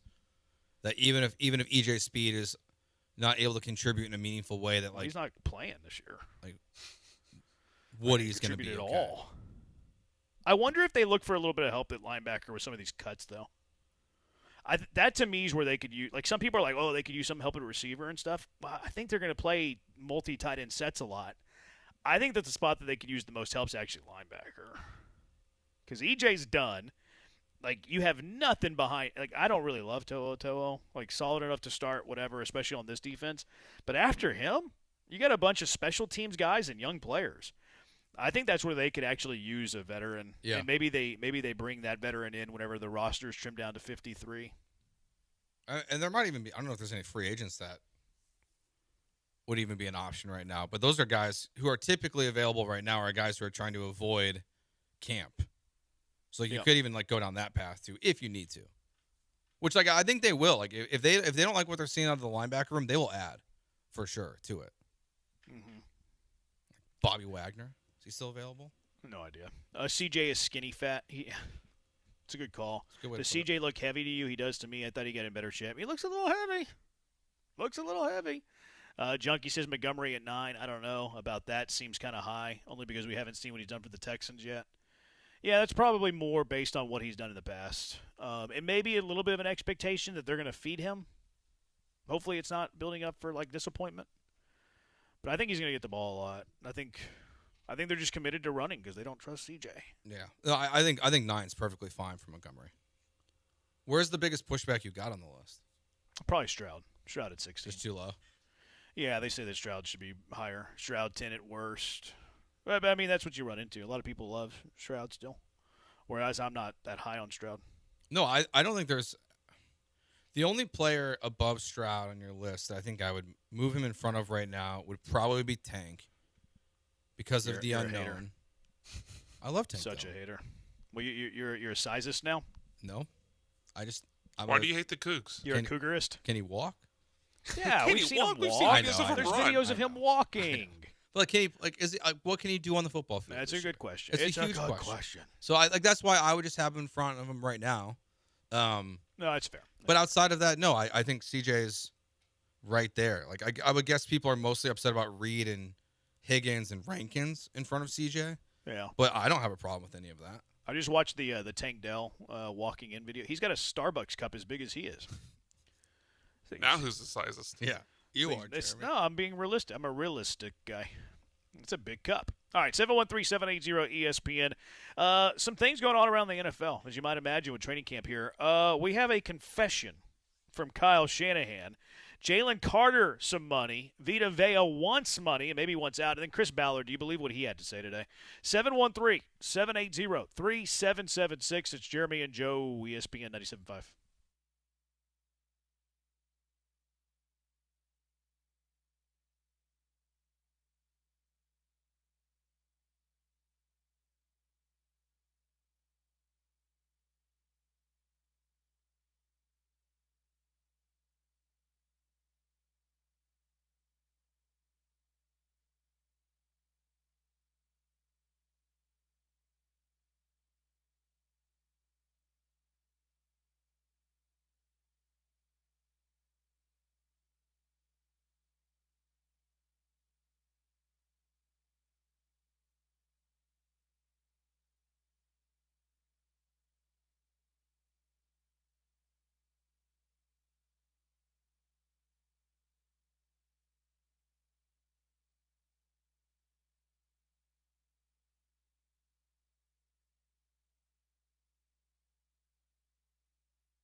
Now back to the Huntington Bank Studios with Jeremy Branham and Joe George. On ESPN 97.5 and the ESPN Houston app. 713-780-ESPN. So, a lot's happening in the NFL today, Joe. Kyle Shanahan has admitted fault to that accident that nearly cost him an eye, according to Chris Sims. Nick Wagoner of the ESPN reporter for the 49ers. Shanahan just spent some time describing the events of July 14th. He wanted to clarify right up front that the accident was his fault. He took eyes off the road briefly to find his phone, which fell between the seats, and when he looked up, he had gone over the line and into an SUV. The CHP database had a clerical error attributing the accident to the girl. Shanahan says that is not accurate. So he admitted fault in the accident, that he got pretty banged up. No injuries, I believe, to the lady he hit in the SUV.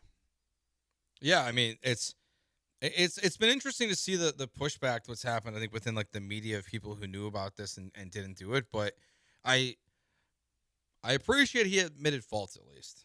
I was like, hey, this is my bad. This is what happened. That report is wrong. I caused this accident. And so at least he's okay. But that's crazy. He nearly lost an eye. Do you think his story tracks? I mean, I don't know. It's hard. It's like, is there a difference between texting and dropping your phone and grabbing it? Because you probably were texting if you had your phone there, right, to drop it. I mean, he could have been on a call.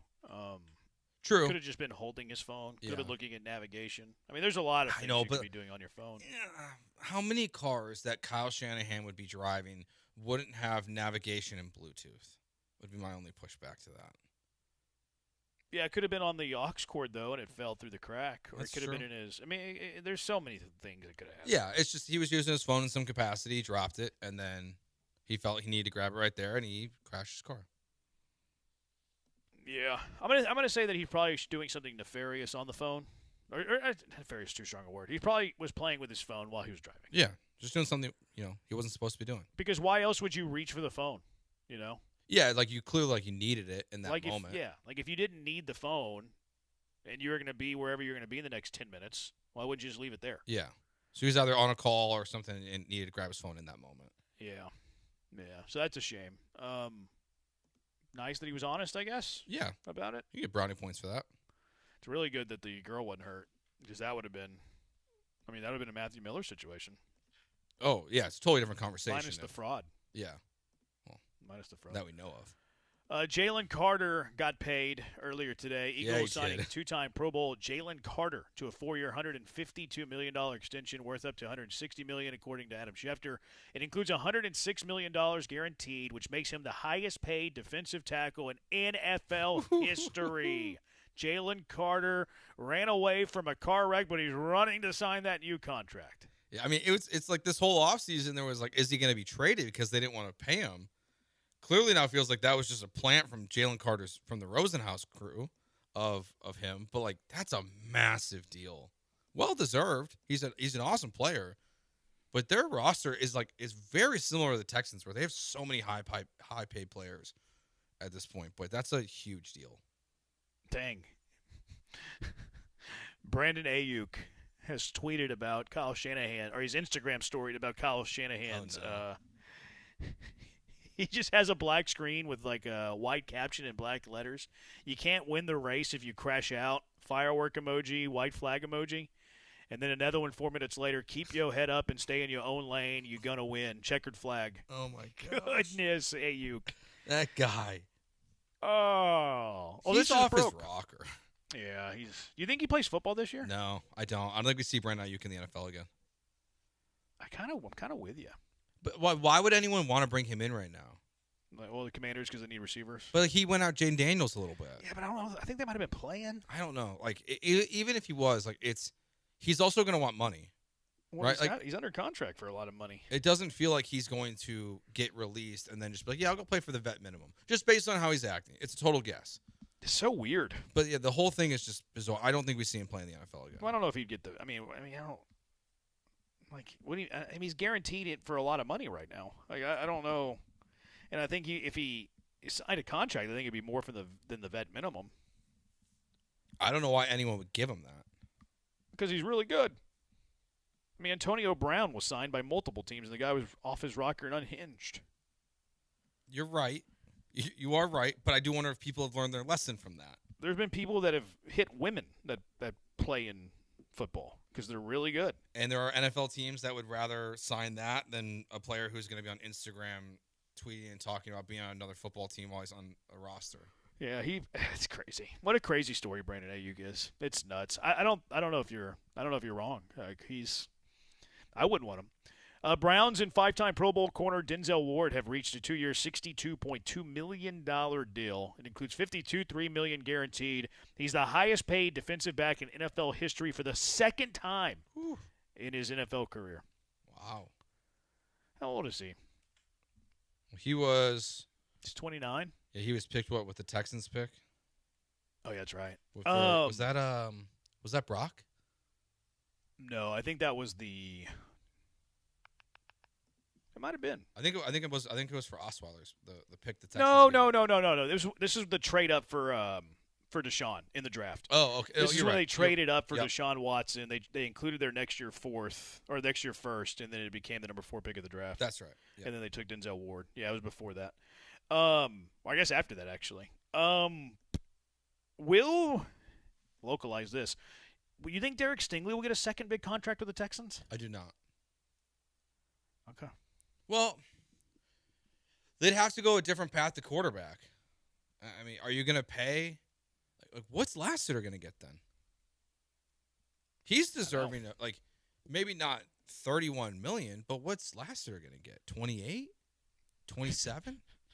So, are you going to put maybe $60 million a year into your cornerback room? That seems pretty rich. Yeah, it does. That's a pretty sizable investment. My guess is they move on from one of those corners whenever Lassiter's due. I think it'll be Stingley. I think Lassiter will get a huge contract, and Stingley will be flipped for a really good draft. I mean, picks. Stingley's better. I agree, but could you get Lassiter for cheaper than this? Cheaper than Ward's contract? Yeah, probably a little bit. I don't think he's going to get top corner money. And then Stingley would. Here's the interesting thing about Stingley and Lassiter. Although Stingley was drafted 2 years prior to Lassiter, he's only a year older. I didn't know that. Yeah. Yeah, I struggle to think that you're going to have two corners make that much money. No, for sure. I'm with you on that. The question is, which corner are you paying? I don't know why. I feel like Lassiter's a D'Amico guy. Because he hits hard? Yeah. Yeah, that's basically all I'm basing it off. But Lassiter feels like more of a D'Amico fit into what he wants to be every single day. I think Stingley's better, though. Agreed. Which, I mean, isn't a hot take. I think Lassiter swarms better. He does swarm better. I mean, in a perfect world, you figure out a way to keep them both because that would be awesome. But I agree with you. It's going to be too expensive. Vita Vea wants out of Tampa Bay. He wants some more money. Contract talks have stalled. So he said, trade me, Tampa Bay. Well, and I'm sure the Jalen Carter deal that then came out today doesn't help that cause at all. No, he's going to want that much money. I think he's going to get moved. I do too. I saw someone said on ESPN yesterday it would start with like a second and a fifth for him. Are you saying should the Texans do it? Would you trade a second and a fifth, even though you're not giving him a new contract? No, because he's not going to play unless he gets a new one. Yeah, and you have a lot of stuff that you have to account for here pretty soon. The Texans are not in a position to be able to do that. I was looking at some names that could be in play for him, though. I saw the Bears. I'll believe it when I see it. I saw the Bears. Yeah, I actually think the one I saw on NFL.com that's really interesting to me is the Giants. Oh. And you flip Kayvon Thibodeau. Huh. Like they've got all these pass rushers, right? Burns, Abdul Carter. You have Arvell Reese now. You need all those guys? You just traded Dexter Lawrence, so go get Vita Vea, trade Kayvon Thibodeau. Ooh. Buccaneers get a pass rusher. Giants are good up in the middle now, and they've got this sick defensive line. So it's kind of a win-win situation. And that'd be one of the most impregnable defensive lines in the NFL. Who has to give more in that trade? Because both guys have to get paid, but Thibodeau's significantly younger at this point than Vita Vea. But I think Vita's better. Yeah, exactly. But there's the age difference. Like I don't know. Yeah. Maybe is that swap? Yeah, maybe you could do like a pick swap. Like a third, fourth round pick swap. Yeah. where like the Giants know that they're surrendering that, but it's also because of need, and maybe they can improve their draft capital by a round. No. To your point, the Bears should be the team that makes this trade. Do they have? What's their room look like? Bad. Financially. Grady Jarrett's their highest paid defensive tackle. He stinks. So Vita Vea would be a huge upgrade there, to say the least. He is pretty old. I think he's like 34. Vita? Yeah. I thought he was 31. Is it 31? Yeah. He just looks like he's 34. Oh, maybe it was like he'd be 34 when his next contract would probably end. That's got to be it. Yeah, he's a great player, though. He is. He's so good. Yeah, Tampa's interesting. Like you've got two contract situations going on right now. I know we'll talk Baker, but like you got Vita Vea, who has now demanded a trade because they can't come to a new deal. You have Baker Mayfield, who people are saying that he's fully okay with not playing on a new contract and is willing to risk it and prove himself this season. Are they getting ready for like a soft reboot or a full like full teardown here? Because that's two of your probably your two best players on the roster. Yeah, I could see them. I could see them doing a reboot where they kind of have like maybe like a 7-10 season, and it's just okay. Let's tear it down. Let's move on from our coach. I could certainly see that. Yeah, you've already moved on from Evans. It's like this new wave of Tampa Bay football. Yeah, you trade Vita Vea, you let Baker walk in the offseason. The problem with that though is you don't really have your quarterback unless you just get aggressive in the draft. Which it could be the year to do it. Yeah, you're right. It is a quarterback-rich draft coming up. That would make sense to me because I do think that they're like kind of in this purgatory. Like I think they've kind of capped out who they are. So, but they could also win the division because it's so bad. Well, that's very similar to the Astros, you could say. Whereas like you've got this team that has some really nice pieces to it, but what's in the long-term best interest of the Buccaneers? Is it to keep just winning the South? Yeah. Are you going to go anywhere with it? Like if Baker's playing like he was in the first part of last season in the playoffs, could they do damage? Yes, but is anyone picking Tampa Bay to make a run in the NFC this season? No. Absolutely not. Yeah. Baker Mayfield's next team. It's the Houston Texans. Go Texans. I'm a take lock. Baker Mayfield will be the next quarterback of the Houston Texans, Week 1, 2027. Yeah. I asked that to my followers, and I got yelled at for suggesting. It's the perfect. Okay, if C.J. Stroud is not proved you worth $60 million this year, it is the perfect situation to trade him for whatever you can to another team and then sign Baker Mayfield in the offseason. You have a veteran quarterback who has swarm mentality. He fits what the Houston Texans want to be. You can be okay running the ball with him. He can throw it in the air. I'm all in on Baker Mayfield being the Texans quarterback next year. So I don't know if there's a better situation for the Texans. Let's do it. Okay. Moving on from Stroud outside of Baker, of what's going to be likely available to you.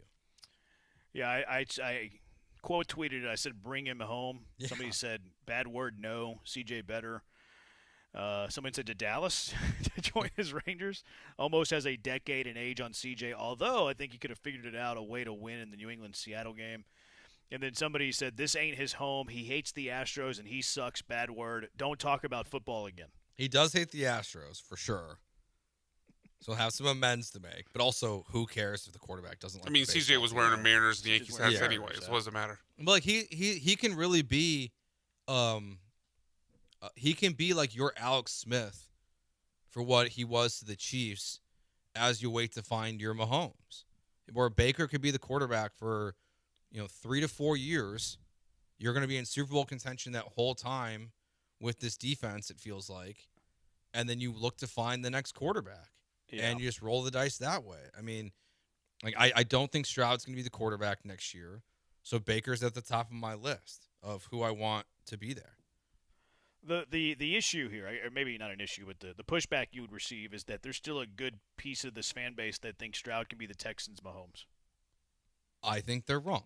Yeah. Junkie says, I never thought seeing Stroud in an outfit would take away more confidence in CJ. Yeah, today's did it. Junkie says that Shanahan was working on his new offensive scheme. Rocky says, why would I be a multimillionaire and drive my own vehicle? Someone is driving my Mercedes Sprinter van. That's a great call. I would have a driver if I made that much money too. Or you could just have a Tesla and get the self-driving feature. You wouldn't miss driving? No. If I was a millionaire, I would have the self-driving. I would probably have a driver. Yeah, no. But the self-driving feature would be kind of cool too. I just like I like to drive. Yeah, I waste 2 hours, and me, as someone who likes to maximize efficiency, it annoys me that I waste 2 hours driving and don't get to do anything else with my time. I understand Think of the amount of books you could read if you zero. had 2 hours a day. Like think the about idea. the amount of video games I could play. Think about how many in the vehicle. Think how many why best not? ball drafts you could do. There it is. If you, There's if so you, many. if you There it didn't is. have 2 hours. That's what you would do with the 2 so many hours. best ball drafts. That's like 4 a day right there. I just sent this text without picking up or looking at my phone. Phillips 68. Yeah, you show off. Carson Wentz has swarm mentality as free agent next season. Keith? Loves Joe's take on Baker. You're going to be in Super Bowl contention the whole time, then you'll never be in position to draft the high quarterback. Disagree. Yeah, but you can trade up. The Chiefs were a playoff team the year they drafted Patrick Mahomes. Then they traded up for Mahomes, didn't they? Yeah. So you They traded up to 10. Yeah, you just have to be aggressive and go get your guy when it comes time. Yeah, you could do it. You can absolutely do it. I mean, the Chiefs did it. I mean, the Texans traded up for Stroud coming off the playoffs. Yeah. Or not Stroud, I'm sorry, Deshaun. Oh, yeah. They traded up to number 12 to draft Deshaun. And then they were terrible the next year and lost the 4th pick of the draft. Yeah, it's when you have the opportunity, you go out there and you have to strike.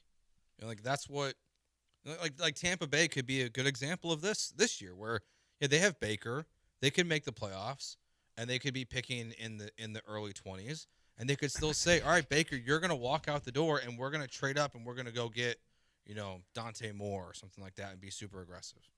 Yeah, you could do it. Jasper, if Branham tweets while he pees, he sure as hell would have a driver if he could afford it, LOL. I would. There's no, this isn't, up for debate. I think it'd be an incredible perk in life. You don't seem like you like the company of people most of the Oh, time. I wouldn't talk to the driver. I'd probably have one of those So you'd glass hire a things in the driver and middle. never talk to him? Yeah, that's what rich people do. They have the little glass things where they don't even have to, have a conversation. I would just go with a self-driving car over that's- hiring a dude. It depends on how much money you make, but I'd probably go that way. If I'm rich, I won't tell anybody, but you'll see signs. So what if you can find a driver who loves best ball? No, I don't want to And talk you to can just people. breaking down fantasy all the time. No, that sounds terrible. Yeah, I don't want a driver.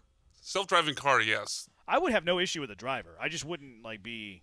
I hope my driver. I would hire a quiet driver. A mute. Yeah. Do you do that when you get Ubers? I try not to talk to him. Isn't there a feature on Uber that says you don't want to talk? Well, I don't do that. Okay. That's a little extreme. But there I'll is? be like, hey, Yeah. I'll ask them how they're doing, how's your day, but then I kind of end the conversation. Sometimes they'll keep talking to you, and Yeah, I don't shut them up. I keep talking. I'm It not just a jerk. For me, it depends on when I'm getting the Uber. If I got a 5 a.m. flight and I'm getting an Uber, I don't want to talk to you. Yeah, I'm kind of the same way. So it just kind of depends. But I'm not going to be a jerk about it. If I'm going home for the bar, I'll have a full conversation. Yeah, but you won't remember it. I think I'll riding in one of remember those it. driverless cars would be like riding with your wife driving. I'm not sure I'd want that. How do you know? Was that Junkie. sexist? Yes. Yeah. Oh, Yes. yeah. Yes, it was. Yes. You even have to ask the question. It was 100% yes. I was just taken by surprise there. CJ for Dak straight up. Who says no? Probably Dallas. Dallas. Yeah, Dallas laughs and hangs up. I trade CJ for Baker right now. Baker's more of a gunslinger and doesn't have happy feet. I wouldn't trade CJ for Baker straight up. No, the age is too. And plus, Baker's in the age final gap. year of his deal. You're about to have to pay him. Now you're going to have to pay CJ too. But, this isn't realistic, but for the sake of the text, if they wanted to go Stroud for Baker in a first, okay, maybe you have my attention. Maybe if you give me 2 firsts, it's done. Baker 2 firsts for Stroud? Yeah, basically me up. the Goff Stafford swap. Yeah, but you're getting the golf part of it. Yeah, exactly. Because they're including draft picks with it. Yeah, I would do that. I wouldn't even do it for one. Yeah, I would be tempted. Steeler fan here. The problem is, what is Tampa Bay going to be? Maybe no, you're not doing something like that in season. Steeler fan here. Should Pitt make a play for Baker next year or try the draft? I think they need to start. They need to go to the draft for once. Maybe both. I I mean, would prefer the draft. They've done it though. It wasn't that long ago with Kenny Pickett. It was 22. Yeah, well, that was probably in the 20s. Okay, they It need to was. try It was in the again. 20s. No, yeah, I have no problem. They've taken at least one shot. They just picked a guy with small hands. Would you consider a pick in the 20s a shot? It was the first quarterback taken. That's okay. not. That means that's not a good indictment of them taking a shot. It was the best chance they could take in the draft that year. That year, yeah. Yeah. They just had poor timing with when they had the pick to take the quarterback. Baker's a winner and a leader. I take him over CJ straight up. CJ has no confidence left. He's lost his smile. Someone in your network thinks Baker Mayfield is the next QB. 32 years old, turnover prone and overrated. May as well sound Jamarcus Russell. Okay, get out of here. Oh, come on. You're ejected. That take sucks. Baker Mayfield and Jamarcus Russell. Get out of here. Baker's won a playoff game. You can't compare him to Jamarcus Russell. We don't normally eject for bad takes. Yeah, we got to save that for Thursday. That was pretty bad. When was the last time Jamarcus Russell played football? 2 decades ago? I think it was early 2000s. Did he play that long? No, I think that's when he came out. Oh, was it? I thought he came out like Baker got the Browns to the playoffs. Come on, yeah, man. I mean, it was late. It was late 2000s. Yeah. He played from 07 to 09. Jesus. He's old. He's actually younger than I remembered. He's actually not that different than Baker in terms of age. He's 40 versus 30. Bring him back. Yeah, that's a bad take there. Oh yeah, the quarterback documentary thing. They have the Baker episode where they played the Texans. He and C.J. Gardner-Johnson did not like each other. Oh really? They were talking so much trash the whole game.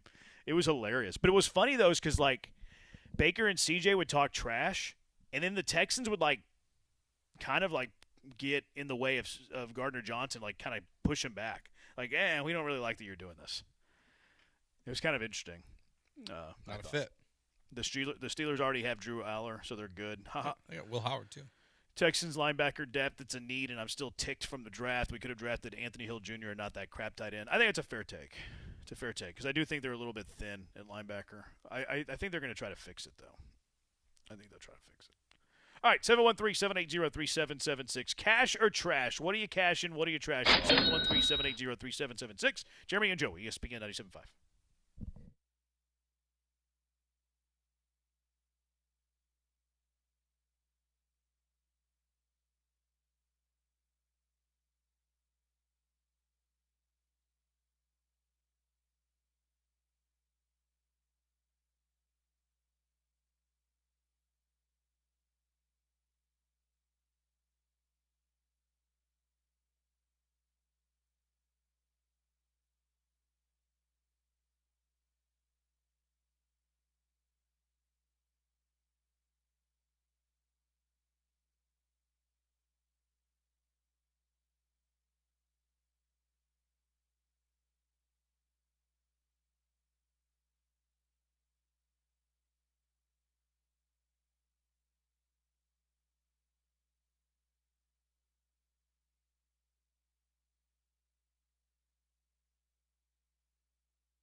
Houston Restaurant Weeks is back.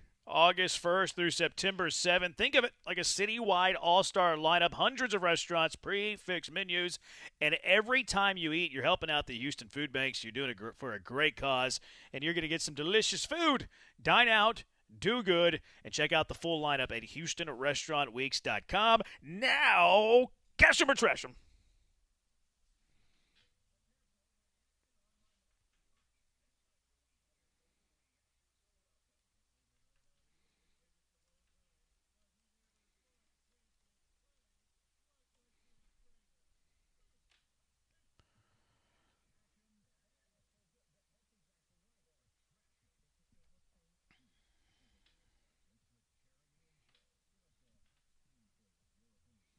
All right. Cash him or trash him with Jeremy and Joe. What are you cashing? What are you trashing? 713-780-3776. Joe. Tariq Schoolboy will not be traded at the deadline. Trash. Really? Trash. Yeah. I think they're going to be dumb. Trash. Okay. The second biggest player, biggest name traded at the deadline this year will be Francisco Lindor. Who will be the biggest? Well, Schoolboy in my case. Schoolboy in his case. Oh, okay. I was okay. going to say I thought you were saving another name there. No, I was going to say the biggest name. But if he's trashing Schoolboy. Okay. Lindor will be traded at the deadline. I'm going to trash that one, too.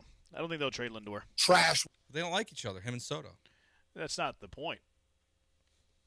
I think the Yankees are going to take him in. Lindor's making $34 million for the next 1, 2, 3, 4, 5 years until he's 37.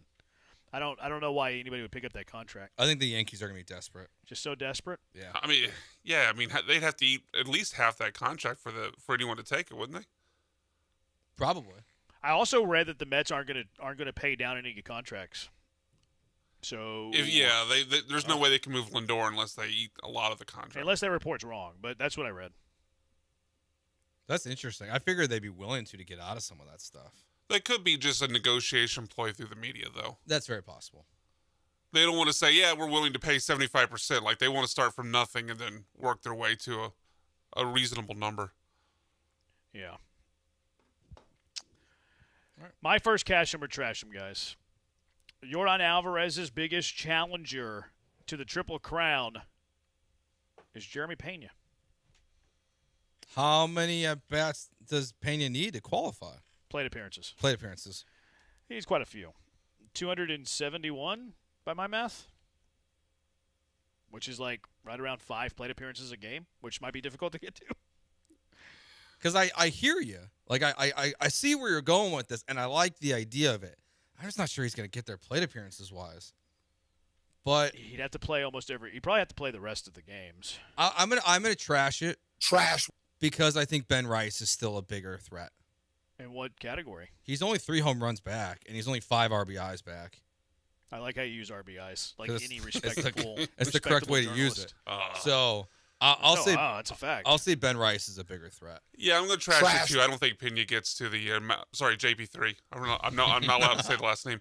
I don't think JP3 gets to the amount of plate appearances necessary. He is the leadoff man. He is, but he's the leadoff man. He is also injury prone. So he is that. You're right. Yeah.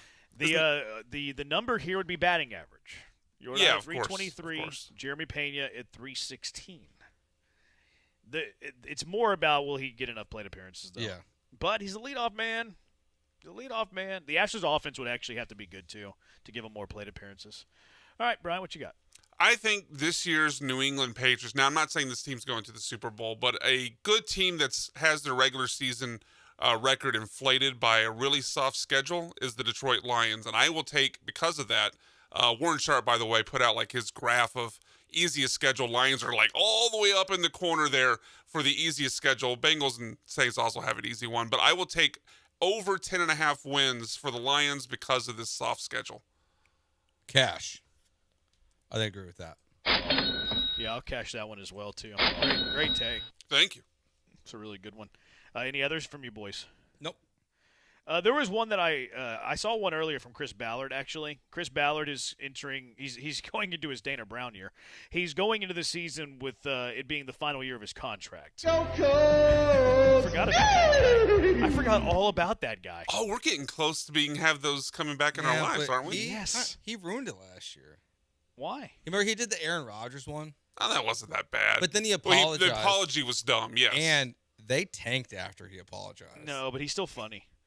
They were not. I thought they were pretty terrible after the Yeah, Rodgers that's one. the point. No, like he took like funny bad shots at teams, and then everything else was just it was like G level. I love. I don't know, the give him the Edgar Allan Woes line from the preseason was pretty spectacular. That was pre-apology. Give the Ravens Edgar Allan Woes. I mean, that was great. Like, those are bars. That's the best one he's ever done. It probably is. I hope they're good this year because I love it. playing. It doesn't matter if they're good or they're bad. We're gonna hear. Oh, them all. for sure we are. I forgot all about that guy. I hope he talks more about breaking old men, like Aaron Rodgers breaks his back. Fridays at 4:00. Oh, I love that guy that's so when we much. hit TK. Maybe 4:15. The Astro season will be over pretty quickly. November. Yeah, I know. But what are we gonna do in September and October? Right, Fridays at 5:00. All right. So, Colts GM Chris Ballard, he's in his Dana Brown year, final year of his contract. He told the media today that he wouldn't agree to an extension with the team before the season. Trash. Cash or trash that? Trash.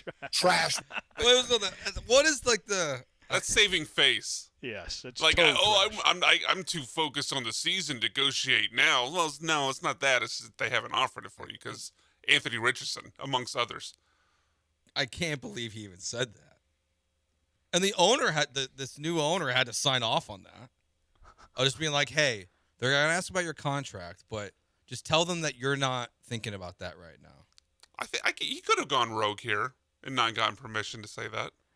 Yeah, I don't think he got. I don't think he ran that by the owner. No, I don't think so either. No, really? I know. I'm disputing Joe. No, I don't think like you say that unless you're. He's just talking.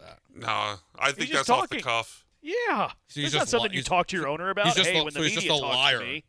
Yes. That's what GMs do. Not normally like this. You don't be like, I'm choosing not to sign a new contract. Have you heard Dana Brown? Nick Caserio literally told us he doesn't know what windows are. Yeah. This guy is saying he is not signing a contract he was supposedly then offered. I don't even know if it suggests that he was offered a contract. He's just saying he's not going to talk about it. Yeah. This didn't say he rejected a contract. This is like, if given the opportunity, I wouldn't have signed. If given the opportunity. Trash. Yeah, he was asked on Tuesday if he's expecting a contract extension before the season. Okay. Ballard candidly answered, no, I wouldn't do one. Which means he hasn't been offered one. Okay. All right. Well, I still trash what he said. Yeah, we all trash what he said. It's a complete fabrication. Complete lie. That's what general managers do. I saw another a fantasy opinion. There was a guy who said, I think Jaden Higgins is probably the most underrated route runner in the league. It would not surprise me at all if he led the team in receiving this year. Higgins' ceiling, honestly, might be higher than Nico's. Whoa. Cash or trash? Okay, define receiving. Are we talking yards or receptions? I think he's talking about yards. I'd have to trash it then. Trash. Would you not if it was receptions? I'd be more open to it because Nico's never been a high-volume reception guy. Neither is Higgins. I know, but I'd be more open to the idea of Higgins beating him receptions than I would be yards. Yeah, they're kind of the same player, though. Like, I think I might go touchdowns over anything else. Yeah, well, I think he already tied him last year, didn't he? Last year. Yeah, I mean, this is no a way. trash. Yeah, It's major trash to me. Trash. Now, if you're comparing it to like relative draft value, that's one thing. But just outright outplay him if injuries aren't involved, that's a bit outrageous. Yeah. And I like Higgins. I think Higgins got a bright future. I think Higgins' ceiling is actually Nico at some point in his career. But I don't think he's going to outproduce him this season unless there's injury involved, which hopefully isn't the case. I do like Higgins' plight, though, but that's far too strong. This one was from I don't even know who this guy is. Carter Lowe. It might just I be do a not random know person. this man. No one does. But he has this take that when a pitcher on the opposing team. Oh, this is because a Milwaukee Brewer did this the other day. He batted from the wrong side of the plate because the Cardinals brought in a position player. So his take was that every team should do this. That when a position player comes into the game to pitch in a blowout, that the team that he's facing, the hitter, should bat opposite-handed. Trash. This is a stupid take. Trash. I'm surprised you trashed that. No, because the game should be over.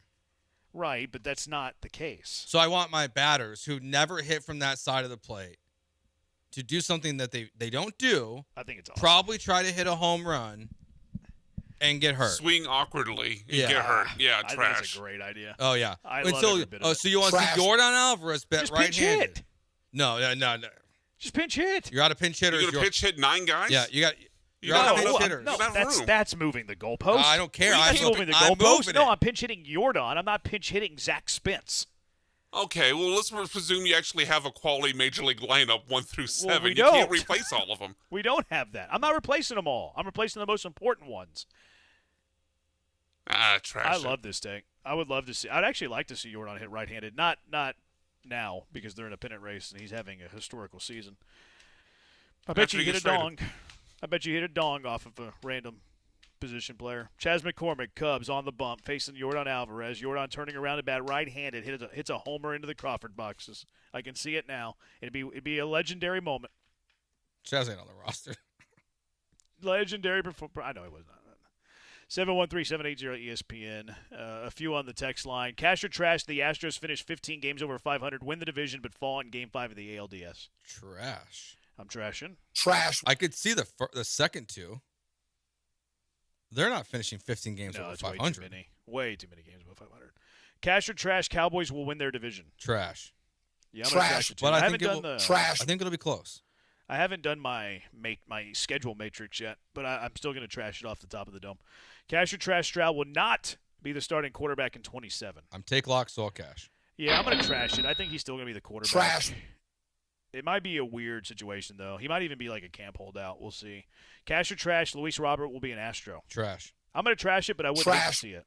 Trash. In fact, it'd be kind of fun. Wheat straw, I'm just now realizing how much B-Mac knows ball. Cash or trash, B-Mac knows ball. Trash. Oh, come on. Trash. He knows video games. I do. Cash or trash. Oh, you did cash or trash, Jeremy. Yeah, no, I'm going to take the fifth. No. No fit sitting. Do I know ball? Answer the question. Does BMAC know ball? What kind of ball? Football. Well, the texter didn't clarify, but I guess football because my tape Video was on game football. Real football. College game day football? NFL. Football? Madden? My take was on NFL football. No, Do Brian I know knows NFL ball. football? Brian knows ball. Cash or trash, We'll save best that. fast food, French fries, McDonald's. Cash. Yeah, I'll cash it. I'll cash it too. Cash or trash, Texans lose in the divisional round again, and CJ plays bad. The Texans still pay CJ Stroud and change OC. Ooh. Yeah. Trash? I'm trashing that. I don't think that's Trash. a likely scenario. I don't think you pay him if he's bad in the playoffs. I guess I would have to have a definition of pay. Like if it's market rate 55 plus, then no. But if he like had a moment where he's like, all right, just give me the Sam Darnold 33, then sure. Yeah, that's fine. But I don't see that happening. But I would have to have the definition of what they meant by I still see him taking pay. that kind of discount. Yeah. Jordan's biggest challenger in the Triple Crown is Jordan, says Boots. Probably cash. I think Boots' biggest challenger is Boots. Hot take for a new rule change for extra innings. Every inning starts with the top of the order. That'd be kind of fun. Cash. I like that take, Boots. I usually don't like extreme change to baseball because I'm a little bit of like a hybrid purist. But that one's actually fun. I'd rather have that than the Manfred Man. I would agree. I was going to say, can you do both? I hate the Manfred Man so much. Just like Jordan's up in the 10th, the 11th, the 12th, the 13th. That sounds fun. Cash or trash, Astros will make it out the wild card round if they reach the playoffs. Sure, why not? Let's cash it. I'll trash it. Trash. Cash or trash, The Rock comes back at Survivor Series. Survivor Series? In Houston? Yeah, it's in Houston. Why? But why? What's The Rock's tie? Yeah, to that? I don't know what the. I mean, he won a title I at think Survivor. he meant SummerSlam. You know what? I'm going to cash it. You being hopeful? Set up trash WrestleMania in Saudi Arabia next year. Cash or trash, ESPN fired Ryan Clark so they could pay Pat McAfee. Trash. Trash. That's not why they fired Ryan Clark. I mean, I'm going to kind of cash it. I mean, they got rid of a bunch of people that didn't move the needle so they could pay people who do move the needle. I don't think that's. I don't think it's like a 1-to-1. No, but I think the reason they chose him as one of the group that doesn't move the needles because of what I mean. They even say so, like how he treated Peter Schrager. Yeah, Peter Schrager and other coworkers. Did they say that, or was that kind of? That's what was reported. That was what was reported. Yeah. Yeah, that was a weird segment with Schrager. That was odd. Although I think Schrager also doesn't move the needle. Cash or trash, baseball, basketball should be allowed to loan out players the way soccer does. To where? Like to Europe? I mean, I guess the way you would do it is you would have, like, big league teams that loan out their prospects maybe to lower level teams, lower market teams. You know, like Astros could loan out someone to the Korean League or the Japanese League, something Or like like that. to the Rockies? Yeah, that's what I was thinking. Oh, to the Rockies. I don't know what the Rockies don't pay anybody. I don't know the win though for like the Rockies, because like you're not trying to get like that's why those EuroLeague teams do it. Like they're trying to get promoted, so they get players on loan that are going to help them, so they can try to get promoted and get an influx of cash. The Rockies would have no incentive to play a player from the Yankees for what, you know? I like the idea, but it would have to be more thought out than that. Yeah, I'd trash it. All right, that's it for this. 713-780-ESPN. Is there a contract you would support Jim Crane giving Jeremy Pena? 713-780-3776. Jeremy and Joe, ESPN 97.5.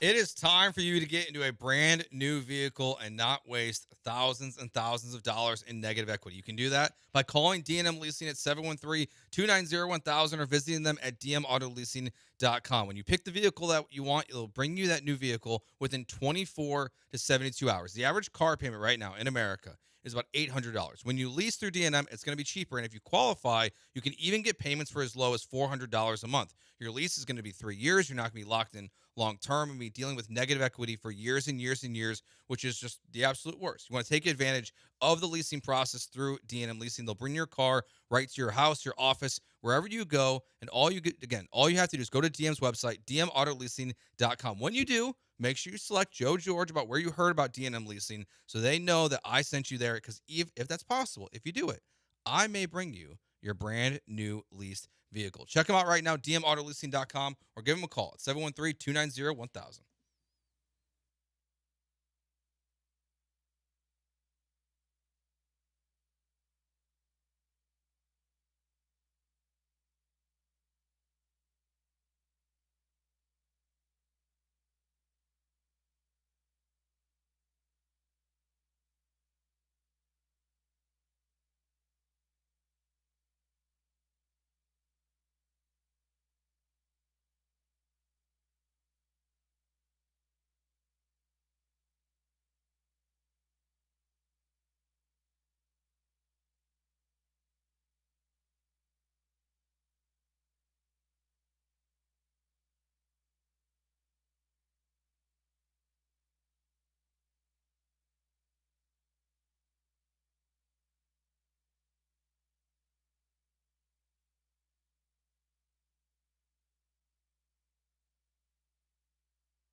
You're listening to Jeremy and Joe. On ESPN 97.5 and the ESPN Houston app. Live from the Huntington Bank Studios, here's Jeremy Branham and Joe George. He's Joe, last real good guy. I'm the Huntington Bank bad boy. I can't wait to listen to Nick Caserio tomorrow. I've never been more excited to listen to Nick Caserio. They can take it and shove it. Than I am tomorrow. Like, he's going to be asked about Tank, and he's going to give, Some jerky Just keep answers. asking good questions and don't ask dumb questions. I can't wait till his Jalen Noel. Oh. He gets asked about Jalen Noel. He's not going to say anything about that. Not at all. Remember how he answered Joe Mixon's stuff? Remember he would get insulted that people were like, he might miss time? He missed the entire season. Actually, I think he was insulted by Aaron Wilson reporting he was going to be back for week 1. I forgot that one about Aaron Wilson. Yeah, I think he was upset about Remember the that reporting. one? Yeah. What's worse, that Joe Mixon back week 1 report or D'Amico Ryans has no interest in the Texans report? Or C.J. Gardner-Johnson tore his ACL. Yeah, man, it's tough to pick a worse one. He's usually right, but when he misses in a large way. When he hits it, it goes a long Man, when he gets a hold of one, he sends it a long ways. When he misses, he sends it a long ways. I would go D'Amico because of his importance to the organization. Joe Mixon because he's better than C.J. Gardner-Johnson. I think I'm going to go Mixon, man. This guy's career is over. He was going to be back for week 1. His career is over. Like, for all we know, he shot himself in his foot. Like, we have no idea what happened to Joe Mixon. Remember, everybody, who was the national guy that was in? That was, they thought that Casario's ire was directed at the national guy, but it was actually directed at Wilson because Wilson was putting, like, timelines on it. I don't remember. I don't remember who the national guy was, but a national guy came from, like, NFL Network, was doing, like, their camp reports, like, for every team. And they're like, Mixon, he's coming, like, he didn't say he's coming back. He's like, he's working through something.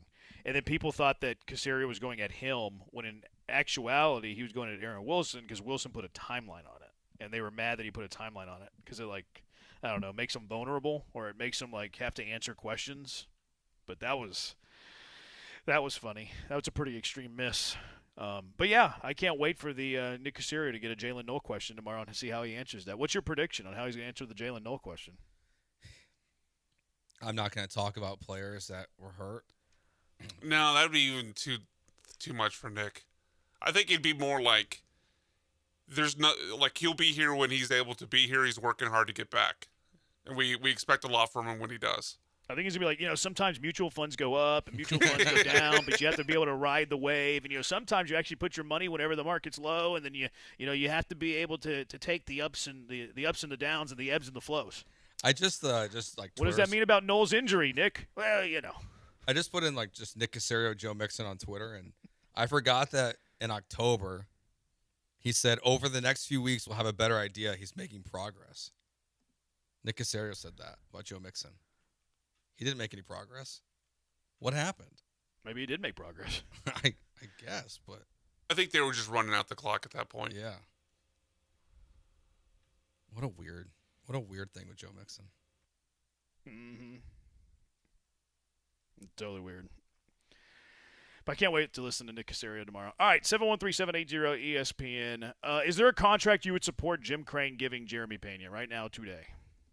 Yeah, I would feel comfortable giving him like $25 million a year for 6 years. Okay. That's what I would. That's the deal I would want. 150. He would laugh at that. What do you think he's really going to try for $300 million? He's one of the top 3 shortstops in baseball. I don't think that it's going to play out that way with contracts for Jeremy Pena. Do you think Scott Boras is thinking that? Scott Boras, like, we have a top 3 shortstop in baseball, and we don't think that the contract's going to be there? Willie Adames, Correa, do you think Correa is better than Willie Adames? Willie Adames last year? 2 years ago? 2 years ago. Do you think Correa is better than Willie Adames was 2 years ago? At the time, yeah. He got 182 for 7, $26 million per. Okay, so Bregman 2 years ago got $40 million per. Pena's better right now than Bregman was that year. I just think it's health. Like I'm not betting on. I mean, like Bobby Witt's is 288. It's $28 million, but it's 11 years, right? So it's a long. Right, but they also contract. did that before all of his. Yeah. They bought out arbitration years. It's totally different. I mean, because the most comparable contracts are like Adames, Correa, Dansby. I guess Trey Turner is comparable, which was 11 years, $300 million, which is a huge contract. Like obviously, like I don't think he's getting that. Like I would say I would go up to like $28 million for like 7 years, like right in line with Willie Adames. I wouldn't give him Trey Turner money. Do you think you really think he would laugh at that? The one that you offered? If I went 150 for 6? If I went to $28 million for 7, the Willie Adames contract. Yeah, he's not signing anything under 30, I don't think. Really? No. There's only 4 shortstops that have that right now. He's a top 3 shortstop in baseball. But all those contracts have ended up being not that good. Like I feel like we're seeing. Sure, but because contracts weren't that good doesn't mean that it prevents teams from signing other players from that. Yeah. Like if you just look at infielders this past offseason, Alex Bregman got 5 for $175. Pena's having a way better year than Alex Bregman had in Boston, and he's a shortstop. No, I know. So like he's not signing anything less than $175 for 5. That's $35 million a year. You're offering $25 million per? That's insulting. That's what I'm comfortable with. Well, he's not doing it. Yeah. But okay, fair. That's a contract you would support. That's not a contract that Scott Boras is going to support. No, it's not, unfortunately. Like he's getting at least what Bregman got. More than Bregman. He'd probably get $40 million for 5. Yeah, if he goes that short term, it could go close to $40 million. Bo Bichette got $126 for 3, and he's a lousy defensive shortstop and missed half the season. I forgot Bo Bichette's contract was that big. And he didn't have the best OPS of any shortstop in the American League and was top 6 in the American League. Okay, so is there a contract you think that you'd be comfortable with that is closer to what Pena would want? No. Not anything near it. Nope. Because of the health? No, it's mostly because I don't believe in paying players whenever they're into their 30s. There's a lot of things when it comes to Pena. And look, I love Pena. You know this. I think Jeremy Pena is a superstar. I think he's awesome. I think he's obviously one of the best shortstops in baseball. But he's also 28 years old. He's going to be 29 years old next year. So his entire contract that you pay him starts in his 30s. Yeah, I'm not going to pay him 7 years all in his 30s. I don't believe in those type of contracts, so I'm not doing it just based on my philosophy. Secondly, shortstops lose their defensive range really now. Mm-hmm. Late 20s, he might have to move off of shortstop eventually too. So you're paying him shortstop money for a guy who might play shortstop 2 of the 7 years of the contract. And if he doesn't move off of shortstop, he's not going to be very good defensively at shortstop. And if you look at his savant stuff, his range has actually gone pretty negative. Where do you think he moves to? I think he moved to third. He's a third guy? Okay. Yeah, I think he's an athlete too. He could play outfield. You could move. Would he want to do that? Wear and tear, all of that. Maybe you can move him to second. I think he makes more sense at third. I think so too. He doesn't have a crazy arm though. His arm isn't it's not a howitzer. No, but I think he could suffice at third. Oh yeah. It wouldn't be I think it might be better at second base, his arm overall, when he does make that transition, but I think it could go. It's just going to depend on the team there potentially. No, whoever ends up signing. To me, there's not a contract that makes sense for the Astros. A lot of people will be like, pay the man, like they did Correa. Didn't work. Hasn't lived up to that contract. Bregman's contract hasn't lived up to what he paid. Tucker, Springer, even Cole. These guys don't. It's very rare for a player, for a free agency. For a free agent who signs a big contract, for them to live up to the contract. It is very, very rare, and I don't believe in paying players big money, long-term contracts into their 30s. That's why I'm team trade Jeremy Pena. I totally get you wouldn't want to do it in season because you're chasing a playoff spot. I mentioned this yesterday. The happy compromise would be a trade in the offseason. What sucks about that is you don't really know what the offseason is going to look like. But there is not one for me. I hate to derail. Not one at all. I hate to derail the segment. No, that's Is fine. there a contract you would support Crane giving Pena? Not one that's realistic for me. No. No. if for some reason the market's not kind to him, would you consider a Bo Bichette deal even? Yeah, that would make more sense to me. I'd rather pay him a higher AAV short term than a long term lesser AAV. Okay. The years are what scares me more than the dollar. Bichette would be would I rather sign him for a Bo Bichette 126.3 than an Alex Bregman 175.5? Probably. Yeah, probably. Now, it also factors in with the CBT. Is Crane going to be under the CBT? Now you're taking a big percentage of the pie. What is the CBT? What is the CBT? There's a lot of questions here. But I have no problem paying players a big salary. My issue is whenever it's a big salary for 7 or 8 years. And then all of a sudden that player turns into trash. And then you're just stuck. There's no way out. It's awful. It's I can't support giving Pena an 8-year deal. No, you're 7-year deal. You're just locked into 37, it. 38. It's Fernando Tatis is a great example of this. He's under contract through 2034.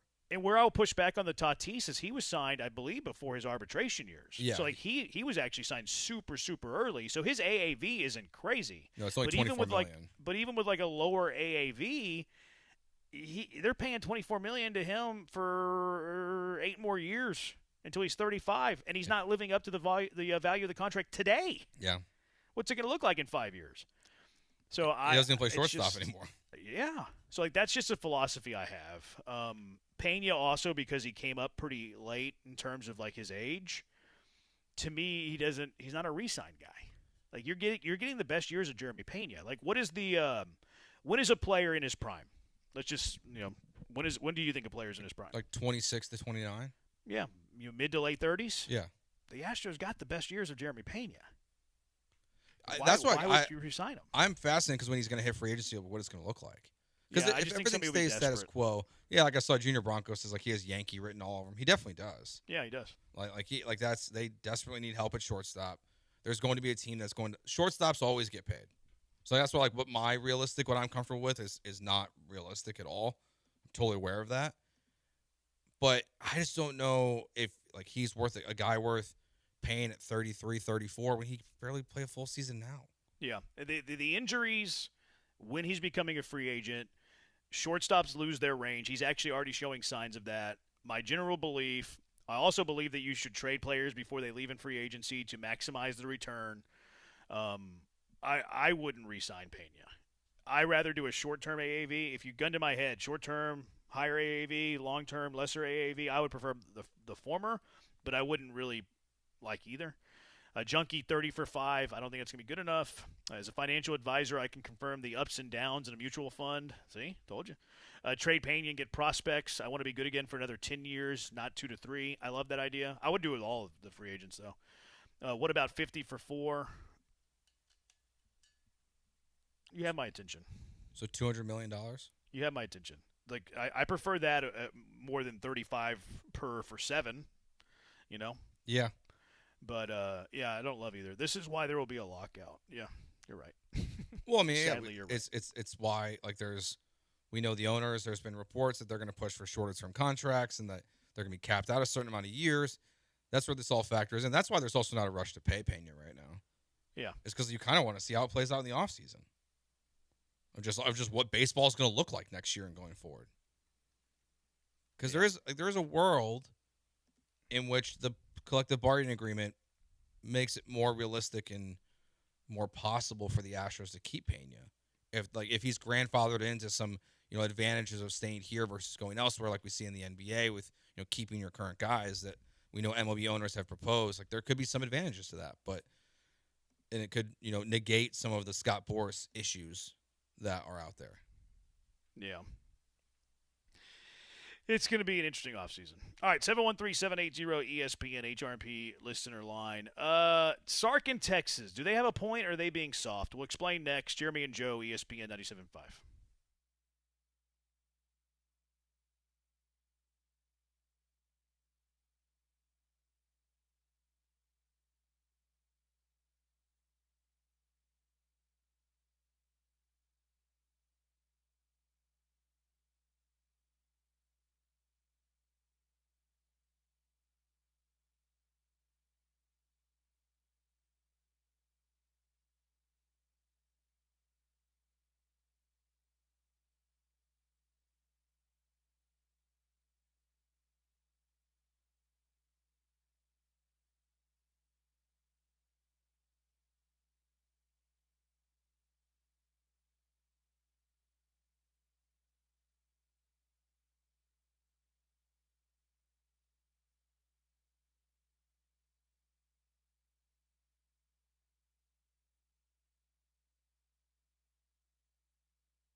It's Jeremy and Joe. On ESPN 97.5 and the ESPN Houston app. Broadcasting live from the Huntington Bank Studios. Here's Jeremy Branham and Joe George.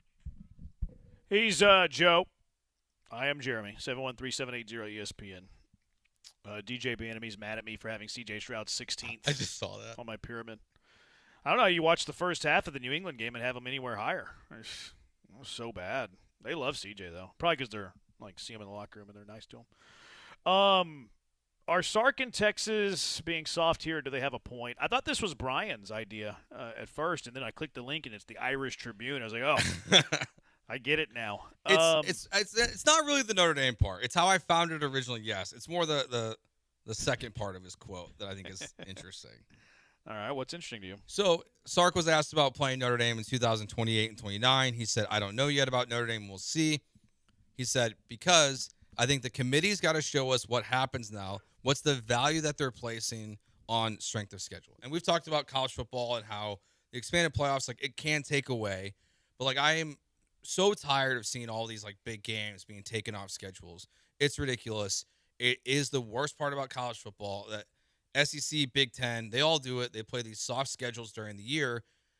But, I think he has actually, a valid point here a little bit of if they're not going to put strength of schedule as a value marker of a 3-loss team, then why are they scheduling tough games?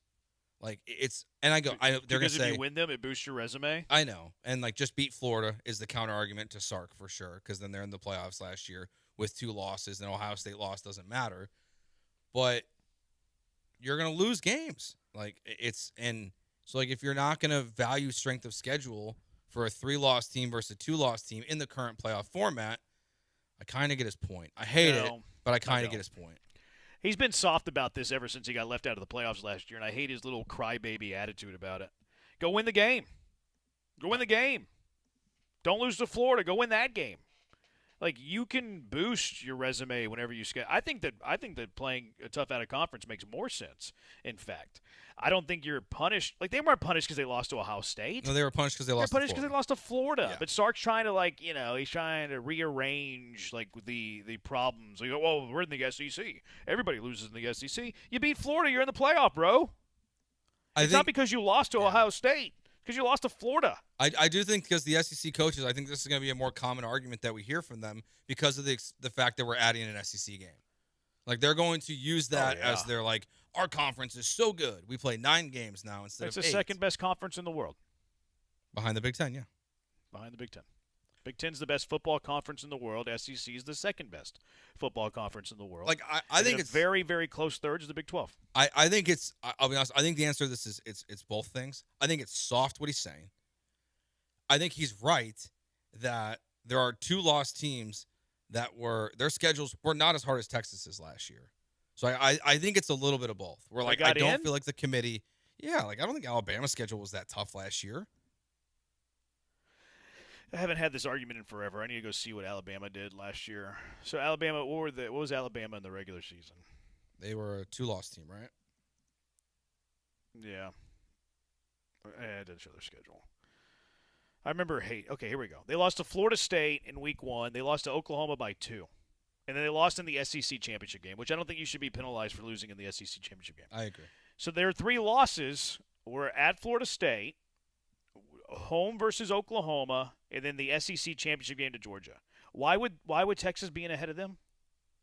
Because the Florida State loss is just as bad. It's just as bad as the Florida loss. Yeah. Okay, but they had 1 less loss. I know, but you play Ohio State. I think you should get. It was a good loss versus Ohio State. Alabama won at number 5 Georgia. They won at Missouri. They beat Tennessee. What was Texas' big wins last year? Brian, you should remember this off the top of your head. Well, that was obviously to beat the Aggies. That was a playoff team. What was the other? Vanderbilt was a near playoff team. Both those games were at home, but those were probably their 2 biggest wins off the top of my head. They had another. I'm trying to remember who it was. Why would 3-loss Texas with comparable wins? I wouldn't say better, comparable. Why would 3-loss Texas with comparable wins be ahead of number of 2-loss Alabama? There was the 3rd top 10 win. I'm trying to remember what it was. I'll find it. Was it Oklahoma? That's what it was. Yeah, they beat. Now 2 of those teams I think dropped outside the top 10, when the final standings before the playoffs came out. But yeah, they were all top 10 teams when Texas beat them. Yeah, I think it's crying about spilt milk. I don't know why they would be ahead of Alabama last year. Yeah, I don't think the committee, in a general sense, though, has rewarded tough schedules. And I agree with your point about conference Yes, they champion. do. They absolutely do when they win the game. When they win the games, but this helped their strength of schedule last year, but they screwed it up by losing to Florida. No, you're right. It's just I don't think it doesn't feel like they. I would rather reward a team for losing a close game versus rewarding beating. I think they were. These I think they were terrible rewarded. teams. I think they were rewarded for losing a close game to Ohio State. I think they were penalized for losing to poor Florida. No, you're right. I do think he's again. I think he's soft, but I think he's right too. I don't think when the committee does their rankings that they have the same logic all the time. I think the overall point I think we would all agree with is we just need a clear definition exactly what the committee's deciding on, because for the first 6-7 polls we got, Notre Dame was ahead of Miami, and then they flipped it at the last second. Yeah, that was all these questions could be answered. Sark's questions, SEC coaches, whoever. If the committee just told us these are exactly what we're considering, this is what we're not considering. I mean, Texas dropped 6 spots after losing in week 1 in the AP. Yeah. That wasn't that punitive?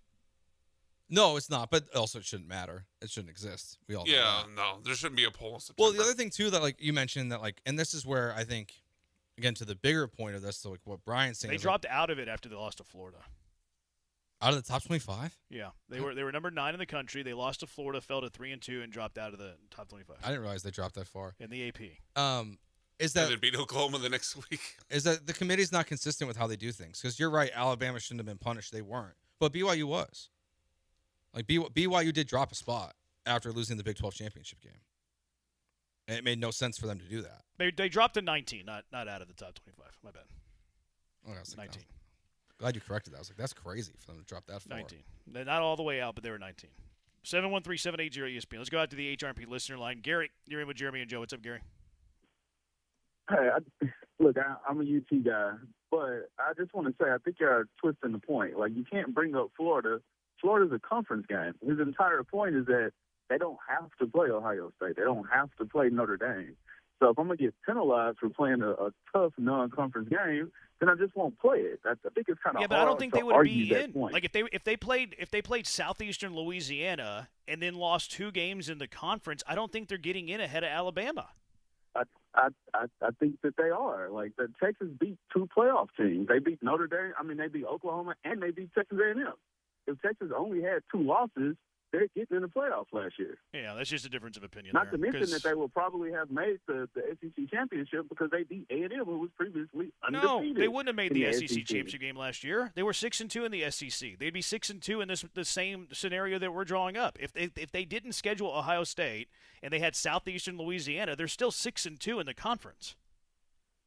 And how many games did Oklahoma lose in the conference and they made the playoffs? They were 6-2 as well. Okay, thank you very much. Yeah, but you said they would play in the SEC championship game. You said they would play in the SEC championship game. Maybe I was wrong about that, but they beat Oklahoma, who also lost 2 conference games, and they made the playoffs. So his point is accurate. If I don't play Ohio State and I play Sam Houston and beat them by 48, and I only lose 2 conference games, and I beat Oklahoma and I beat A&M, then we're in the playoffs. It's really that simple. Yeah, so look, I'm not arguing about the committee. The committee, that's never going to be right because college football is not an even playing field. We'll be arguing about that from here to the end of time.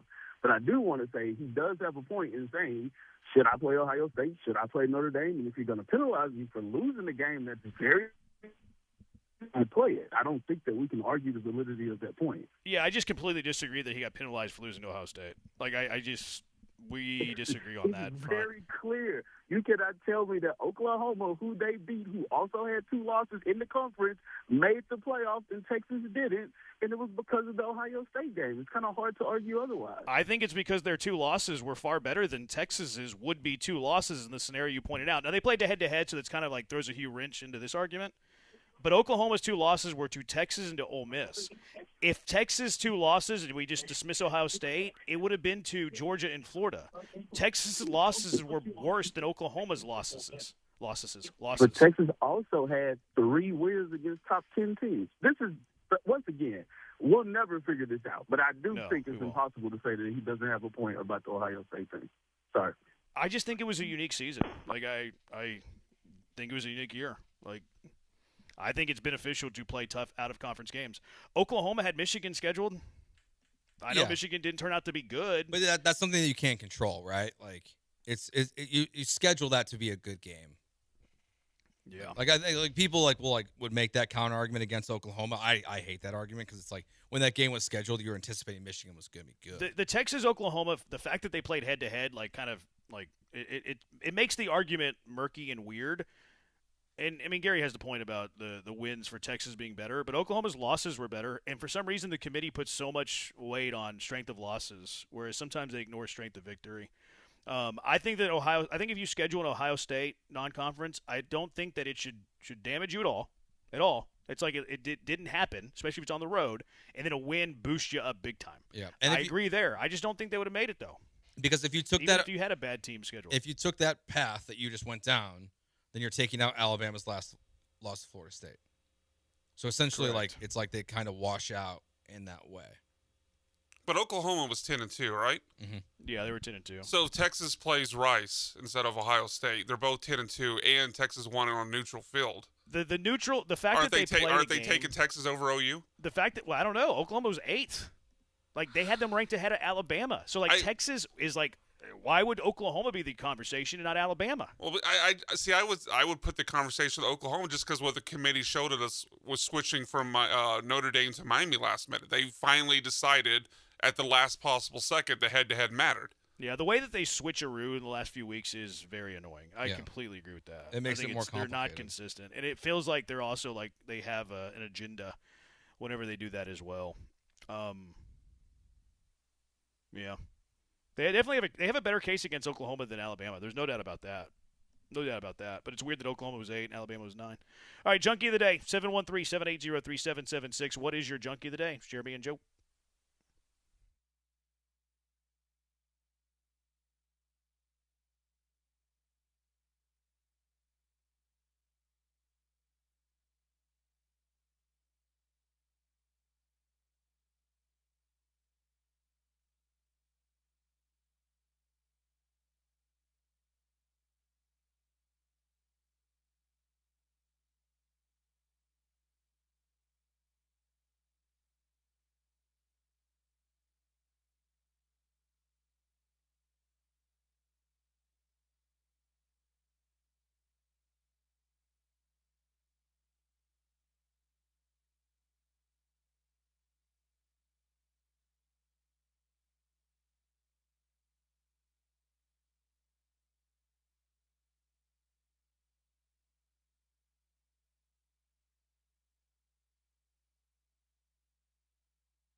Soccer Matters. Glenn Davis coming up next, right here at ESPN 97.5. I like Gary. Gary's a good arguer. I know we're on different sides of the debate here. I always enjoy his calls, though, even if we don't agree. Junkie of the day. Who is your Junkie of the day, Joe? I'm nominated myself. I went to a Houston Restaurant Week kickoff party last night for all the restaurants that were participating. So I went with my wife.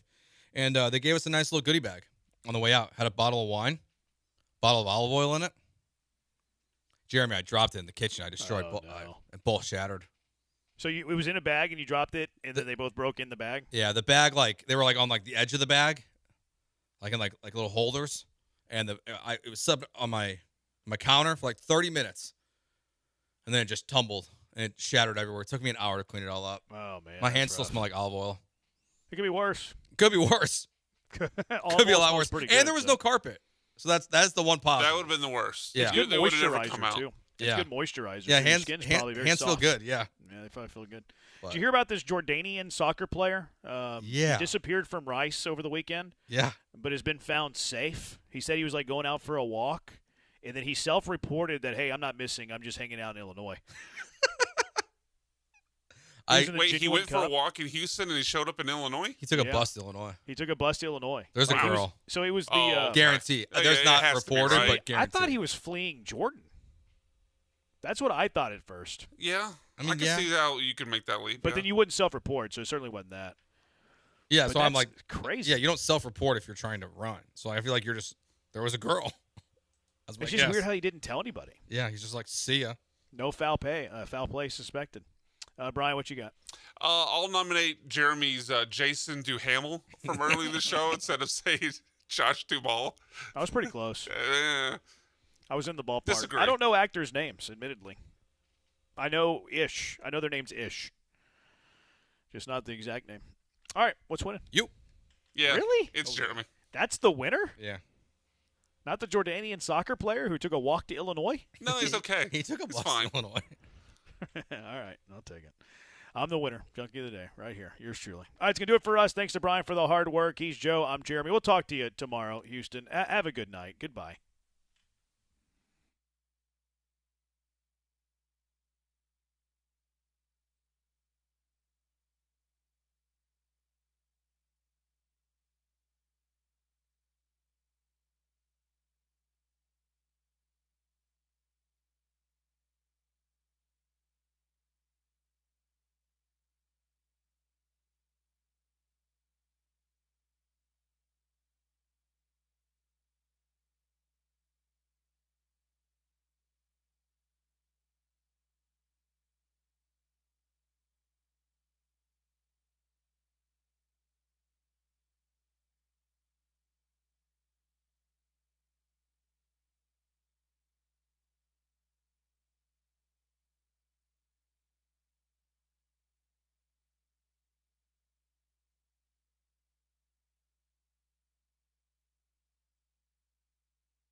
All right, welcome in, everybody. Following on the heels of Joe and Jeremy, Brian McDonald continuing on here tonight. 713-780-3776 is the number to call in tonight. A lot of topics on the table, a lot of great guests in here tonight. We do know one thing. The all-time leading goal scorer for Mexico, Javier Hernandez Chicharito, has just signed with the USL Championship expansion team, Atletico Dallas. He'll play in 2027. He's 38 years old, comes from Chivas, played in MLS with the LA Galaxy, says he wants to grow the sport in North Texas rather than simply finish his career. So good for him. By the way, during the World Cup, you heard from Peter Schmeichel and a lot of the other commentators that wherever Chicharito went, the fan support was incredible. And again, that's a tip of the hat to the Mexican soccer culture. But that is the all-time leading goal scorer for Mexico. Remember where he scored his first goal for Manchester United? Another historic moment. Right here at Reliance Stadium. Yes, that was a long time ago. But that's when he scored his first goal for Manchester United. The World Cup conversation continues with Spain's 1-0 extended time victory over Argentina in the 2026 World Cup. The final remains a big talking point with the expansion to 48 teams, record revenues, shaping FIFA's future plans. We hear of a potential of 64 teams. I don't know. 713-780-3776, and we're streaming at ESPN975.com. Okay, so speaking of Chicharito, one of the owners of Atletico Dallas will join us tonight. Sam Morton will be on the show. We will talk some Major League Soccer, World Cup, from the Verde Report.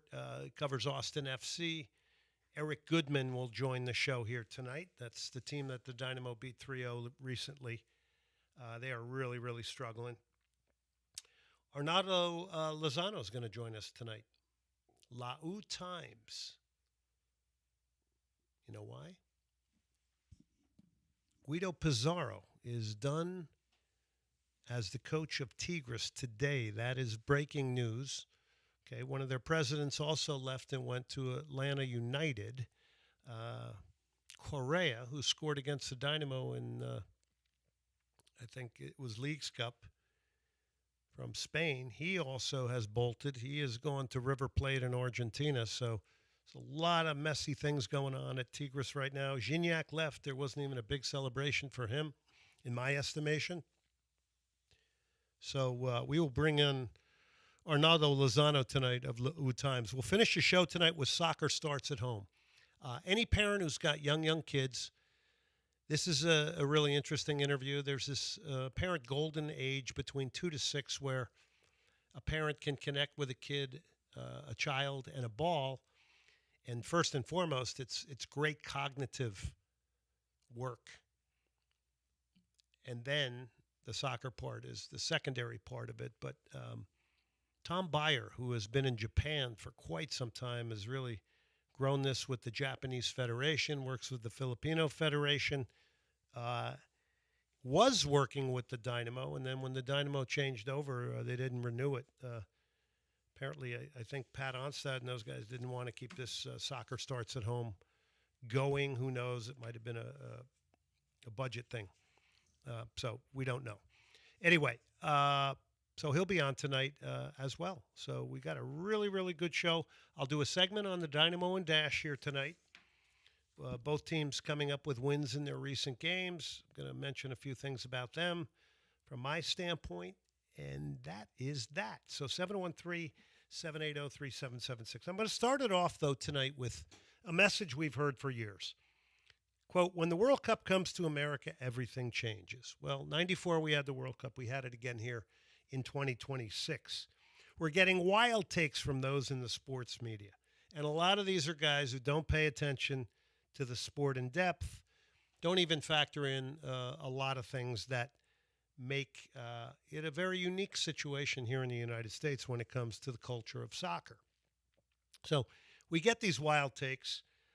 And they all went on the World Cup train, and that's okay. I mean, nobody's going to kick anybody out. But you do wish people would do a little bit more homework and get a little bit more context on it. You got to do more than just say, pay to play is killing soccer, or you got to have access for all. You got to have more than that. And there's a lot of people doing that. And a lot of those are players too, ex-players. So please remember this. We have 3 traditional sports in this country. Okay, that's before we even get into hockey, right? 3 traditional sports. We have a lifestyle that a lot of other countries around the world does not have. We are not Spain, where the culture is, for soccer, is lived and breathed every day throughout most people in the land. It is a smaller country, and it's easier for them to create a consistent player development model and an idea of how they want to play the game in a smaller country. So keep all of that in mind as I speak here. 2026 World Cup was a huge success. Attendance, competition, TV ratings, great games, celebrity, and entertainment, I think, went off the chains, and technology, influencers, as we all knew going into this. Thing I loved was that the fans loved coming to the United States. It was good to hear people speaking highly of the U.S., the people that are in it, and the hospitality that occurred. And I lived and breathed that the 7 games I was at the stadium. So I know what's true. And unfortunately, we get portrayed very badly and unfairly, I believe. And I believe there was great stuff in Canada and Mexico as well. Now, so there was all that unity, people coming together. I saw people, different countries, taking photos together. Everything looked great in the 7 games here at Reliance Stadium. Looked great at SoFi, the 1 game I did out there, Spain and Belgium. And it was prideful for people. And it was very prideful for me to stand to the anthems of other countries and to then gaze over their supporter sections. It was very powerful, very, very powerful, very, very prideful. Just like when the U.S. anthem was played, very, very prideful. And I believe when someone's anthem is played, you should stand up. No matter what country it is in a World Cup, you stand up. So hospitality, friendliness, all of that, I witnessed it. I made it a point to talk to people at the end of games or even before so that I would get the entire, I really wanted to get the entire experience and not just be work, work, work. I wanted to feel it. So we say soccer will explode, right? Well, the country will fall in love with the game. Well, the World Cup came. Won't be back in the U.S. for quite some time, and it won't be back for another 4 years. So, as the celebration of running a great spectacle is being lauded, and rightly so, it's now where we got to start asking some hard questions. Let's start with, did the World Cup actually grow soccer in America, or did we just throw a giant party and call it progress? There's no doubt the running of the event, the execution of it, absolutely amazing. Nobody could do it in this many cities in the world. No chance. The U.S. is the best at that. But those are 2 different things. Throwing a party and executing an event and then calling it a soccer sort of progress. Let's be clear. It was a successful event. It created energy. It created memories. It introduced millions of casuals to the game. I don't think there's any question about that. We're going to have definitely new, unique fans to the sport. I don't think you have to go out on a limb and say that, but it's true. And we have to see how it's going to validate and quantify. So for everybody going, hey, we had a better crowd at the Dynamo game, I would expect that. I would expect that kind of a bump after a World Cup. But where will it be in 3 months? I mean, we can't just keep judging things based on the temperature of a 24-hour period or a singular game. And that's why I think it's early to go in. But I don't think, without question, it's going to be anything other than positive in a lot of ways. Attendance should naturally be up. Where will attendance in MLS be once the Euro Leagues kick in, right? All these stars that everybody watched in America, Canada, and Mexico are going to be playing for club teams. Transfer windows open. Where are the eyeballs going to be then? So again, I believe the sport has attracted new and unique supporters. But was this simply just about a big event, or is this going to really carry over? A successful event, again, is not the same as a successful soccer ecosystem, and we know we have challenges with ours. We in this country, we confuse the popularity of soccer with the development of soccer, and we've done that for decades. And we are in a popularity world. That's what we live in now. Having a successful World Cup doesn't overnight mean the U.S. has suddenly a deeper soccer culture. I don't think. I think we have to be measured, and we have to see what's going to go on and check data and everything else. And by deeper soccer culture, I mean that people live and breathe it maybe a little bit more. Or looking at the game in a different way. It is a lifestyle. And by the way, it is a lifestyle to many in Houston. Millions and millions of soccer fans here come from all over the world. They love the sport. They spill out onto fields every single night. They're out there right now playing. Somebody's in a car right now listening to this show that's carting their kids to a training session. And those kids are dreaming. They're dreaming like they did when they watched the World Cup, watched it on TV. And maybe one day they'll be there. The sport is our coaches, referees, players, administrators, historic amateur leagues here, Houston Football Association, Houston Women's Soccer Association, all the college programs. I did make mention that I thought this would have been a great time for legacy and starting a men's soccer program at U of H and Rice, let alone any other college that doesn't have Division I men's soccer. And I'm not going down the rabbit hole of why that's never happened. All I can say is it can happen. If it can happen for other universities and colleges around the country, if Duke University can do it, why can't Rice and why can't the University of Houston? And you'll be a top 20 program in a short amount of time down here. Right, Coach?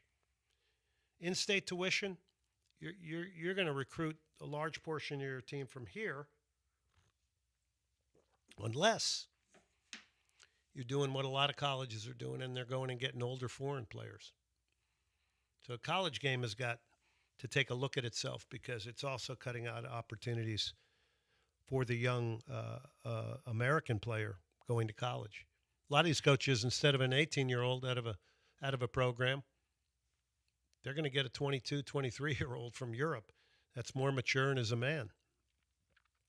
And it's happening all the time. And you got the portal. All right. We're going to continue this when we come back. I got more to talk about on this. So stick with me where I am because now I'm going to come back from break, and this is where the harder questions are going to come out, and we'll discuss them. This is the Black Keys. I made the run up to the, what was it called? The Whitewater Amphitheater up in the Hill Country. Cool spot. A lot of people in that general admission area with me. No question. This is You Gotta Lose. And George Thorogood did this. But I'm going to come back with the original man who wrote this and played this. I know it in my head, and I can't come up with it right now. Black Keys were awesome. And that is producer Brian McDonald's favorite band. All right, we're going to take a break here. Before we go to break here, quick word here for our good friends at Cactus Music. They know who George Thorogood is. They know who the Black Keys are. They know all the good up-and-coming new bands. By the way, down there, they'll have these live in-store shows. They're really fun. You should try to go to one. You'll meet people that like the same band that you like. They have the best in vinyl, pre-loved vinyl, all the reissues, CDs, T-shirts, hats, really, really cool stuff hanging on the walls. And my good friend Quinn and his staff do just an amazing job of keeping music alive also. There's a real passion there to that as well as the sport of soccer. Okay, we'll take a break. We like people that have passion. That's what we like. All right, we'll take a break.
You're listening to Soccer Matters, on ESPN 97.5 and the ESPN Houston app. brought to you by the Daspit Law Firm. From the Huntington Bank Studios, here's Glenn Davis.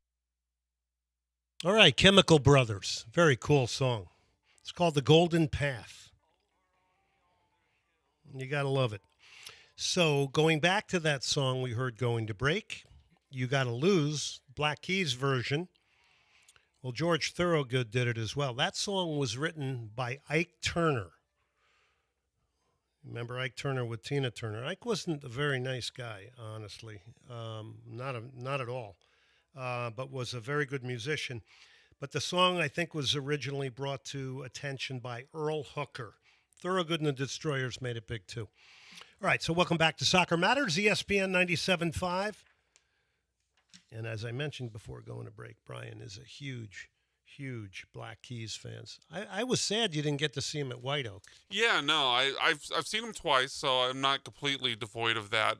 19 and then in 22. But it sounds like a good show. Yeah, it was great. It was fun. I like Auerbach's stuff on his own as well.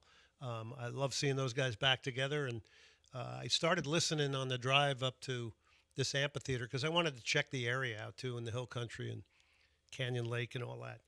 And I guess it's Peaches. Yeah, it came out in May. Yeah. So I like Peaches a lot. I hadn't listened to it album from top to bottom. So. Yeah, it's a really good album. There's definitely some times where they kind of, I think, get bored and take a right turn to do a different music style. The Turn Blue album was that way. Ohio Players was that way. But Peaches was really good. Yeah, I think you're right. I think a lot of people want to reinvent themselves. We all need to reinvent ourselves once in a while. All right, Brian, thank you for that. And Cactus Music, thanks you for that endorsement of the Black Keys. Well, the Black Keys, thank you. They certainly got a lot of my money. Buy the album at Cactus, though. Buy it used. Well, they may have it pre-loved, but they definitely have Black Keys down there at Cactus Music. All right, so let's get back to where the hard questions begin with the effect of the World Cup after it. Those are things that can build a soccer nation, no question. 94 World Cup created excitement, right, in its own way. The women's national team created national heroes. 2026 World Cup created another big spotlight. But what happens after it leaves? Because we're all so in tune to, does that person who, I had a great time at World Cup 2026, do they drop out or do they hang in? And I think you'll get both. But the missing piece is always what happens after. And I don't know if there's a direct answer to that. I think a lot of it's organic. Soccer is not necessarily built. It is built for every 4 years for the World Cup. And I think that's what makes it so beautiful and precious. 713-780-3776. Give me your call. We will have shortly, Arnaldo Lozano will be on the show. So soccer and football is built on the nights out at the fields, neighboring fields, parents working with their kids at home, coaches, communities that make the sport part of their identity. All these clubs in Houston are trying to make it their identity. Some of it's just simple love of the game, family. I'm sure every single night there's fathers that go out in the backyard, no question, with their son or daughter and are playing soccer with them. And a lot of these are now fathers that have played the game. Player pool, I guess, is improving. Investment is greater. We talk about the major investment in the game and the fact that we're not producing more creative players. That's a real big question. Infrastructure is definitely there. But we got to stop pretending that, a single tournament is going to change the sporting culture overnight. Yes, it's an opportunity to get everybody along for the ride and then find out how many stick with it. The World Cup didn't make soccer, America a soccer nation. It's a platform to go forward. It's not I hate this word that was tossed around, legacy. The legacy's here. It's extending it now. It's extending the platform. Probably be measured in 5-10 years from now. Will there be more elite players that come out of this? or the backgrounds that they come from? Will we see more players on the field from the Houston area on the Dynamo and Dash? Dash have one, Leah Klenke. They probably have more. Good player, played at Notre Dame. But if those things don't change, then it won't be considered a platform. But I think those things will change. We got the biggest stage in the world, the United States, with this tournament, Canada and Mexico.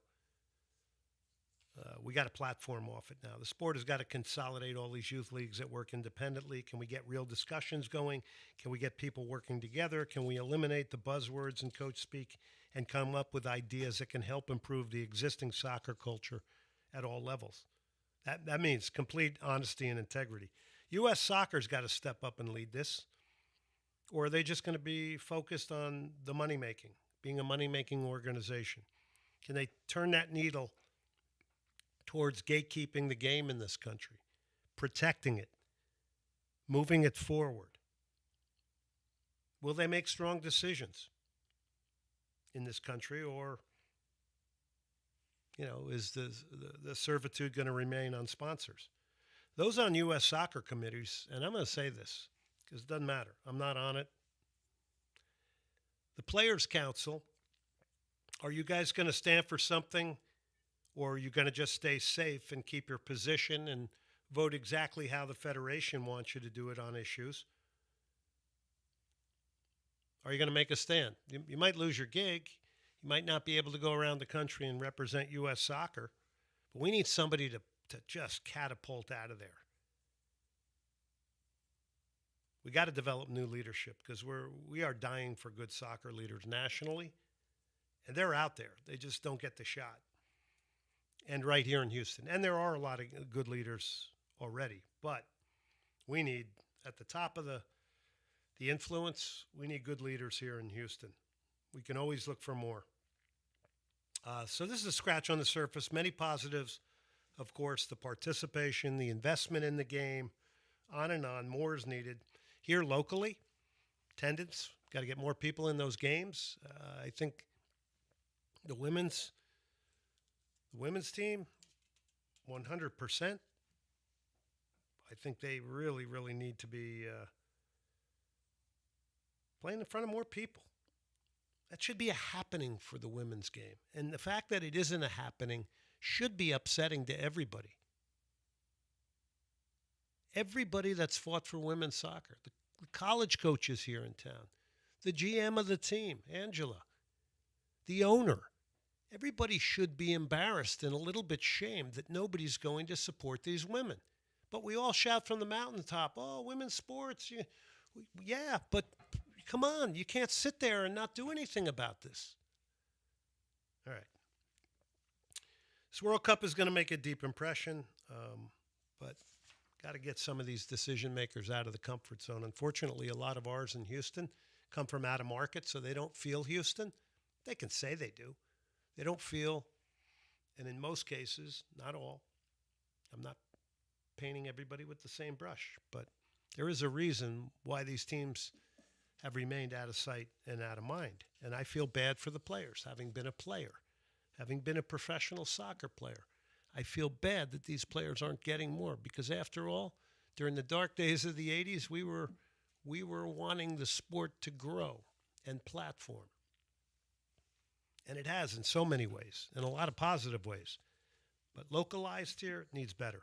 Summer transfer market is exploding. Transfer window is underway. So Arsenal supposedly now interest in Vinny Jr. That would be interesting to me if Real Madrid let him go.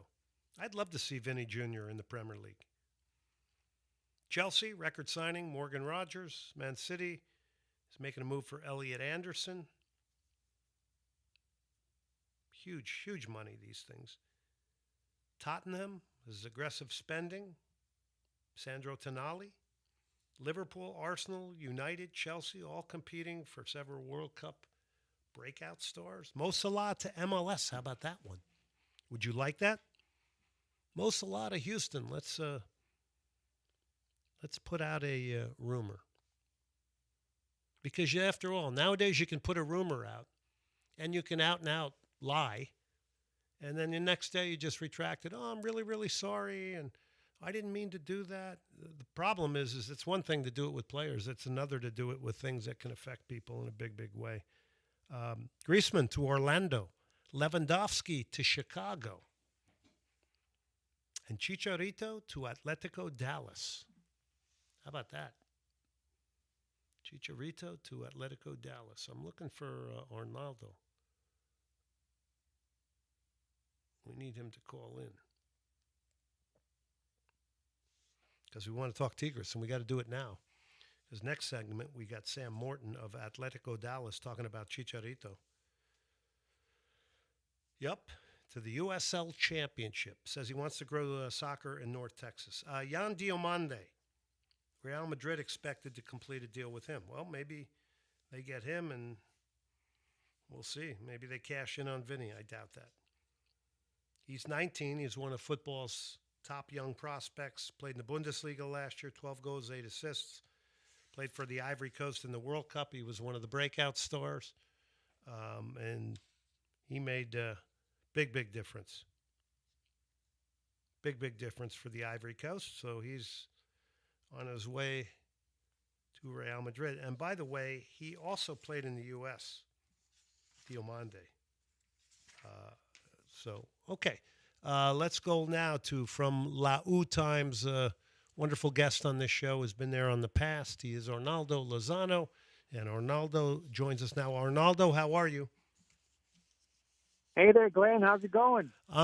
It's going great. We're all excited after the World Cup. A lot of great things have been going on. Show's been going good here tonight. We got a lot of interest and excitement around the World Cup. But I want to take us into Tigres because we all know how many Tigres fans are in Houston, and they may be the biggest fan base going here. Just a lot of craziness. So I said to myself, I got to get the guy who's in the know, and it's Arnaldo Lozano.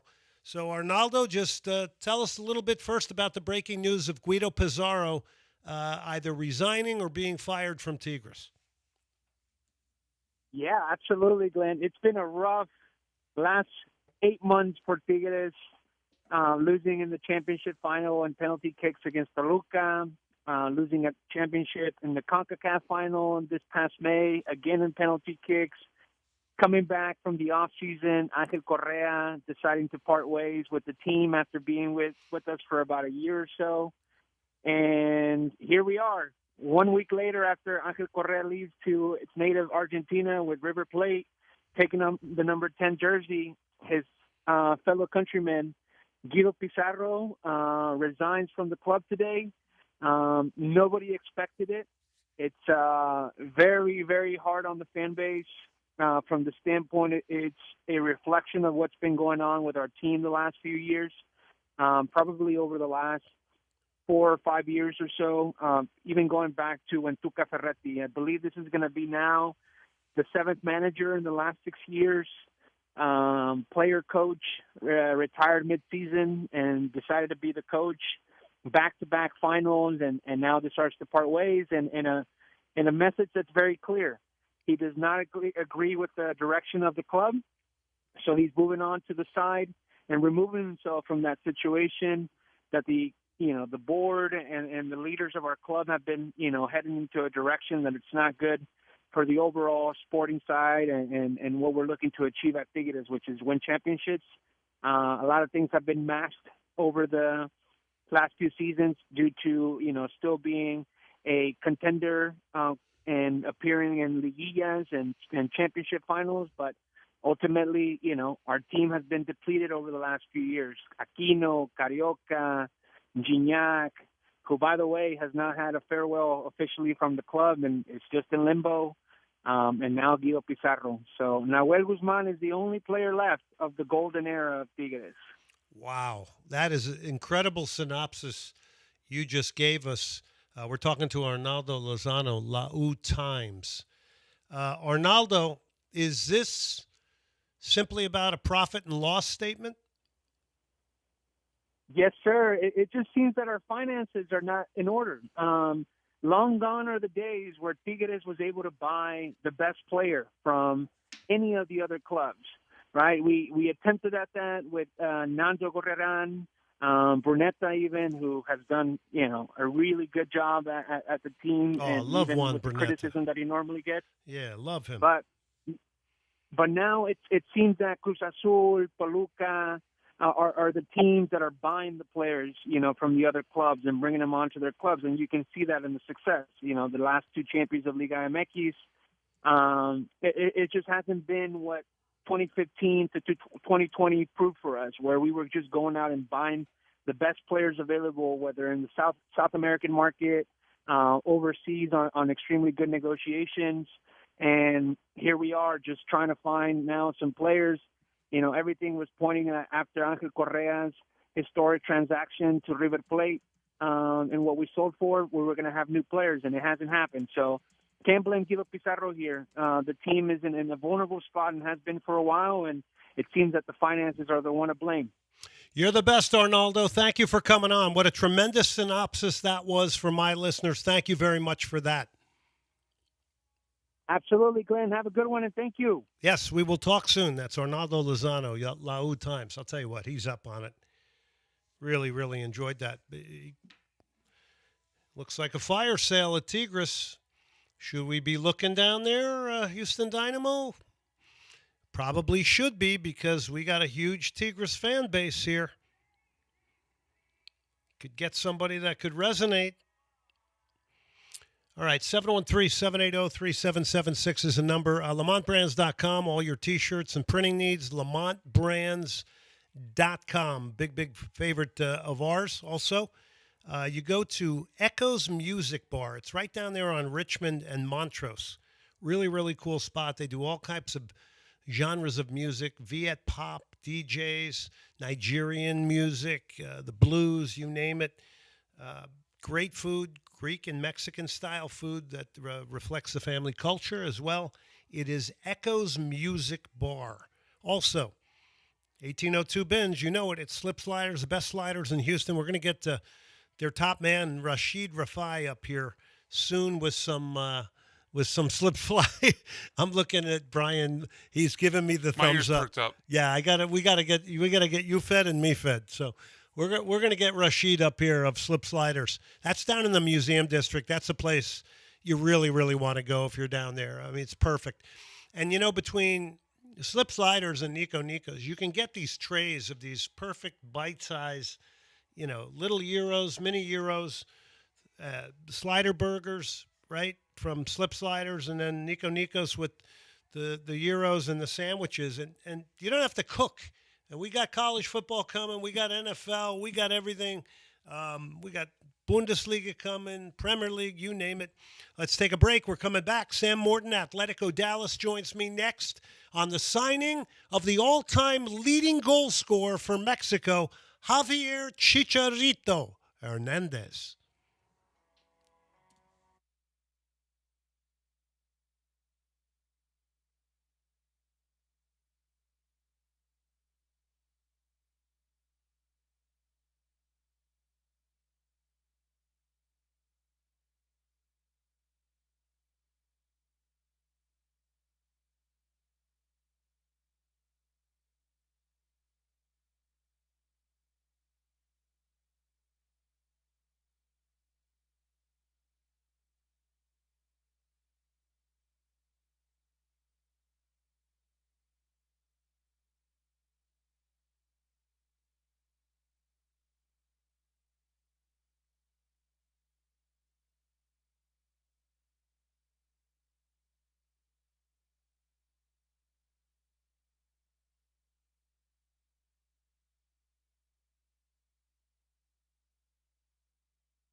You're listening to Soccer Matters, on ESPN 97.5 and the ESPN Houston app. brought to you by the Daspit Law Firm. From the Huntington Bank Studios, here's Glenn Davis.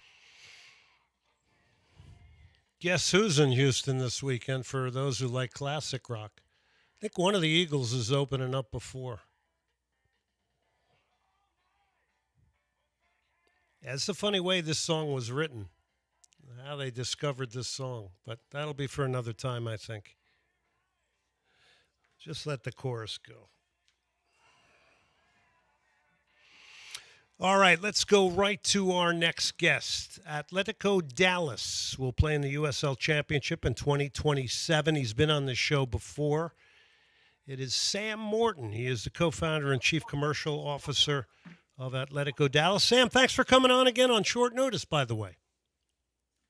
Hey, Glenn, how you doing? I'm doing great. So thanks again for coming on. I would imagine this is an example of what you want, the attention that the new signing Chicharito is going to help bring to Atletico Dallas. Absolutely, it's been a wild 24 hours, to say that. Take us into how this idea gets, birthed. How you kind of go through that 24 hours and how you reach out to him, whatever you can reveal to us, because I think people will find this exceptionally interesting. Yeah, truth be told, we didn't reach out, and nor did he. We have a gentleman who works for us named Bert Garcia. Bert's roommate and best friend in college is a trainer, athletic trainer, and trains high-level athletes here in South Lake. Was actually working out Javi. This was probably back in March, and we're just at lunch one day, and Bert looks at Matt and I and says, "Hey, do you want to have a meeting with Chicharito?" And we were like, "What? What are you talking about?" And a week later, we were at a restaurant here in town, Javier's, and having a meeting with him and his agent. And that's how we started the relationship, and that's how we met. And so a lot of credit to Bert, a lot of credit to Peter too, our manager, Peter Lucen, who obviously has an incredible pedigree, and having him in the room with someone like Javier made a huge difference for the club. Did he ask a lot of questions about who are Atletico Dallas? What is the USL Championship? I'm just wondering how much knowledge he had of all this before heading into this, because he obviously was up in Dallas calling World Cup and doing World Cup commentary, right? Yes, and he's been living here. He's been living in South Lake, so was familiar with Dallas. He loves the city. He wants to live and make his home here post-retirement, so that was also a plus for us. Quite honestly, he was fairly knowledgeable. I don't know that he was knowledgeable to the fact that he thought about, playing in the USL necessarily. But when we met and we shared our vision for what we thought the club could be here in Dallas, what it could mean to the community, again, here in the core of the city, I think we just had a connection. And again, having Peter in the room, again, was a huge compliment to that meeting, and we just started to have more conversations, and one thing led to another, and 2 weeks after that, we were back in the room, and I was giving him a bigger presentation on the things we were building, the larger vision of the club, the facilities we're building, the community we're trying to interact with, and I think that spoke to him. So here we are. We made the announcement yesterday, and we're off to the races. Sam Morton, he's the co-founder and chief commercial officer of Atletico Dallas. They are going to be in the USL Championship in 2027. They got a lot of big things going on there: vision, identity, competition, player development. Peter Lucen comes over from FC Dallas. So Chicharito, is there? And again, if I could be going into an area that you're not going to want to answer, and you won't answer if you don't have to. But is part of this potentially him being long-term in ownership since he lives there, or a piece of the team? Are there other things that enhanced him to the project outside of just purely dollars? Yeah, he's signed to a 2-year player option, as you probably read, and with an option for a third year. He'll have a space and some options post retirement with the club. That degree could vary on various things, but we see him as part of our club long term in some capacity. Again, he wants to live here in the city. He wants to be here post retirement. Much like Houston, Dallas is very easy to get in and out of, and it's a great place for people who live that have friends and family in other parts of the country and or the world, and I think it's just ease of getting places. And so yes, the short answer is, will he be able to have a position here post playing career? Absolutely. He is the all-time leading goal scorer for Mexico. It is Chicharito Javier Hernandez. He has been signed by Atletico Dallas. We're speaking to Sam Morton, the co-founder and chief commercial officer of Atletico Dallas. So my next thought here, probably Peter Lucen and your competitive staff are looking for good wingers for Chicharito. Absolutely. Peter was spent the last 30 days in Europe, mostly in Spain, and scouting players, looking for players, talking to players, and he actually got back. He was back today in the office, and we sat down, myself and Matt and Peter, and kind of looked at the board and kind of looked at his vision. And it's fascinating to hear from a manager like Peter on how he wants to build a team. And is Javi going to play 90 minutes every game? No. Do we need people to get him in the box and get him the ball to his feet? Absolutely. And as I'm sure you know, and as your listeners know, he just needs a sliver there in the box. He's an incredible finisher. So certainly, yes, we need players to complement that skill. And Sam, I would think there's just a part of this, because you're obviously tapping this vein of gold, which is the soccer culture of Mexico, which we, both in Dallas and Houston, consistently feel in this part of the country. My gut is people would come to the game just to see him. I mean, let alone if he steps on the field or not.